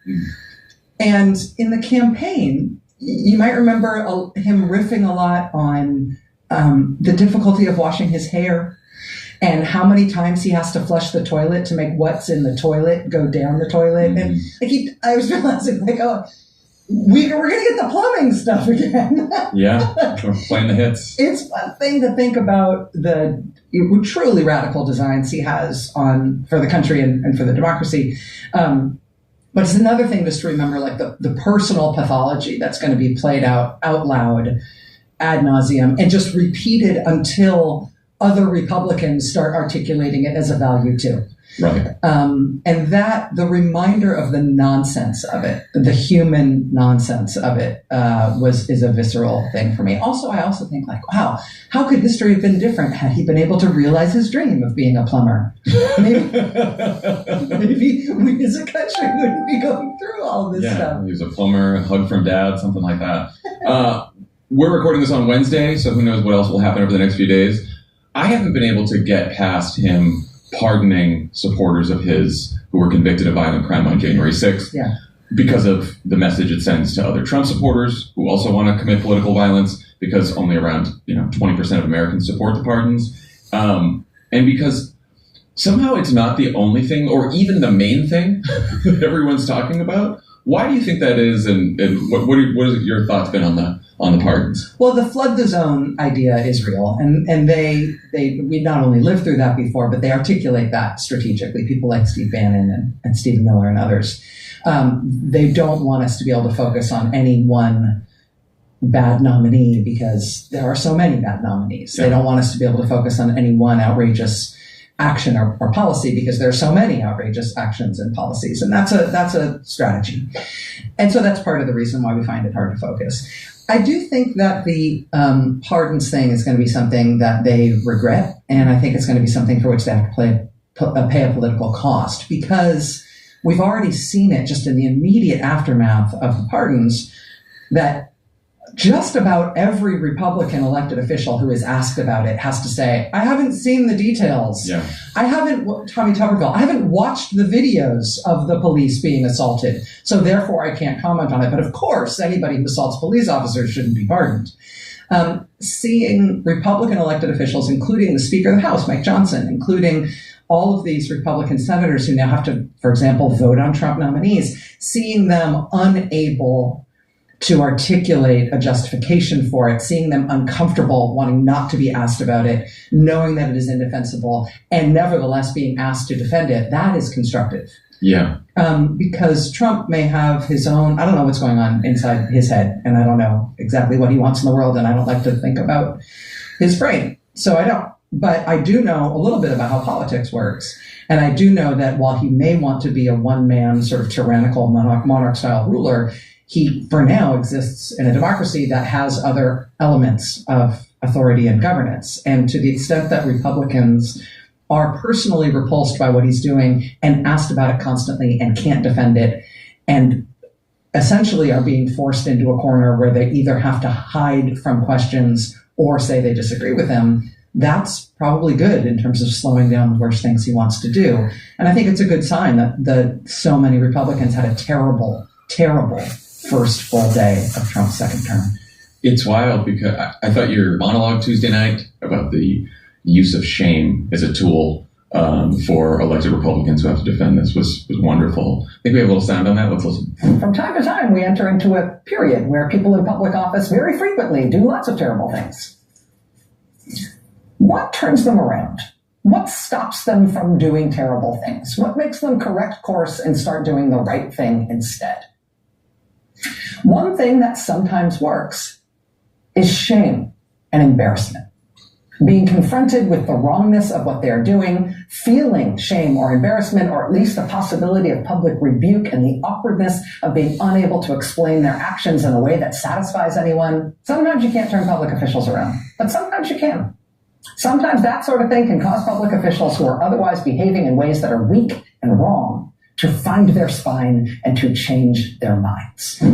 I noticed right before we started recording today, Mike Johnson got up and was asked about the pardons. And he said, well, look, it's Donald Trump. He has the authority. And all along, the case has been that people who protest peacefully shouldn't be punished. And then announced that they're going to investigate Joe Biden's pardons. Yeah. Without even commenting on the people who are convicted of violence. And and then it's incumbent upon anybody who next encounters him to ask him the follow-up questions. Right. So like the peaceful protest is not something that has been criminalized in this country, in this environment around January 6th. January 6th was not a peaceful protest. Among the people who Donald Trump deliberately pardoned, even though he had the option not to, were people who explicitly pled guilty not to peacefully protesting, but rather to attacking police officers and trying to kill them with baseball bats and 2x4s. So, I mean, it just means that this should follow Mike Johnson around like a smell. Yeah. This show is sponsored by BetterHelp. What do you want your 2025 story to be? A romantic comedy. Oh, that's nice. Sad for Emily, I suppose. Oh, is she starring in it? Oh, I see. Yeah. Well, you're more on the sitcom phase. The rom-com phase that leads into the sitcom phase. We don't have a rom-com for people who've been married 7 years? You can try. That's a new twist on the rom-com. Okay, sure. Every January brings you 365 blank pages waiting to be filled. In 2025, maybe you're ready for a plot twist, or maybe there's a part of your story you've been wanting to revise. Life isn't about resolutions that fade by February. It's about picking up the pen and becoming the author of your own life. Think of therapy as your editorial partner, helping you write new chapters and create the meaningful story you deserve to live. I have benefited from therapy. It's great. Everyone should try therapy. You get someone, you sit down, you talk to them for an hour a week, and boy, do you feel better afterwards. BetterHelp is fully online, making therapy affordable and convenient, serving over 5 million people worldwide, access to a diverse network of more than 30,000 credentialed therapists with a wide range of specialties. Easily switch therapists anytime at no extra cost. Write your story with BetterHelp. Visit BetterHelp.com/PSA to get 10% off your first month. That's BetterHelp, HELP.com/PSA. This podcast is sponsored by Squarespace. Squarespace is the all-in-one website platform for entrepreneurs to stand out and succeed online. Whether you're just starting out or managing a growing brand, Squarespace makes it easy to create a beautiful website, engage with your audience, and sell anything from products to content to time, all in one place, all in your terms. Introducing Design Intelligence from Squarespace, combining 2 decades of industry-leading design expertise with cutting-edge AI technology to unlock your strongest creative potential. Design Intelligence empowers anyone to build a beautiful, more personalized website tailored to their unique needs and craft a bespoke digital identity to use across one's entire online presence. Squarespace Payments is the easiest way to manage your payments in one place with Squarespace.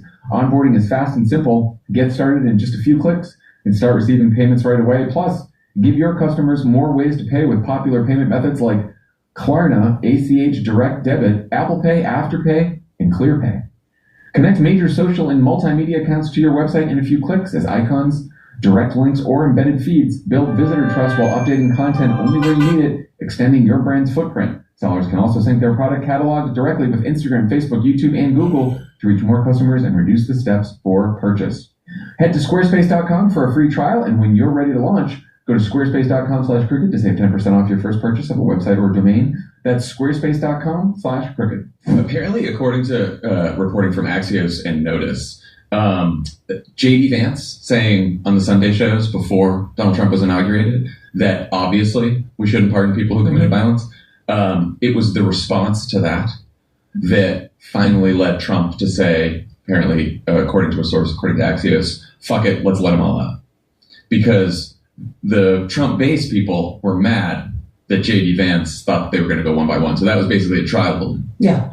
And think about what that means for the dynamic between Trump and J.D. Vance. Mm-hmm. In the same way with the Matt Gaetz nomination, right? I mean, they nominated somebody for Attorney General, reportedly at the behest of Boris, who they later said were shaking people down for bribes in order for him to suggest them to the president as potential appointees. I don't know, maybe somebody should follow up on that. But reportedly, at the behest of Boris Epstein, they named a guy who was actively under investigation for statutory rape, drug use, and prostitution to be Attorney General of the United States. And you can question Donald Trump's judgment in doing that. Sure, that's a discussion. What's in Trump's head? What are his aims? Fine. I'm politically more interested in the fact that they then had the vice president-elect J.D. Vance personally grab Matt Gaetz by the arm and walk him into the offices of all of these Republican senators, who they then leveraged into endorsing Matt Gaetz for Attorney General and saying, yes, they would vote for him. Give Matt a chance. To have humiliated J.D. Vance that way and cost those Republican senators forever. Those Republican senators will have it on their record that they thought Matt Gaetz was a great choice for Attorney General before they then pulled him and wasted all that political capital. That's just political malpractice within the Republican Party and between the president and vice president. And if that's how they're going to act, they should pay for it politically, and they should be asked about that stuff constantly. J.D. Vance has been now twice publicly humiliated on core issues that he purports to be principled on. Law and order, Matt Gaetz, and the pardons thing, where he said anybody who attacked a police officer or was violent shouldn't be pardoned. And then they were. He should be asked about that every time he pops his head above ground. Sean Hannity did this event last night where he's interviewing Mike Johnson, but he's got all the other Republican House members sitting there. And he basically talks to them like they're kindergartners. And he was like, now you all know you're not going to get everything you want out of these bills in the first year. Could you imagine you doing a show where you're like interviewing Hakeem Jeffries and like all the other House Democrats are there and you're just like wagging your finger at them and telling them like, this is what you can expect? This is what you can expect. And if you have a problem, take it up with daddy. What are you talking about? I just think they've all decided to like become supplicants to Donald. Like I don't know that, I hope that shame works, but I don't know if there's any of them left that have shame. I think being a supplicant and doing this sort of dear leader, yes, sir, whatever you say, sir. Yes, I'm going to turn in my mother. Yes, 2 + 2 = 5. Yes, Matt Gaetz is a good attorney general choice. Yes, people who hit police officers with baseball bats should be sprung from prison. Yes, the January 6th defense attorney should be the U.S. attorney, the acting U.S. attorney in the District of D.C. All of these things are humiliations to every Republican who lines up with them. Yeah. And there's no such thing as humiliation for Donald Trump. He doesn't, I think, experience shame or embarrassment. And again, I don't care to investigate why, but other Republicans do. And Donald Trump isn't going to live forever, and the MAGA movement is maybe at its apex right now, but it won't be forever. All of these guys are going to have to run for something, and they're all going to have to look at themselves in the mirror. And they all have, mothers, many of them children, and they have to live with themselves. Yeah. And I do think that I'm not counting on human decency, but I am counting on human embarrassment and shame and awkwardness, Yeah. the difficulty of answering questions about these things to be a moderating force in terms of what he can get from his own party. And I think what he can get from his own party for the foreseeable future is going to be the only de facto limiting constraint in terms of what he can get away with. You're a student of history, especially as it relates to authoritarian movements in other countries and in our own. If you're listening, you haven't already, you should go listen to Rachel's podcast, Ultra, or read Prequel, both of which tell the story of a fascist movement in 1930s America. Excellent. Both excellent. Thank you. What are you seeing right now that feels like history is repeating itself? What feels new? And any lessons from all your research that could be useful to us right now? The thing that feels new in modern America, like in the past century, I'd say, in the United States, that is something that we do see in other countries. And this is something where either even contemporary other countries, I think, offer a good lesson in terms of what this means, is the attempt to integrate loyal, lawless paramilitary force with the state. So we have these executive orders that direct people within the Justice Department and the intelligence agencies, and even like the SEC and the FTC, to investigate past actions by those agencies, basically to see if there's anything that they can use as a pretext to bring prosecutions against government officials and former Biden administration officials. Like, that's the use of the government to essentially terrorize the opposition and to terrorize the previous administration. At the same time, you've also got, flinging open the doors of the federal penitentiary and letting out 221 people who were over 200 people who were actively incarcerated for federal crimes, most of which involved violence on January 6th. And you've got pro-MAGA members of Congress like Lauren Boebert offering to give them guided tours of the Capitol now that they're out. I highlighted on the show on Tuesday night one of those guys who she was offering a tour of the Capitol, flashing the white power sign behind her while she was saying it. Those sort of twin threats that we're going to use the government to destroy opposition, but we're also going to use lawless, loyal, paramilitary, immunized force to physically menace people and to create an environment in the civic space that makes regular people afraid to enter, regular people afraid to participate. That is something that we've seen in lots of other authoritarian countries. We've seen that, for example, in Turkey in modern times. We've seen that a little bit in Hungary. We've seen that in some other, we've seen it in the Philippines. Seeing that in the United States, those things happening at once feels new. And it's worth remembering that paramilitary violence and militias are illegal in every state of the country. And even if they are going to be immunized federally, this may be a place for state law enforcement. Yeah.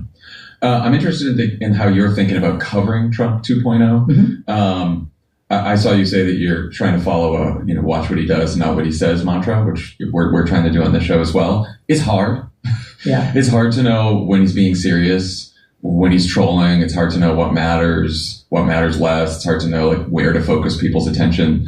How are you thinking about navigating all that? How are you thinking about it? I'm still working it out right now. I'm trying to focus on what the effects of his policies on people, because I'm thinking just from a political perspective that we need to persuade people that maybe people who voted for Trump for the first time or people who didn't vote at all, that he's not, what he promised is not going to happen, right? He's not going to make their lives better.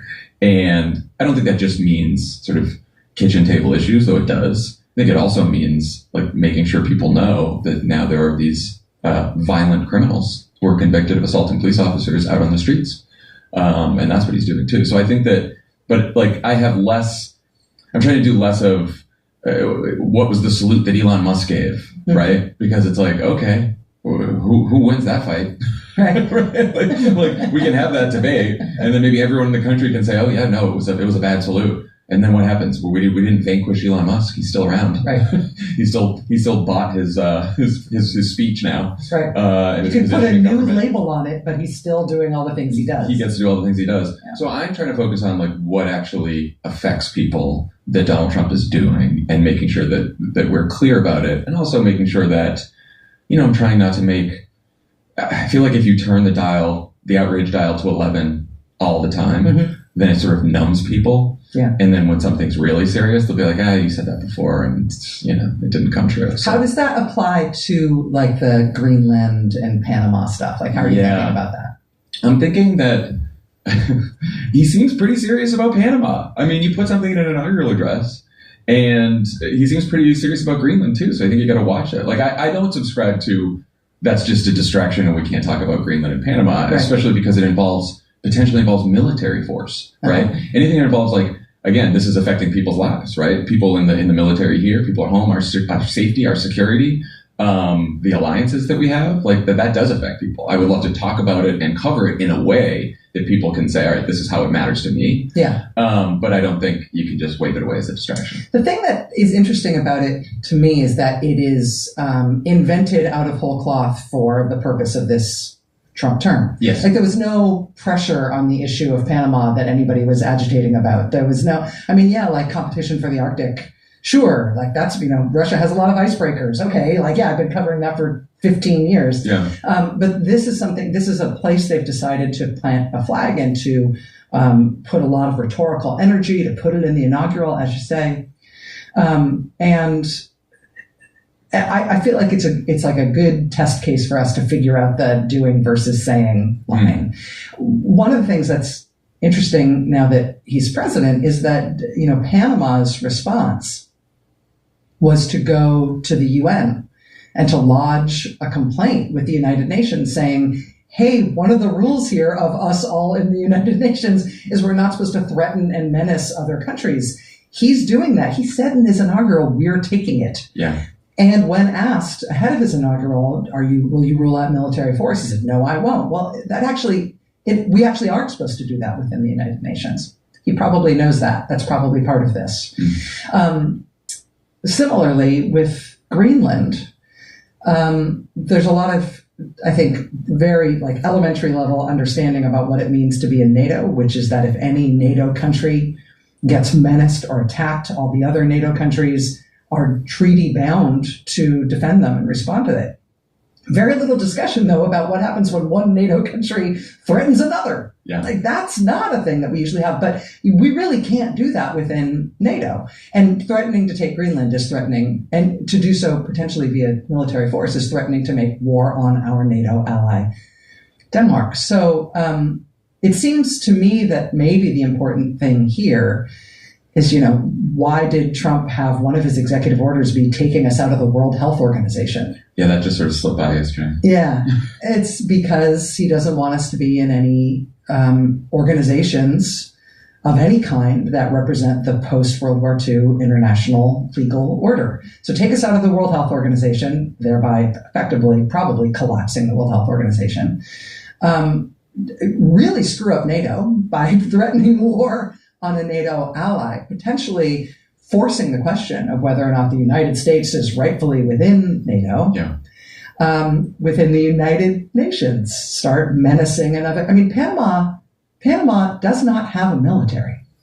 Yeah. So us proposing military force against Panama isn't actually even threatening a war. It's just threatening an invasion. Mm-hmm. But it does so in a way that is already calling question as to whether or not we are a member in good standing of the United Nations. So if all of this is about blowing up not just our international standing, but blowing up the post-war international order and all of the international institutions that we bolster that make up the post-World War II international landscape, well then, maybe these things have some logic. And it also means that Trump's second term in office will be the greatest pinnacle of achievement of Vladimir Putin, who more than anything wants to destroy the post-war liberal order and have a supposedly multipolar world where big countries just take what they want. Yeah. And that's, again, back to that's something that people should care about, or because if at a time when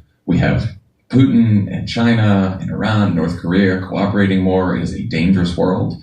And for us to stand alone, or are we going to stand with them? Yeah, and it's a question that Americans should get the answer to from Donald Trump, Mm-hmm. right? Like, this is a dangerous time. What are you planning to do to keep us safe? Is it just to take Greenland and Panama? Is that going to keep us safe? Are we going to be an Axis power now? Right. Yeah. Are we the bad guys this time? Because if it's China, Russia, Iran, and North Korea, mm-hmm. which is the axis that's, like, for example, waging war in Ukraine right now.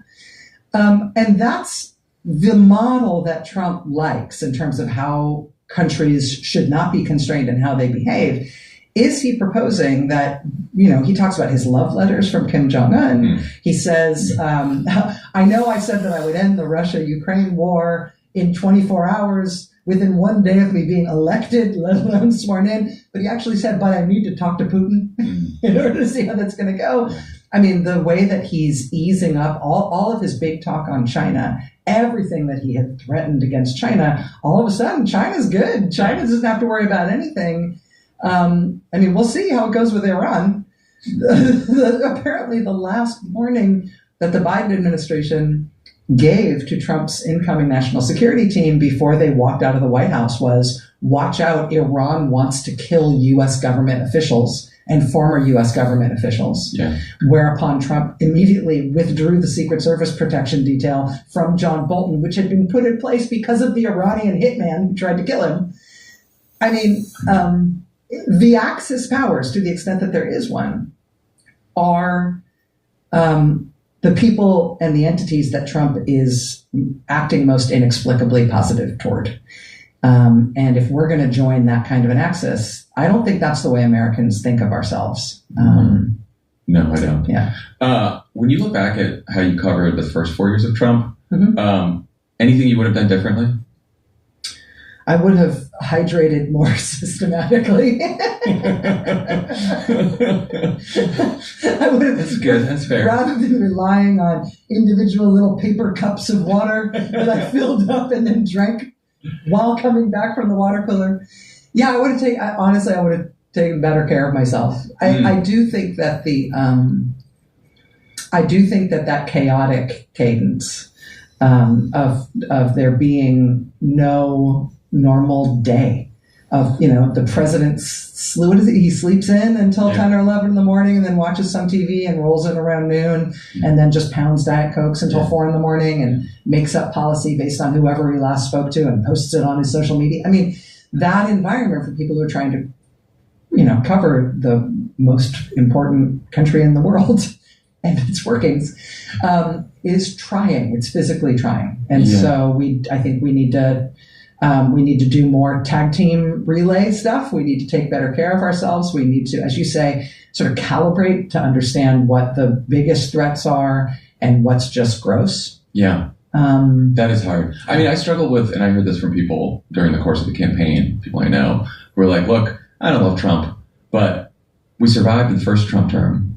And everyone was hair on fire and saying it was going to be the end of democracy. And here we are. We survived. There were bad things that happened. There were some bad things that happened. These are people who are like, January 6th, awful. He's a bad person. But like, how bad can it be? We survived the first time. Wow. I know. And it's hard because I'm trying to figure out how to calibrate, because I do think that this time it's actually much more serious. And I'm like, I think the threat is much more dangerous. Yes. Than it was in the first term. And I'm trying. It doesn't seem like clearly because they voted for him, but it doesn't seem like most people in the country believe that.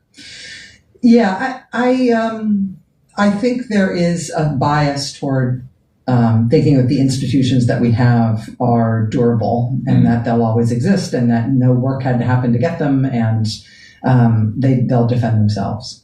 But just look at elections. One of the things that Pam Bondi talked about after the Matt Gaetz Attorney General nomination fell apart and Pam Bondi got in there, one of the things that is expected from the Justice Department under Bondi is that they're going to do some sort of examination of the 2020 election. Yeah. Because of this predicate lie that the election was somehow stolen from him. Now, I don't think that's just for Trump's ego. And I don't think that's because he's embarrassed that he hasn't ever provided any evidence that demonstrated that the 2020 election was stolen. And he wants to show that evidence because he wants wants everybody to know he's not a liar. I don't think that's what's motivating that. Yeah. I think what's motivating that is an effort to try to make elections seem suspect, dangerous, wrong, and something that we shouldn't depend on in the future. And it's really, really, really important that we have a 2026 midterm. Yeah. It's also very important that we have a 2028 presidential election. But I don't think in 2025 you assign your Justice Department to proclaim the falsity of a previous election because you're interested in holding normal elections going forward. You do that in order to discredit elections as a system in this country so that we don't have them anymore. And maybe that sounds like hair on fire, maybe that sounds like I'm being alarmist because we did in fact just have an election, but I don't think we should assume that threat is resolved. I really don't think it is. And I think if you watch what he's doing, you can see the real danger there. I mean, you can just tell yourself a hypothetical. You can tell yourself a story, put out a hypothetical about how this could work, right? Which is we have the 2026 midterms and Democrats maybe take back the House. Mm-hmm. We get to 2028. Let's say Democrat wins in 2028 and Donald Trump's still in the White House and he's leaving or he's supposed to leave. And he says, no, J.D. Vance actually won. This was fraud. And now he controls the whole government. And he has lessons that he's learned from failing to, stay in power forcefully in 2020. Right. And, when you say, oh, this could lead to the end of democracy, people are like, oh, you're exaggerating. But like what I just laid out, couldn't we see that happening? Right. Do we see Donald Trump? And now that he already did that once, do we see him just saying, oh, no, J.D. Vance lost. He's a loser. That's fine. I'll let the next Democrat in. Right. And or maybe I'll stay. Or maybe I'll stay until we settle this. Yeah, there was some fraud. Prop me up in the corner. Yeah, I'll be fine. There was some fraud, and I know the Constitution says, but you know what? It's instability right now. I'll leave eventually, but I'm just going to stay for a little bit. Mm-hmm. It could happen like that. And there's other factors at work here. What are the other constituent parts of democracy that we need to be worried about? One of them is the the fourth estate. We need to worry about having an actually free press and not having state TV. Yeah. And the press is under incredible pressure from without, but also demonstrating all of the wrong instincts, I think, broadly speaking, in terms of supplicating themselves to the new power in Washington. And that is something that is not a fait accompli. It's not done. It's an iterative process. I think the public should react to that. I think that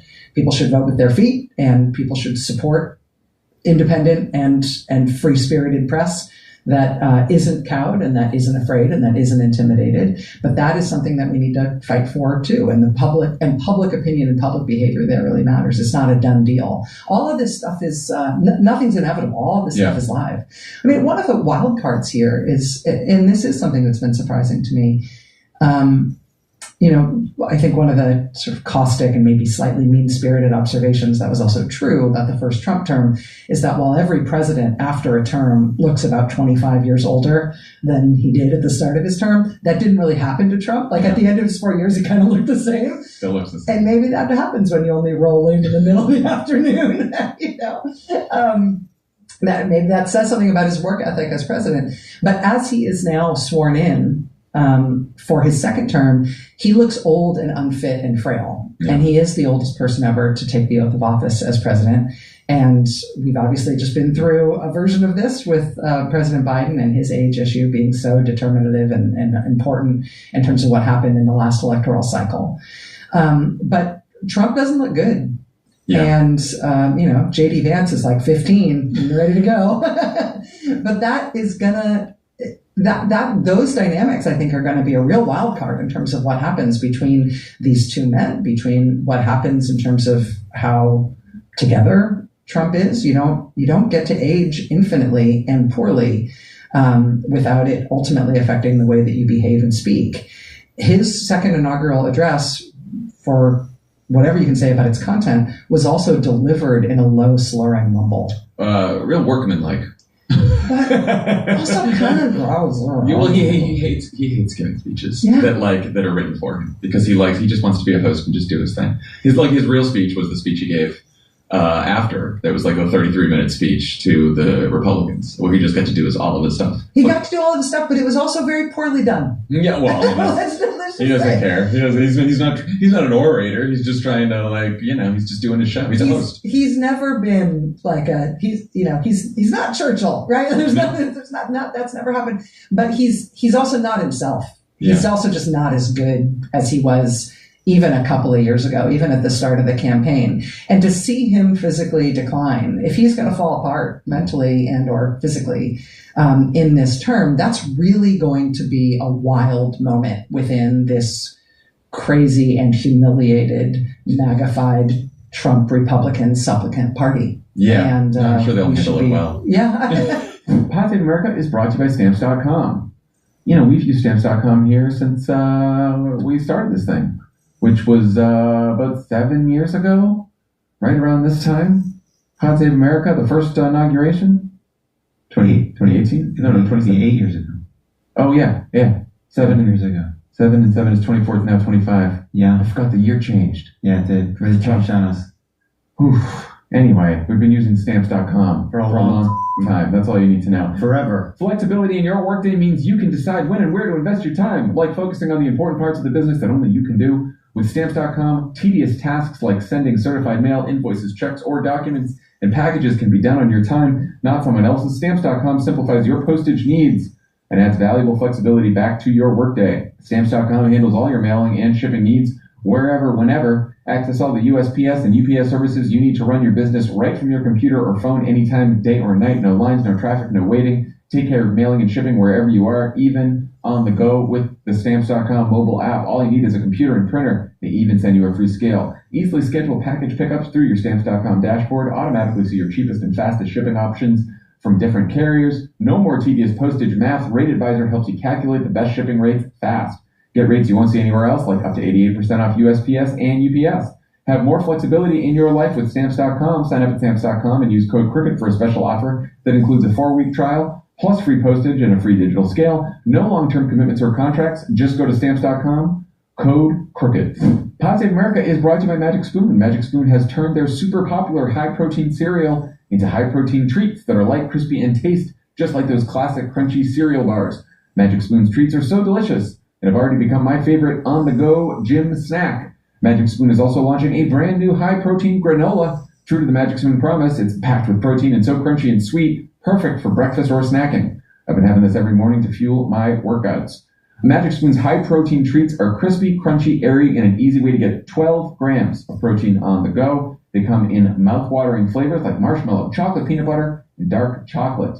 I love the chocolate peanut butter ones. There's also birthday cake treats that taste pretty good. Very good. They're not listed here, but I've had them. They're great. And Magic Spoon's brand new granola packs and 13 grams of protein and 0 added sugars. They come in delicious flavors, honey, almond, and peanut butter. Love the peanut butter. Great granola. Get $5 off your next order at magicspoon.com/crooked or look for Magic Spoon on Amazon or in your nearest grocery store. That's magicspoon.com/crooked for $5 off. You were talking about the press, and obviously, Trump's suing everyone now. Yeah. Poor Ann Seltzer in the Des Moines Register and ABC settled. Are you afraid? Do you worry? Oh, I'm not afraid. But I do expect that there'll be, that Elon Musk and all the other, who paid Rudy's settlement with Ruby Freeman and Shamos. I'm assuming that all of the money people who are doing Trump's bidding in order to get their own interests catered to by the U.S. government, I'm assuming that they will all fund a gazillion defamation lawsuits that are designed to ruin not only individual critics in the press and individual reporters, but also whole news organizations. I am hopeful that news organizations writ large will understand this as a threat to them all, and they will band together and make sure that there aren't, for example, meaningful attacks on the Sullivan decision that defends the freedom of the press in terms of libel and defamation protections. So, yeah, I'm not afraid. I am eyes wide open and expecting that the courts will be used to try to destroy the press. Yeah. But again, I think the public should have something to say about that when it happens. And I think that, again, there should be some unity within the news business to recognize that we are all in this together. It's not that they're gonna protect their favorites. Yeah, there's a larger challenge with media that I think about a lot, which is that most Americans aren't paying attention to anything we say and aren't following much news at all, right? Right. And Kamala Harris does really well among people who don't just tune into MSNBC and Pod Save America, but just follow the news, right? In any venue. Right, in any venue. Trump did well with people who don't follow the news or who follow some news like on social media, right? And those people care a lot more about cost of living, safety of their communities than they do, the threat Trump poses to democracy. Right? They feel like that's sort of esoteric. And it makes me wonder if we're all just like sitting here talking to ourselves and to an audience that's already been convinced. And I wonder how we break out of that so that, more Americans know what's going on. What do you think? I mean, it sounds like you're worried that we are just talking to ourselves. I am. Yeah. I am. And I think that, a lot of this is the way technology has changed the way that we talk and communicate and interact. And if this is all going to be done on social media, I don't know. It's one of the reasons I'm still hanging around on X because I don't love it. Not a great platform. It was never a great platform. Now it's a really bad platform. Yeah. But there's part of me that I'm like, we're all going to go to Blue Sky and then we're all just going to talk to each other on Blue Sky and then we're going to talk to each other on Pod Save America and we're going to talk to each other on MSNBC. And it's like, we all got it. Maybe we're coming up with a plan all together. Like, how are we going to get outside that bubble? And I don't know. But I think that that is maybe the central challenge that the Democratic Party faces from a political perspective, but also the media faces, traditional media faces, from a perspective of getting people to trust the information that they're getting and making sure that the information gets out there. Right. I also think that it's one thing to think about it from a sort of 30,000 foot academic structural perspective. It's another thing to think about it in terms of what are you, John, going to do every day? Yeah. What are your skills what are you going to expend calories on today? Right. And you do what you can. I mean, I'm very happy that MSNBC is actually very highly performing on TikTok and on YouTube. We're among the most volume-wise, we're among the most widely viewed news organizations on both of those platforms. That's good. During the transition, I did a series of segments that were for YouTube only, that weren't for TV, that were looking at the backgrounds of a number of the Trump nominees. Those got huge traffic on YouTube. I was really happy for that.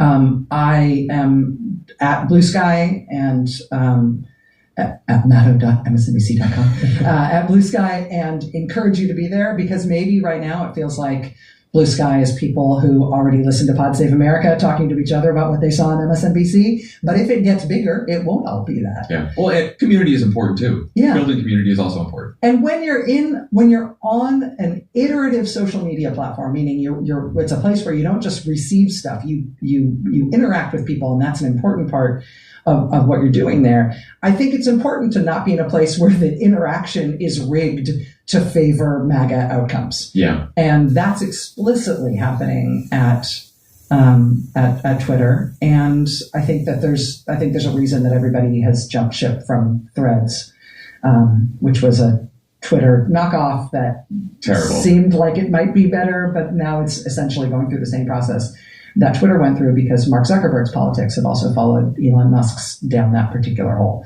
So if you're in an iterative environment where your interactions are going to be gamed in order to favor Donald Trump and Elon Musk's desired outcomes, like, don't do that.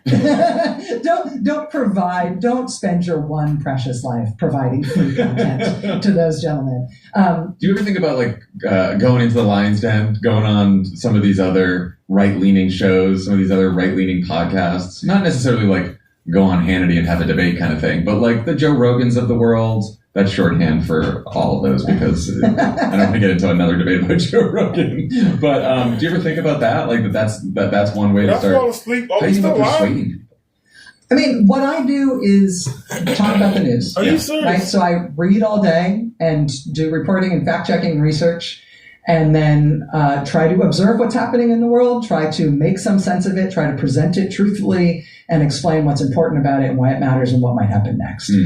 And I'm doing that instead of 1 day a week on MSNBC. I'm now doing that 5 days a week on MSNBC, and I'll do that for the whole first 100.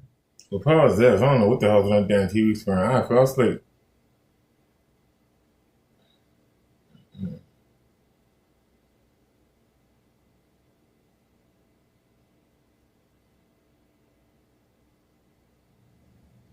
Okay, hi everybody. Thanks for that. Yeah.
Can't believe I fell asleep.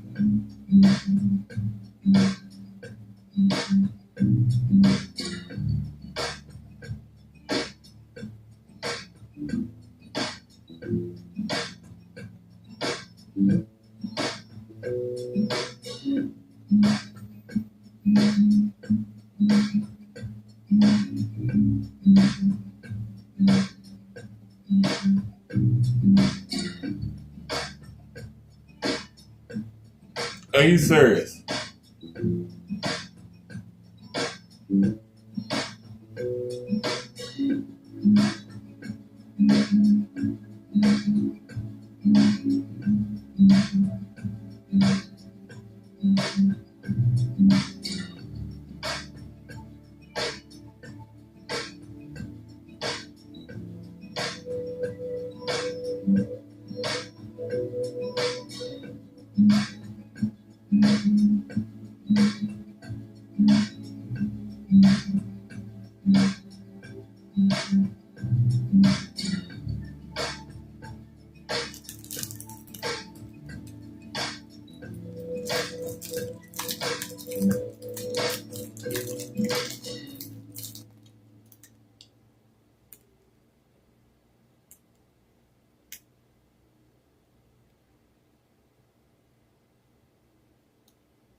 Put this bum up too now. Alright. Nothing white on that screen. Nothing white. Look how close the projector is to the screen. Okay. My company is ILEG Technology Stream. And right here we have our screen over here. And over here on my second cell phone we have our screen over here.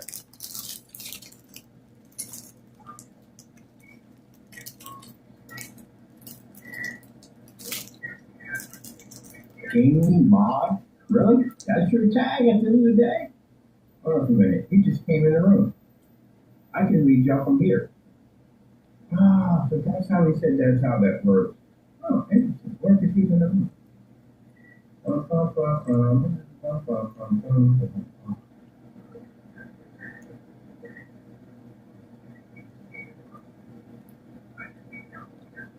Yeah, your tags pop up in here. So basically, it didn't get a notification when y'all come through.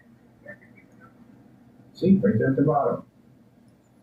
Whoa, man, I like this. The boy was like, yeah, there's a way. You have a second cell phone. You can read whoever comes in the room off your screen, because I'm actually in the screen right now.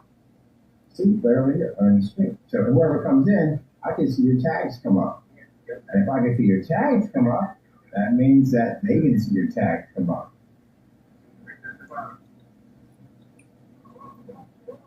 Phone within a phone within a phone.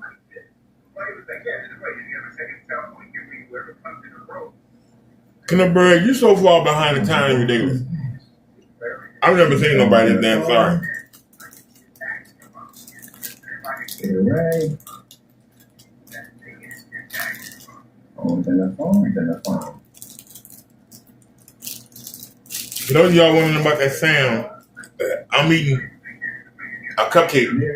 Not no chips like that. Delay, which allows me to see things. Awesome. So, let me get this straight. Is this fake? Or is this fake?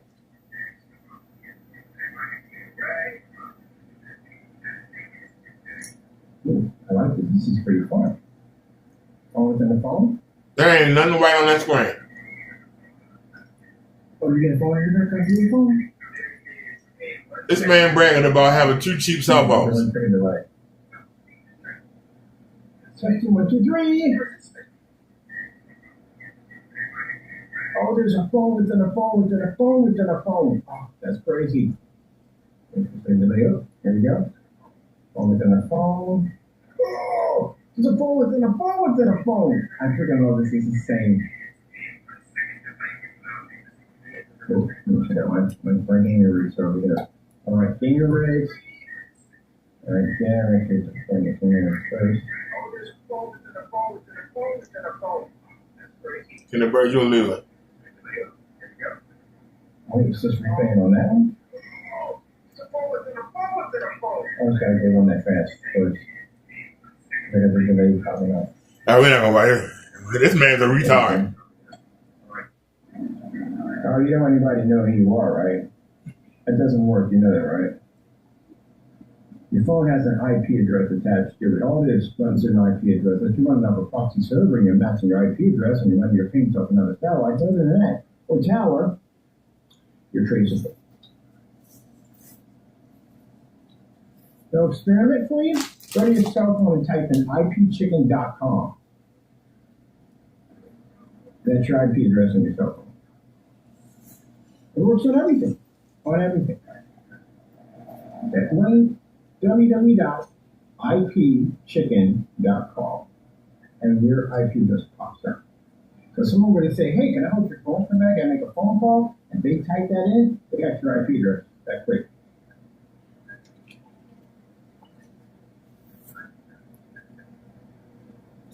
Ooh, interesting.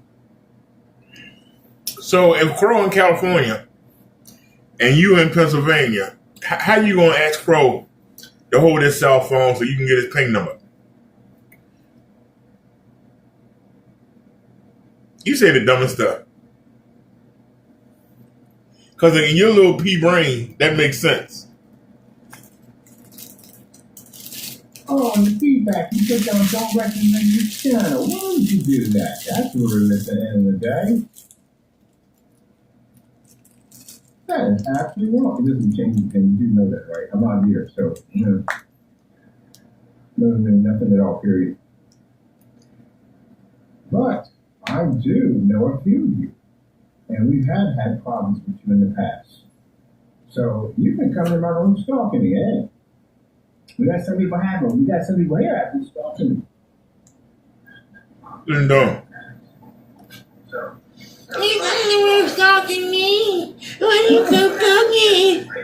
Well, I'm trying to scam people. Soon.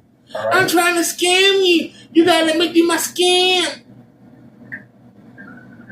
I gotta get some money. I won't get a job. Wait.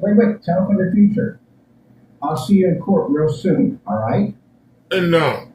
Showing that mess. Ain't nothing white on that screen. Wait. Tell from the future. I'll see you in court real soon, all right? This is a grown man, ladies and gentlemen. Wait. Tell from the future. I'll see you in court real soon, all right? So you know that.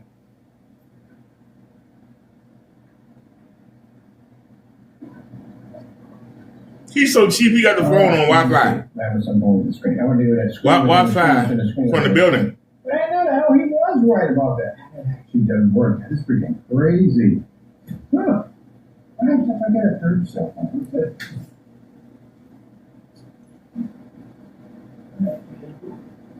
You know, if you go to Rome, yes,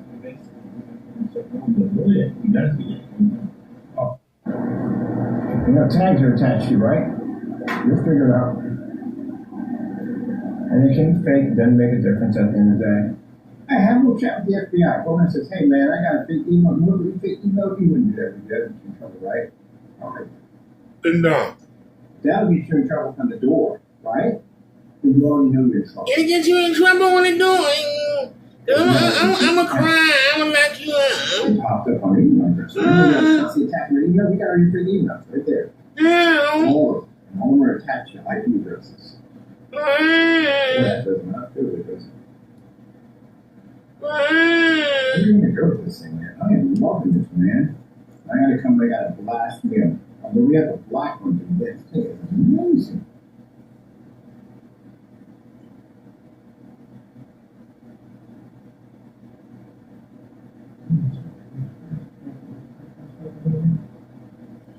All right, ladies and gentlemen. It looks like the campaign is over. The campaign to crush this man's company is over.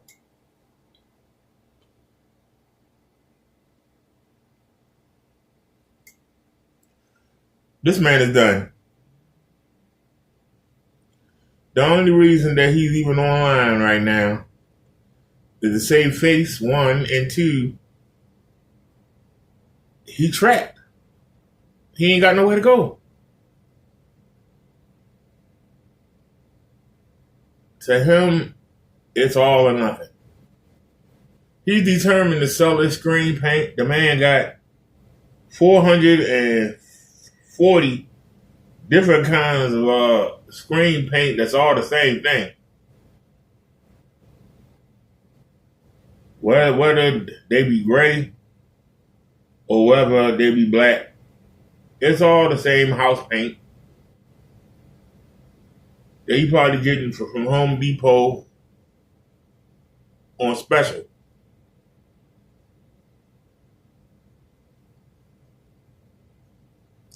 But the mission is over.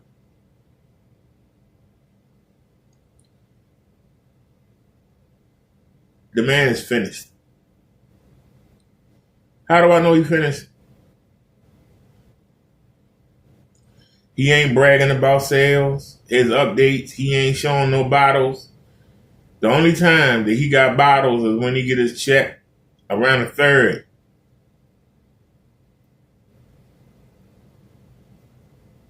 After that, you don't see the bottles no more.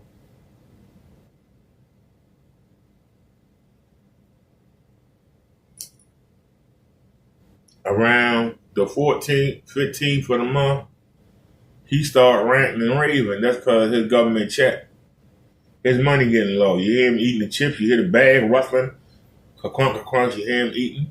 And that's normally when he start his ranting, because he's upset at himself, but he blames other people.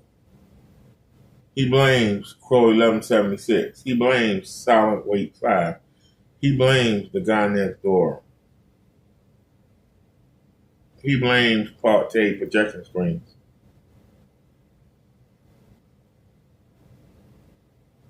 He blames Brother Derek.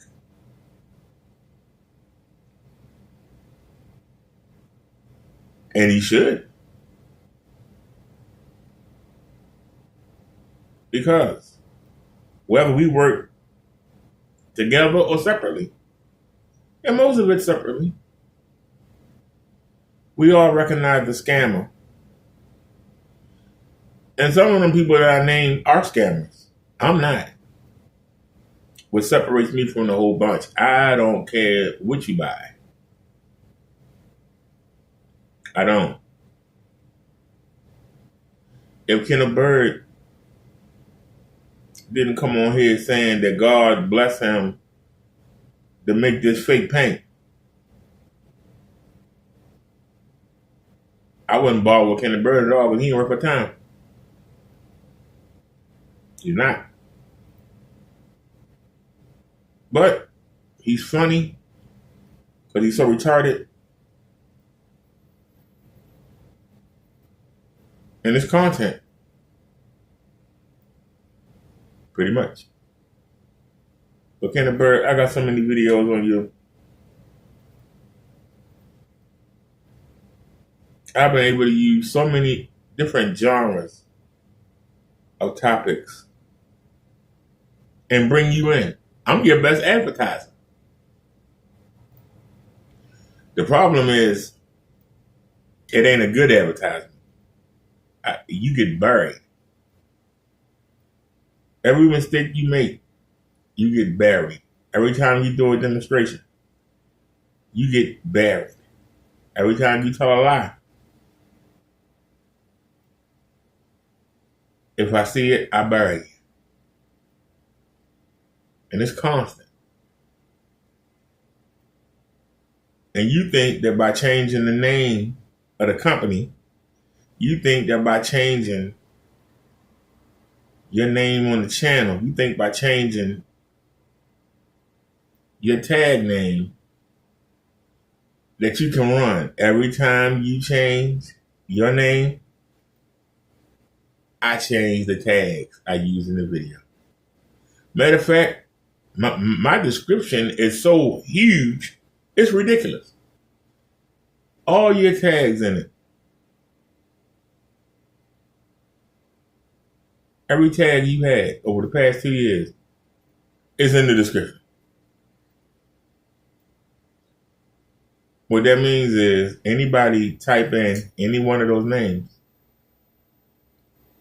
they see me talking about how piss poor your paint is, about how you a scammer, about how you illegally living in that room. That is a office room in an old building.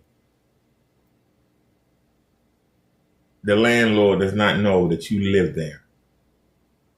He would never allow it. The other people in that building don't know you live there.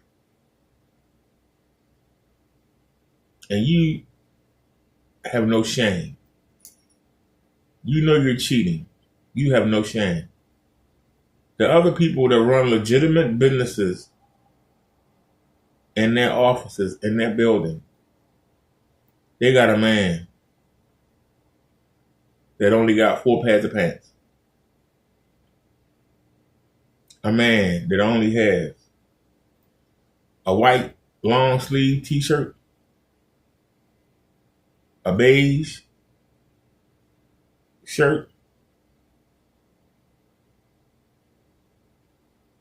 a black t-shirt, long sleeve,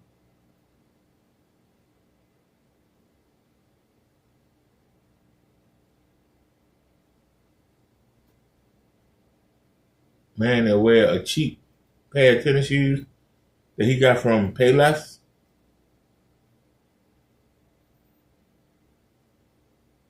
A man that uses USPS boxes. It's more, I swear, if the mailman came in that office, he would feel at home. Because that office probably has about 300 things in there made out of USPS boxes.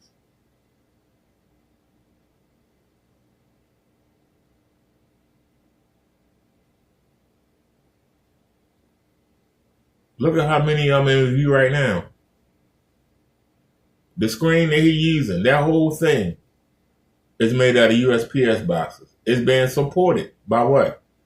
USPS boxes. That computer case that he built right there with the cheap lights sitting on it, that's made out of USPS boxes. The man too cheap to even buy material. He has to steal from the post office. He ought to be ashamed of himself.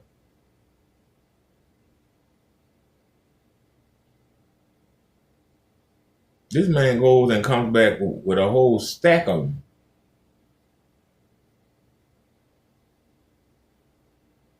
Are you allowed to buy them like that?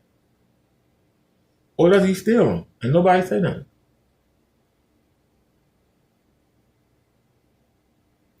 And you come online and you saw this paint. I don't know how well you can see it, because he got the screen so small.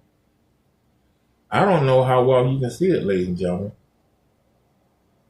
But this man comes every day. And the reason why he's showing you this computer stuff is because he's bored. Because he's trying to sell you the paint, it don't work. And when he do a sales pitch, it's the same one. Don't be in the dark, all that, yada, yada, yada. Then he sit there and tells you about other people to try and make himself sound superior. He's trying to sound like he know what he's talking about when he don't. And then he don't get no sales. And he get mad. And after a whole day of showing these USPS boxes masquerading as a computer case, putting all kinds of fans and doohickeys in them, the old cheap products that he had in his storage unit, from when he used to be somebody. Back in 2019, 20, 21, during the pandemic, Kenneth Berg was actually making money. And a lot of the stuff that you see him showing you is stuff that he bought during the pandemic.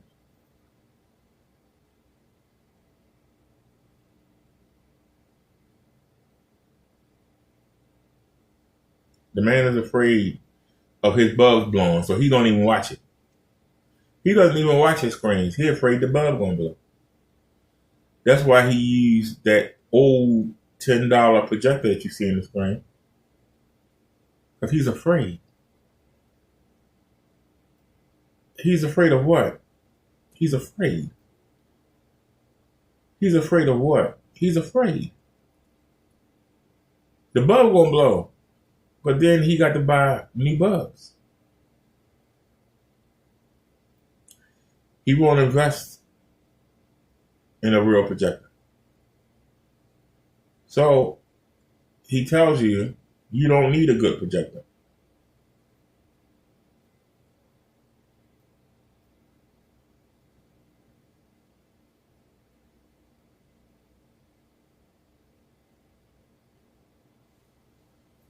You realize that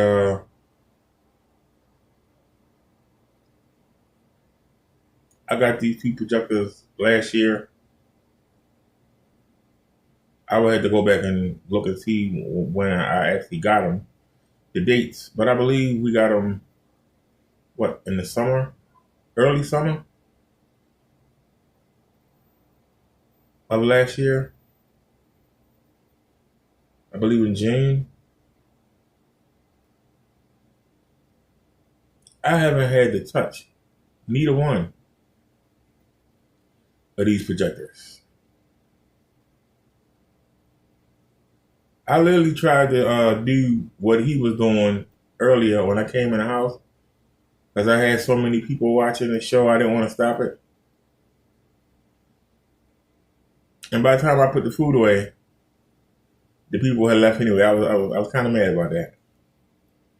And we still alive. I fell asleep and woke back up. And what am I doing? Oh, I'm still alive. How is it that I'm still alive? Because basically, I'm laying down doing my show. I can get up and do what I want. Literally, can get up and do what I want. Because it's nothing. I'm not hiding anything. So I don't have to rig up stuff. I don't have to use no tricks. I don't have to use no weird camera angles. I can show you a full screen.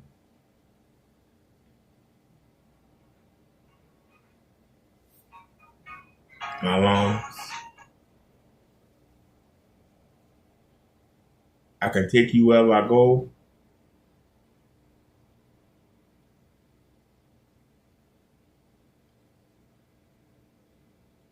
Take you out.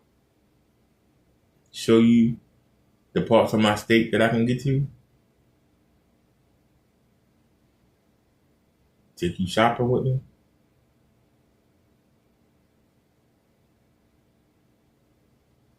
I literally can do these things.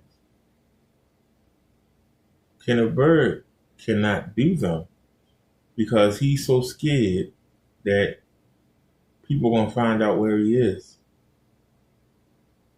and going to tell a landlord, hey, you got a man illegally living in your office building. And he doesn't realize that the landlord can actually get in trouble because that building is not zoned to be lived in. It's not. It's not living quarters. But this man don't care. He doesn't. He doesn't care.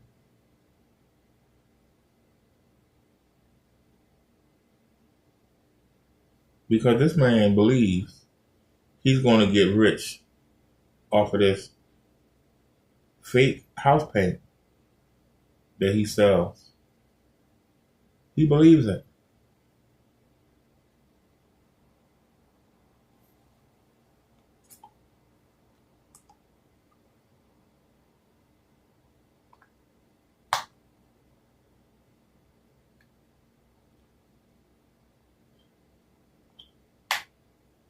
Why is it interesting to watch him? To watch somebody do the same thing over and over again and not get no results, and still come back the next day and do the same thing over and over again and still not get no results. And when he don't get the results, he starts threatening, I'm going to sue this person and sue that person. And the fact of the matter is, there's nothing that anybody can do to you, Kenny, that you ain't already doing.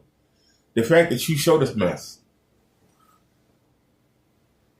lets everybody know. The fact that you mess around with these PC builds because ain't nobody buying your paint. Seriously, nobody's buying your paint. No matter what you try, nobody's buying your paint. This was that. This is it right here. Look at that, man. I love that freaking soccer club look, that pink and blue. That is a beautiful look, man. Hey, by the way, where's my people access? It's supposed to be on. I gotta reattach these. I'm taking these lights off and putting the new ones on. But I gotta get the covers for my desk because this wood look at the end of the day is making me depressed. It is. It's making me so depressed right now. So I gotta get my black covers on here to cover this up. So I found a skin that you can get on your desk to basically convert it to whatever color you want. I'm converting mine to all black. And that's what I want right there. Mm-hmm. Oh, to my darkness? The darkness, people. Darkness. All right, let me see what we got in here. Let's go to here to the chart for that and that. You're boring.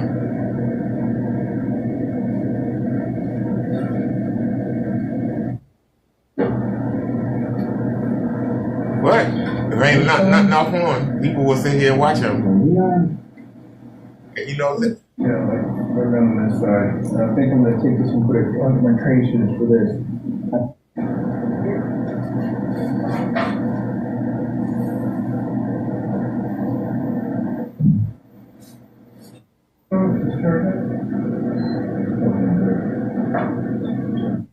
Go to where I went to. Oh man, I could have put some really cool stuff in this, but you know, I'm happy because we got it. It's large. I'm still on the build my own. Or better than have cardboard PCs on a cardboard desk. And it also, but you know. Cardboard PC on a cardboard desk. But I'm happy and grateful. Hey, look at him. Look at him. He's sitting there with these cheap little speakers.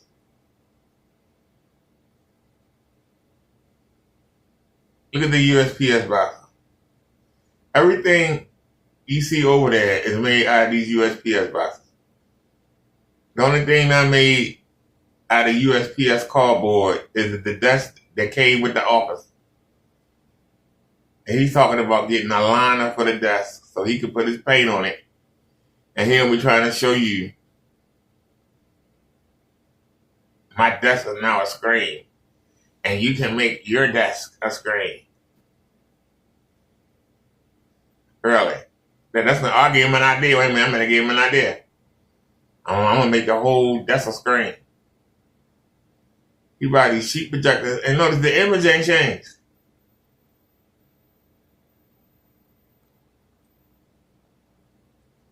He actually showing the office, look y'all. A cloud system, which we're going to do a magnetic strip around here. We're going to do the heavy build up here of electricity powering up, and then we're going to. I want y'all to look at the lights. Look at, he said he got office lighting. Look at the lights are on.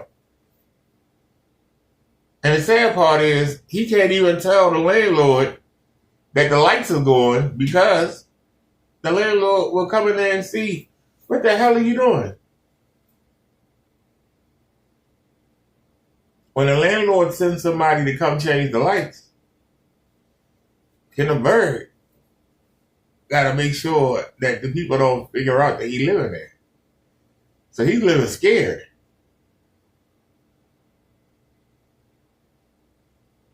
Well, look, all the lights are not on. It's actually dark over here because it's not lit. But he'll tell you that it is. Everything that you see in here, that's all USPS boxes. That's all USPS boxes. There's one right there.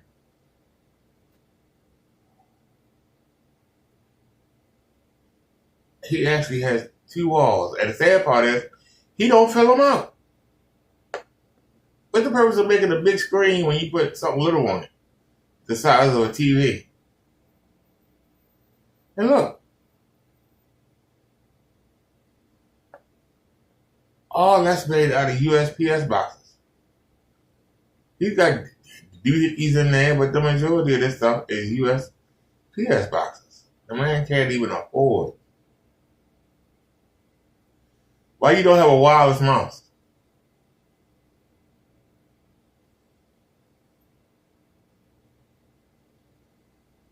Look at this.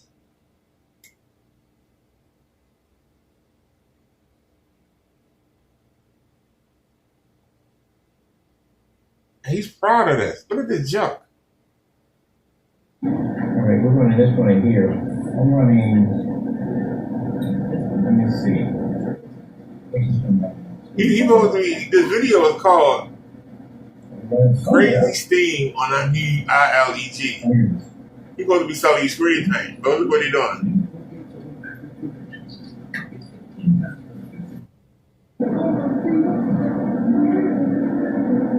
And now he's back to showing this the same image.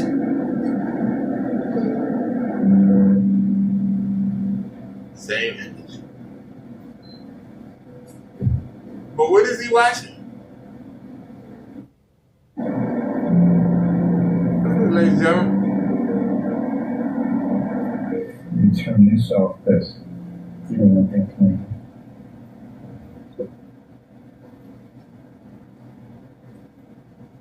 Got a nice little thundercloud system firing over there. Pretty soon, we're going to have the whole thing set up and ready to go.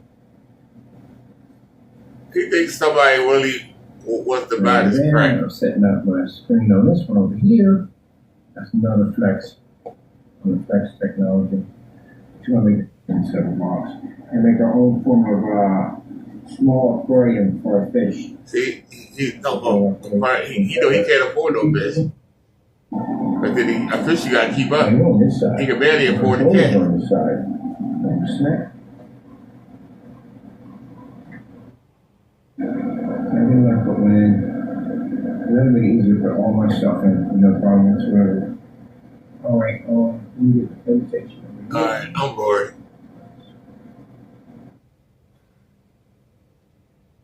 It's sad, Kenny. Let's see, what are they doing here? Okay, running a bit of a test here. So we have 2 screens here. One's transparent, one's non-transparent. Well, light transparent. Light can pass through it, but it doesn't show an image on the other side. The other one has the ability to show a screen on the opposite side. One's transparent, one's not transparent. The big screen is non-transparent and light transparent, and the small screen is full transparent. So first things first, my name is Kenneth. My company is ILEG. Well, first of all, you're a scammer. Because I'm looking at the words right here. Y'all see them? The words are lime green and not white. That's your first problem. They're lime green. They're not white. The USPS box is white. The words that he's showing on the wall are not white. Y'all are looking at it from across the room on my black screen. I'm actually looking up on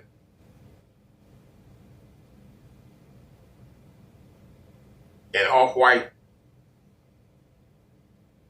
wall is painted.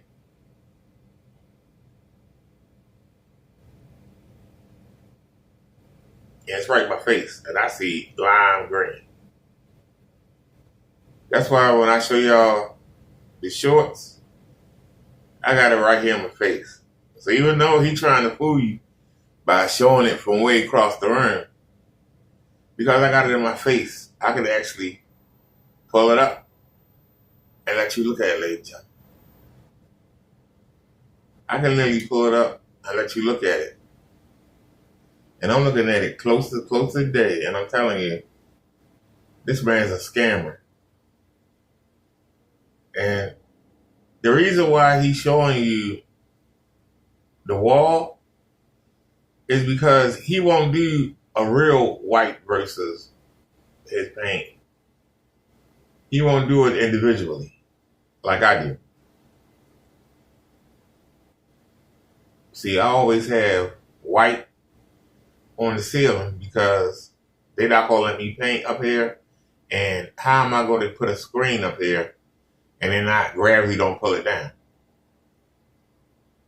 How am I going to get a screen up here? Gravity not going to pull it down. And it's light to the ceiling. I got sprinklers in the ceiling. I got a smoke detector up here. How am I going to get the screen to go around all that stuff? You understand what I'm saying to you? That's a lot of work. And then how am I going to get it to stay up there? And what if they come and say, Derek, we need you to move to another apartment. You know how much work it would be to take this down and go put it up at another apartment again? You know how much work that would take? Seriously. You know how much work it would take if they actually asked me to move? Now, I've been fortunate. I'm going into my third year. April will be 3 years. I'm going into my third year, and they haven't asked me to move apartment. But it can happen. The apartment above me could flood.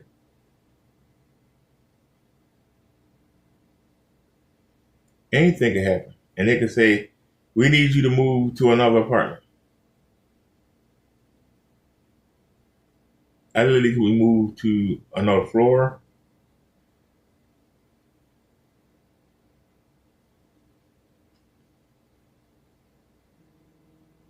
It would take me just to get the nails, and if they said we're going to put you back in the apartment, I literally could leave it the way it is. I could take my other Yon Dude screen. I could take that to the new apartment and put it on the wall. And I could leave that untouched. And it wouldn't bother anything. But if I had it one on the ceiling, that would be a problem. Because I would have to take it down, and to get it to stay up, I would have to glue it. I literally would have to glue it in order for it to stay up there. Double-sided tape is not going to hold it. It don't even hold it on the wall. How the hell is it going to hold it upside down, hanging down? But it would take me about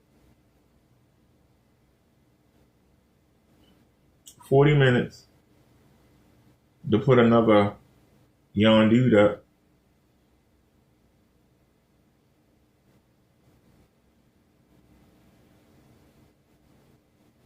It would take about 40 minutes. Right, to call one of my nieces to come over and hold the screen while I nail it in, or get some thumbtacks and put it in. I can do it myself, but it's not easy.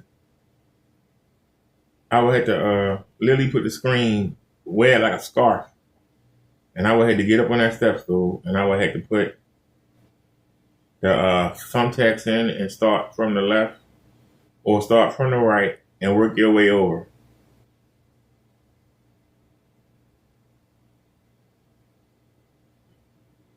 The wall is not straight. It's pipes that come out, cable lines coming in and out on the wall. There's a lot of things that make this wall difficult, and we just overcome it. The easiest way to overcome it would be to do a small screen like Kenny. But who want a small screen? Why do I want projection to do a small screen?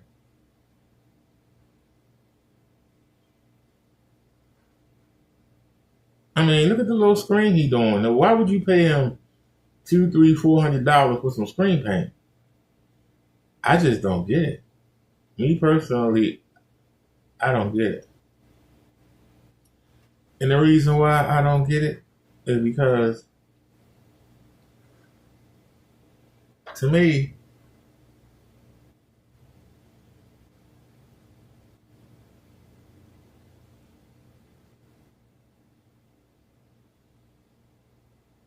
wait a minute, we can already check that out. Hold on a sec.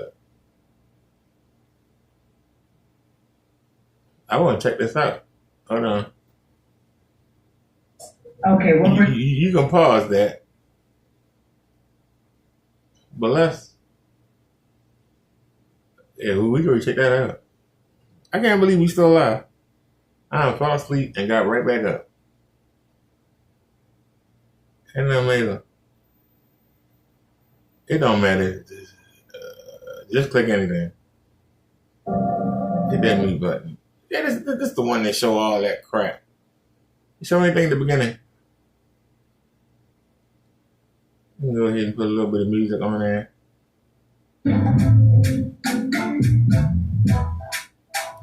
This what is it, 4 in the morning? Let me turn that volume down a little bit. Turn that volume down a little bit, ladies and gentlemen. See, this is the one thing that makes him upset. That we actually can do what he does.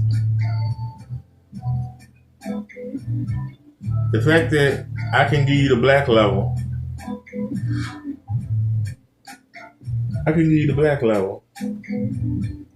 And still give you color. Still give you whites. See, black can do white better than white can do black.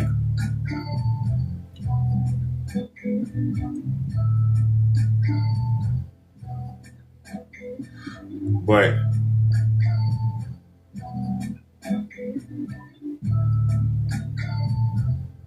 even with a high contrast ratio, when I see a lot of people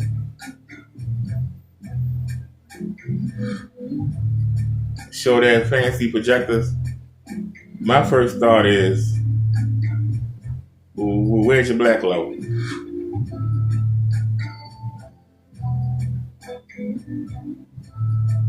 In the dark, the only way to be white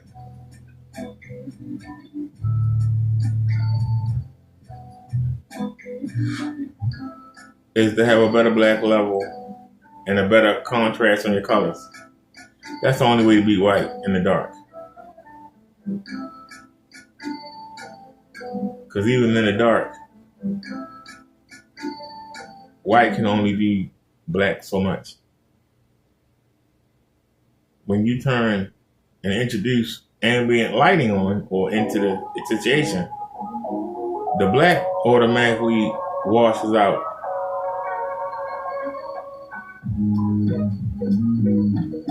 If you use black, it doesn't wash out. Some people say a gray screen. Now, I was able to get a gray bed sheet to maintain a good black level in the dark. But when you turned the lights on, you saw gray. You didn't see black, you saw gray. Kendall Bird is still trying to match that.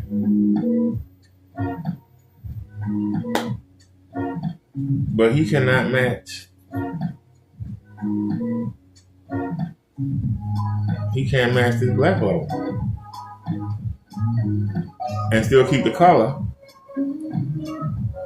This is the part that kills him.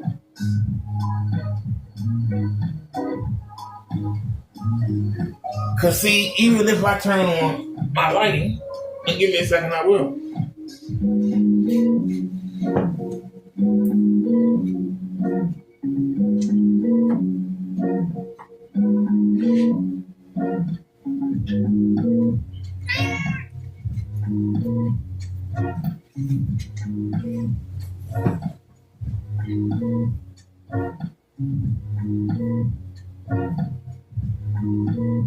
Look how bright that screen got, ladies and gentlemen. And watch this. Look at the light hitting that screen.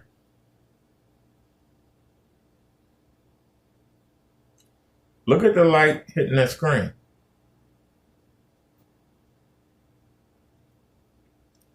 Some of you would say, well, how come the black not sucking up the light? In order for the black to suck up that light, it's got to suck up the light coming from the projector too. This is the part that they don't tell you. In order for the light to suck up the ambient light in the room, the screen got to suck up the light coming from the projector. The majority of ambient light that you don't want on your screen is white. If you're using a black screen, black is the opposite of white. Now, black can be white better than white can be black. But it can only do so much. Right? And now you're going to kill the light that's hitting the screen from the other areas of the room. How do you kill that without killing the white that's coming from the projector into the same screen and bouncing back out? How do you do it and still maintain a decent white level, still maintain your colors, still maintain your shadows and your detail? It's white in every color. If you eliminate white, you start to eliminate everything else. So the minute I hear somebody say ambient light rejecting, they start talking about its pockets in the screen to suck up light or whatever. If you take away white light, you kill the image. It's white in every color. Everything starts with white. Everything starts with white. When you start to kill the white, you start affecting your image. We don't kill the white. Do you understand? We don't brag about killing the whites. We don't. We don't brag about killing the white. We accept it and say, come on in, join the party. We say, come on in. We're not intimidated.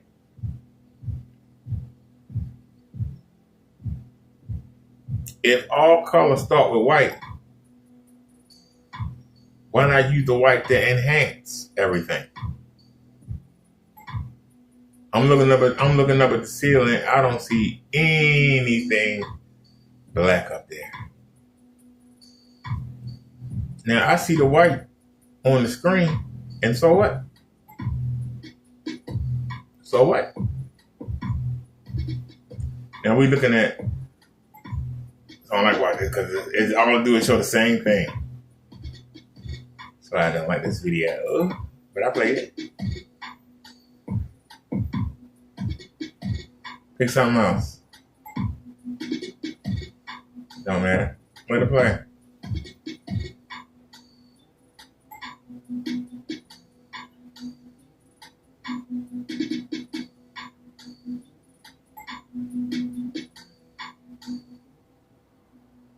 The reason why I like to do demonstrations with real lighting, and yes, this is government wholesale. You know the government is going to buy the most basic. Who buys 100-watt bulbs nowadays? Everybody get the soft light, the 40-watt, 60-watt soft lights. This is hard lighting. This is government budget hard white light.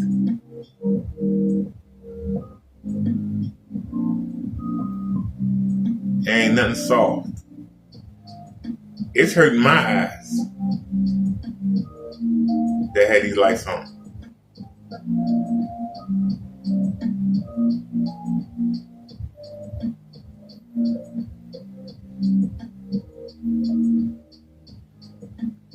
But even with this harsh lighting on, if I walk up to that screen, I could show you and remember, we zoomed in. But I could walk up there, I could show you everything that I can show you on white shows up on that screen. Even with this extreme lighting on. All the details, all the shadows, the correct colors, they all right there.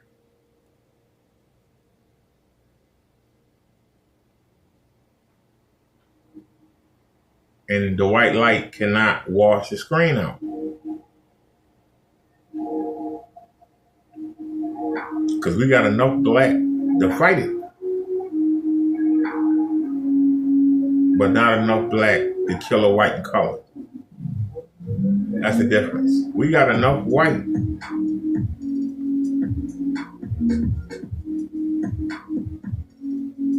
We have enough white on that screen to keep all our colors, the colors that the projector is sending in, is blending in with the ambient light and coming back out. And that ambient light is helping with our whites. It's helping with our colors. Rather than treat it as an enemy, we treat it as a guest. And we say, welcome. If I have to have my lights on, can I still view the screen? That's the question. If it's sunny outside and I want a sunlit room, do I have to run over there and close the blinds? No, I don't.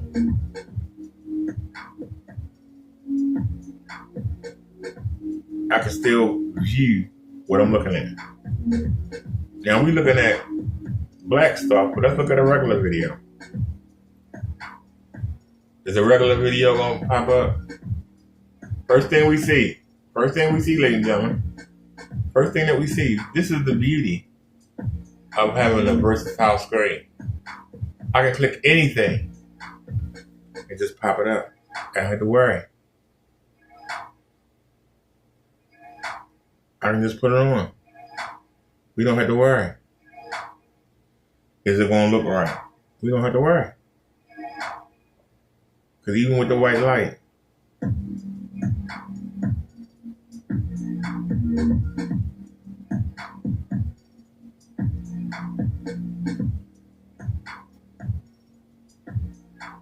but see, the difference between me and the other guys, I don't care if you get the screen or not. I don't make no money on it. I'm not making it. I'm not selling it. If you want to sit in the dark, have fun. If you want to spend hours trying to calibrate your projector to try and make you think you see black, knock yourself out. See, I don't care what you do. I just don't want to see you get scammed. That's my only dog in the fight. I don't want to see you get scammed. I literally do not want to see you get scammed. That's it. For all the talk from the other guys that run their mouth and try and get you to buy that painted screen, I say it again, I don't care what you use. It's your screen. If you want to sit in the dark and play, do it. If you want to get Kenneth Bird paint and pretend that you looking at lime green and pretend it's white, knock yourself out. That's your problem. Not mine.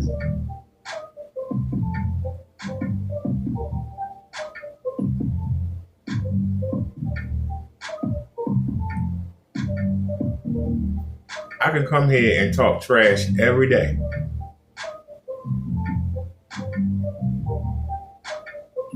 And I ain't gotta sit here and keep telling you, I back everything up. But how many reviews are there of Ken's paint?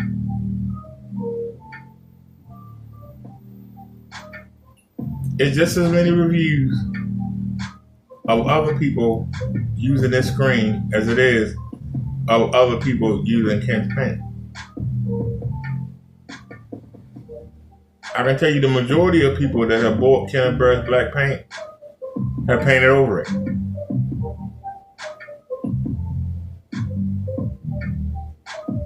Well, when Crow did his BS review on this screen, and I came back and proved that he was a scammer also, his friends brought out that screen. Yes, they had this screen.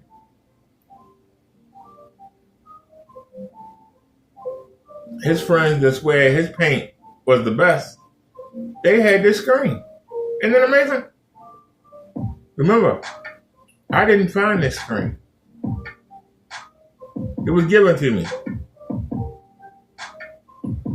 to use the white gray side, not to use the black side. Nobody thought to use the black side. The people that make it don't even know that the black side works. Never occurred to them. Turn it around. It only occurred to me.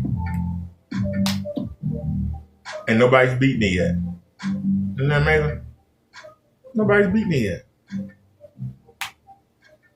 But we can have it under this harsh lighting. You can talk to me all day.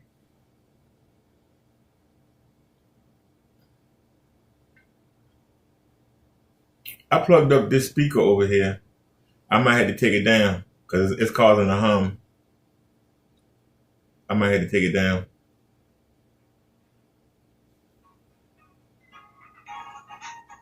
It's just a small one that I added. I noticed it's giving me a hum. I might have to take it down. Let me try something real quick. Turn the projector off. Now when I turn it off,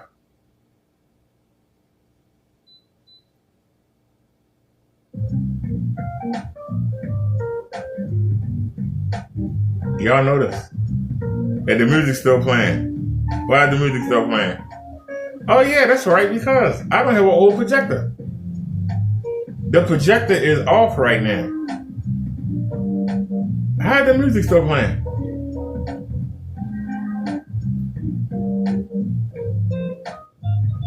How is the music still playing and the projector is totally off? You can do that with a newer projector. Can't do it with them things them relics that Kenneth Bird used. But we can look at the white light beat that screen up.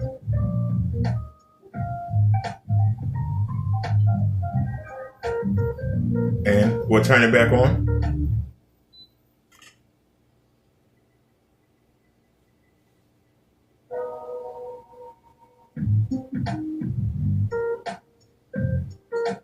Isn't that amazing?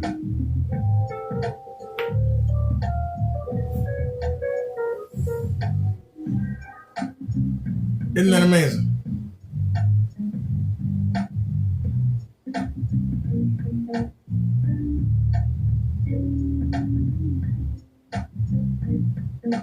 And we ain't got to sit here and lie. We ain't got to cheat. I'm laying down. I ain't doing nothing. No tricks. No angles. No, I got a light way on in the back. I got a door open in the back of the room, Or, no. We ain't got to do none of that cheat. And that's why they can't defeat me. Nobody can. I want somebody to, because when they find something that's better than this, I want it on my wall. When I find something that's better than this, I want it on the wall. I want it. Somebody make something better.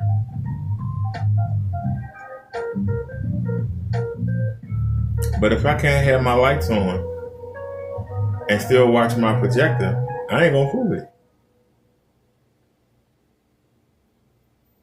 And like I say, we zoomed in because I want you to get a full screen. But I could zoom out, it'll look better. Not necessary. Because can't nobody beat what we're doing right now. The minute you put any of their screens of paint under this lighting, it gets washed. It's gone. It's unusable.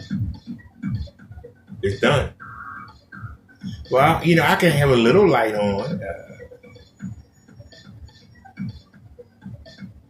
The reason you get a projector is you want a bigger image than a TV. Well, we take it further. We want a bigger image than a TV, and we want to be able to use our projector like you use a TV. You can have a TV on with the lights on. Why can't you have your projector on with full lighting? Not partial lighting, not a little bit of lighting. Why can't you have it on with full lighting? And I wish that I had a fancy phone like a Samsung A25. If somebody would like to donate one, it would be nice. Anybody got a S20 or S21 that they would like to donate to the show, we would accept it. But we use what we can afford. And our phones are not old. They're 5G. And they budget, but they're not old. If somebody wants to donate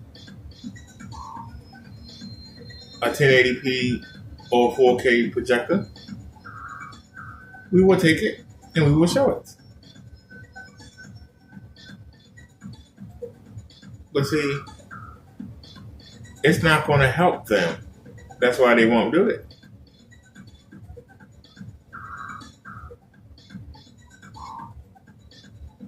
Because why would you want to give me, why would you literally want to give me an 8K, a 4K, a 1080p projector? If this 720p laser looks this good, how much better with those? How much better would it look? I'm asking, how much better would it look?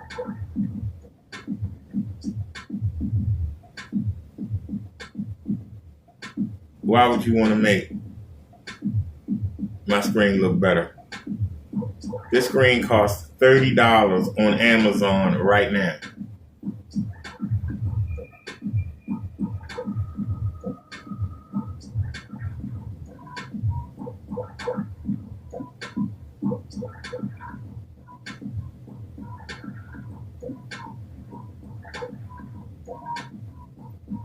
You had a man in the space talking about he was going to get people to buy the screen, the same screen that I'm using, pay to ship it to him, and he was going to paint his paint over top of it and send it back to them. What?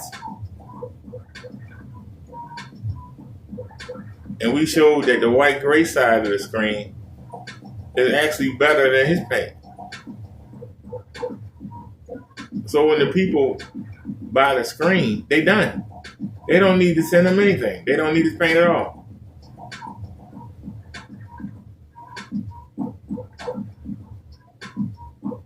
Embarrassed that man to the point that he took down his website.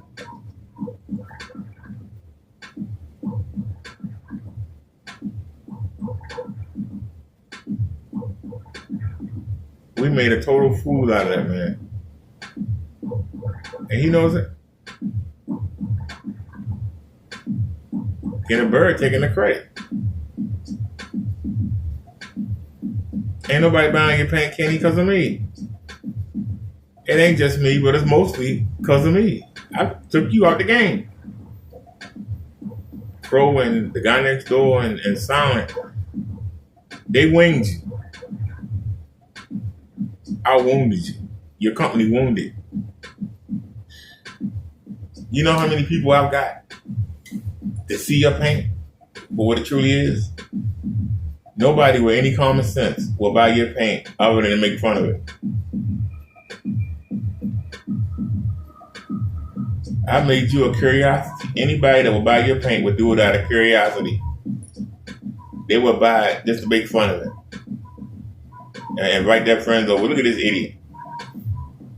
Look at this mess.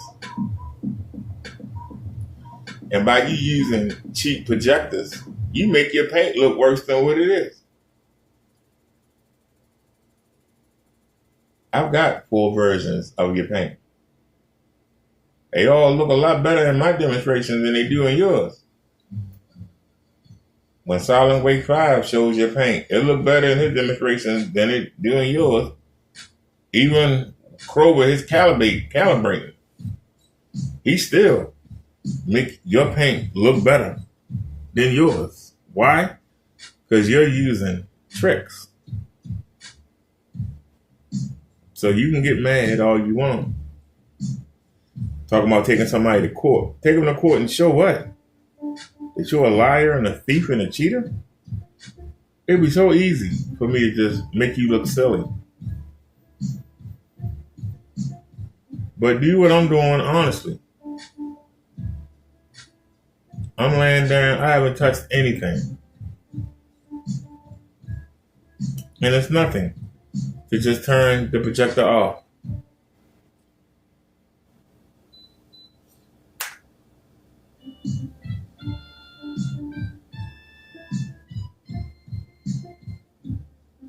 And say, look at the light hit that screen. It's nothing. You can't do this, sir. Kills you, doesn't it? It literally kills you.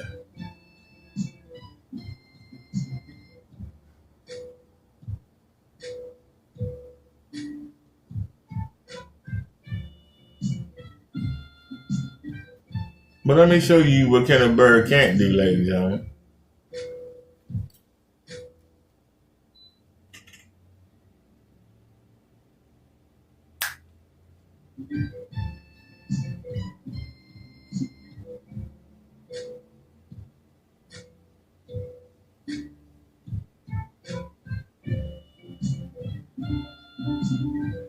From across the room, zoomed in, under heavy lighting.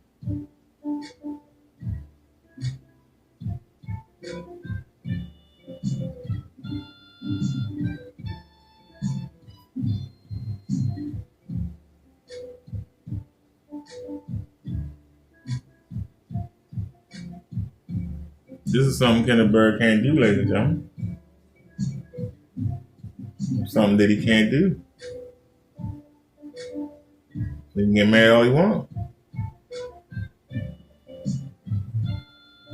And I can bring this screen to the corner if you got sockets. You got electricity. I can bring it.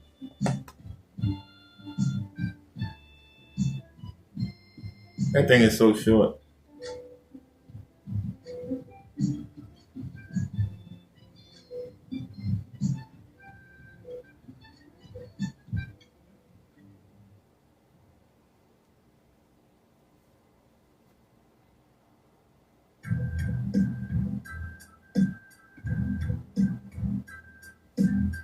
I'm looking at it on the phone.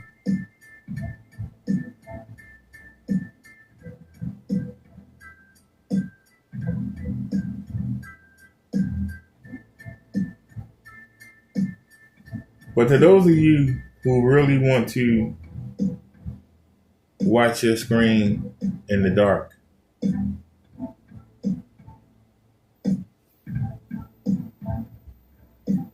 and see, I actually could pause that and go right here to my YouTube TV cable. He had to go on YouTube and show you highlights.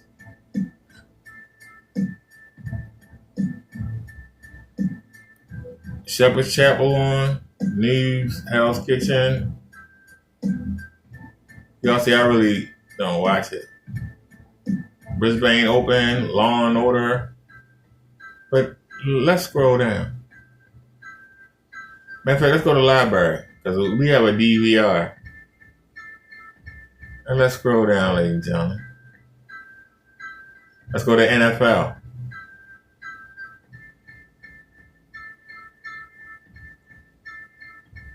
They had the Super Bowl, the AFC Championship game, NFC Championship game, Commanders at Philadelphia. Here are my Ravens against the Bills, where we lost.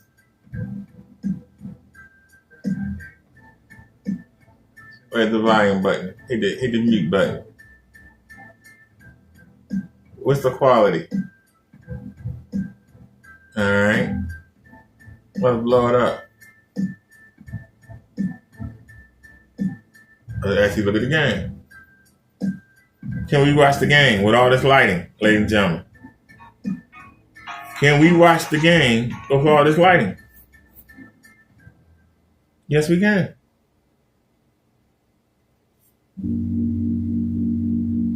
All right, I don't want to get flagged. But I ask you again, can we watch the game with all that lighting? And see, I can actually show you the real game. Y'all understand? I could show you the real game. This is called the Winter Walk. Let's check it out.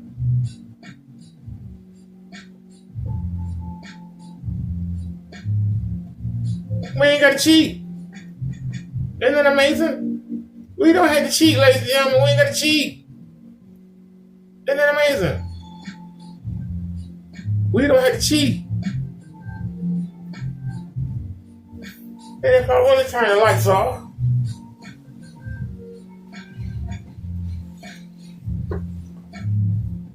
which isn't hard to do.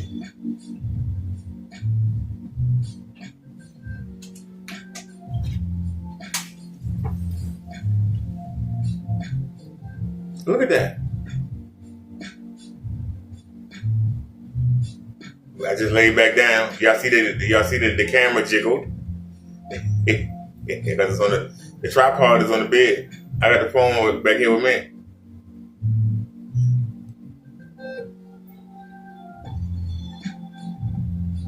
But just take a look, ladies and gentlemen. Why do we gotta cheat and steal and lie and come and cry and work and talk about suing people and getting people evicted and talk about putting their kids in the street all over some screen paint? All over some screen paint, ladies and gentlemen. Let's check out the Skyward food demonstration.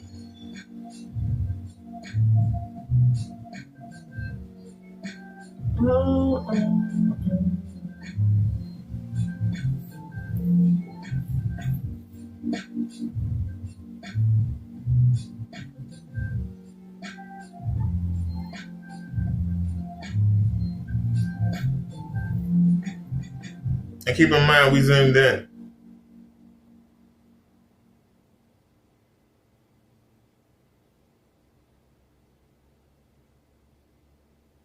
This is a black screen you're looking at, ladies and gentlemen.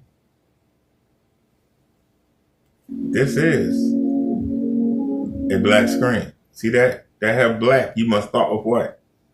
Black. And keep in mind, we got a 3600 lumen projector shooting straight up in front of the camera. You can tell if you look. You can tell that the ceiling's still on. See, I can turn the ceiling off. And see how that light went away? We were competing, ladies and gentlemen. We were competing. That is a black screen. In order to do real black, you got to do what? Start with black. Now, let's turn that ceiling projector back on.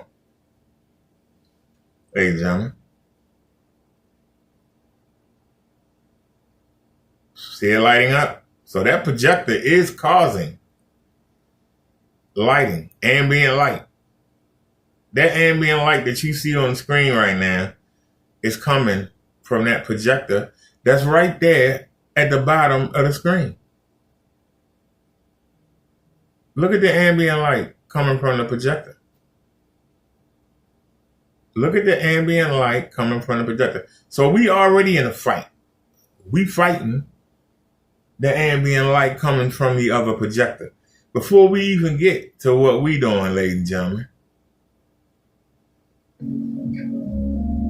we are fighting that ambient light.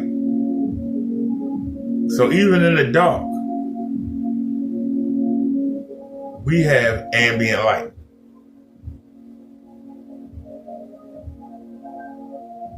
Because of the opposing projector. And that's a long throw. It's not a short throw. That is a long throw.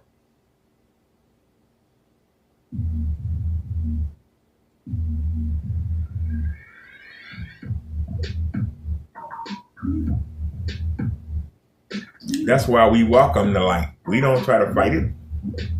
We welcome it. So that we still can get a pretty image, ladies and gentlemen.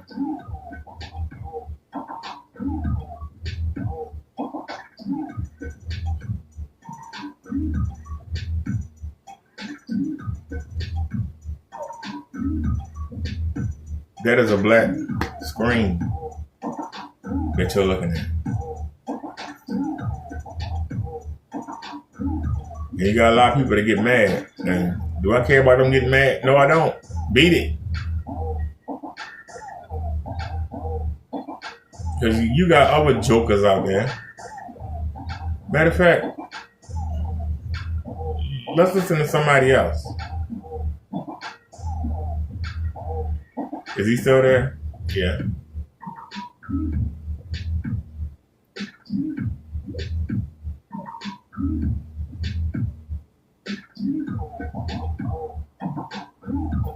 Wait a minute.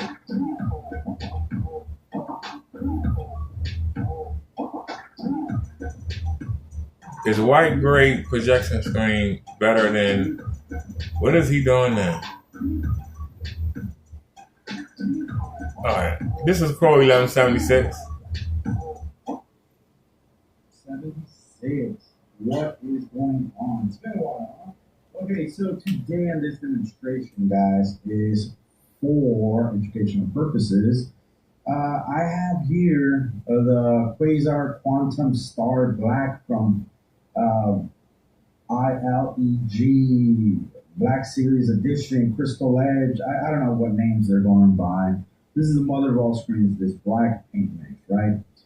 But I want to show you the reason, and I want to talk about it a little bit more, the reason that why people choose white screens and gray screens over black, okay? So, I'm going to play this demo. As you go to the volume while I'm talking and stuff, okay? And no camera tricks. This is what you see, okay, from a white piece of paper. That's just a white piece of paper. The background is a gray mix that I created that is called Cinemax. Okay, and this is the quantum star or quasar, whatever they want to call it nowadays.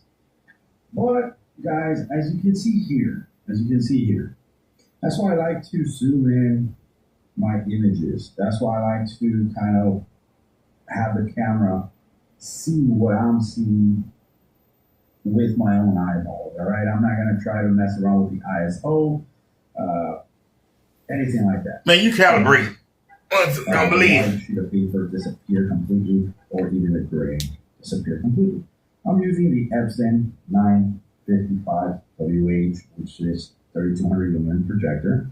Okay, but this is one of the main things, guys. This is the reason why people don't want to buy this type of paint mix over the counter. Okay, because it is over the counter paint mix, just mixed in with some mica and some crystals and nothing special. The white levels are destroyed, as you can see here. This is not me making some stuff up or anything like that. This is from his hands, from his mix.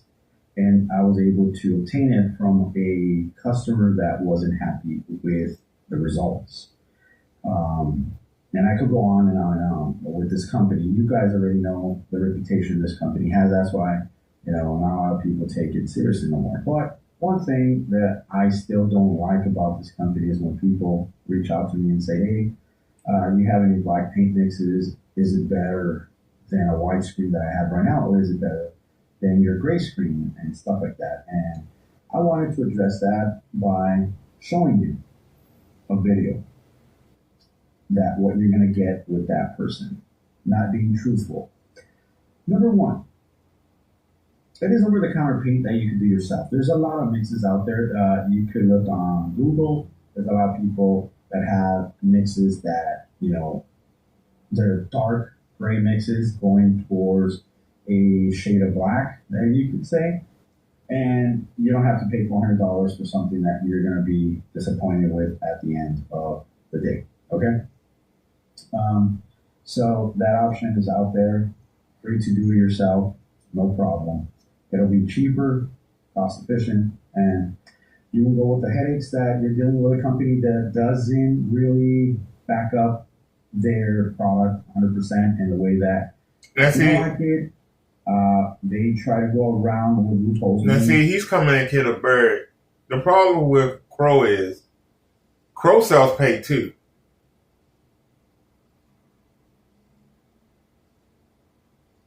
He can't be as raw as I am. He can't tell you the truth like I do. Because some people, when you get on somebody, they go, well, you being mean to that person, so I'm not going to buy from you. You're mean. I'm not going to buy from you. That takes money out of his pocket. That literally takes money out of his pocket. It literally takes money out of his pocket. Me, I ain't selling nothing. I don't give a darn. Come on here and whine like a little baby.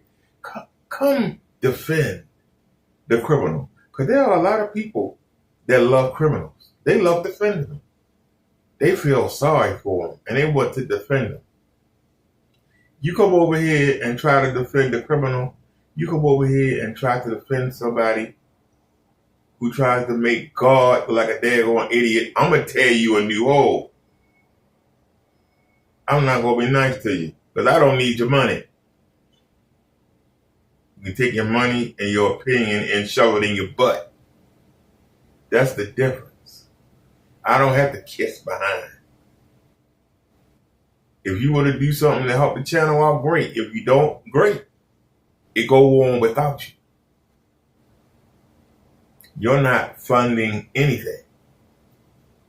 We independent. So don't come over here and think that you want to sit here and do all that, throwing your weight around, throwing your money around. Take your money and shove it in your crack.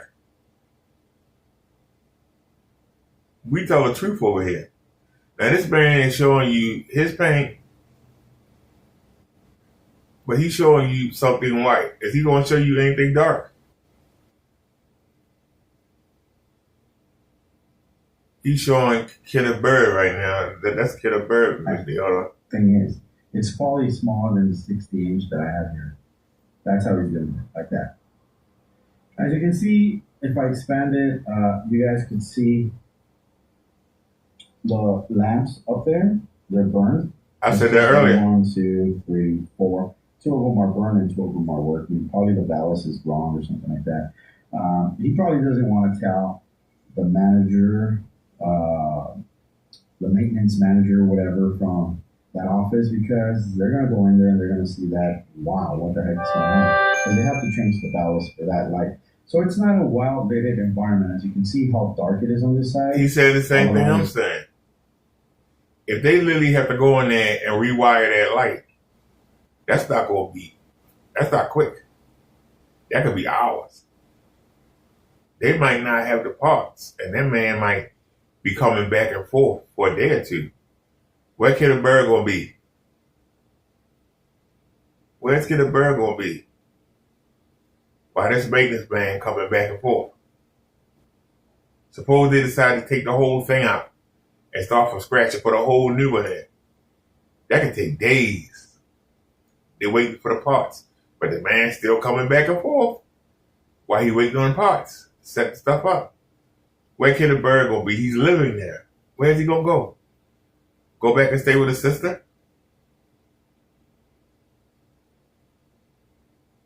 What is he going to do? He's going to be not able to be live for days because he's not going to be able to sit in there with that man coming back and forth working, interrupting his live stream. Seriously.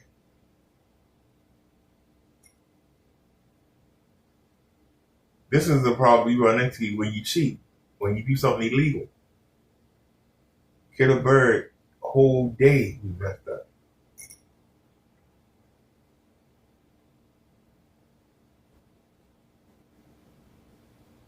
That maintenance man can show up at any time and say, hey, I need to check that wire. I need to make sure I got the right one. I need to take a measurement. He can come back and forth anytime that he wants. Kenneth Bird is afraid.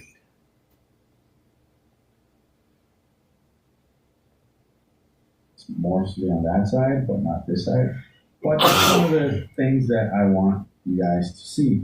He's selling black paint, and he's trying to make it look somewhere, but you guys have to see all this. I have to, again, for educational purposes, I have to share this with you.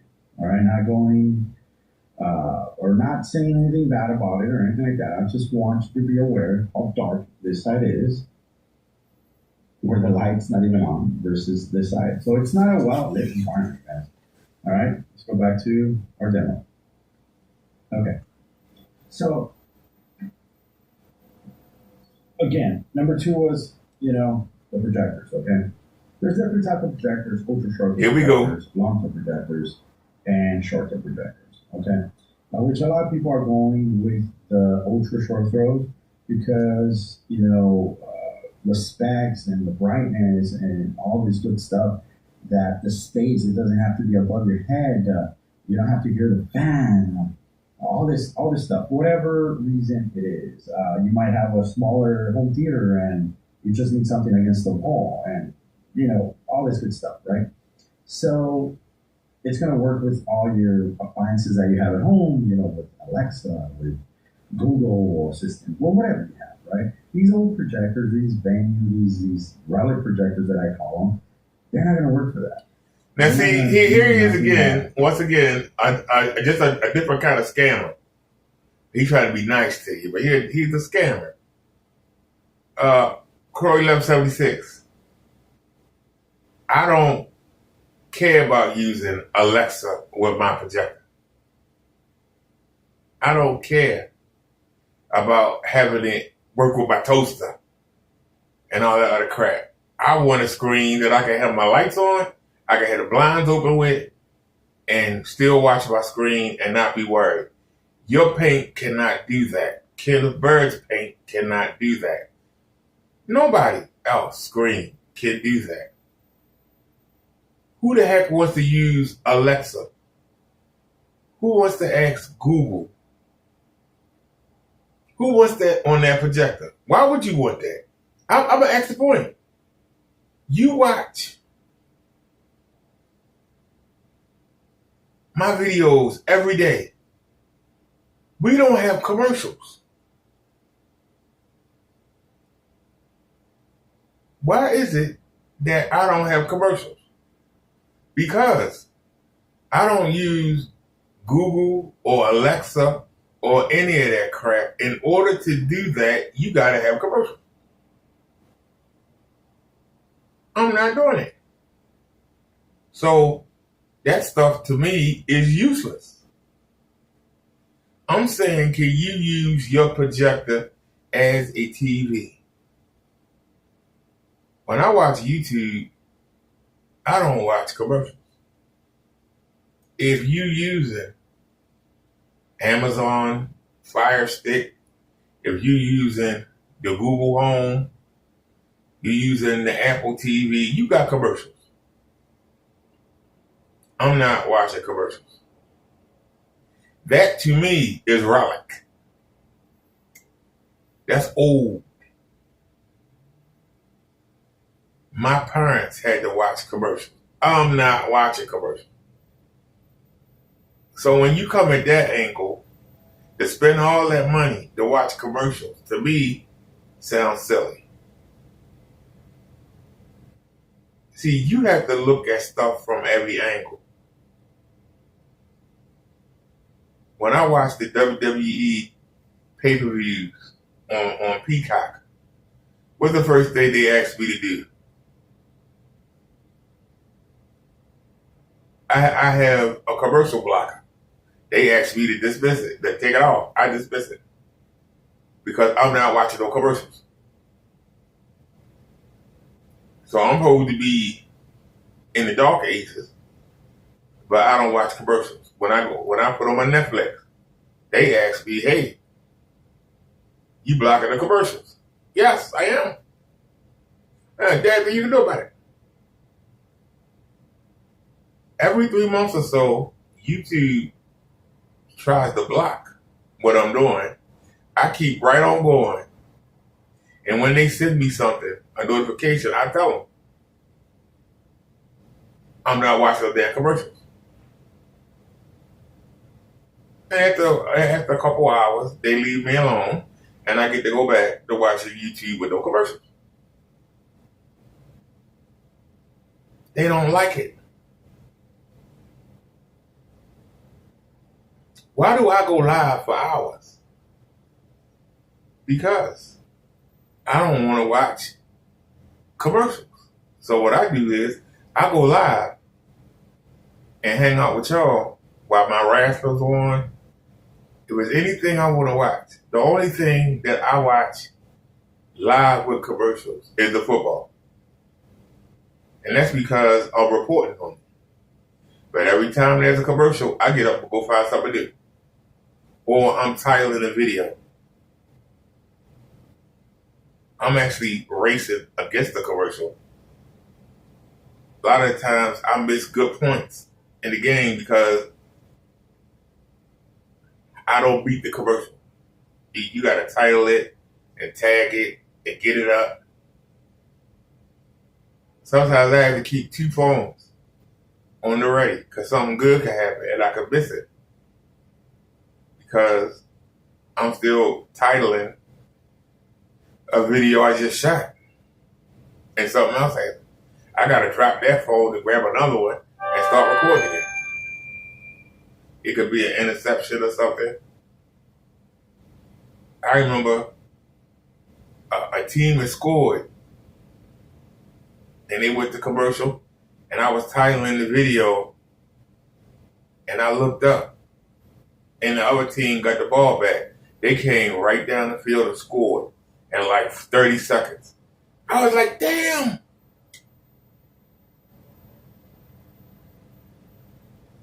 Even with 2 phones, I had no defense. How the hell they score that damn quick? You got to be ready. But this is the same man who tried to make fun of my screen because he sent me one of his screens and I showed it. And he didn't like it. And he tried his best to make our screen look bad. He tried his best to make our screen look bad. Here he is right here. And I'm gonna project at 100 inches because this is the thing. When you get a projector for the reason that you want. Now, this is the screen you're looking at, ladies and gentlemen.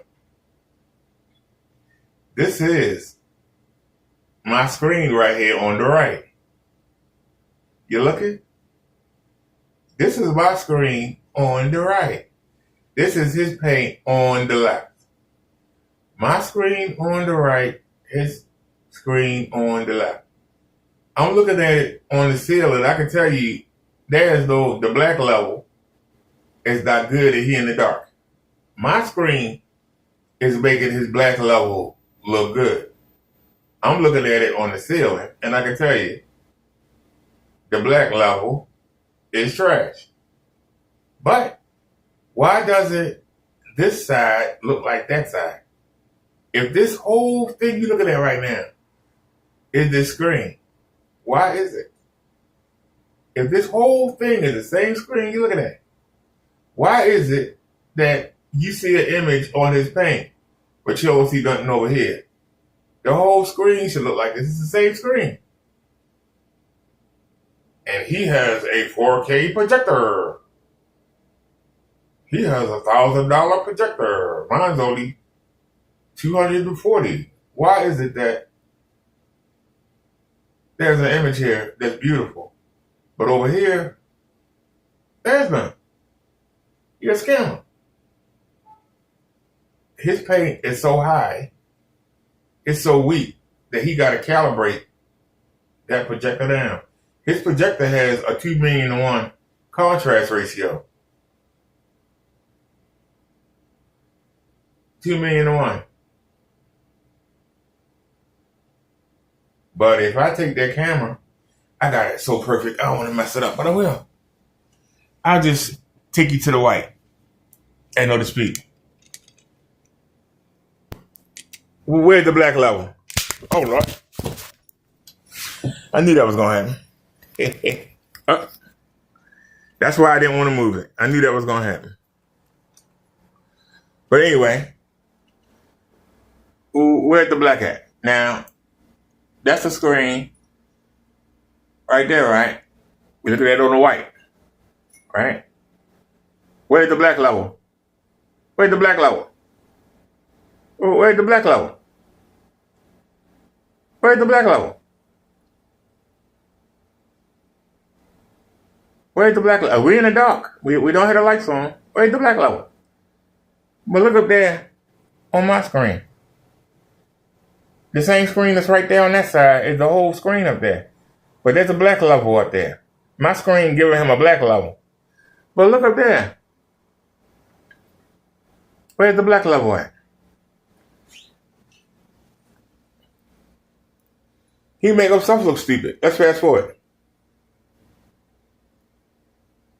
And so forth, right? But if Once again, ladies and gentlemen, where's the black level? Where's the black level at? Ain't none. Where's the black level? He in the dark. He down in the lit area. Where's the black level? You can see it's dark in that room. Where's the black level? Where is it? Where's the black level? 2,000,000:1 contrast ratio. It's up there on the black screen. Why ain't it on his screen, on his paint? Where's the black level at? I'm asking you. You're a scammer. That ain't the only one he did. Not the only one he did.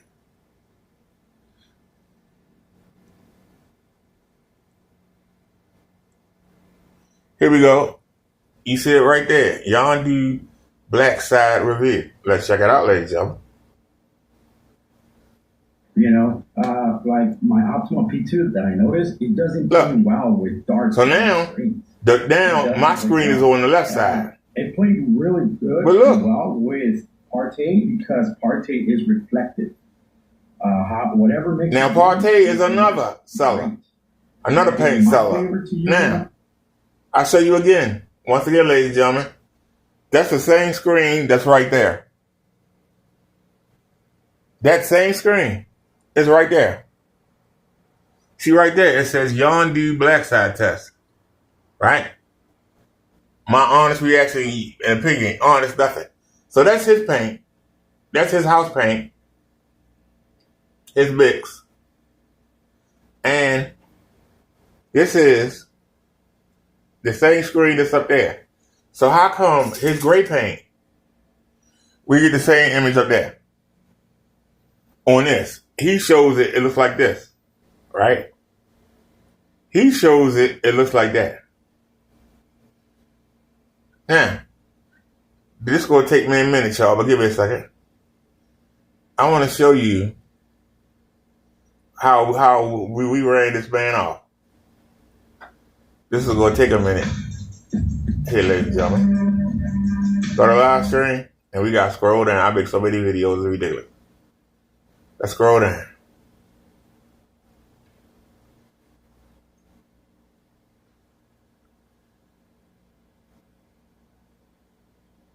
We got to go back.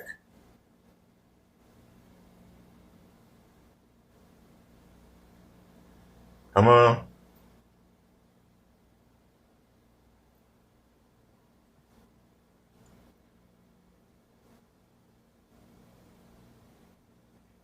We had 4 months ago. Let's go down.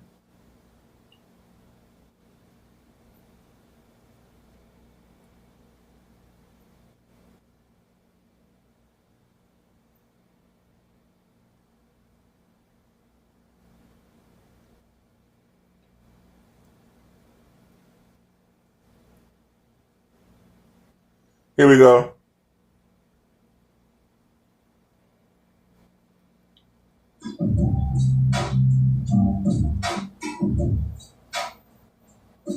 I love to go roasting. This is Crow's Screen Paint, and you see, direct sunlight test. You want to get back at me so bad. That's his screen You paint. told the world that you're a worse scammer than Kenny. How's he going to answer that? Yeah, I make $750 off the Yondu. That means you scammed 5 people. You're admitting that you scammed 5 people out of $110. So we look at that on the white. But that's Crow's paint. Well, they could have just bought the Yondu for $40 against the Yondu and been done with it. You charge them $150. You scammed them. But that ain't the only one we did. You scammed them people. Oh, we got to start over again. We gonna make it start over again. He's gonna be like, oh man, you really start over again. You know you're wrong for that. You know you're wrong for that. You know you're wrong for that. You know you're wrong for that. You know you're wrong. I ain't gonna get mad.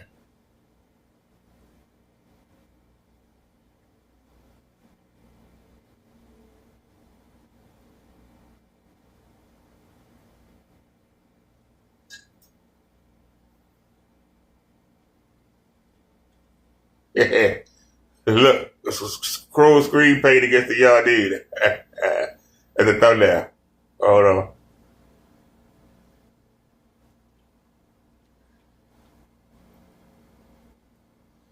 I know we go to the same video. Did we go to the same video for real? It's right on the box. Now, this is the white gray side. I'm doing my own thing.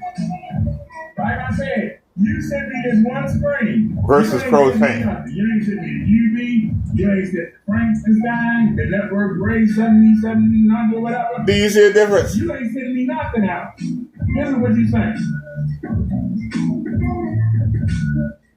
This is the only thing of yours I can show is the only thing you say.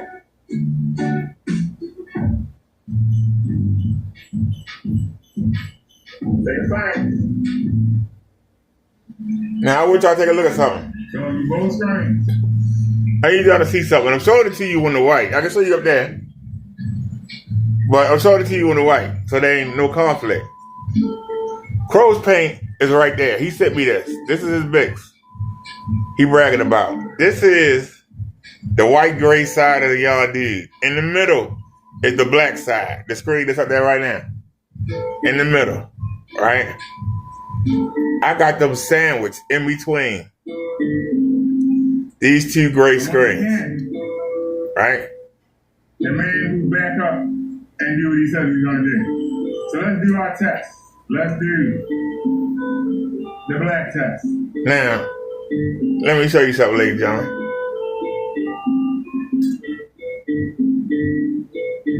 Here we go.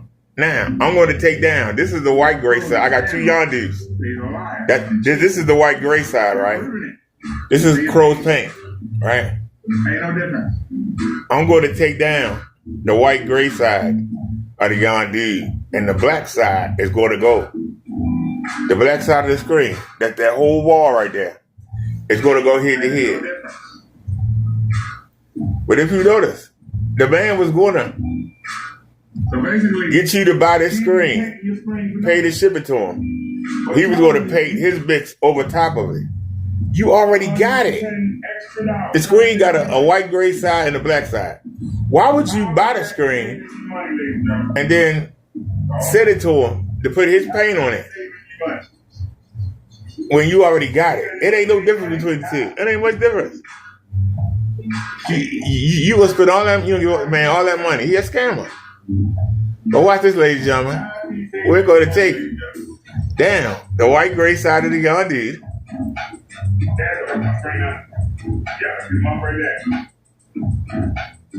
And as I'm taking it down, look how happy I get when I see it.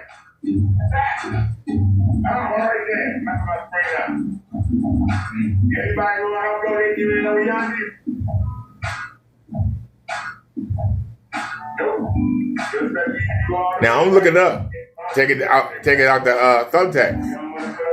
But watch what happens when I look at the screen.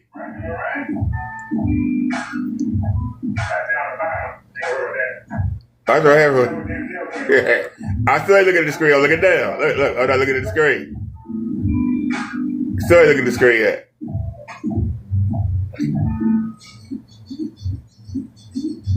Y'all have not seen me look at the screen. Look, I'm working. Watch what happens when I try to look at the screen.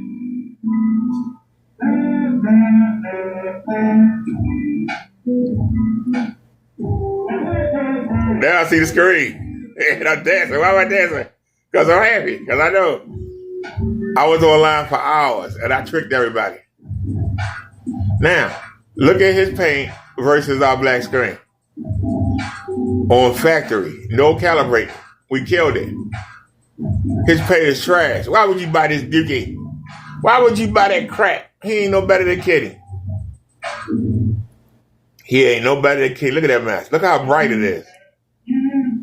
So what he did was he turned down the contrast and the brightness to make his paint look decent and kill the black screen.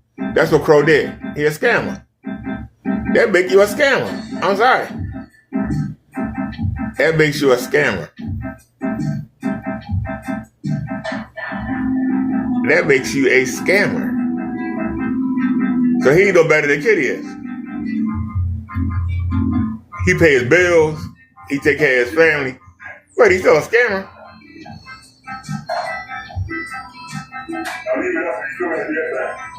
Well, take a look, ladies and gentlemen. What would you rather have? You rather have this mess? Or you rather have that beautiful picture? Look at it. Look at it, ladies and gentlemen. Crow's a scammer. His paint is trash. His house paint. He wants you to pay $60 for this crap when you can pay $30. And do what he doing and do this. Because they got two sides to it. You got a white gray side, which I showed you earlier, and you got a black side. So you can do what he doing, or you can do this. Your choice. That's what makes the Yondu screen the best screen in the business. You got a choice. You can sit in the dark and play with your sunnies like Crow do with this crap over here, or you get that beautiful picture. Ooh, which one do you want? Which one do you want? Because how you think this look good? I had to ask him, is he blind as Kitty is? Yeah, we got. No, he spent hours trying to calibrate it. Going head to head. But in calibrating this, to make this look like this, he makes this look dark. That's what he did. Head to head, ladies and gentlemen. They both going head to head. Now, for those of you that say that I'm lying and don't know what I'm talking about, let's go back, ladies and gentlemen. See, this is the beautiful part. Is that we can go back. Like and look. My Optima P2 that I noticed, it doesn't play well with dark black screens. It doesn't play well. Now, once again, where is the black at? Even though he making the Yondu look bad, that's still a black level there. Where's the black at? Where's the black level at? There ain't none. He in the dark. Where's the black level? You can see right here that it's dark in that room. That's the room right there. Look how dark it is. But no black level. Even though he got the contrast and the brightness down to make his paint look good, to make the Yondu look bad, the Yondu still give you a black level. Where the black level at? But we look up there. Guess what? How come we got an image? It's the beauty of having two screens at the same time. I can show you the black and the white. Why is it? It should look like that. The whole screen should look like this. But look, it doesn't. That's proof that he's a scammer. He's a scammer. I'm sorry, you're a scammer, Crow. Your people get mad. Too bad. Stop scamming. That's the reason why he ain't selling that crap.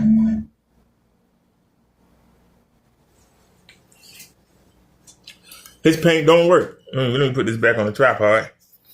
His paint does not work, ladies and gentlemen. People can get mad all they want. The man paint don't work. I don't know if I'm fast enough. Wait a minute. Hold on a sec, y'all. I don't know if I'm fast enough. Wait a minute. Let me get another power bank. The power bank is sat dry. They say this thing is 30,000 milliamps. I don't believe it. But hold on a second, y'all. Let me see. I have it on a cord that I use for the phones. Hold on a second. I'm gonna get a power bank. Hold on. We need the cord. Where's the cord at? There it is. All right. Let me plug this up. I'm getting old. Young man getting old. Should have put some music on. Ain't nobody watching anyway. There it is. It popped right out. You son of a gun. You know you're wrong with that. Alright. Get the power bank charging up now. And it came out again. Cheap, man. Alright. Then give me another power bank.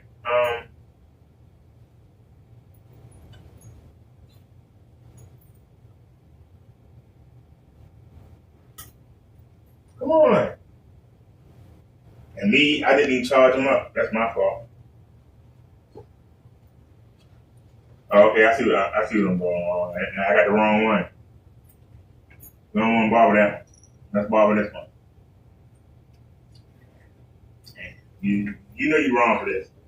But I ain't gonna say nothing. Because we ain't going nowhere, man. How much charge left on that? All right, 45%. I should have charged them up. That's my fault. All right. Now give me a cord. All right.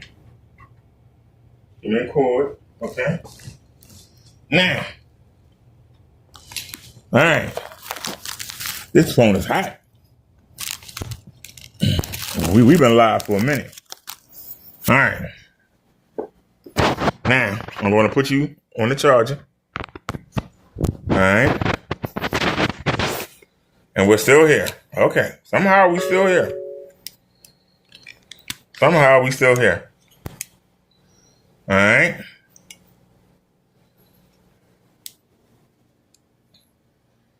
And of course, he put it on wrong. Hey man, you need that.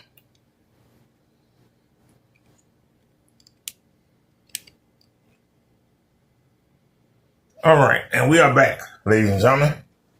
All right, so we are back. Now, if I can get it to just sit right. Come on, man.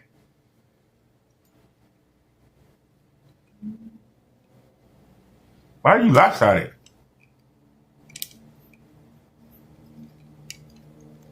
That part tripped me out. Why are you lopsided, man?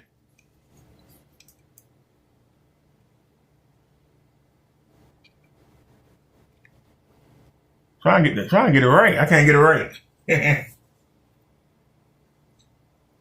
Hold on.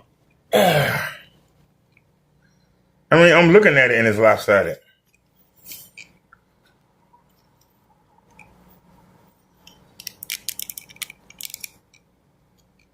What about now?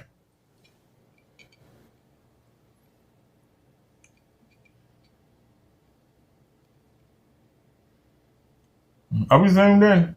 Zoom out? Yeah, we were zoomed in.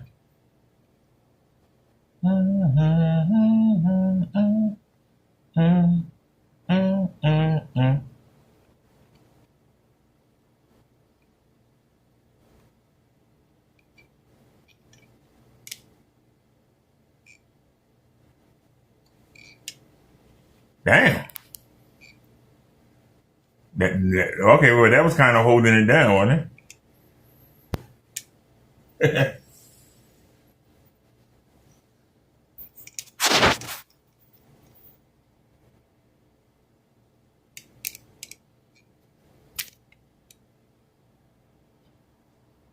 All right, now can we zoom in a little bit? Still not right.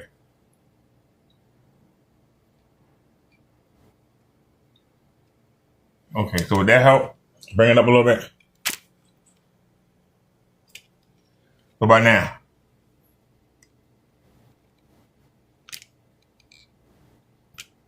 Why it won't stay down? Just stay down, man. Stay down. Stop going back. Why do you keep leaning back for?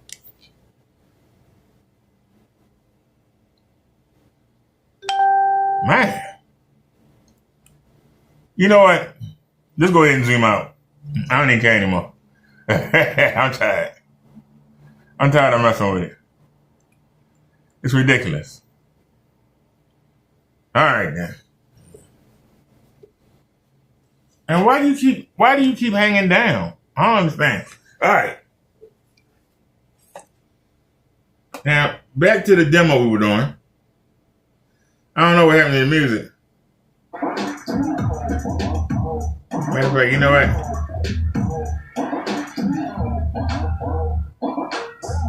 You know what? As a matter of fact, let's just back out.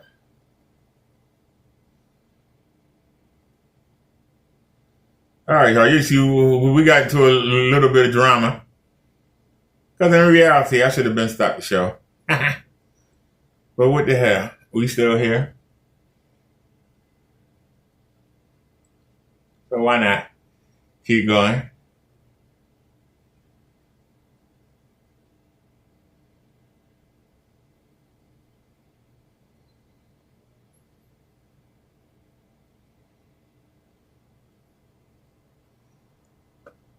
All right, at random. YouTube, what's good with it, man? Y'all already know what time it is. The what? The Monster Jam. Let's get into it, man.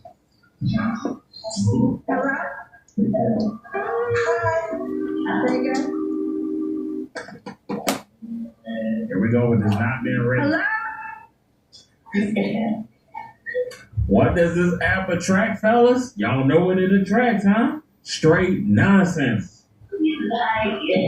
Hello? I'm trying to pronounce something. close. I didn't know you was gonna pick me.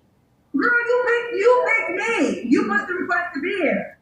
Okay, be nice, Kendra. I'm coming, Kendra. I love you, Being Kendra. nice is about you having some damn clothes on when you put the request to be here. Okay, Kendra. I'm coming, darling. Hold on, sweetheart. How y'all be watching me bucket naked? Why did y'all have no clothes on when y'all watching me? Oh, because I didn't know you was gonna pick me.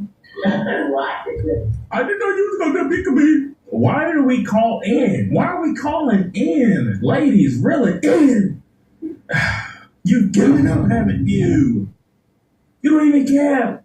You don't even try anymore. You just come on here any kind of way. I've never understood why so many women come up here on this Monster Jam app never ready, but come on here with 100 demands for men, talking about what men gotta do and men gotta be. I don't want to hear that shit. Meanwhile, we're butt naked on this Monster Jam app looking for who?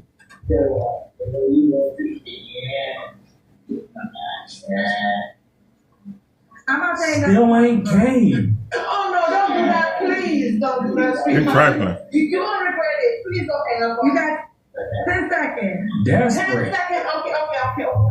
10, 9, 8, 7, 6. What are you doing? I mean, how hard is it to put on clothes?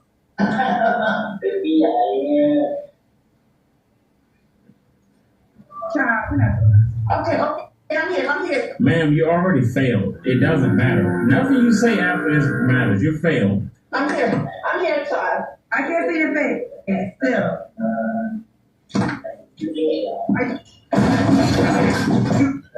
Right, you have to put the wig on. Yeah. Boy, ain't no fucking way, boy. Boy, ain't no way. Had to put a wig on. Boy, ain't no way, boy. You know what?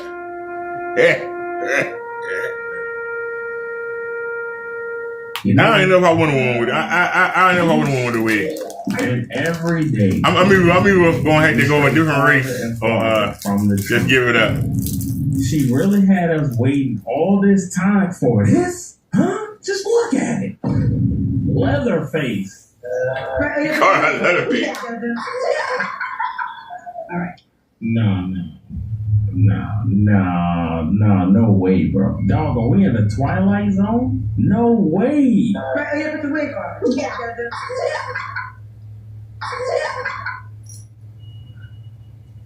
Just go. All right. You ready, baby? Ready? Look out for your face, honey, now. In the future, do not push the button if you're not ready. Okay. I'm ready. Get the camera situated. Are you ready? Yes, I'm ready. We put the light. All right. Now, what is the name? Sound like she's from Africa or My name is Jamaica. Darlene.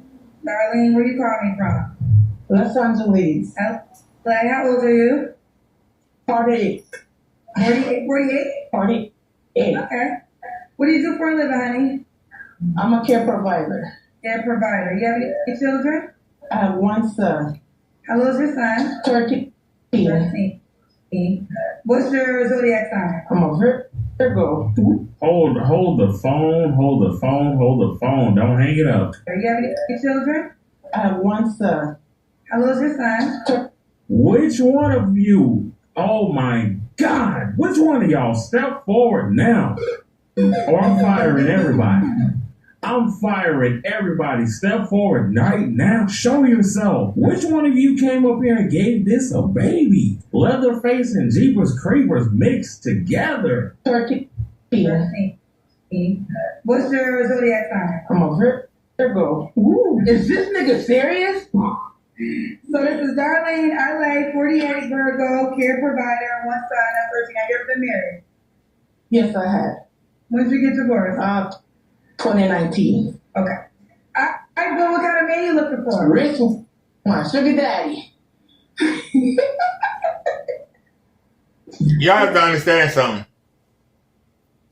I used to date African women. They come over here on a work visa, and the first thing they do is they get a job babysitting rich elderly white folk. They sit with them for 8 hours a day, They cook for them. They clean for them. They keep them company. They wash their underarms. They wash their butt, balls, and coochie. This is what they do. Compared to being in Africa, to them, it's a godsend. Okay? They get paid good money. They basically maids with nurse training. They can perform CPR. It's like having a paramedic at your side that'll wash your butt, change your sheets, clean your house, cook your food. They basically are a paramedic sitting next to you in the chair. Rather than you have to wait for the paramedic to get there, you got the paramedic right there. She's working on you while you wait for the ambulance. These African women, Jamaican women, island women, they come over here. And I've dated women, and I told this before, not the first time, that will work 16 hours a day. They will work 8 hours. Come home, get some sleep, and go put another 8 hours. I dated an African woman. I didn't know it when I first met her, because I went to mess with her. She had a husband and 5 kids in Africa. And she was saving the money to bring them over.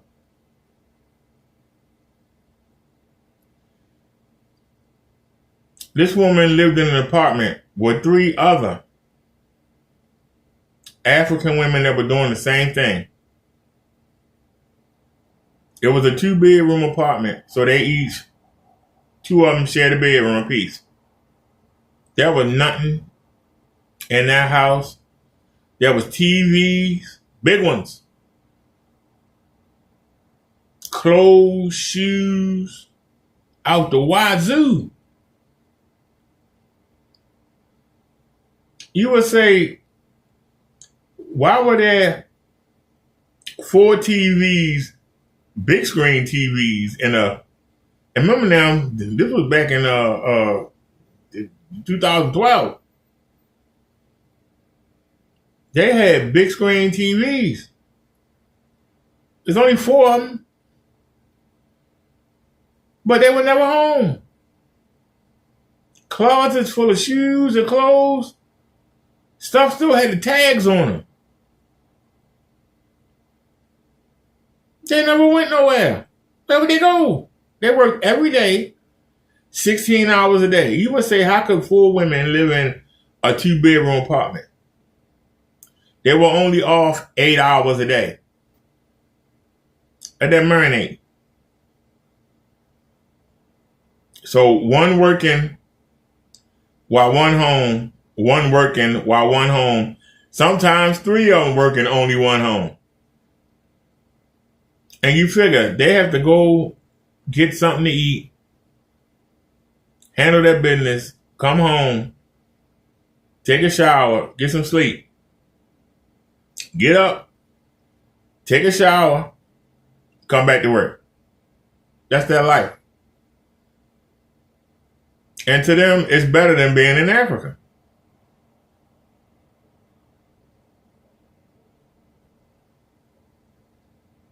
This woman said she want a rich man.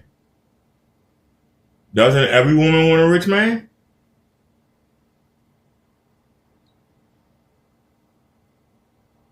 So some of you would say, well, how were you able to date so many? That's what they say. They say they want a rich man. That's what they say. They can't attract no rich man. The only chance they got is if somebody die and leave them some money. One of the people that they watching takes a liking to him, don't have no other family, dies and leave them some money. Seriously.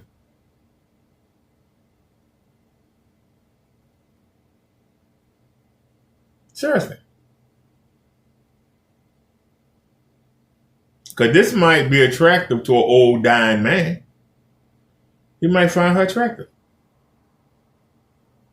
He 80 years old, he dying.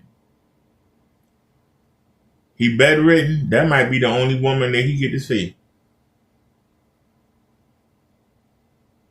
That might be the only woman he get to see.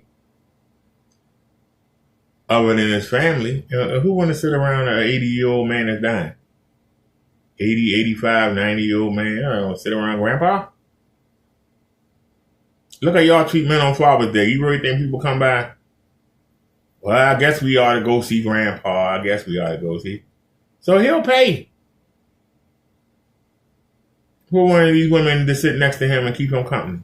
That's what they're doing. That's the job.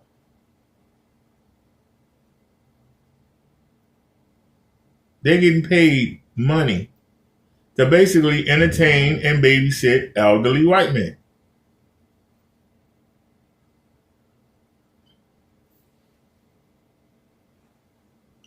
So she's entertaining these elderly white men and can't get none of them to leave her no money. Because you have to have money to be able to afford around the clock care. And see, the problem is she ain't the only one. She'll work an 8-hour shift. Somebody else come in and work an 8-hour shift. And then she might come back to that same person on that third shift or be at somebody else's house. And then be back at his house 8 hours later. It's a shift. I found this out because I used to date them. Some women will work 2 shifts at the same house, or they will work a shift at one house, have 8 hours for themselves, come back and do another 8. Some women will work 16 hours straight. That means they will be there when the person wake up, and they will be there to put the person to bed. And then they will go home and get some sleep. I know some African women that actually slept. They will wait till the old person fall asleep, and they will fall asleep and take a nap. And they will work 3 shifts. They literally will work 24 hours around the clock. Whenever the patient fell asleep, they would take a nap. Seriously. You black women don't realize these other women from other countries, they'll come over here and outwork y'all to death. That's why they can come over here and be braiding hair and have their own little store in a month or two. They ain't worried about no product. They ain't worrying about no Chanel. They ain't worrying about no Fendi bags.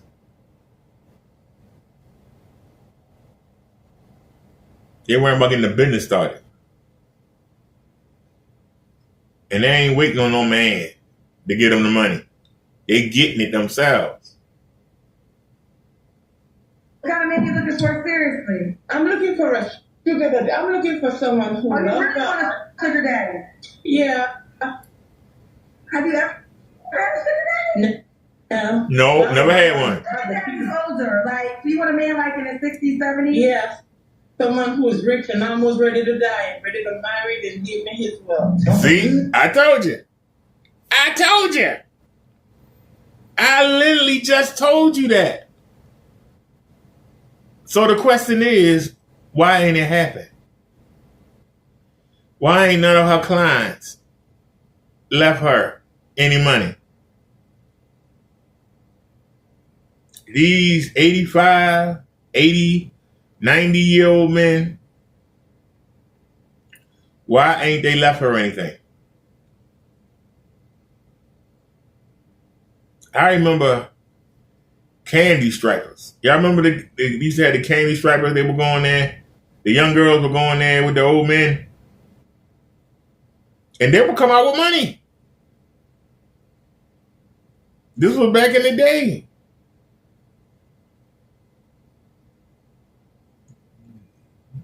These were volunteer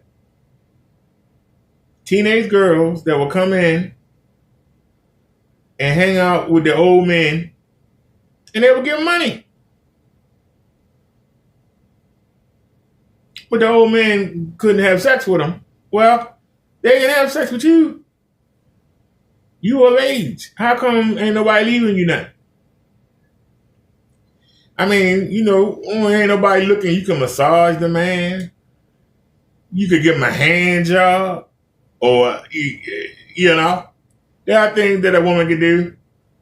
And the men not leaving you no money. What are you doing wrong? You on Kendra's show. Your job is to be around rich, elderly men that's about to die. The thing that you just said you wanted to happen. Why are you here begging for it when you are experiencing it every day? You around these men every day. And none of them don't leave you nothing. Why you think you going to get it on here? That's my only question.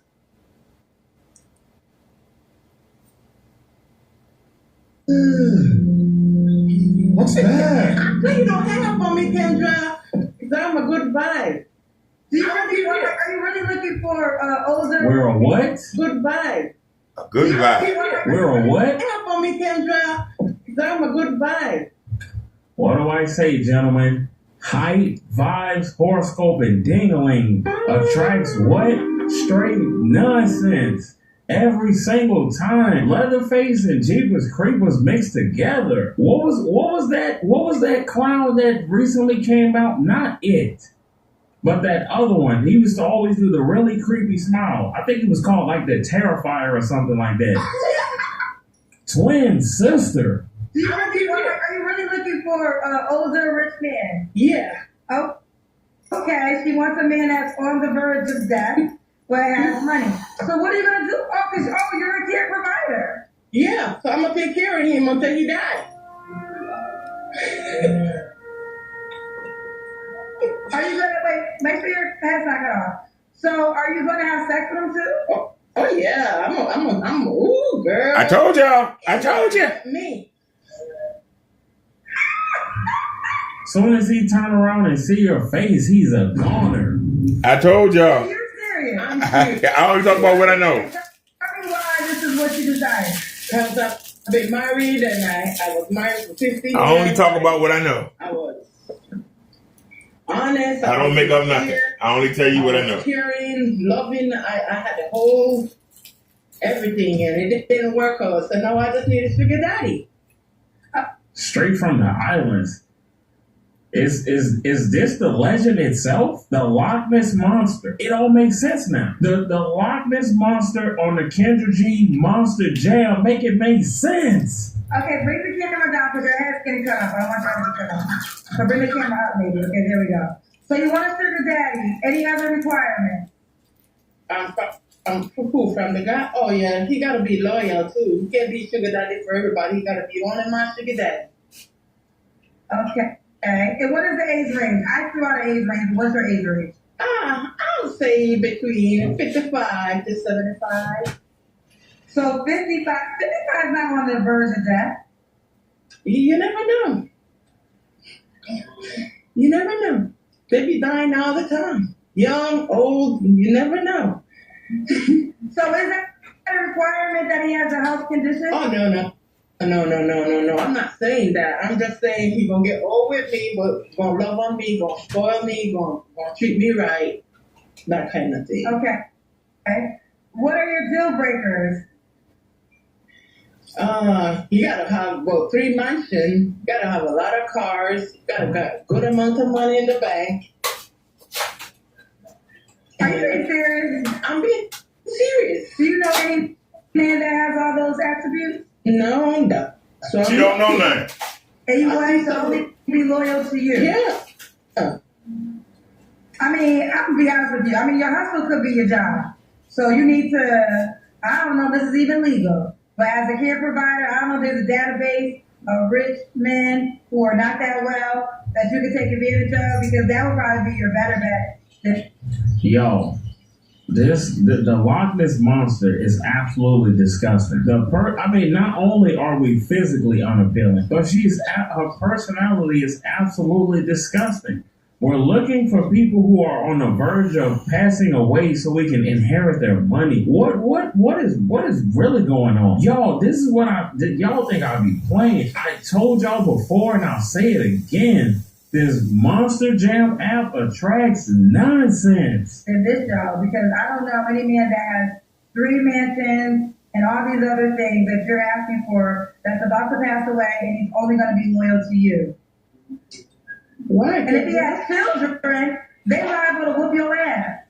Oh no, well, we're going to have to fight because there's going to be some fighting, child. I told y'all Brock Lesnar challenged you to a Hell in a Cell match for the WWE title belt. Oh my God. Because any man with children I was in the bathroom. I got speakers in there. Take their father, their dying dad's money. So listen. Your name again is Darlene? Yeah. I can't be getting trolled. I find out later when videos are over that people were trolling me. So are you just trying to be funny or this is really what you want to put into the universe? I'm not being funny. I cannot just be myself and say what I want in life. I mean, you can, but are you being serious with it? I am being serious. But when I said a sugar daddy, I don't mean just a sugar daddy. I mean someone who older and I can live my life with. I'm not saying specifically be sick and ready to die and I reap his wealth. I want somebody who's going to cherish me for who I am. That's what you said. But he has to have Isn't that what she said? He got to have a good little amount of money that if I stop working, he's capable of taking care of me. What is the amount of money? But why would you stop working? What's the lowest? A couple million. So he has to have at least $2 million. No more than $2 million to take care of me. Do you do drugs? I didn't do drugs. I rebuke this Loch Ness. That baby right there. A straight up heat. You gotta breathe on. Straight up. Watch your back. Kendra said, "Did you do drugs?" Be careful, y'all. Are you on that cracky? Loch Ness Monster in flesh form. Kendra said, "Are you on the cracky lacky?" This woman is sick in the head. Woman is absolutely sick in the head. She said, "You on a hero, but are you on the hero one? And the hero one, the hero I feel like I'm doing drugs because I'm speaking the truth or speaking my mind. I need you back on the It boat. sounds insane what you're saying. Oh, okay. Well, you're 48 years old. You've never met a man that has these things.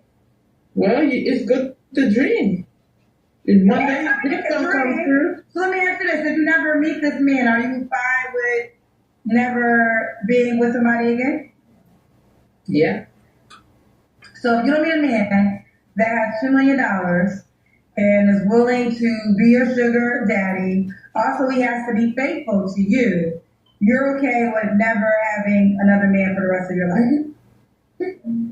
When was your last relationship, darling? 5 years ago. Was he a millionaire? Almost.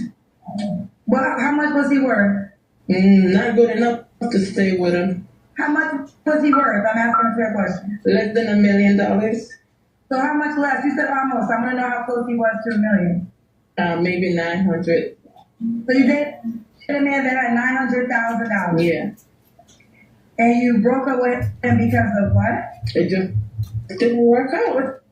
Told you, always a bunch of simp losers with no standards, just dating anything. Gentlemen, reel it in. Why are we validating trash? Carlito, you're so mean. Go tune in to Steve Harvey and let him pander to you. I don't care. Go cry in your pillow. Why are we pandering to trash? Why are we validating this? Gentlemen, there's a lot of brothers out there, y'all, I'm telling you, they have no standards. They just settle for anything. Gentlemen, get a grip. What did he do for a living? He was an attorney. He was an attorney. And what didn't work out about him? Infidelity. Oh, yeah. I mean, I don't know how you think that that's not going to happen. So that's why you left? Yes. Was he your man or was you just one of the women? I was his wife. Oh, this was your husband? Yes. Oh, let's get more to it. So your ex-husband was worth $900,000. Yeah. This is who he was married to for 15 years. And how did you find out he cheated? When he confessed. He confessed. And that's when you decided to get a divorce. Yes. You got money in the divorce, I'm assuming, correct?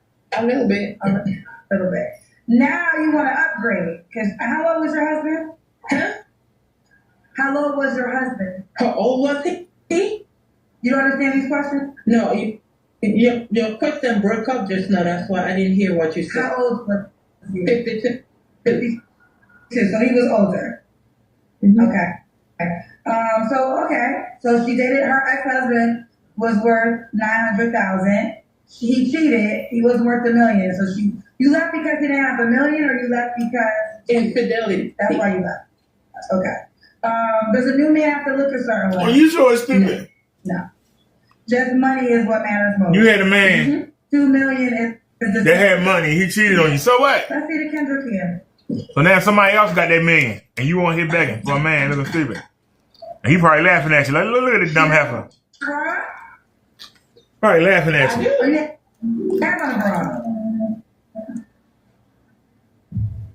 And honey, you fat. No, you fat. Give it up. Come on, girl. You can't be that silly. Okay. All right, to see you, Mama. To see you.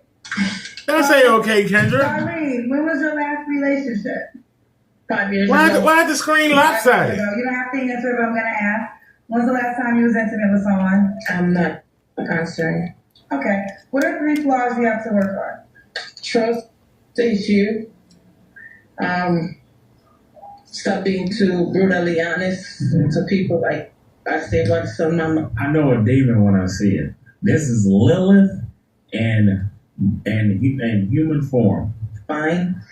And patient. Would you date a guy that had $1 million? Yeah. Okay, so the real standard is 1 million, not 2 million. Yeah. Would you date a man that had 500,000? No. No. No. Can you meet my standard? Yeah. The man with 5. Well, honey, you gonna die alone. I'm sorry. You gonna die alone. You gonna die alone. Because we ain't want you anyway. Honey, you gonna die alone, sweetie. I'm sorry. I'm sorry to be the one to tell you. And just one more time. Kendra ain't gonna tell you. I tell you. You gonna die alone, sweetie. I don't do drugs. I don't. Yeah, you want something. You're not telling me. This is the honest truth of what you desire. Yes. So if a man had 500,000, you wouldn't even date him. No. You're a liar. You are a liar. No. I like diamonds. I like lavish lifestyle. Okay. But you go over there in Africa, you better get a diamond mine Why would a man be like and get you some diamonds. Coach, you gonna get to them. Y'all, this is a straight up succubus, bro. Straight up succubus. Waiting to sit around, just sitting around waiting to sap life. Sitting around waiting to literally sap straight life out of men. Y'all better be careful, man. Y'all, there's some women out here just straight succubus. They done drifted down again. Lilith. Just straight up, just out here, just waiting, just plotting on men's downfall. Telling y'all better watch yourselves, man, with that horny shit. She literally said, waiting for the man to die. I'm the sweetest thing in the world. The sweetest thing in the world. They're asking me to ask you, are you Liberian? No, I'm not Liberian. Nigerian? Okay. Lagos, Nigeria. So they 55 to 75. She has one son that's 13, a Virgo, a care provider. She's looking for a wealthy man, very declared to be a sugar daddy. 1 million is the minimum amount of money. Now you're laughing. Why are you laughing? Because I'm you pick me, Kendra. I just love you. I like you. I like your vibe. I like when you go off on people. I like when you just ask me the question, do I'm on drugs? And I'm not on drugs, but you speak your mind. Well, I just want to make sure because people have been clout chasing and trolling on my show. And I'm just going to be honest with you. Your request sounds like a person who will be clout chasing or trolling. So that's why I just want to make sure that's not your goal. No. That in your heart of heart, everything you're requesting is what you extremely desire and you believe you are going to get it. Yes. You know that it's the universe. But go ahead and throw that picture. I speak it into the universe. I mean, I do believe in speaking your life into the universe. But what are you doing other than speaking it? Are you doing anything else besides actions? Because here's the deal. I spoke my whole life into the universe, so I do believe that. But there was a lot of... I want y'all to understand something, and this is why I said the Monster Jam app attracts absolute nonsense. Kendra gives these losers a platform and makes them feel good about themselves. And that's why they come on this freaking app with this delusional nonsense. This is what pandering to women gets y'all. Telling, validating women for absolutely no reason. Y'all, this woman is a straight up demon. Waiting up, just preying on men with money. If a man was doing this, they would have all kinds of stuff to call that man. Actions also put behind it. So I think sometimes people say, I'm speaking it into existence, and that is true. But the action has to go to it. Someone said, shit. I wonder if that's what they eat for their meal. So what happened, baby? Someone just texted that I'm full of shit. I wonder if that's what they eat for their meal today. You trying to roast somebody. Don't cut your head off. Don't cut your head off. She's trying to roast somebody. To be clear, someone in the comments said what? She's full of shit. So I'm asking if that's what they had for their breakfast, lunch, and dinner today. Oh, you want to know if a person? Yeah, she's trying to roast you. She's trying to roast somebody. You can't write this. Okay. You cannot write this. Okay. Okay, darling. I'm not going to ask you anymore. This is what you know. If I make you a highlight, everyone's going to have comments like that. Correct? You're ready for that? I'm ready. Okay, sure. He's ready. She's ready. So, and you've been single now for how many years? 5 years. 5 years. And you will remain single until at least a guy with $1 million and mansions and is going to support Draw her a picture. And also be faithful comes along. Yeah. Draw her a picture. I can only be the doll. You only can be the what, honey? Only me can be the doll. Only you can be the doll. The Barbie, yeah. You're the Barbie. Mm-hmm. Okay, darling. One person. Give the man who is watching that fits your requirements, your contact information. Just Facebook, 30, tell it. Say it again. Ain't nobody coming to lock this monster. Somebody cast a spell and send this demon back. Man, absolutely disgusting, man. I mean, this app just, I'm telling y'all, man, y'all think I'm playing, bro. This app just trash. Let's get into some of these. Yeah, man. Maureen Smith, Pinker, 46-0. I thought once you reach a certain age, you know the difference between fantasy and reality. Fantasy and reality. You're being pandered to. This is why I said that's why pandering to women is bad. Because when you pander to women, you put in the women. Ain't nobody coming. She going back to the show. Told y'all, Monster Jam. Got a couple jobs. Mine of 3 by 2 men. Never married. I think we have it all. What kind of man you looking for, girl? We still live? Honest and real. People don't understand. These men these days don't understand that they have to be real with themselves. So what realness with themselves they're not being real with? Just games, playing games, not being totally honest about who they having encounters with, just not being real at all. Like, it's sad, but that's what we live in today. Okay, so if she wants a man that's going to keep it real with her, anything else? I think we back. Deal breakers. Do you have any more requirements before we go to your deal breakers? Has to have a beard. I need a beard. He has to have a beard? Yes, absolutely. I don't want no naked face, man. Listen to me, not to brag or nothing, but might have to be baby daddy number 3. Oh, stop the count. No naked face, man. So do both of your children's dads have beards? No. Lady, what is it about a man with no beard that women just don't like? What is it? Y'all sound down below. Ladies, what do y'all prefer? A beard or no beard, and why? Down below, ladies, do you prefer a beard or no beard, and why? Oh, that's the problem. You know what? I'm my ex. That's the problem. That's why you couldn't be with them until the end of time? Yes, because they act like boys. When they naked face, they don't act like men. They act like boys. They don't have a masculine energy. They have energy, and I don't have time for that. These women are retarded. The beard and the facial hair ain't got nothing to do with a man being a masculine man. What has let me explain something to y'all ladies. All of that is that's just physical preference. If that's what you like, that's what you like. You understand me? A Disneyland list, 6 feet, horoscopes, vibes, and ding-a-ling. And I'm gonna add money and beers to that list. They have that energy, and I don't have time for that. Kendra, I'm a homeowner, so I got my stuff together. You gotta come correct. Okay, so you have to have a beard. What else? That's kind of it. Oh my God! A beard and don't play games. Okay. She said she's a homeowner. What does a homeowner have to do with anything there? You got a house. Yeah, and don't no man want to be in it. Ain't no man running up to be in your house. Now, if she said, I'm a homeowner and I'm looking for a man to come share it with me, that'd be something different. She goes, I'm a homeowner. So that means this man got to have a home and got to have money and cars and everything. And it's like, if a man got all that, well, why he want your old butt? You bought a house for a man that was in jail. You a loser. You bought a house for a jailbird. You bought a house for a criminal.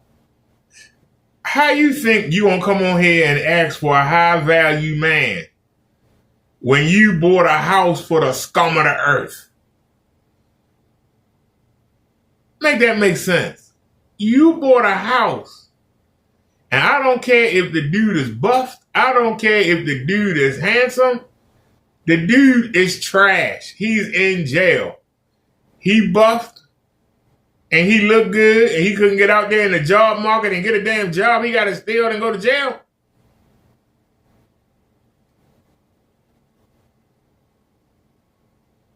That man don't care about himself. If he got any kids, he don't care about his kids. If he got a family, he don't care about his family. He can't do nothing for nobody sitting in jail. And that's the man that attracts you. That's the man that gets your coochie warm and wet. That's the man that gets you all hemmed up. That means you a piece of trash too. You are what you attract. And you attract trash. You are attracted to trash. That means you are what? Trash. That's not me coming down on her. That's her coming down on herself. She exposing what she is. This woman is bragging that she bought a house for a man in prison. A damn jailbird. When you're in prison, you're not even considered a member of society. You can't vote. You can't do nothing. It's like you don't exist. And you sat there and bought a house for a man. A man that the state owned.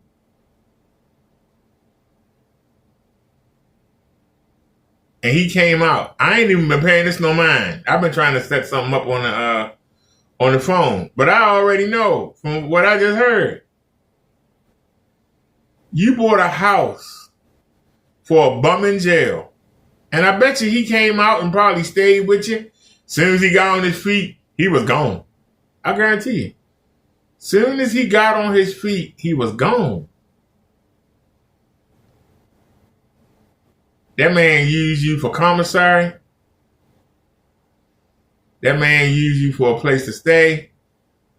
And that man went on and got him something that he wanted. But it wasn't you. So keep that in mind. A jail, you don't even attract a jailbird. Damn. You don't even attract a jailbird. Damn.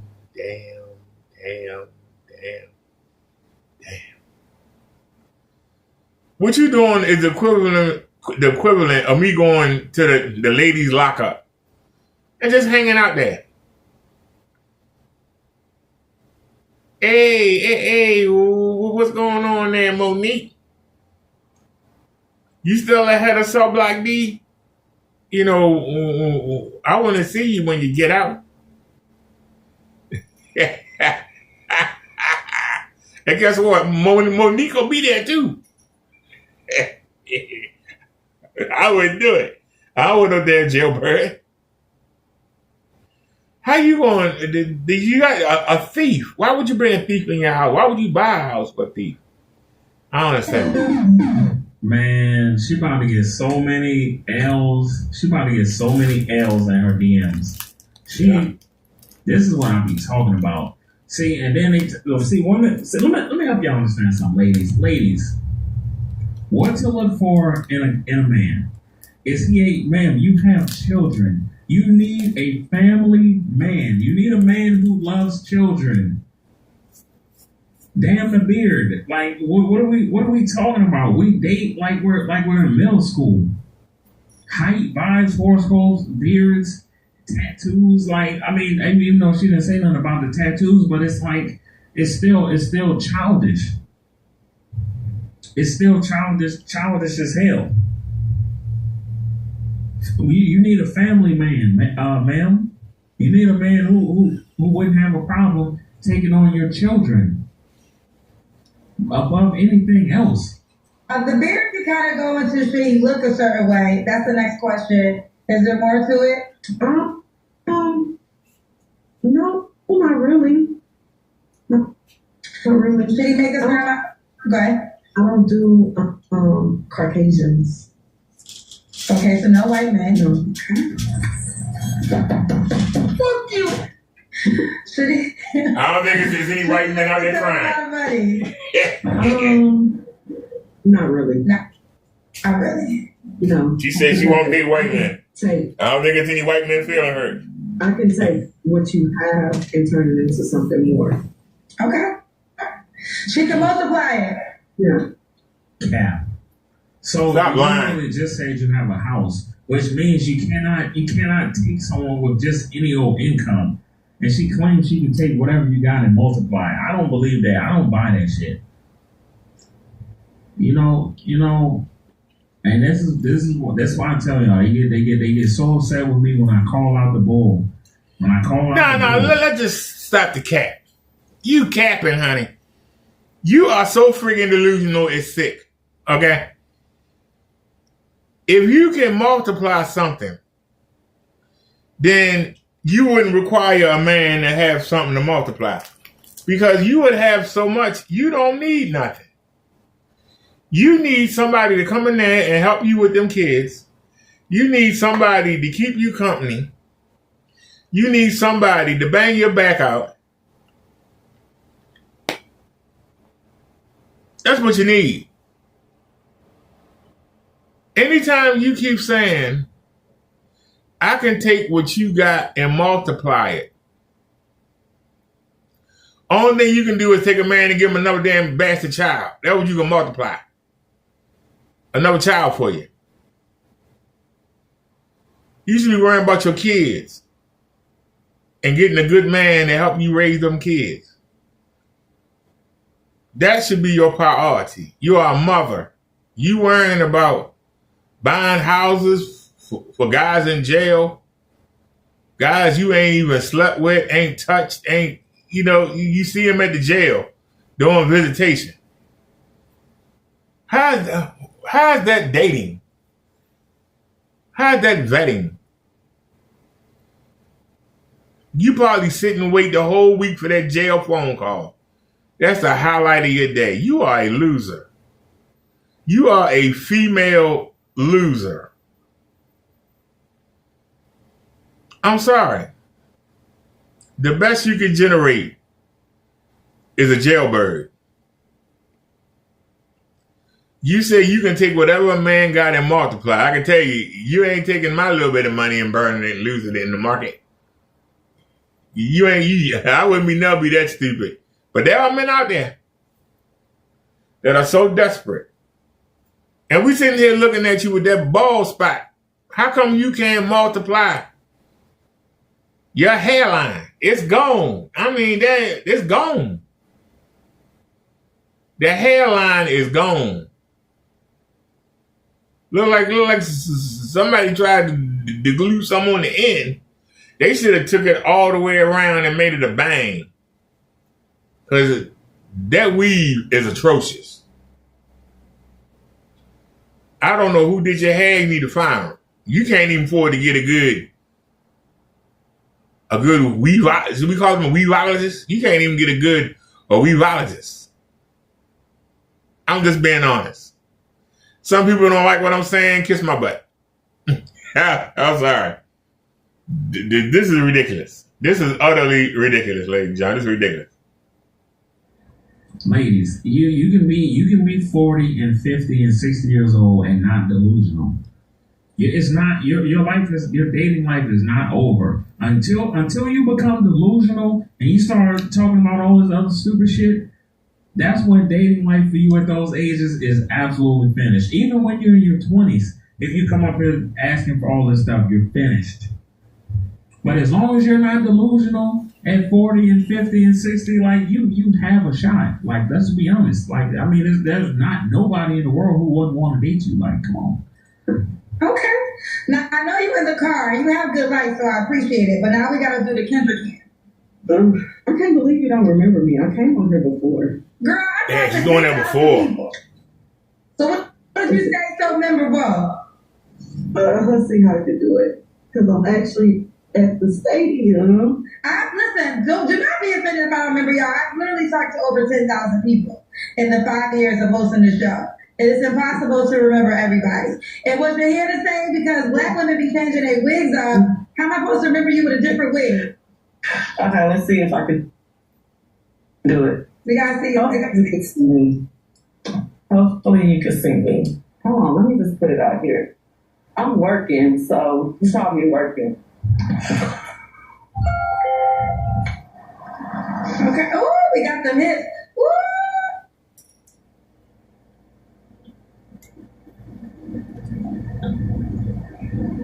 She got a nice butt. Hey, but average. Where y'all at, man? What y'all think?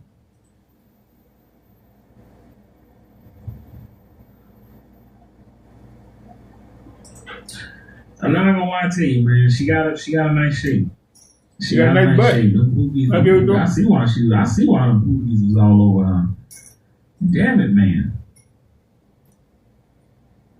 And then she ain't really requiring nothing from no man either. You just gotta have a beard and a little bit of money. Oh, them freaky frogs on the way. So you caught me working. Okay. Oh, we got them hits.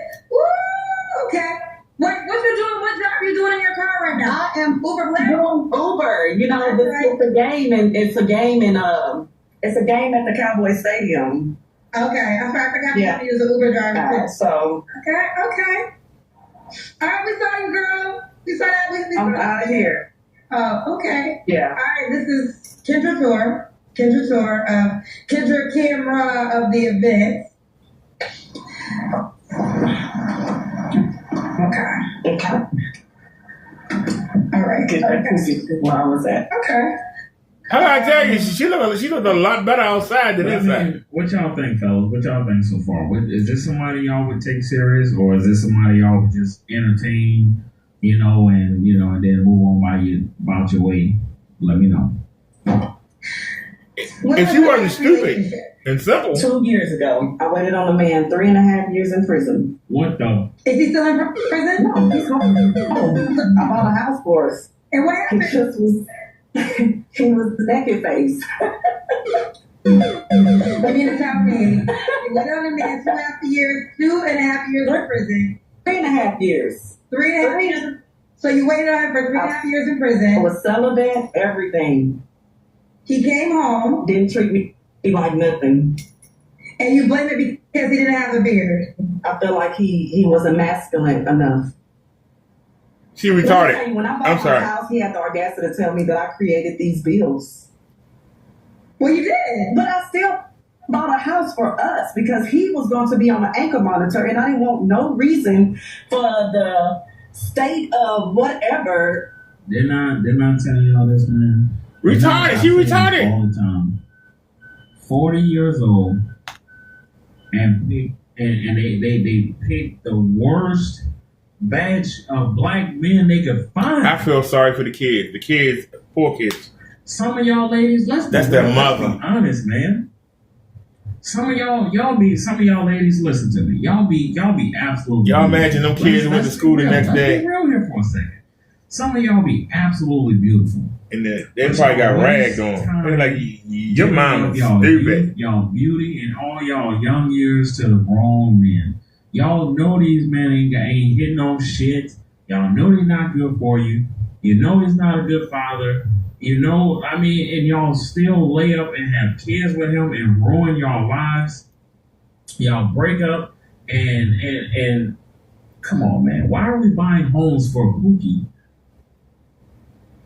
Why? That's a damn shame. And then she trying to blame it on him not having a beard for the way he was treating her. Are we slow?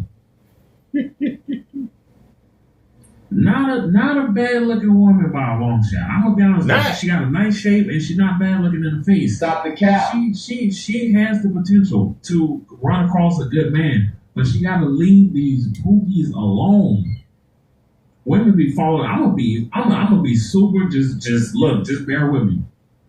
Y'all be falling in love with the digging sticks. Them digging sticks be reaching way up here. They be getting up here. I don't know what they be doing. But the men, they be tearing y'all out the frame and y'all can't think straight no more. And y'all buying homes for niggas in jail.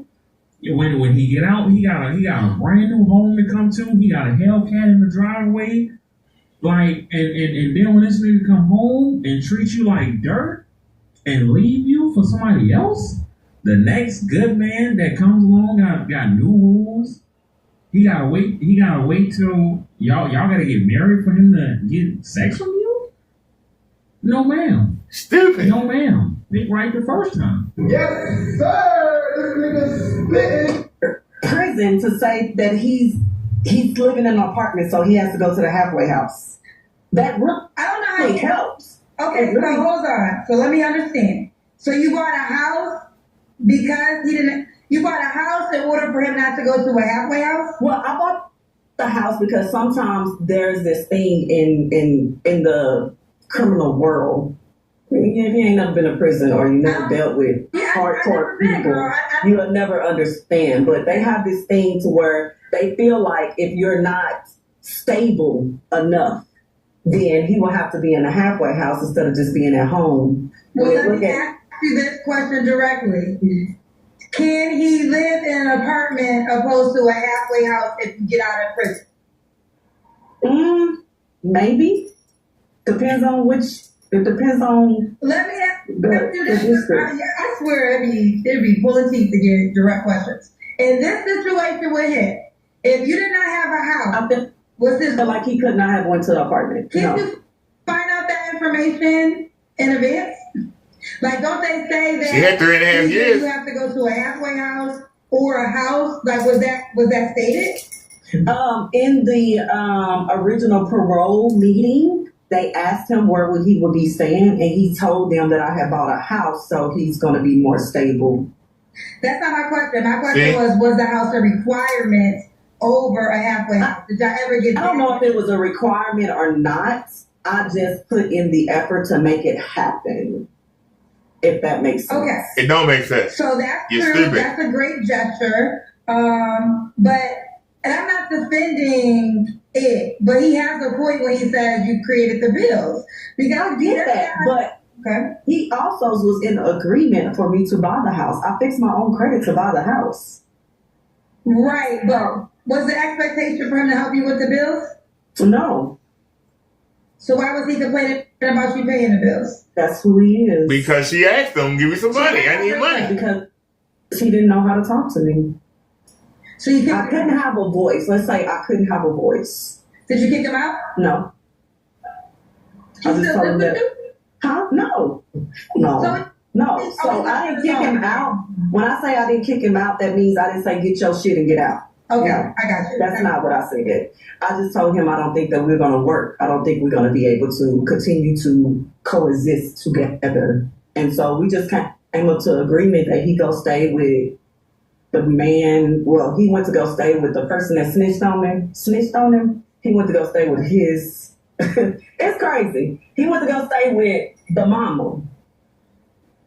So the son snitched on him. The son snitched on him, and he decided to say, "Okay, I'm gonna stay with his mama because he's from California. He don't have people out here.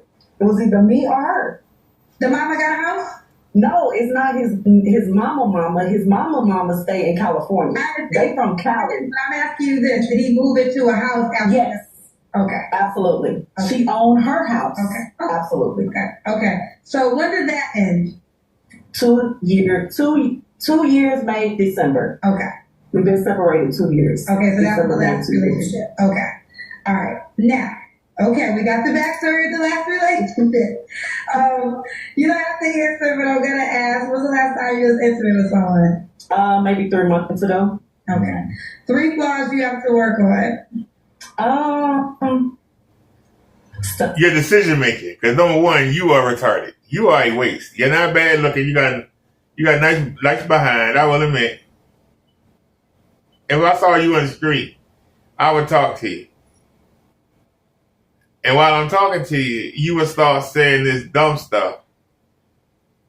And I'd be saying to myself, is it worth it to try to hit it? That's what I really would be asking myself.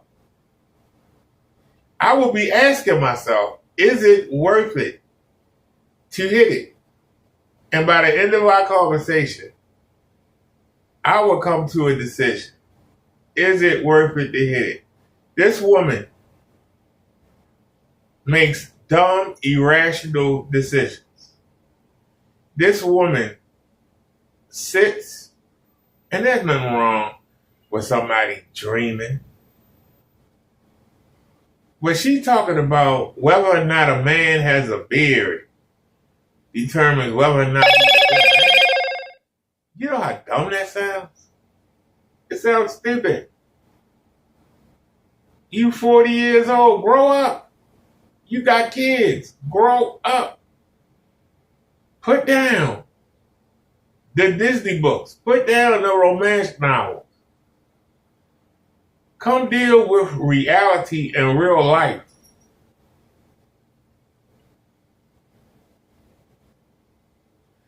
I find it amazing that these women can go to college, these women can work a job, but their personal life is shambles. If y'all ever watch The Parkers, y'all know with the comedian, what the heck is the fat comedian name? Nikki, whatever. It was called The Parkers. And the girl Kim used to be on the Moesha sitcom. This girl was dumb as a rock, but she was going to college. And you say to yourself, how can she get through college? There are people that are dumb as a rock, but can do basic tasks. This is why she needs to be led. But she's attracting people that are already messed up. Messed up people can't help each other. She needs somebody to get her in line. She's not bad looking. She's actually doable.